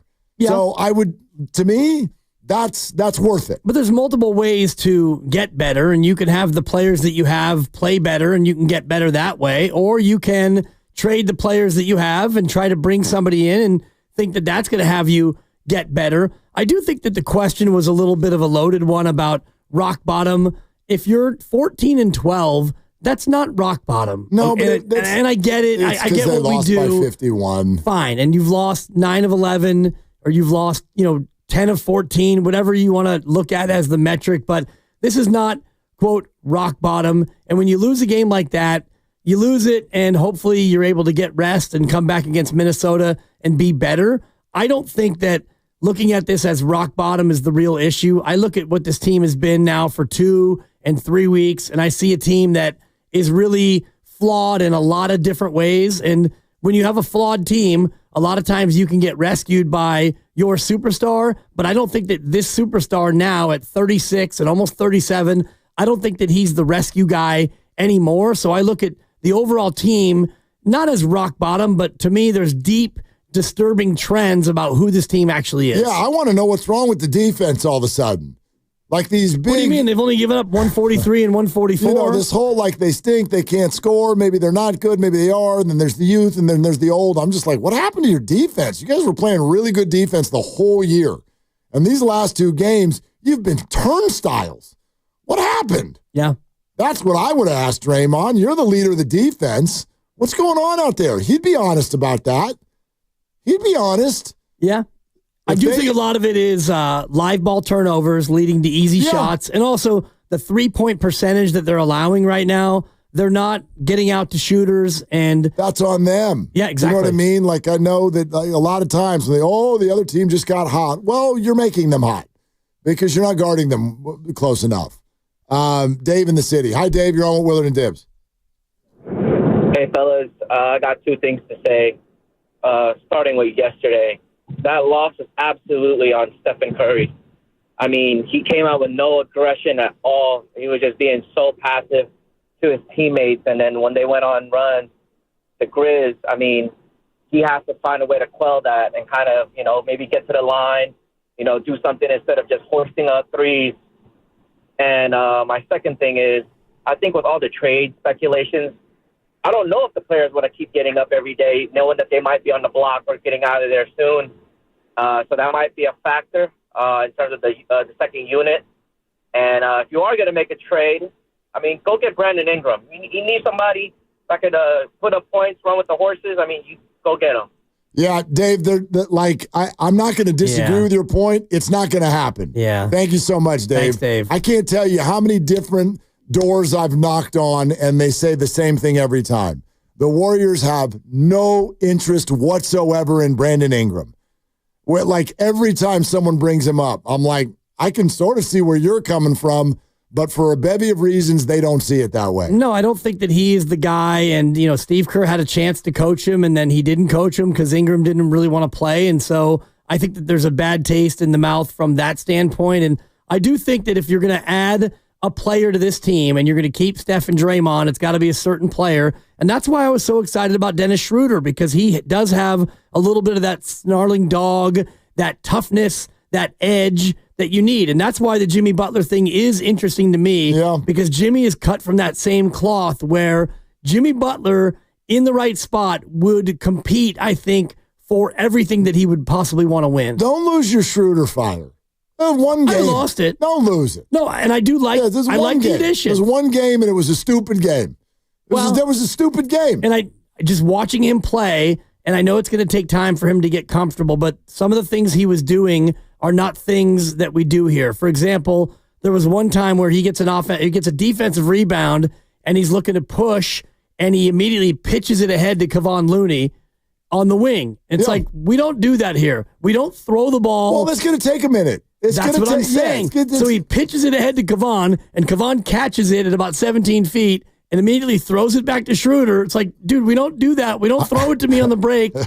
Haven't you watched us? I went to the Lovely Christie's for dinner last night. Nice. She texted me. Right, thank you. During dinner? She made lasagna. Weird. No, I hadn't gone over there yet. And I was on the way, and she was on her way home, and she wanted to let me know she was home so that it was like, okay, you can come over, I'm home. And then I get another text right away as I'm on my way over there, and it says, Warrior game sucks. Switching to football. Nice. Want to know what time that came at? Well, the game tipped at 5. That must have been about 5:17. Well, a 5 o'clock tip is actually like a 5:12 tip. Fair enough. 5:32. Oh, there you go. So don't lose your Schröder fire. That game sucked, and it was over immediately. Immediately. Yeah. So I don't think we got any data last night. I really don't. We got some data. I mean, you could not about individuals. You know what I mean? Agreed. And he blamed it on Steph. Sure, Steph was terrible. You can do that. I don't think you ever lose by 51 because of one guy. No, but I look at, if you want to talk about data, I look at a team that was coming off of let's see, they didn't play. They played Sunday the 15th, and before that they played Wednesday the 11th. So you're talking about one game in 9 days. And that's what you come out with against a Memphis team that should be a rival, and they are a rival. And Memphis comes out of the locker room, and they want a piece of you, and you were down 13-2, and you showed almost no pushback, and it got only worse from there. Yep. That, to me, is the bigger troubling sign where you had a rest, you have a new player, you've got just a 2-game road trip, and you're trying to snap out of a funk, and that's what you come with? I'm with you. I'm with you. It was very surprising. We did Warriors Live, and I sat here, and I'm like, this is going to be an interesting one. You got Schröder, and you're rested. Let's see it. I mean, they couldn't even hang in there until we got home. Right. I was still in traffic, and that sucker was cooked. Yeah, I got off BART, and I got in the car, and I was listening to Tim Roy, and 13-2, and it's like, wait, what? And the Warriors are going to take the time out. They're going to take the break. It's an obliteration sensation. That was a buck. T in the South Bay. Hi, T.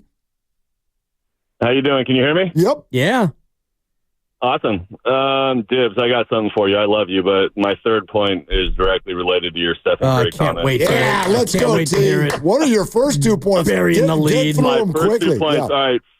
First step is I think we need to define what we have. And what we have is a group that went out and tried to get Markkanen and Paul George, didn't get them, so they stacked the middle of our kind of talent pool. So we're very middle heavy, and what they're doing on a nightly basis is subbing 5 in, 5 out, and trying to beat teams with superstars with like an energized Kyle Anderson. And he's good, and some of those other guys are good. But this league, what's most apparent to me is that you need superstars to win in the postseason. I can see this team kind of getting us there, but in the postseason we'd fall flat because again, this is a star-driven league. Secondly, the thing I'm most leery of when I'm looking at talent is guys that play well on losing teams.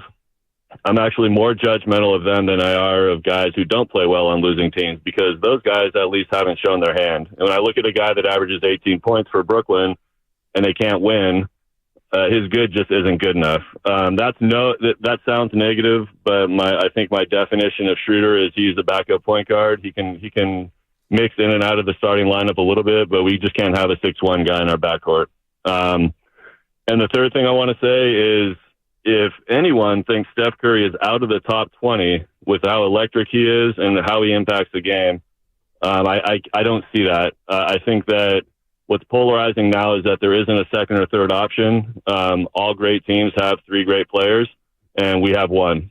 So once it gets back to a more of a balance on that front, I think you'll see Steph, who has, I will say, lost some lateral movement, but he's still able to kind of carry the torch, in my opinion. Yeah, thank you both. I appreciate thank it. you. I'm just saying, put aside legacy T and just look at this season, this singular year, and how he has played. And I know he's going to be an all-star because that's what we do. You get legacy all-star nods, and the game is here. Especially when but you're when you hosting look at his play and his performance so far through 26 games, he's not playing at an all-star level. And I stand behind the fact that I don't think that he's a top 20 player in the league this year. Look at how he's played.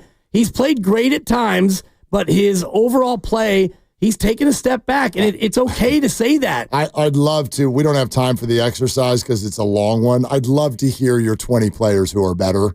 But here's like, I don't see it, but that's fine. About 7 of them on Memphis last night. Well, okay. You're welcome. Cherry pick. But yeah, Santi Aldama. How Dude, about no that? answer. I think Alperen Şengün. This is about how we view Steph and stardom, to me.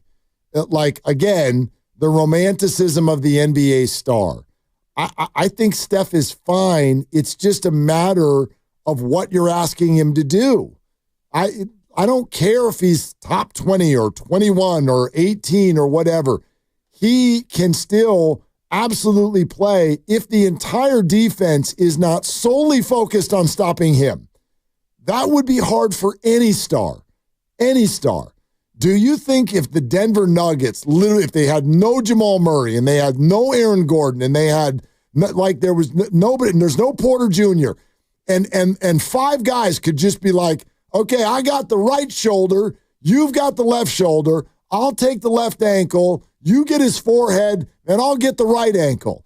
He's not doing anything. He'd still hit you for 25. Maybe, and Steph does too. Steph is averaging almost 20, 22 a night. Yeah. Like, my point is he just, whether you want to call him a 1, a 1A, is he a 2A? Well, he's their one, but they have no 2. That's the point. Well, and T's point was all these good teams have 3 good players. They need more good players. The Warriors would need 2. Great. Good players. Great. You can't get 2 players. You don't know that. Yeah, I do know that. No, you don't. Yes, I do. You're How not do gonna, you know? So you're going to go out there and trade for 2 elite players just because you want to? They don't need to be elite. They do need to be elite. They need to be good. They need to be good. They need to be effective. They need to be better than good. Yeah, they need to be effective on both ends of the floor. I am still a believer in team basketball. I like, you see some champions do it by team basketball. I know in our minds we want every championship to be like Jordan, Dog, Nike, trophy. It's not always like that, man. You can be a group. Hell, we used to call this group strength in numbers. Right. And even when Steph was the one, there have been other ones. Well, you had Hall of Famers alongside of him, and now you don't. Yes. You've got Draymond Green and a bunch of bit players. But And if you look at also- all the other good teams in the association, they all have 2 and 3 really good players. But they won a championship 2.5 years ago without anybody else playing at a Hall of Fame level. That is ancient history. I understand it is, but I'm talking about the way a team is built. That was a team that had a lot of good players. Including Jordan Poole. None great. And Klay Thompson. And none great. Klay was not great anymore. And Andrew moonlit as like... He was great. He was very, very good. He was great. He was an all-star that year. Correct. And he was great down the stretch. He was not Hall of Fame Jordan Poole great. was great during the regular year. He averaged 20 a game. And mid in the playoffs. But anyway, yes, that's the point. Yeah. They had a bunch of good players they could turn to. And now they don't. Right. So I don't think that you're able to go out there and just turnkey and get 2 other really good players to help this team. But you go get 1 more or 1.5 more, and then you watch how some of the ones you do have get unlocked. Again, potentially. I don't know if it's going to work. I'm just of the mindset of try. Well, I'm of the mindset that it won't work, and I'm not buying it. And I look at what this team... You've got Draymond Green going out and not scoring, assisting, or rebounding over the course of a game. And I understand it's a small sample size, but that to me is an alarming performance where... Terrible night. You commit 4 fouls and you do nothing, and Steph doesn't even get a singular basket. Bizarro night. Yes, bizarro. But it's been more than just one bizarro night. Back-to-back games, you've given up 140 points. Correct, but that's the only thread. Like the Warriors against the Mavericks did not look like that. The thread has been losing. That's been the thread. Understood. So, I mean, if you want to look at how they're losing, they're losing games in unique and fun new ways. Not like last night. Again, that has not happened, quite frankly, ever in their careers. So I'm just not, and I know that that's the way we all do things now. We can watch, like, this is what's happened to Brock Purdy and his conversation. We could watch him for 3 years, win playoff games every year, go to multiple NFC title games, win a Super Bowl. Then he has 2 bad games. And we're like, I don't know. I think we should trade him. Like, we get so focused on what happened last night. It's not last night. Last night, you look at the thread. You go back to November 23rd. But they're not losing other games by 50. It doesn't matter. They're losing games. Understood. You lose to San Antonio, and you lose to Brooklyn, and you lose all these games. Which is the point. They've got work to do. They've got trades to make or better play to get. But I'm not going to use last night as descriptive of who they are all of a sudden. It is indicative of who they are. And it's indicative once. of... It's happened one time. Well, it's happened actually twice this calendar year where you've lost by 50 or more. The Boston game was last March. It was a different season and a different roster. But you're looking at a team that is losing games with more rapidity, more rapidly, and you're talking about a team coming off almost a week off, and you go out there and you give that effort. I'm not just going to dismiss it as a one-off. I'm not going to Well, you should. It's one game. You can be totally angry about it. But I'm not angry. I'm just saying that this is more indicative. It'd be awesome if this you is more indicative of who they are, as opposed to a plucky little start where you were able to cuff around Portland and Utah a bunch of times, and a New Orleans team that isn't very good. Yeah. Again, you're conveniently blowing off a list of 6+ victories that they had in that stretch. Sure, and I could show you 6 negative losses over the last stretch. So we can all pick and pop how we want to do it. Losing is fine. I'm not going to use last night as now this is descriptive of the Warriors. Describe the Warriors to me. If someone just landed from the moon. Oh, they usually Draymond and Steph don't register stats and they lose by 51. They're like literally the worst night of their careers. Right. The descriptor is they're 14-12 and they're good at times, they're bad at times, and honestly, they're a mediocre team with an aging group of stars and a bunch of role players around it. That's fair. That's who they are. So fix it. You can't fix it. Yes, you can. Yes, you can. I don't think you can fix it. And you can try, and you can shovel the future into the trash because that's what so many people want to do. That's an overstatement. That's an overstatement. You can light the whole future on fire with kerosene if you want. I personally don't want to do that. What future? What is this story that you've all built in your heads? First round picks? Are those not potentially actually good players? Sure. Although was Steph Curry a first round pick once upon a time? A wonderful math brain like yours, it's fascinating the way you're fixated on first round picks, yet you haven't done the exercise to lay out what that mathematically is. I bet you it's a single-digit proposition in terms of being a great player. As far as the percentage of a first-round pick. There's two different things. There's the lottery first round, and then there's the rest of the first round. Which you will have no idea what you are until you get there. Well, you're looking like a lottery team again. And last year you were, and you didn't have the pick because you had previously traded it to try to build up a roster, which is fine because that actually paid off. Yeah, but not like, you're talking lottery in the teens, which is different than lottery in the top 5. It depends on who you get. Steph Curry was a 6th pick, I believe. Was he 6? 7? Overall? I think 7. Yep. 7. I think he was 7. Yeah. Anyway. All right. 888-957-9570, presented by Fremont Bank, celebrating 60 years of full-service banking with no compromises. Valvoline Instant Oil Change is your 15-minute drive-through oil change. Visit their expert technicians to check fluids, tire pressure, windshield wipers, batteries, and more. Safe holiday travel starts at Valvoline Instant Oil Change. Locations and coupons at BayAreaOilChange.com. BayAreaOilChange.com. Joe, Ben, got some open spots, 888-957-9570 on Willard and Dibs. And it's Dan Dibley here to talk about Fremont Bank, which is my bank, and it's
Stand on it.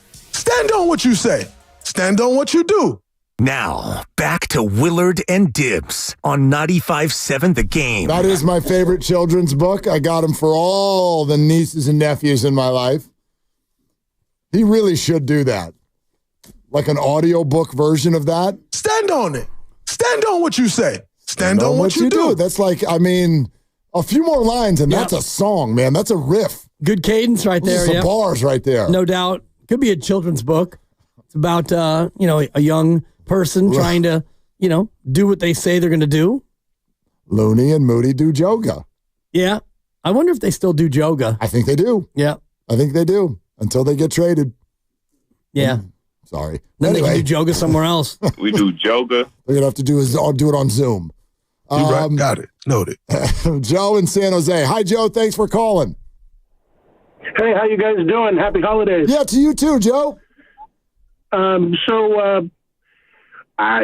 Area sports right now, you could wrap it up with just say it's a frustration sensation. Thank you. I have two things I want to say. One about the Warriors, one about the Niners. With the Warriors, I'm curious your guys' opinion on this.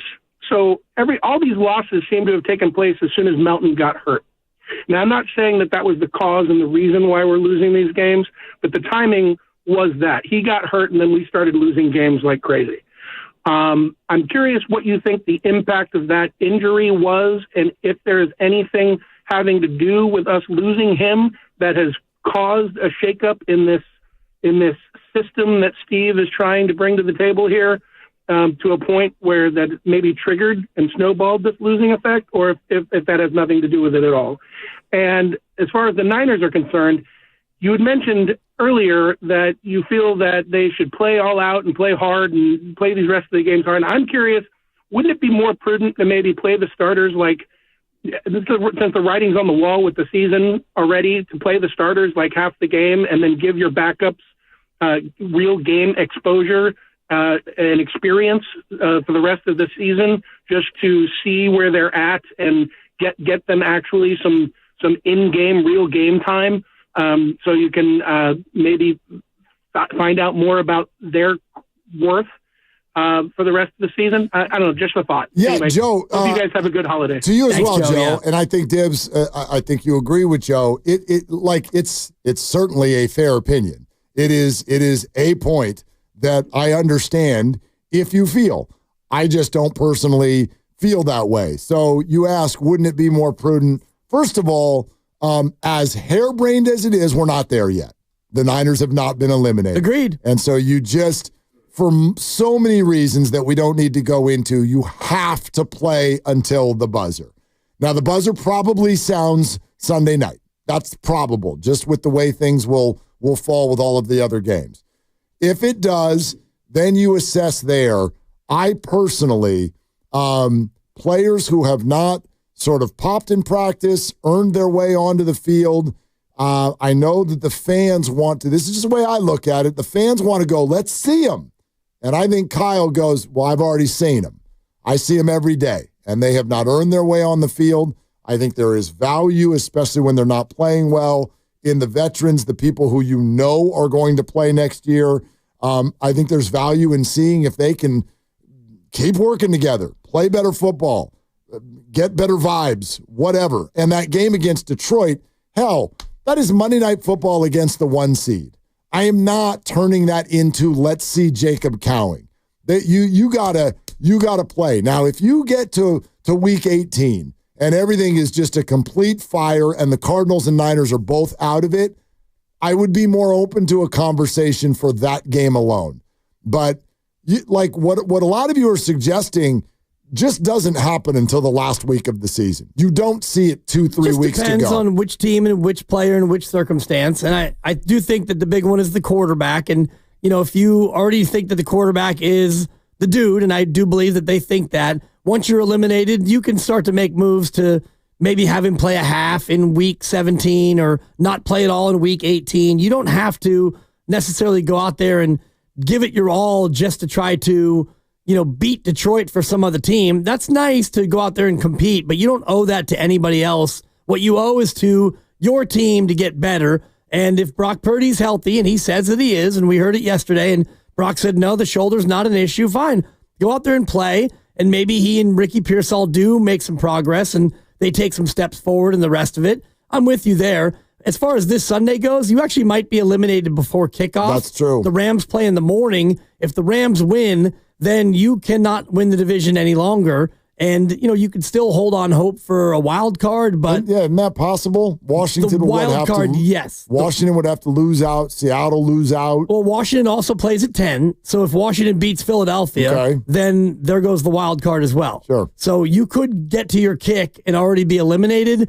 Not that it's going to change your game plan because you're already, going ready to beat Miami. And I do think there's a little bit of the Shanahan-McDaniel thing in there where he wants to go out there and beat Mike McDaniel, and I get that. And you want to go out and end the season the best possible way you can, but I do think there's room to play some of these younger guys, even if they haven't fully earned playing time. Well, now's the time for you to go out there and see what they can do. I mean, the other thing is some of them are going to be playing. Right. You're already playing a bunch of rookies. Patrick Taylor's going to be supposedly your bell cow back this weekend. Yep. You're going to get a look at some people. That's the other question I'd ask. Who are these people you want to see? You mentioned Cowing. Yep. Give me another name. Anybody you want to see who haven't seen yet? Well, I mean, I could name backup offensive linemen, but that's not really. Yeah, that's not really sexy. I don't know what the big win is there. That's just me. Tim in Burlingame. Hey, Tim. Thanks for calling. Hey, gentlemen. How you doing? Mark, I work at Burlingame High, where your dad worked. No way, Tim. What do you do over at Burlingame? I teach AP Lang, and I called you guys about a year ago to help you learn the difference between run the gantlet versus run the gauntlet. Oh, I don't remember that. You gave me a lot of crap. I do remember that, although what I don't remember is then the conversation that ensued. So I still have no idea what the difference is, but thank you for trying. That's good. Hey, so I have an imperfect but interesting analogy. Okay. About the Warriors, right? I had a friend who had this. She had an orchid, and it was starting to kind of die, and the beauty of the bloom at the top. And we said, well, what's going on? She's like, well, I keep pinching off these little buds on the bottom because I think they're sucking the life away from the beautiful bud at the top. And we were kind of like, that's not really how it works, right? So sort of like this beautiful aging orchid is still kind of beautiful, and she was plucking off all the new buds that were actually going to sprout and become the new beautiful orchid. It's an imperfect analogy, but it's what I thought of when I thought of you two arguing a few minutes ago, and I appreciate it. I hope you guys have an amazing winter break and all that. Tim, you as well. I appreciate it so much. Big day for winter break, by the way. I mean, most schools, it's 3:56. I think they're already out and about. Y'all just got out, didn't you? Well, a lot of them, it's a minimum day today, too, so they've been out for a while. Oh, for sure. My daughter actually is, not only was she out earlier, they're already in the city playing soccer right now. Nice. I think they're playing University? Okay. I don't know. They're playing somebody right now. Yeah. Finals were over hours and hours ago. But if you are a newly minted winter breaker, congrats. Yeah, get after it. Feels pretty good. 2 weeks. Yeah. Go crazy. Anyway, the idea, though, like, I fully get his analogy. However, I kind of missed it. Like, you're pinching the bud off the orchid. Well, he's saying that if you trade the Kamingas and the Pods and the Moody's of the world, you're pinching off of the new blooming flowers in an effort to let the big flower, the big established flower, stay strong. Right. And he's saying, I don't think that the flowers work that way. And that's a fair opinion to think that maybe the Warriors won't work that way either. The only difference, I guess, to the analogy, and he admitted it was imperfect, I don't think anybody's suggesting that Kuminga and Pods or anybody else, even unnamed draft picks, I don't think they're pulling away from Steph Curry. I don't think they're taking his shine or whatever. They have not become, at least not yet, the necessary stems to support the big orchid. And like maybe that timeline doesn't work for them. I'm not even blaming them for that. But at the same time, if there's a way to sort of regenerate those leaves and turn them into a stronger supportive piece for the big flower, I still think it's worth it to do it. I know a lot of you think that the big orchid is it's dying. Right. It's wilting. Yeah. The flower is wilting, and you can't, like, you could prop it up with sticks and stems, and you can try to bring another flower in to dress up the pot and the orchid that you have. But the big orchid is fading and it's dying. It's aging out, and that's okay. That's what happens with orchids. And we actually get a lot of orchids in our house, and sometimes they last 3 months. Sometimes they last 6 months. And the 6-month ones are great. And it's like, man, that thing lasted a long time. And this orchid, Steph Curry, has lasted a long, long time. And it's been beautiful. It's been one of the greatest flowers in the history of flowers. And yet, here we are, and it's getting that time to the point where, you're losing some leaves, and it's almost time to part with that flower. And you could try to prop it up if you want and, give up other assets to bring in something else. I just don't think that's a smart move to make. Yeah, I totally understand that. Do you know what's interesting about the conversation we're having right now? I just caught this. Sometimes when you see it in print, it's different than when you're having a conversation with someone. Yeah. So Monty Poole joined us earlier. NBC Sports Bay is very, very tapped in. The station, also known as Director of Sports Lucas Alexander, has put one of his quotes up on Twitter, on our Twitter feed. Good job. You're another one of your good impressions. Thank you. When you read it, I caught something that I didn't catch the first time when he said it. Listen to this now. Quote, I know they're going to be active, but I don't sense Mike Dunleavy or Joe Lacob feel they have to do something right away. They want to play it out for a few days and see how it goes. I didn't catch a few days. For a few days. Right. Like when you tell me on December 20th, they're not panicking. They want to play it out. Like my brain goes, oh, so that's at least another month. He said they want to play it out for a few days.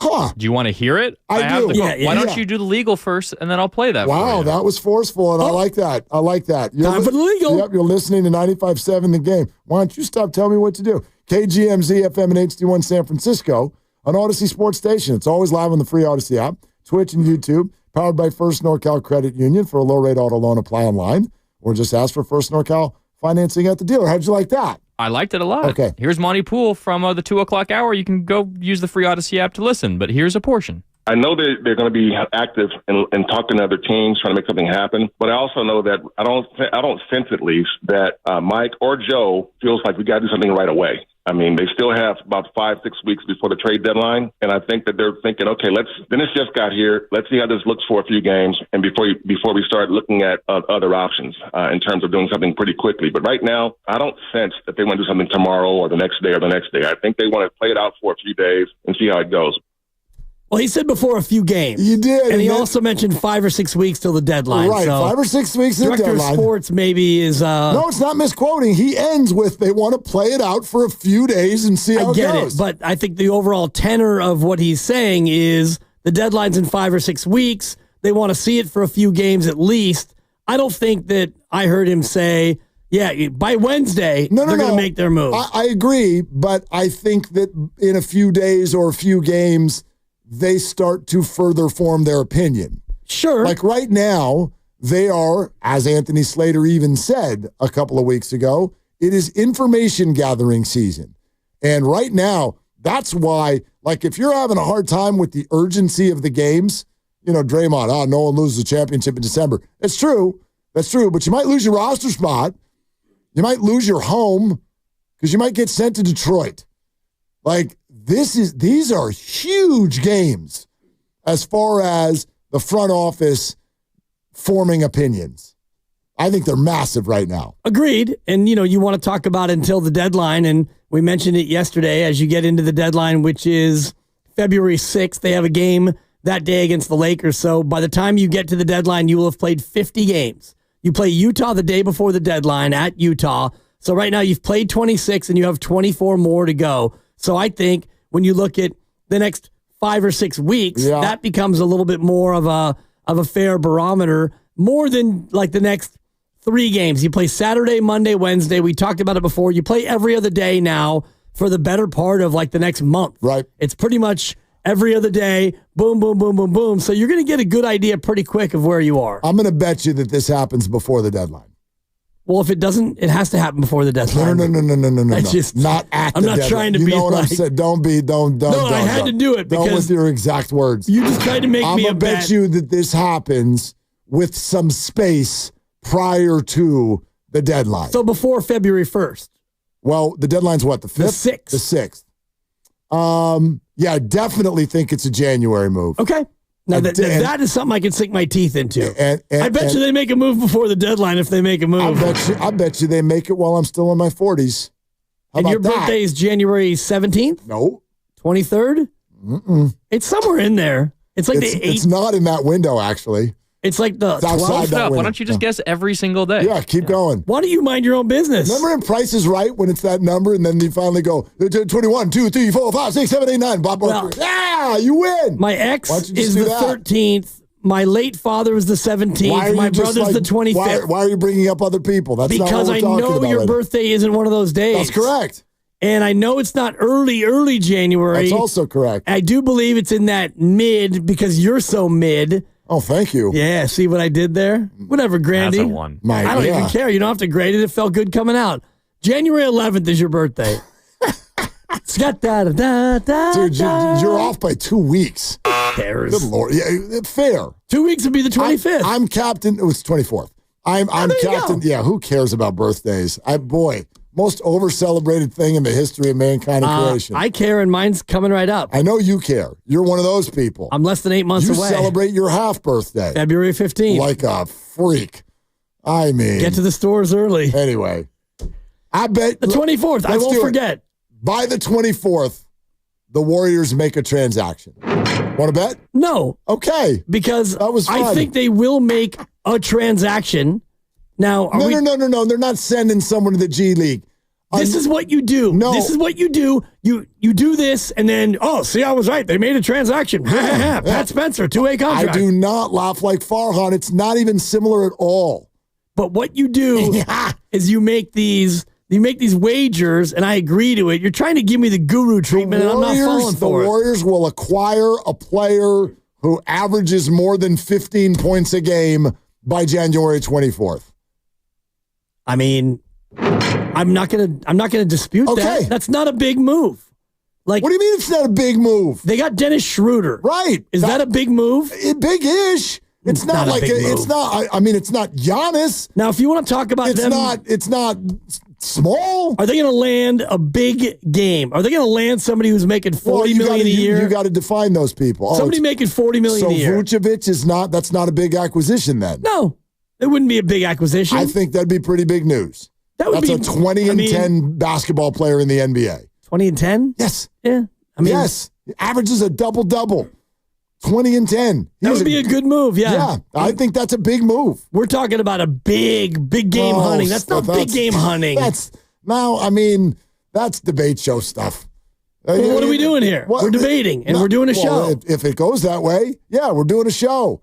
I'm talking about actual Warrior basketball. That's a pretty significant acquisition if they make it. Well, if you want to just do this for the sake of the debate, if you agree with I will me, say no. No, I mean, they won't. They will not have make. To. No, I don't think that they will. I'm not forcing you into making a bet. I don't think that they will because they're going to continue to slide and slip and slide, and so you're going to get to January 24th, your big birthday.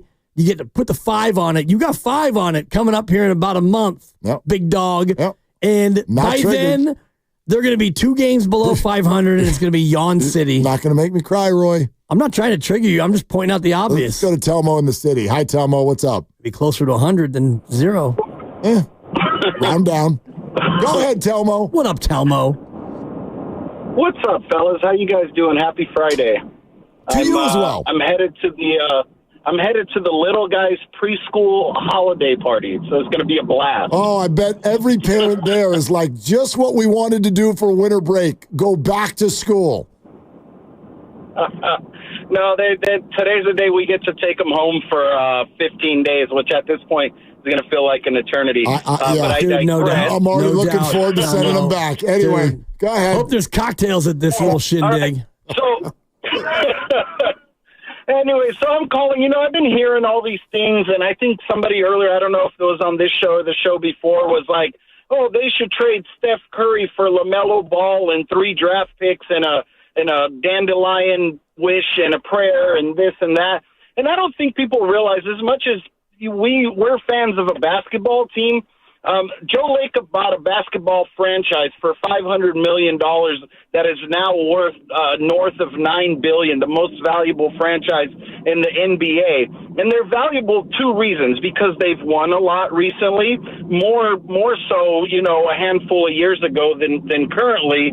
But a huge part of that reason is Steph Curry. Steph Curry is a generational player. He changed the game. He is global. He is an ambassador for the sport. He's an ambassador for other sports. Children love him. Men want to be like him. All those things. You do not just trade that guy away so maybe you can get 3 games better and get the 5th seed instead of the 7th seed. But that's not a realistic thing.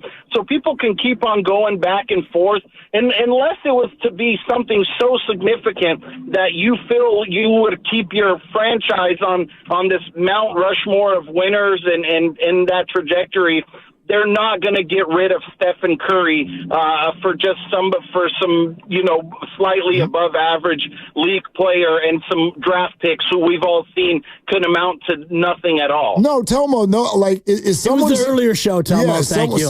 Thanks, Telmo. The idea someone was suggesting that... Yeah, Steph goes and plays with his brother and plays for the franchise where his dad was, and you get... Who brought this up? Some caller. Oh, and you okay. get LaMelo Ball, and you get some picks, and you start it over with, LaMelo Ball is an exciting young player, but I don't know if he's ever going to be a one. I mean, he averages 30 who is a a champion. night. Yeah, and that's great. And I think he's a good young player, and he's having a great year. But I don't know if he's the guy that I would want to build around. But that's what an earlier caller said. Yeah, look, we don't even need to get into the absurdity of the idea of Steph Curry. I'd rather come at it from this angle. The Warriors aren't doing that. Right. Like it is the hardest stop non-starter that the organization has ever known. They will flat out not do it. You could offer them LeBron, Michael, Bird, and Magic at their primes, and the organization would say no thanks. They are more interested right now in this man finishing his career with the Warriors than they actually are in the idea of winning another title, I believe. Yeah. As they should be, and that's what Monty Poole was telling us in the 2 o'clock hour. You just don't trade players like Steph Curry. You just don't do it. Now, the idea of trading for someone around Steph and maybe it only makes you a game 2 or 3 better, I will say this, you got to remember, you don't get to know the result when you make the trade. Of course. So, to me, I'm just a big fan in the value in trying. You cannot be afraid to fail. You cannot not do things like do you know who Gary Vee is? I think Vaynerchuk, or I don't know how to pronounce his last name. Vaynerchuk, big marketing guru. And I'm a big fan of his. And especially if you're a teenager or in your 20s, you should follow him. Just go to Gary Vee. You should follow him on social media because he's an absolute master motivator. And he is smart, and he has made a whole lot of money because of how smart he is.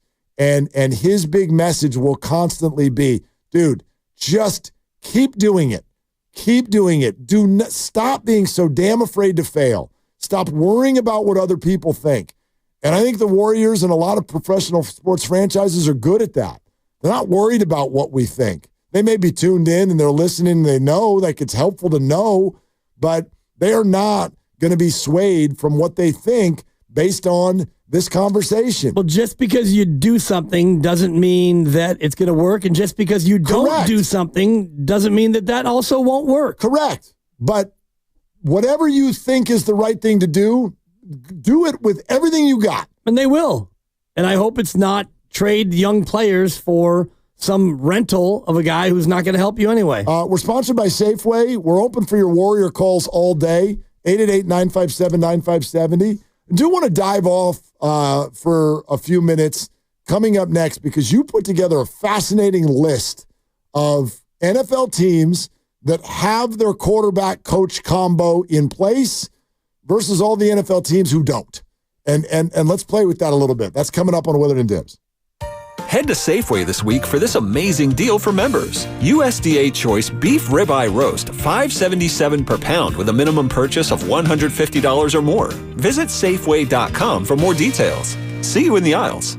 Dan Dibley here, heading into the holidays, feeling so good about where I'm at thanks to Abundant Life weight loss. And yeah, you know it by now. I've dropped 25 pounds with this great program. And the best part about it for me is that the weight has stayed off. Part of the plan that is so wonderful is it helps you reset the way you go about eating and when you eat and how you eat and exactly what you eat. And that's something that is totally worth it as you head into the holidays and you've got all the temptations that are swirling around you. All you have to do to get involved with this program is call and get a free consultation. It's free, my friends. The number is 9.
Now, back to Willard and Dibs. So what was on the menu? 7 steaks? 2 whole chickens? I went and got a giant Wagyu steak for him. So I'm ecstatic about that. On 95.7 The Game. Wagyu is it's just a good word. I bought some Wagyu beef at Costco this morning. Oh, yeah? Oh, yeah. Okay. Oh, yeah. Comes in that 3-pack. Yeah. I'm going to eat it. Yeah, get after it. Make some burgers, meatballs, whatever. Anyway. Costco's got some sneaky good red meat deals. Red meat. Yep. Bakery, wine. Ooh, I bought some 49ers wine for my dad. Oh, you did? For Christmas. That $20 bottle of Chardonnay or whatever? It's not Chardonnay, and it was not 20. Okay. Well, I've seen it in other stores, and I just didn't look at the exact. It was Cabernet, and it was like 45. But I walked by it. Yeah. Major, yeah, but you know what I use? And this is not an ad. I don't do ads for these people, but I would like to. Do you have the Vivino app? No. You know what that is? No, but I can kind of get the context clues and understand it. It's discount wine. No, it's not so much discount wine. It's an app that if you go into the store, and because if you're like me, I'm looking at 100 different wines. I'm like, I don't know what any of these are. I don't know what this is. Is this good? Is it bad? Is it somewhere in between? You open up your Vivino app, and it's got a camera on it, and you just take the picture of the label. Yeah. And it's like, and up come its wine score, its reviews, what it's supposed to cost. Yeah. In other words, like what's the average price if you shop around? So if you see your retailer charging you $45, and it comes up, and it's like, that's a $35 bottle of wine, you look at that store, and you say, that's going to be a no from Nice. me, dog. Yep. But I like this one was like a special issue Niner thing, and it's like commemorating their old Super Bowl victories. Yeah. And so I grabbed the one where they won 55-10 because I was a cab. My dad likes the deep reds, but I'm like, this is a specialty thing. I don't know if Vivino is going to be able to read this label, but I gave it a shot. Bang! Up came the rating, which was north of 4. Anything north of 4 is pretty good. Okay, it's like it only goes to 5 scale. Okay. It only goes to 5. Yeah, I thought it was a 1 to 100 scale on wine. Well, that's the wine. That's its score. Gotcha. This is its rating. Okay. It's like golf. Slope and rating are different. I get it. Anyway, so it came up, and it was a good rating, and I'm like, that's going to be a yes from me, dog. And the price was right. The price was not outside of the range. What I consider to be a fair price for a Christmas gift for your dad. Okay. Yeah. Nice. Yeah. Anyway, off we went just because Cheryl Bosa said the word Wagyu. We got that story. No doubt. So, yeah. You're welcome, Costco. And these are always the weird presents because it's a lovely bottle itself. So it's almost like you don't want to even open it and drink it because you want to keep the bottle because the bottle's kind of cool. But you could keep the empty bottle. You could. Who's that? Remember our very first summit? And they gave us bottles of wine that like were personalized. At Buon Vino. At Buon Vino. Yeah. With our faces on the labels. Yep. I kept that thing. I drank that thing, and then I kept that thing. How fun. Didn't you? No, I gave it to a listener, a fan, a friend of ours. A bottle of wine with your face on it to someone else? Of course. I mean, isn't that the best gift you can give? Somebody who's a fan of yours, and I won't out him because I don't want him to be embarrassed. In the face. Right in the face. Yeah. It's like, you know what? He actually did me a very nice favor. His father had gone to Augusta, and I had previously lost my green master's chair. Somehow in the divorce and in the move, I lost my chair. I remember that story, yes. So this friend of my wife actually had his dad buy me a master's chair when he went. Hello, friends. And so now I have, again, a master's chair. And I said, you know what? I'm going to give you the gift of Dibber. I'm going to give you a bottle of wine with my face on it. We'll call it even. Pretty funny. That's incredible. He's appreciative. I got a lot of chutzpah. I don't have that kind of chutzpah to wrap up and hand over. Here you go. That's from me to you. Yeah. It's Mark Willard face wine. Yeah. From me to you, literally. You enjoy that now, okay? Have me. From me to you. It's me. Yeah. It's in one of those wine bags. It wasn't totally wrapped up, but he's appreciative. That's amazing. That's amazing.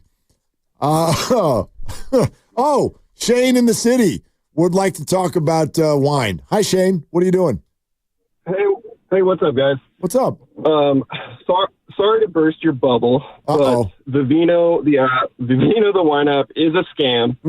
And everybody, I'm in the wine industry, local grocer, supporting small independent wineries all throughout California and Oregon and beyond. But Vivino is a huge scam because not only is it bought and paid for by the big corporations, but it is also subject to all the misinformation of a million people who think they know about wine, who know nothing about wine.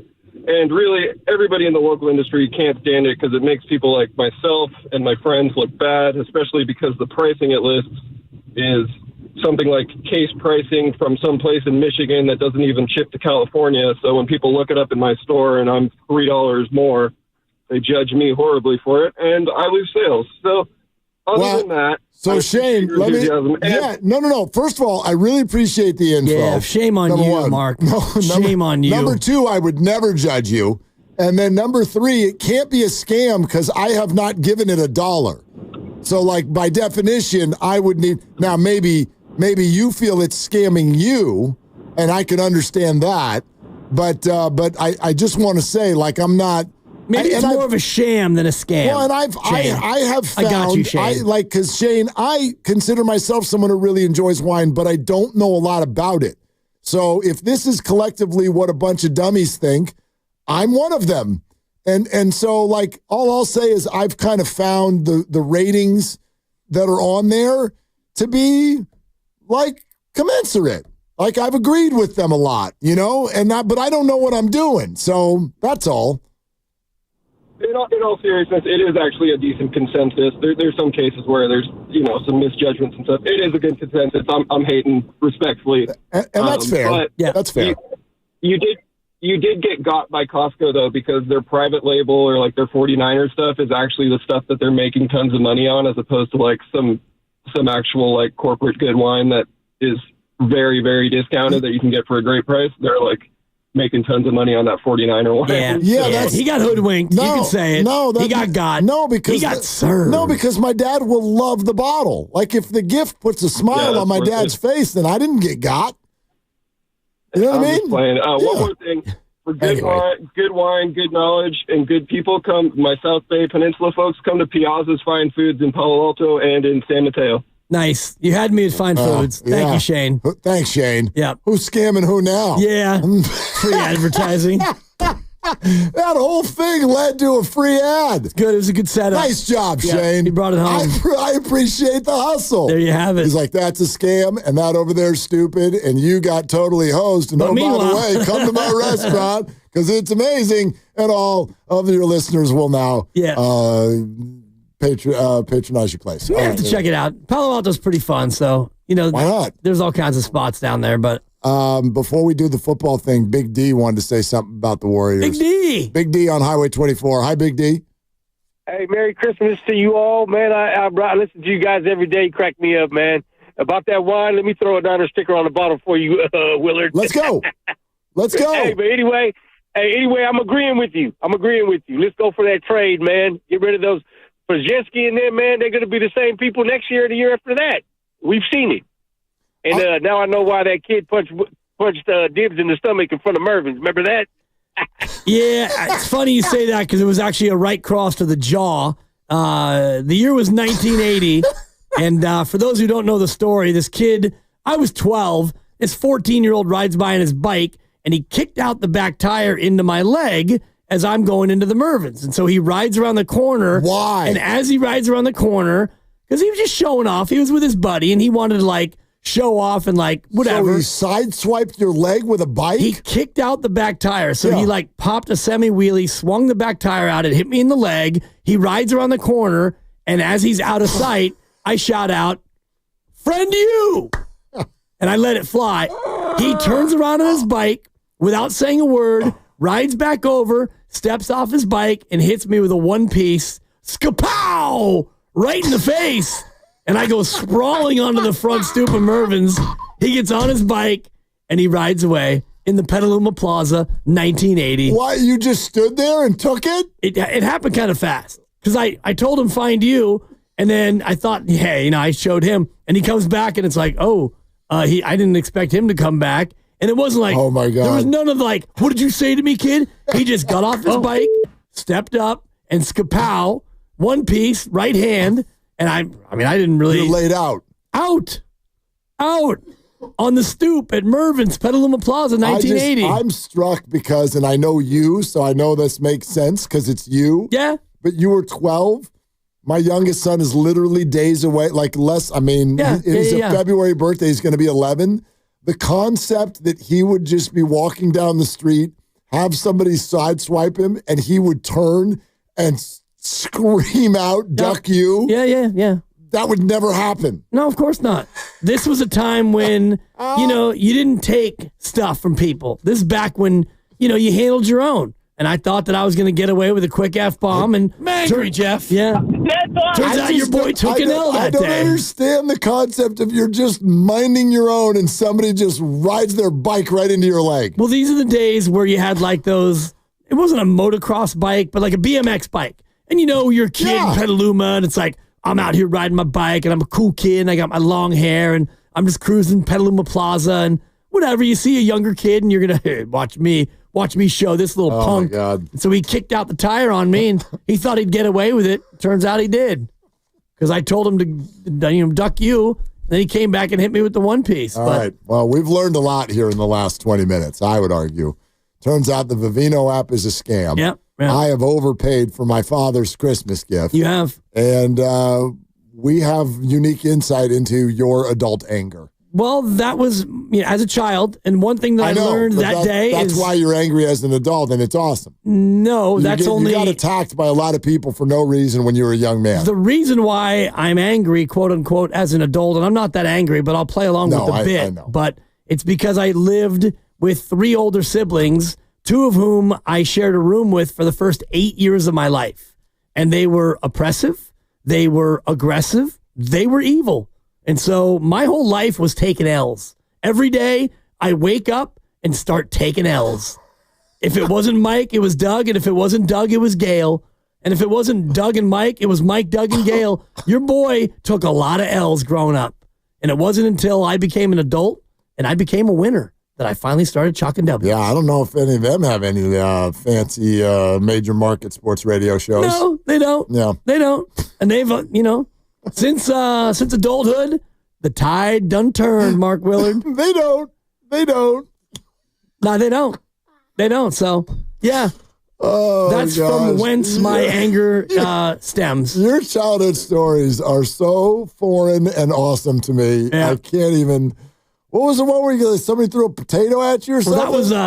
That was recent. That was during Jolo and Dibs. Oh, it was? There was a 6'4" transgender individual who hit me with a potato outside the Tribune building in Oakland. I was just minding my own, Mark. What is going on here? Grandy, I'm just walking through Oakland, going to the BART station, and all of a sudden I feel this thud on the back of my elbow, and I turn around, and this stretch 4 in a dress is glowering at me, and I look on the ground, and there's a potato that had been thrown at me, and it hit me.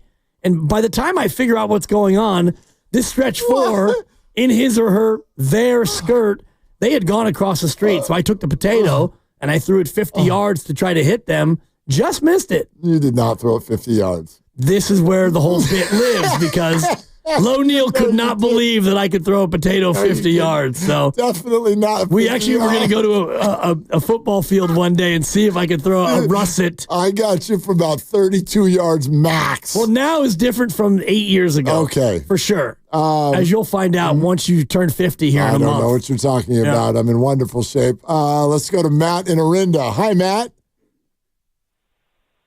Gentlemen, happy holidays. Yeah, to you as well. Yeah. Hey, Dibs, I just got a really quick one for you. Please. You know what all this is, right? You know Tell what me. you're doing, everybody? Tell me. You're giving them an aggravation sensation. Cha-ching! There it is. That's a buck. There you go, Matt. You paid it off. Thank you, Matt.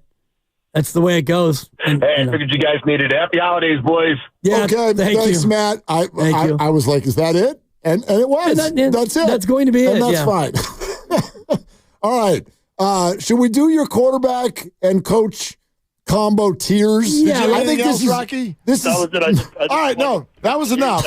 That's an all-timer. Oh, gosh. All right, no, lay this out for everybody. Well, where we are is toward the end of the NFL season, and the Niners aren't going to make the playoffs, and everybody wants a lot of change, right? Yeah. And so, either don't pay Brock or do pay Brock or whatever you want to do. I think that the baseline to all of our discussion is the reality that they're going to pay Brock Purdy, and they're going to keep Brock Purdy as a quarterback. And it had me thinking about where the Niners are in relation to every other team in the NFL, because if there's one thing you need to have in the NFL in order to be good, it is a good head coach and a good quarterback. And if you don't have both, it's going to be really difficult, I think, for you to be a good team consistently in the NFL. So I was starting to think, Mark, about all 32 teams and where the Niners fall in the coach quarterback combo tier, so to speak. Okay.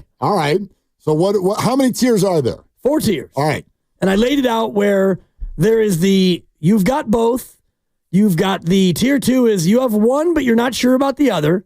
Tier 3 is you're not sure about either or both. And tier 4 is you don't have either one. You definitely have neither. So let's start with tier 4 because it's easy. Can I ask you one question about your email? Of course. Okay, just before we start, I noticed that the Rams are both in tier 1 and tier 4. So I'm wondering who that was actually supposed to be. The tier 4 would be LAV. Got it. Okay, yeah. so thank you for that because I just want to make sure I knew what was going on. No, so it's funny because I went through it. LVR. Yes. LVR. As I went through it, I counted 31 teams and I had forgotten a team. And it was Tampa Bay. And so I ended up putting them in a tier that maybe they don't belong in. And we can debate the tiers, but for me, tier 4, you have neither. The Jets, Cleveland, Tennessee, Vegas, the Raiders, the Giants, and Carolina. For me, you don't have a quarterback. I think that's fair. And you don't have a coach. That's fair. Now, the Giants, you may love Brian Daboll. I don't. They may keep him. I'm not sure if they will. But for me, those 6 teams have neither a coach nor a quarterback. Okay. I will co-sign on the 6 teams that you mentioned there. And I apologize for the typo. That's okay. I was trying to raise a 2-year-old, make lunch, and I was doing like 7 things at once. That happens. That's no excuses. Tier 3, you're not sure about either, or you're not sure about both of those spots. Miami, for me, is tier 3. You're not sure about the coach, and you're not sure about the quarterback. They're paying them like they're sure about him, but I hear what you're saying. Indianapolis is another one. Dallas, I don't think you're sure about the coach or the quarterback. Chicago, New England, Jacksonville, Atlanta, and New Orleans. Yep.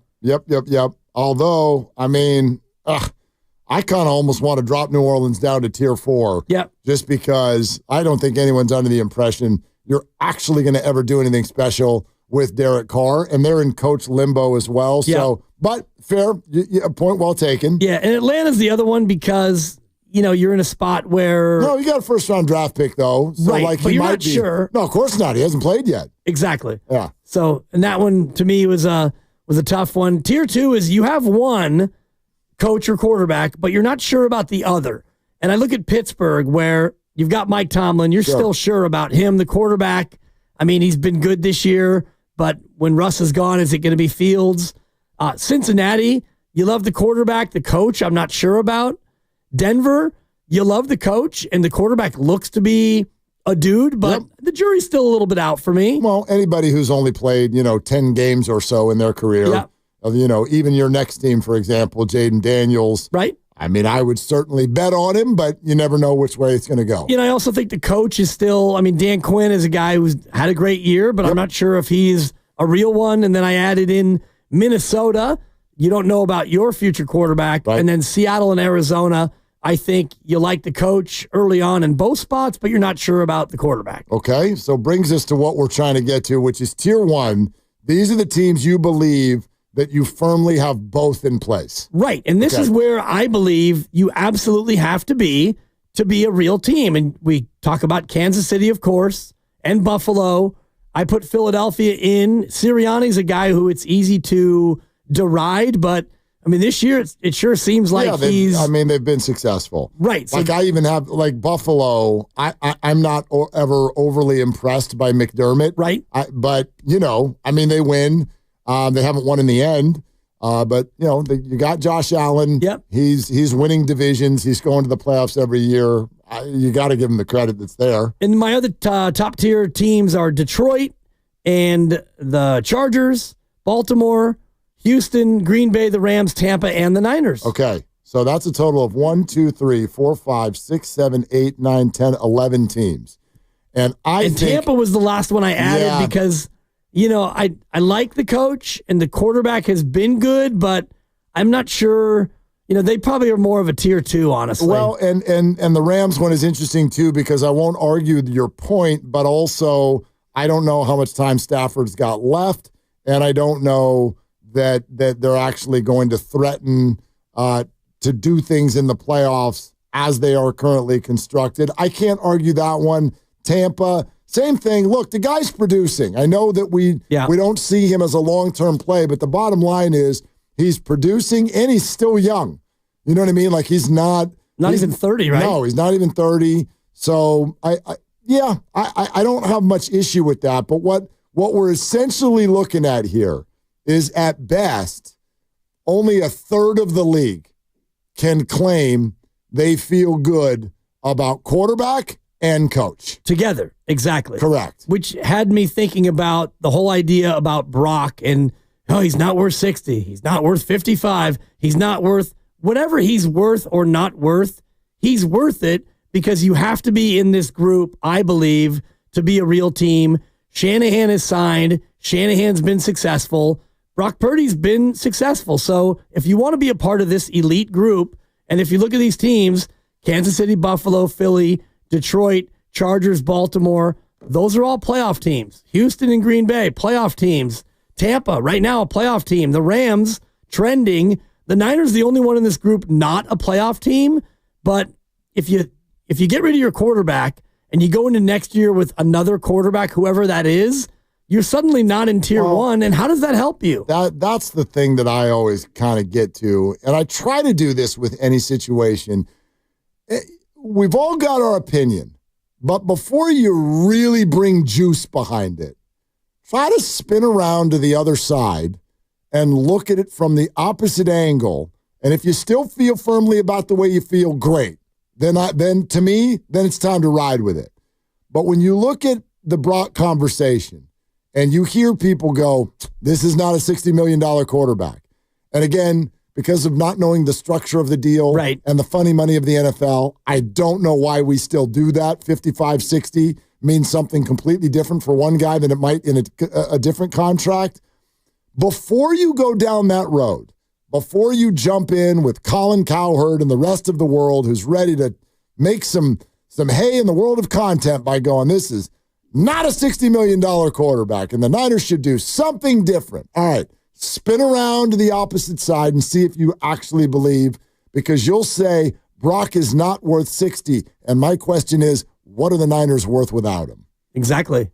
That's my question.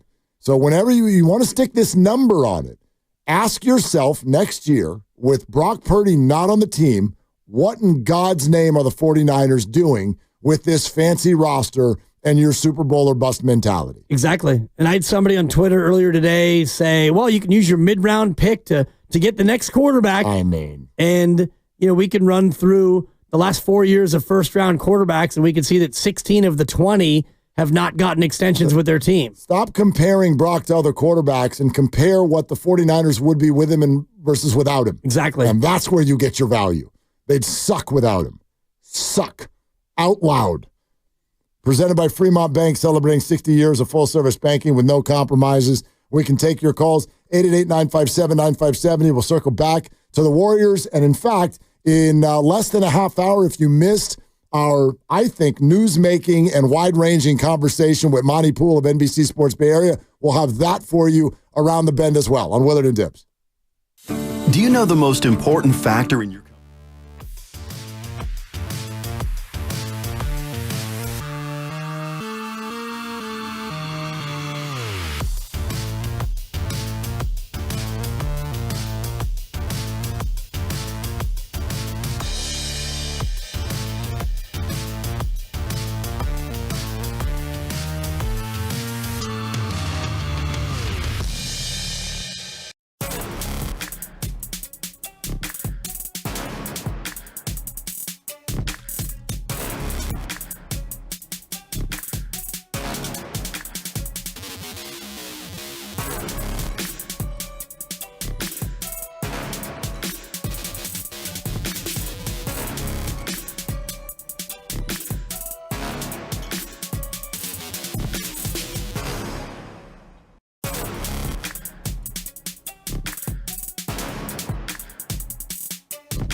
Back to Willard and Dibs. That's a great question. That's a great question. It's a great question. That's a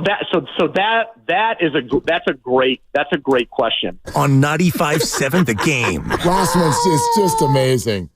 It's just, who is that? Is that Sedano? Who is it? No, it's our guy from Pittsburgh. I'm blanking on his name. Filippone. Filippone. Pony. So that's a great question. He got there. Yeah. Pony has done it again. Is that the source you want telling you it's a good question? Exactly. I want anyone saying that. Anyone. I think this one was actually towards you, Dibs. Yeah, the Filippone one? Yeah. I disagree.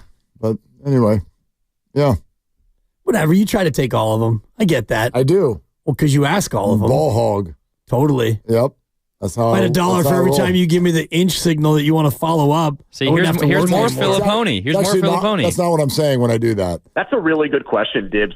Yeah. So that's a different one. What is this one? They're That's different. a really good question, Mark. Oh, that's Roxy. That's Roxy. Never mind. Roxy. Game recognized game. Yeah, my Cut boy. from the same cloth. My Alan. boy. Alan Bernstein. Yep. That still is one of my all-time favorite moments in 95.7 The Game history. Which one? When he and I were hosting together, and I said, the snatch. And he said, please explain. I didn't know the front part of it. And I said, I just know the please explain. Please explain. And I said, because we were talking about Olympic events, and I said, what about the snatch? Please explain. I said, I'll let my kids watch the snatch, but not the clean and jerk. Wow. I thought that was very funny. It actually was at the time. And yeah. Roxy, of course, also thought it was funny, but he did the classic, which is don't talk about that. Smile and you don't actually laugh. No, you don't say anything. And I put him in an awkward spot, which is what I do to people like Roxy. He did not want to be associated with your humor. Right. I've been there. It's edgy, but it was funny. It's an Olympic event, right? Weightlifting, you people know what we're talking about? Yeah, I Whatever. don't. Holiday book. Anyway, you want to hear from some Steve Kerr after losing by 51? Would love to. Check it. It was just a humbling night all around. I mean, they took it to us. They were great. We, just couldn't get anything going first quarter. They took us out of their stuff. They did a great job defensively, and everything just went south from there. So give them credit, but we got a lot of work to do. Clearly. Okay, how about a little more, Steve? Humbling means what it means, right? You lose by 51. That's humbling. So, what I know about this team, I mean, this is the second time we've been blown out. We got blown out in Cleveland early in the season. So I know who we are. I know what our team is about. I know we've got competitors. I know we're going to bounce back and we're going to regroup. So I'm not concerned about that, but we got a lot of work to do to execute and, learn how to execute under pressure and take care of the ball and get good shots. And so we'll, as I said, regroup tomorrow in Minneapolis and, have a practice and get ready to go Saturday. Yeah, I don't obviously. He's so elite. Well, why? What are you pointing at? I'm pointing out his choice of words. Humbling. Yeah. He avoids words like embarrassing, unacceptable, unconscionable, humbling. Why would he do that? Because it was all those things and more. But he doesn't use that word. See, I don't think he believes that. I think that's an us He doesn't thing. think that it was embarrassing? I bet not. Well, honestly. I think the team thought it was embarrassing. Maybe. And I think they said Did as anybody much. else use that word? I thought Steph and Draymond did. Draymond said we got our butts kicked. Right. Got our asses kicked. I don't think we used embarrassed. Humbling is a great way to describe it where, because when you're humbled, it's like there's reflection. When you get humbled, it's like, man, that was humbling. And I'm going to take that moment and I'm humbled and I'm going to use it to grow and reflect. And we're going to, we're going to come back and be better. And it's just a great way. But he's also the coach. He's not a player. Right. It's just an elite way to describe what that was. It's a way, like, don't throw your guys under the bus until it's time to throw your guys under the bus. Again, Steve said to us a few weeks ago, this will stick with me forever. He's like, I do not go out there at a press conference and say things that I have not strategically thought about saying. And you'll know when it's time to go after one of your players. He famously did it to Brandon Pajemski 2 weeks ago. Yeah. He was banging on the table throughout the entire press conference because he decided this is the moment. I need to ramp. My message is not getting there. It is time to ramp this thing up. I do not think that when you get a new starter onto the team, it's your first game in a week. I was stunned at how poorly they played. But I don't think that's the time for Steve to grab someone and pull them behind the woodshed and start whacking them in a press conference. And by the way, I bet you half the time he comes out and he's so polished in front of the microphone, I bet you he was screaming behind closed doors or at least striking a different tone. Sure. And I don't know about screaming, but exactly. Like a different. What's to scream about? You got humbled, and I would imagine there's some things. Right, and that's where, in the emotion afterwards, you have a chance to settle down and look at the film, and that's when you can really impart your messages. And Steph Curry actually did call it embarrassing. Okay, so, yeah, here we go. First time for everything, right? I never thought that'd be a situation or result of the game. Just from the very jump, they just kind of punched us in the mouth. We didn't have an answer. They shot the ball well. We were getting the ball at the basket every possession. They were funneling us to the spots on the court that they wanted us instead of the other way around. It was a tough night, obviously. Something you have to accept as if you don't have an answer for, how a team's guarding you got to figure something out on the fly. We didn't do it and didn't think it'd be 50, but thankfully we had guys that kept our energy up in the second half, second unit that came out and played, but that was kind of embarrassing. Yeah, well, he was on the floor, and he's the star player. Yeah. But I wouldn't use that word if I was the coach, unless I was really trying to send some sort of an emotional message to the team, and last night's probably not the time to do that. Maybe not. I mean, if you fall to Minnesota tomorrow and you lose by 38, maybe the messaging is a little bit stronger. I mean, Steve pointed out, he's like, this has happened twice. We have been blown off the floor twice in 26 games. Yeah. I don't think that's that alarming. I was surprised. I was annoyed. I was turned off. I turned it off. Yeah. Yeah, all of those things, but I don't think, at least not yet, while I'm going to acknowledge concerns for the Warriors, I'm not going to take last night as a characteristic of the Warriors. Certainly not yet. Well, it's on the resume, unfortunately, and I do think that it is disturbing the fact that you hadn't played in about a week, and that's what you come out with. And you're going up against a team that has been really good over the last month, and I know you beat Memphis earlier in the year, but they're different now, and you've got a brand new shiny object, number 71, and you have this great rest, and you go out there, and that's what happens. You go down 13-2, and that's the effort you give, and Steph is right. They were funneling the Warriors into spots instead of the Warriors dictating, and they were never able to get anything going. T-Bone in Berkeley on Willard and Dibbs. Hi, T-Bone. Thanks for calling. Oh, thanks for taking my call. Yeah, I'm a teacher. That's why I wanted to give a shout-out to all the teachers that have earned this week, too. Yeah. It's really hard to be a teacher, as you know.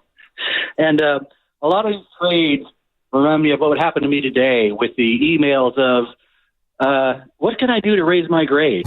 And it's after not doing any work for the past 2 weeks, it almost feels like it's a little too late. Every time, right? What do you teach, T-Bone? You a high school teacher?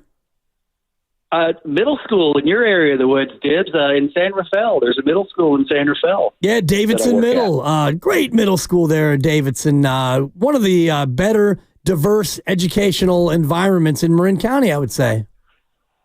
It's fantastic. I really enjoy teaching there. It's a wonderful place to teach. Wonderful kids. They work really hard.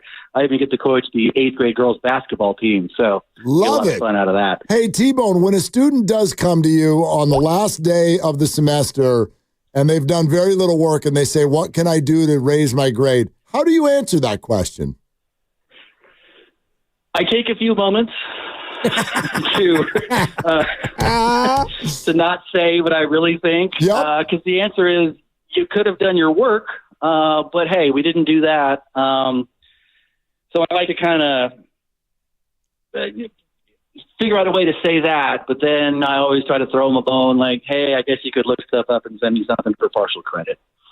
Got it. Okay. The correct answer is build a time machine and go back to October and pull your head out. Well, I mean, T-Bone, at least you're still holding him accountable for something. I've been stunned, and this feels very post-pandemic for the most part, how many teachers just accept assignments whenever the hell they get turned in, even if it's at the last minute. Oh, it would, because a lot of times it's just easier to do that because you don't deal with any parental flack or pushback. But it's not the right lesson. I mean, one of the things, I just want you to turn it in on time. I don't care if it's done. And, can I have another? No, turn it in. T-Bone, I tried this last week, right? I wasn't, I was having some family stuff, and the boss here, Matt Nahigian, is like, come on, man, we got to fight through this. And I'm like, how about this, Matt? I'll do another show in a couple weeks. How about that? I'll just do a show in a couple weeks. It didn't work. And that's the whole thing. We're trying to teach these young people and students like life lessons, like on time, turn it in on time. Seriously. Done or not. Hey, completed or not. T-Bone, enjoy your break. T-Bone, before your Warrior point, stand by. Don't hang up. You're listening to 95.7 The Game. KGMZ FM and HD1 San Francisco and Odyssey Sports Station. Always live on the free Odyssey app. Twitch and YouTube, powered by First NorCal Credit Union. For a low-rate auto loan, apply online or just ask for First NorCal financing at the dealer. All right, now that we're done complaining about life, what do you got on the Warriors, T-Bone?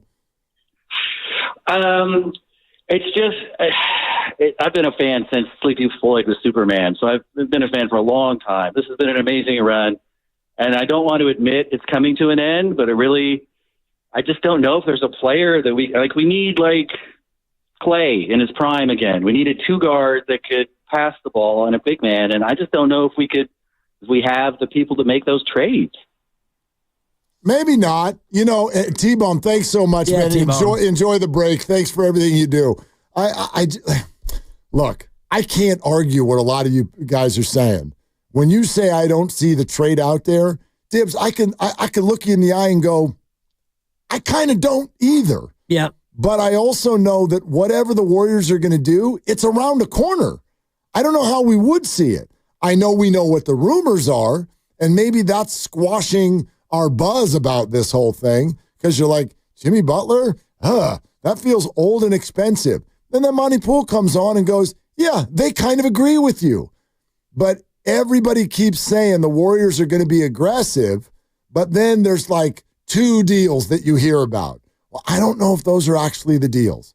And you'll say, well, then who else is available? And I don't know. Well, everything is, quote, around the corner, so as you're saying. To me, it's more conceptual. Let me just put it that way. I get it. The concept to me of get better now, and if it means that you might lose an asset down the road, to me, it still makes sense. For me, the idea of get better now is a flawed concept because I don't believe that you can do anything that would have you get better now enough to where it's actually going to matter. So then, in my opinion, you're just shoveling future assets into a furnace and you're getting no warmth out of the fire. So you can get a little bit better and you can go from a 10 seed to an 8 seed and still not make it out of the play-in game, or you can get a little bit better and not advance at all. Now, you're allowed to get a lot better and go on a run. That certainly is possible. But for me, the risk-reward of dispensing of assets in the future, whatever you perceive them to be or I perceive them to be, it's obviously different. Yep. But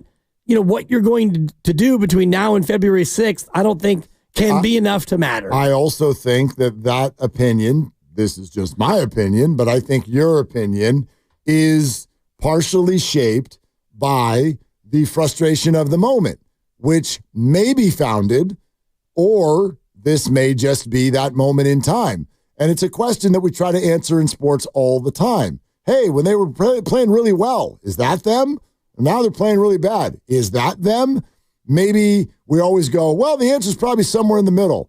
Well, we could probably further that answer even more. The answer is they're going to be both of those things at certain times, and you have to wait and see. Like you come off of a loss against Memphis, 51 points on a night where you were hoping to debut a new player that kind of at least had some sort of marked positive effect on what the Warriors are doing out there. And it looks like that. It's very, very deflating. But I bet a lot of opinions will change if they go win in Minnesota tomorrow night. So in other words, like the idea of get better, well, you have to know exactly what yard line you're standing on right now to know if you can get better. Dennis Schröder acquisition might have made them better. We didn't get to see it last night. It might have made them worse, too. It might have. It's possible. I don't know how. Well, I mean, look at last night. Again, one night. Since he's been on the team, they have a negative 51-point differential. Sure. Which is the smallest of sample sizes. I'm just looking at facts here. This has nothing to do with him. Was he any good last night? Nobody was. Wiggins was good. Yeah. Wiggins played well. Sure, he did. Which, that's so Wiggins of him to just play great when no one else does. Well, I mean... And he's had a good year. He's probably had the best year of any Warrior this year. I actually have arrived at a spot of discomfort with the way we talk about Andrew Wiggins as if he's just a contract, and you're still trying to get rid of him based off of some of the confusion that took place and frustration over the last 2 years. I don't think that has anything to do with why you're going to get rid of him. He's the only tradable piece. If you want to make a big splash. Depends on what you're trying to get. If you're trying to get a $20 million Vucevic, then you don't have to trade Wiggins to get that done. That would involve a couple of your expirings and some picks as well if you wanted to get that player. But if you want to get a $50 million Jimmy Butler or a $45 million player, well, Wiggins has to be a part of the deal. I get it. And actually, on some level, though, when we accept that, I do think there's a flaw in the thinking. Because it's like, oh, Jimmy Butler, he's such a name. But if you were to bring him or someone like him in, you're really only trying to measure how much better did you get from Andrew Wiggins to that player who's now going to be your small forward. Right. And Jimmy Butler versus Andrew Wiggins right now, I'm not going to say that Andrew is better than Jimmy, especially come playoff time, but the gap is not that big. It's not that big. Right. And that's why So does it make sense to give up Andrew to get older and give more? And have a guy who is, has the ability to opt out at the end of the year and has indicated that he will do that. So that's why, for me, I'm more interested in a smaller move where you get Vucevic and you keep Wiggins, even if it ends up costing you Kuminga. If it's Kuminga and Looney and a couple of picks, a first and maybe an unprotected first or whatever it is, that to me is more appetizing than getting rid of, like you said, you get rid of Wiggins and you bring in Butler. And so you go from Wiggins is a 7 out of 10 and Butler's an 8 out of 10. Does that really make you that much better? I mean, I think I'm with you on that concept. I know just yesterday we put that mock Jimmy Butler trade out there. Right. And I said that I could be convinced into liking that for sure. I'm wooed by the idea of a finishing lineup of Steph and Dennis Schröder and Jimmy Butler and Jonathan Kuminga and Draymond Green. I'm wooed by that. I honestly, I really am. At the same time, there's just a lot of factors. To me, that's one if you're going to do it, that's the one where I'd be like, wait as long as you can. And the question becomes, are the Warriors just going to gather information so much that this happens a little bit later, or do they feel like, no, we don't just need this person for the playoffs, we need this person in order to get into the playoffs. Yeah. And if that's the case, then you want to do it earlier rather than later. And to me, that's not the Butler deal. No, and that to me is not any deal. If you have to make a deal now just to try to get into the playoffs, that tells me that you're further away from actually making the playoffs than what one player can do for you down the stretch, right? And if you added a player at the deadline, if you get to the deadline 50 games into the year and you're 28-22 and you're the 5 seed, okay, now maybe you're one player away from jumping up and getting into the top 4, but if you're doing it now just to try to stay above 500, that's not the solution. Let's let you hear from Monty Poole here in just a second, but first let's go to Gloria in the city who wants to talk it out a little bit. Hi, Gloria. Thank you for calling. Thanks for taking my call, guys. Listen, I agree with the rationale of not going all in, trying to get a overpriced, aging star that'll make the Warriors 2 or 3 games better. I love the analogy from going from 10th to 8th. That really doesn't do much, but it was a little sad to see how old the stars look in Steph and Draymond. And I want to give credit to Memphis' swarming defense. There wasn't an answer for that. Plus, it was a poor time to have one of the worst shooting games in all the season. My question is, can Steve Kerr diagram any X's and O's to to help this team get better? Can Buddy Hield play better? It's the others that have to play better to take some of the pressure off of Draymond and Steph. I think that they're going to have to get their team together through the draft and maybe a free agent during the February deadline. I just don't think there's a star out there that can make them better to go from maybe a 6 seed. There's just no one out there that can help them in that endeavor. Yeah. I'd love to take your answer. Sure. Gloria, thank you for calling. Again, the way I look at it, when we say there's no one out there, I don't fully know over the next month and a half who's out there and what it would cost. But I'll share this. Kyle Shanahan actually said something today in his press conference where he insinuated that coaching gets a little bit overrated. In other words, we look at the performance of players on the field and we blame the coach for this, that, and the other. And he's like, we get almost too much credit when it goes well, too much blame when it doesn't go well. The coach's job is to put the players in their best position to succeed, and then they go do it or they don't. And so when you look at Steve Kerr, and the question was, can he coach up what he has to play differently? My argument is, in this moment, I don't think so. She mentioned taking pressure off of Draymond and, by extension, Steph Curry. Yeah. That's the point. The whole point. Is Steve Kerr able to take pressure off of them by doing different things with the lineup? He's been trying for a year and a half. Exactly. Or does the pressure have to come off of those guys by the acquisition of new talent? Those are the two things they're working on. And in my opinion, it's a new talent thing, not a different coaching thing. It's not about lineups. It's about offensive approach, which is what Gloria was saying. And I do think that's part of it. And I asked Steve that earlier in the week about, end of game scenarios. What are you doing in the end of games to try to do something other than Draymond and Steph running screen roll? And last night's a good example where Memphis comes out and they just blitz the Warriors, and Golden State didn't really have much of an offensive adjustment. And that to me is a bigger problem than any other acquisition. What else can you do offensively if teams are focused on Steph to run other sets, get other guys involved, get other guys to take up some of the scoring slack? Because you're going to see it again tomorrow night. Minnesota's going to come for Steph from the opening jump because that's all the Warriors have right now. All right. We thought earlier today we had a really interesting and kind of news-making conversation with Monty Poole of NBC Sports Bay Area with regard to the Warriors situation and the trade possibilities. And most importantly, the way the organization is looking at it. So you take a listen, and then we'll talk it out with you at 888-957-9570. Here's our conversation earlier today. Monty Poole, NBC Sports Bay Area, and we opened it up by saying, hey, after last night, sarcastically, what a perfect day to talk Warrior basketball, right? Well, I'm not sure they would agree with that, but yeah, not so bad. I mean, my gosh, okay, so one night, just brush your shoulder off, forget it, move on, or do we have legitimately some signs of major concern here? What do you think? Yeah, I mean, there are some signs of concern because, this is looking at a game that they practically did not show up.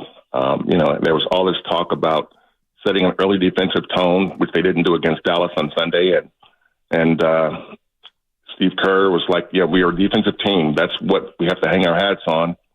And they had a couple of days of practice. They had one game over a 7-day period. And so they had a little bit of time to sort of pull some things together.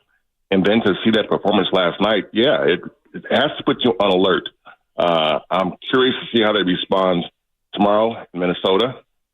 If they lose again, if they lose big again, yeah, then sound the sirens, sound the alarms, because you got real problems. If they play well and lose, then I think you can ease up a little bit and see where it's going, because it's going to take some time for Dennis Schröder to be able to assimilate himself with this group. He's playing with a totally different team in Brooklyn. Basically, the last 4 or 5 days for him have been a whirlwind. Yeah, he had about maybe 2 hours worth of practice time with these guys, and he was in the starting lineup last night, and he didn't play well, but who did besides Wiggins? So So, yeah, I think you don't want to overreact, but at the same time, you got to be on alert to see what happens tomorrow night, because if they get blown out again tomorrow night, wow, that's a real problem. Yeah, and it's been kind of a real skid. And, Mark and I have been going back and forth about the idea of, has Steph earned enough over the course of his year to warrant them to make a move ahead of the deadline if the team is not doing much better? I'm more interested, Monty, in about what you're seeing in how teams are defending Steph, because it seems to me more and more that teams are willing to, top lock him and guard him for 94 feet and really take him out of the game. Are the Warriors not adjusting to this new defensive approach on Steph? Well, yeah, I think that's part of the issue. That's happened before. But what's happening is that the teams are taking the mentality, which I'm not surprised that anybody but Steph, and it's not that they're saying everybody else can score, but they're saying there's one guy on this team we don't want to see get loose. And you're seeing that a lot now. And Steph is, he's one of those guys that we know he's had some knee issues, both knees. And so you've got some issues there that he doesn't really want to get into. Steph is one of those people who just doesn't even acknowledge his injuries. And so I have no doubt that he's playing through something just because of what I'm looking at. The eye test is telling me that this isn't the Steph that is fully healthy. And he's not on the injury report. He wasn't yesterday. He started, played 24 minutes, I believe is what it was. So when you're not quite 100% and you're getting 94 feet of pressure, double teams, getting blitzed, it can take something out of you. And so you do need somebody to step up. And so yesterday, I thought Wiggins was the only guy giving him any offense early on, but their problem was that two problems. One, turnovers. You had 8 turnovers in the first quarter. You gave away 12 points to the Grizzlies in the first 12 minutes. And the problem with turnovers, live ball turnovers, is that there's no way to defend it. Your defense doesn't have a chance to set up. Might be able to scramble back and maybe get something, but the Grizzlies shot 9 of 10 on fast break points. Guess what most of those were? Live ball turnovers. Yep. And you can't defend them. So if you shoot 90% in any part of your game, you're probably going to win. And so the offensive, the poor play on offense was accentuated by the fact that the offense was committing so many turnovers that led to points the other way. So you're looking at a team yesterday that didn't bring offense because it was bad, and the defense, again, the defense didn't look good, but it's worse, made worse by the fact that there were so many turnovers that allowed Grizzlies to go the other way and get easy buckets. Monty Poole, NBC Sports Bay Area, is with us. Monty, when you see the Warriors play like they are now, I wonder what you think the organization thinks. In other words, the worse they play, does that make them think, hey, we have got to make a trade? Or does that make them think, boy, we shouldn't make a trade because it's not worth it to go for something that's not going well? Well, I think that's a process they're in right now. Make no mistake, though, Joe Lacob, the CEO, is very much, he's as ambitious as they come. He's not a guy who accepts losing unless you tell him, here's why we're losing, because Steph's out, Draymond's out, Wiggins is out, then okay. But when he looks out there and he sees the only guy on the injury report is Moses Moody, and you're losing like that, yeah, he is not going to be a happy guy. And so Mike Dunleavy has made it clear that, the Schröder trade was a good trade, a sharp trade, a smart trade. It made sense given that they lost Melton, and he sort of replaces that.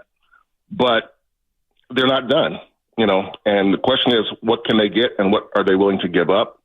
And I've been of the opinion that, it's hard to get a real an impact player, a real difference maker, without giving up Kuminga. And I know that's not something that Joe wants to do, but I do also know that the organization is, there's some people who think JK can be an all-star, and others are skeptical still. And after 4 years, I get that side, because you watch them play, and sometimes he looks good and sometimes he doesn't. And I think if you're Steve Kerr or Mike Dunleavy, that's what you have to figure out. He had this little audition here for a couple of weeks where he was starting in the lineup. He was in the starting lineup, and let's see what he does for us. And again, it didn't go well because they've been losing more than winning lately. So you go back to Draymond, put JK on the bench yesterday, and looking for some defense. And Draymond was not good at all yesterday. He was not good at all. So I think he had 4 fouls in 19 minutes, 4 turnovers. And so he wasn't good. Steph was not good, but I think you can look at the game and see why Steph wasn't good. So yeah, it's a tough skid right now, but I know they're going to be active in talking to other teams, trying to make something happen. But I also know that I don't sense at least that Mike or Joe feels like we got to do something right away. I mean, they still have about 5-6 weeks before the trade deadline. And I think that they're thinking, okay, Dennis just got here. Let's see how this looks for a few games, and before we start looking at other options in terms of doing something pretty quickly. But right now, I don't sense that they want to do something tomorrow or the next day or the next day. I think they want to play it out for a few days and see how it goes, because we all knew that this month was going to be a tough month. We all saw the schedule. You saw who they were playing. And after the cupcakes they had for the most part in the first 3 or 4 weeks, this is like, okay, buddy, gravel road now. What you got? And it's uphill. And you're seeing it. That's your tale is being told by that right now, is that the Warriors are not a great team. They can be good, but right now they're mediocre.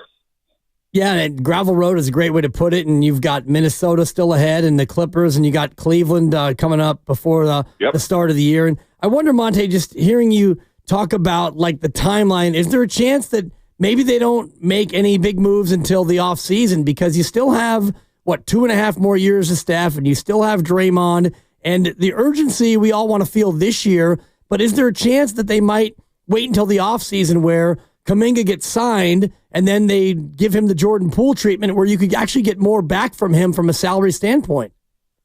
No, I mean, that's on the table too. This next, I'm going to say 2 to 3 weeks are pretty critical about, how they will pivot and say, early to mid-January. What are you going to do then? Because that's when, if this team doesn't show signs of coming to life, that's when the buzz will start to, the volume on the buzz will start to go up. And whether they make a move in 2 weeks or 4 weeks, or just ahead of the deadline, or, maybe in the offseason, I do sense that they will definitely try to make a move before the deadline. But I think that more than likely that move is still, not imminent. I'd be surprised if they did something in the next week or so. I think it's going to be a little more time. They want to see how it goes with what they have right now, because they have to know they're not as good as they were when they started, because they played a lot of teams that weren't very good, and they're not as bad as they are right now. They just look bad, and they looked really bad the last couple of nights. So I don't sense that they are pushing the panic button just yet, and I don't see that from Mike. I don't see it from Joe. They're trying to do some problem solving, and the question is, will those problems how long will it take to solve those problems, if they ever get solved at all? Monty, how real is the Jimmy Butler talk? Everything that I've heard, rumors, whispers, and the whole nine, indicates that, Jimmy Butler is nice in theory. The concept of having Jimmy Butler on your team is good, because he's well known as one of those players who really gets up for the postseason. But everything that I've heard is that the Warriors are kind of skittish about his availability. This is a team that, the last couple of years, when Wiggins was out, they missed him. What happens if Steph goes out? And so they want to make sure that they want to feel like he can be there for them. And availability has been the problem with him in Miami. That's why he got on the bad side of Pat Riley. Pat's like, Jimmy's great, but we don't always see him. And if you're the Warriors, and you just went through this with Melton a little bit, they knew it was a risk because he had a back issue last year. But they thought, no, let's give it a shot, because if he's healthy, he can really help us, which is true. But Anthony Melton is a lot different from Jimmy Butler in terms of Jimmy Butler makes 4 times the money, first of all. And he's a different kind of player. Jimmy Butler is an all-star caliber player, but he just seems to be in and out of the lineup. And I don't know if the Warriors want to break up their team for a guy who they can't rely on.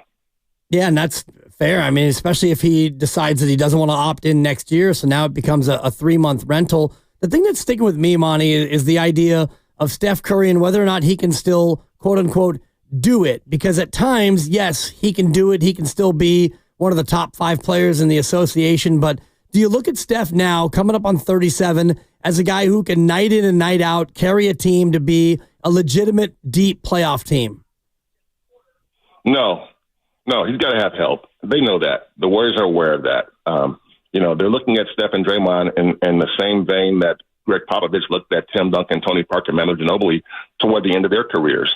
Let's bring their minutes down to the high 20s, low 30s, and put some guys around them. The Spurs got lucky in getting Kawhi Leonard, and so he was able to lead them to one more championship with that group. And Kawhi was huge for that team. If they didn't have him, that championship was not going to happen.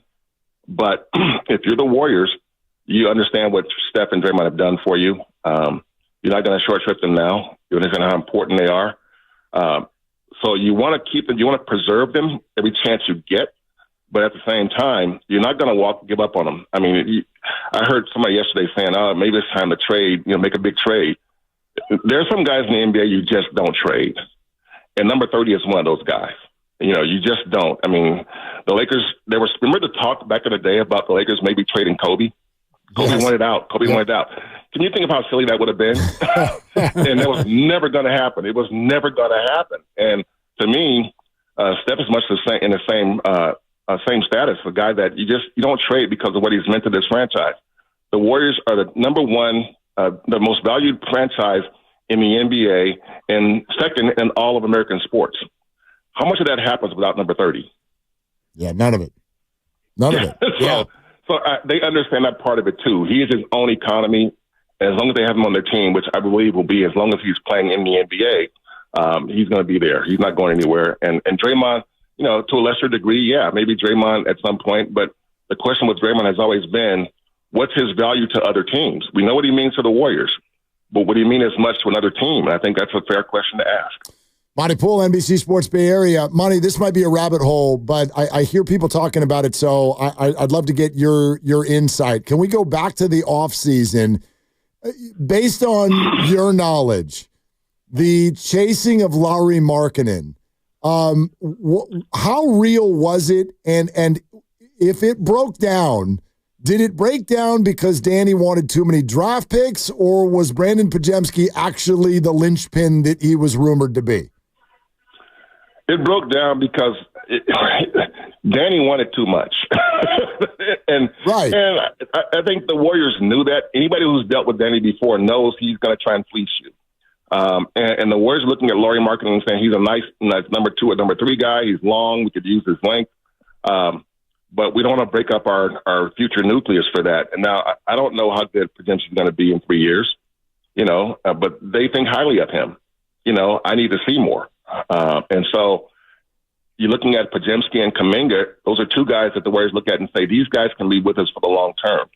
And I think when Brandon's really good, when he's at his best, yeah, I love him. When he's at his best, he reminds me a little bit of Ginobili when he was playing for the Spurs. A guy who's not super big, but always gets in the way, makes good things happen.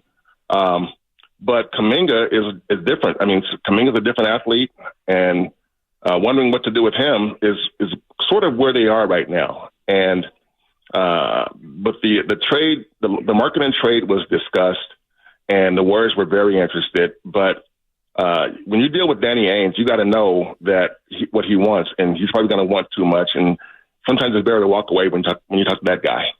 Is there a certain reluctance around the league accordingly to maybe give the Warriors, not a sweetheart deal, but to just deal with the Warriors in general because of all the success that they've had?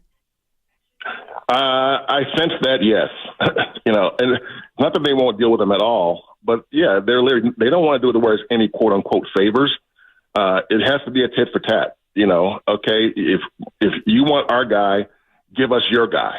And that's the issue. And part of that's because the success they've had and where this franchise has gone. If you've been around the Bay Area long enough, there was a time when the Warriors were a backwater in the NBA. They were like, nobody wanted to come here, and they were always losing. Ownership was bad, and they couldn't retain stars. Gilbert Arenas got going here, and he said, I'm out of here. Chris Cohan wouldn't even shake my hand, So where they've come to, where they are now, and you say to yourself, well, you give them a chance. This franchise has really blossomed from the bottom 5 of the league to the top 2 in the league. And so I just think that they got to have one eye on the future because Steph is not going to play forever. And, they're on Christmas Day again this year, 12th in a row. And ask yourself, will this Christmas Day game streak continue if number 30 is not there? I got to say no. And if you're looking at that, that means that they're not in the championship picture. They're not right now, and they won't be unless they make another big move. Monty, it's wonderful to have you at a time where the frustrations and the questions and everything are at a real high after last night. So thanks for doing it, man. You got it, guys. Take care. Okay, there he goes, Monty Poole, NBC Sports Bay Area, with some pretty hefty stuff with regard to what the Warriors are planning. And again, just put him on the list of people who are in the room with general managers and owners and all of that all the time. And there's not a one of them who's even blinking right now at the idea of whether or not the Warriors are going to make a deal. All of them talk as if this is a complete fait accompli. Well, they're going to try, but it comes down to what they're going to do. And he also mentioned that, when Steph is gone, are you still going to be a team that plays on Christmas? And you've done it for 12 straight years, and it's mostly because of Steph, and it's because you've had a really good team. And if that comes to pass where, Steph is no longer here when he retires and you don't have anything else around on the team, whatever that is, you're going to struggle. And even if you don't make a trade and you keep Kuminga and Pods and all your young guys and you use your draft assets over the next 2 or 3 years and you draft wisely and you get good, solid rotational players, no matter what, when Steph and Draymond are gone, you're going to have to take a step back. It happens to almost every team anyway. So the reality is there no matter what you do. So if you want to roll the dice and make a big move, a big swing at the deadline, it could work short term or not. And either way, you're probably looking at a rebuild at some point anyway. Let's hear from some peeps who want to weigh in on everything going on with the Warriors, especially after that conversation and the conversation that we kind of started off the top of the show, which was whether or not the Warriors need to, quote unquote, earn a trade, whether they need to play well enough to show if it's even worth it to give up some future assets. That's kind of what Dib said off the top. My response to that is it's been earned. It's been earned by Steph Curry for years. I'll admit that I know it may not be the smartest thing to do, but I'm willing to throw some smarts out the door based on having a generational talent that, let's be real, we may never see with the Warriors ever again. 888-957-9570. The ghost of Christmas past in Oakland is on the line. Hey, Ghost, what are you doing? Oh, I'm just hanging out, reminiscing about what could have been. And so, it's close to Christmas, and it's time to reflect. And if you could, share with your imagination, instead of James Wiseman and J.K. and Moody, we should have had a core of Halliburton, Franz Wagner, and Alperen Sengun. And use your imagination now and put those three players together and project what could have been. And that is for Mike Dunleavy to be the ghost of Christmas, present, and future. And so I don't want to get rid of anybody. I don't think anybody's going to give us anything for free. My point is, through the draft, it could have been Halliburton, Franz Wagner, and Alperen Sengun. And again, on this Christmas, I'd like you to think about what that could have looked like. Thank you, Ghost. Ghost, I will. That's great. We will. I will add this. I don't think it's fair. No, it's never fair. I know we love, do you know how many franchises in all sports, if you just want to go through the last 4 drafts and look at all the players they passed on and go, should have had him, should have had him. And I know you kind of phrased it as could have. So you're not kind of hanging that around his neck. But come on. That's not how draft works. You don't just nail every single pick with the absolute best player that it's going to be. You don't, but when you do look at certain drafts, and he was talking about 2021, and you can't really put that on Mike Dunleavy because he wasn't the GM. That was Bob Myers, and it's always going to be organizational. But you get Jonathan Kuminga with the number 7 pick, and Franz Wagner goes right after him at number 8, and many people were saying Wagner was the pick, but I do think there's a certain amount of 2 timelines mentality that was in place with the Warriors, and they'll never admit to that phrase or that ideology, but you could have taken a more ready-made player. Instead, you took Jonathan Kuminga. You already had Poole. You already had Wiseman, and I do think they had an eye toward 2027 and 2028, thinking, man, we can really develop this good young core, and we can stay good when Steph is gone. Yeah. I wonder how much they actually thought that versus how much that was a creation of the conversation versus, let me bring in the third part, Don't you kind of see Joe Lacob as somebody who's, and I mean this in a good way, not rational? He's not. We're light years ahead of everybody else who has brains. Like, that's the way he views it. And when you're a billionaire and you buy a team, what did you buy the Warriors for? What was the price? $450. Okay. When you buy the Warriors for about $500 million, yeah, and a handful of years later, it's almost worth $10 billion. It's worth 20 times what he paid. Like, why would you be rational? Why would you be? You and I buy lottery tickets. Yep. Irrational. Big jackpot tonight, Mark. I know. Oh, is it tonight? Oh, yeah. Oh, crap. I got to. There's that spot on our way back to the car. I know. But I go there. But I need cash. They have an ATM. Oh, I'm not going to go. Anyway. Oh, my God. No, that's so stupid. high maintenance. Where? I don't know. Actually, there's that liquor store 3 blocks down on our walk. I know. They have an ATM. You take out money and pay all the fees because it's anyway. You know why you wouldn't pay fees? Say it. Because I don't have Fremont Bank. Thank you. Full service banking. No compromises. Thank you. That's all you have to do, people. Yeah, well, there isn't one near me. But anyway, the point being is, I don't even remember what my point is. Oh, Joe Lacob. Yeah. Yeah, like he sees the world through a different set of glasses. And he thinks we can always do it. We can always do it. And you can't. You can't always do it. Like I've told you this. I wonder what this is going to look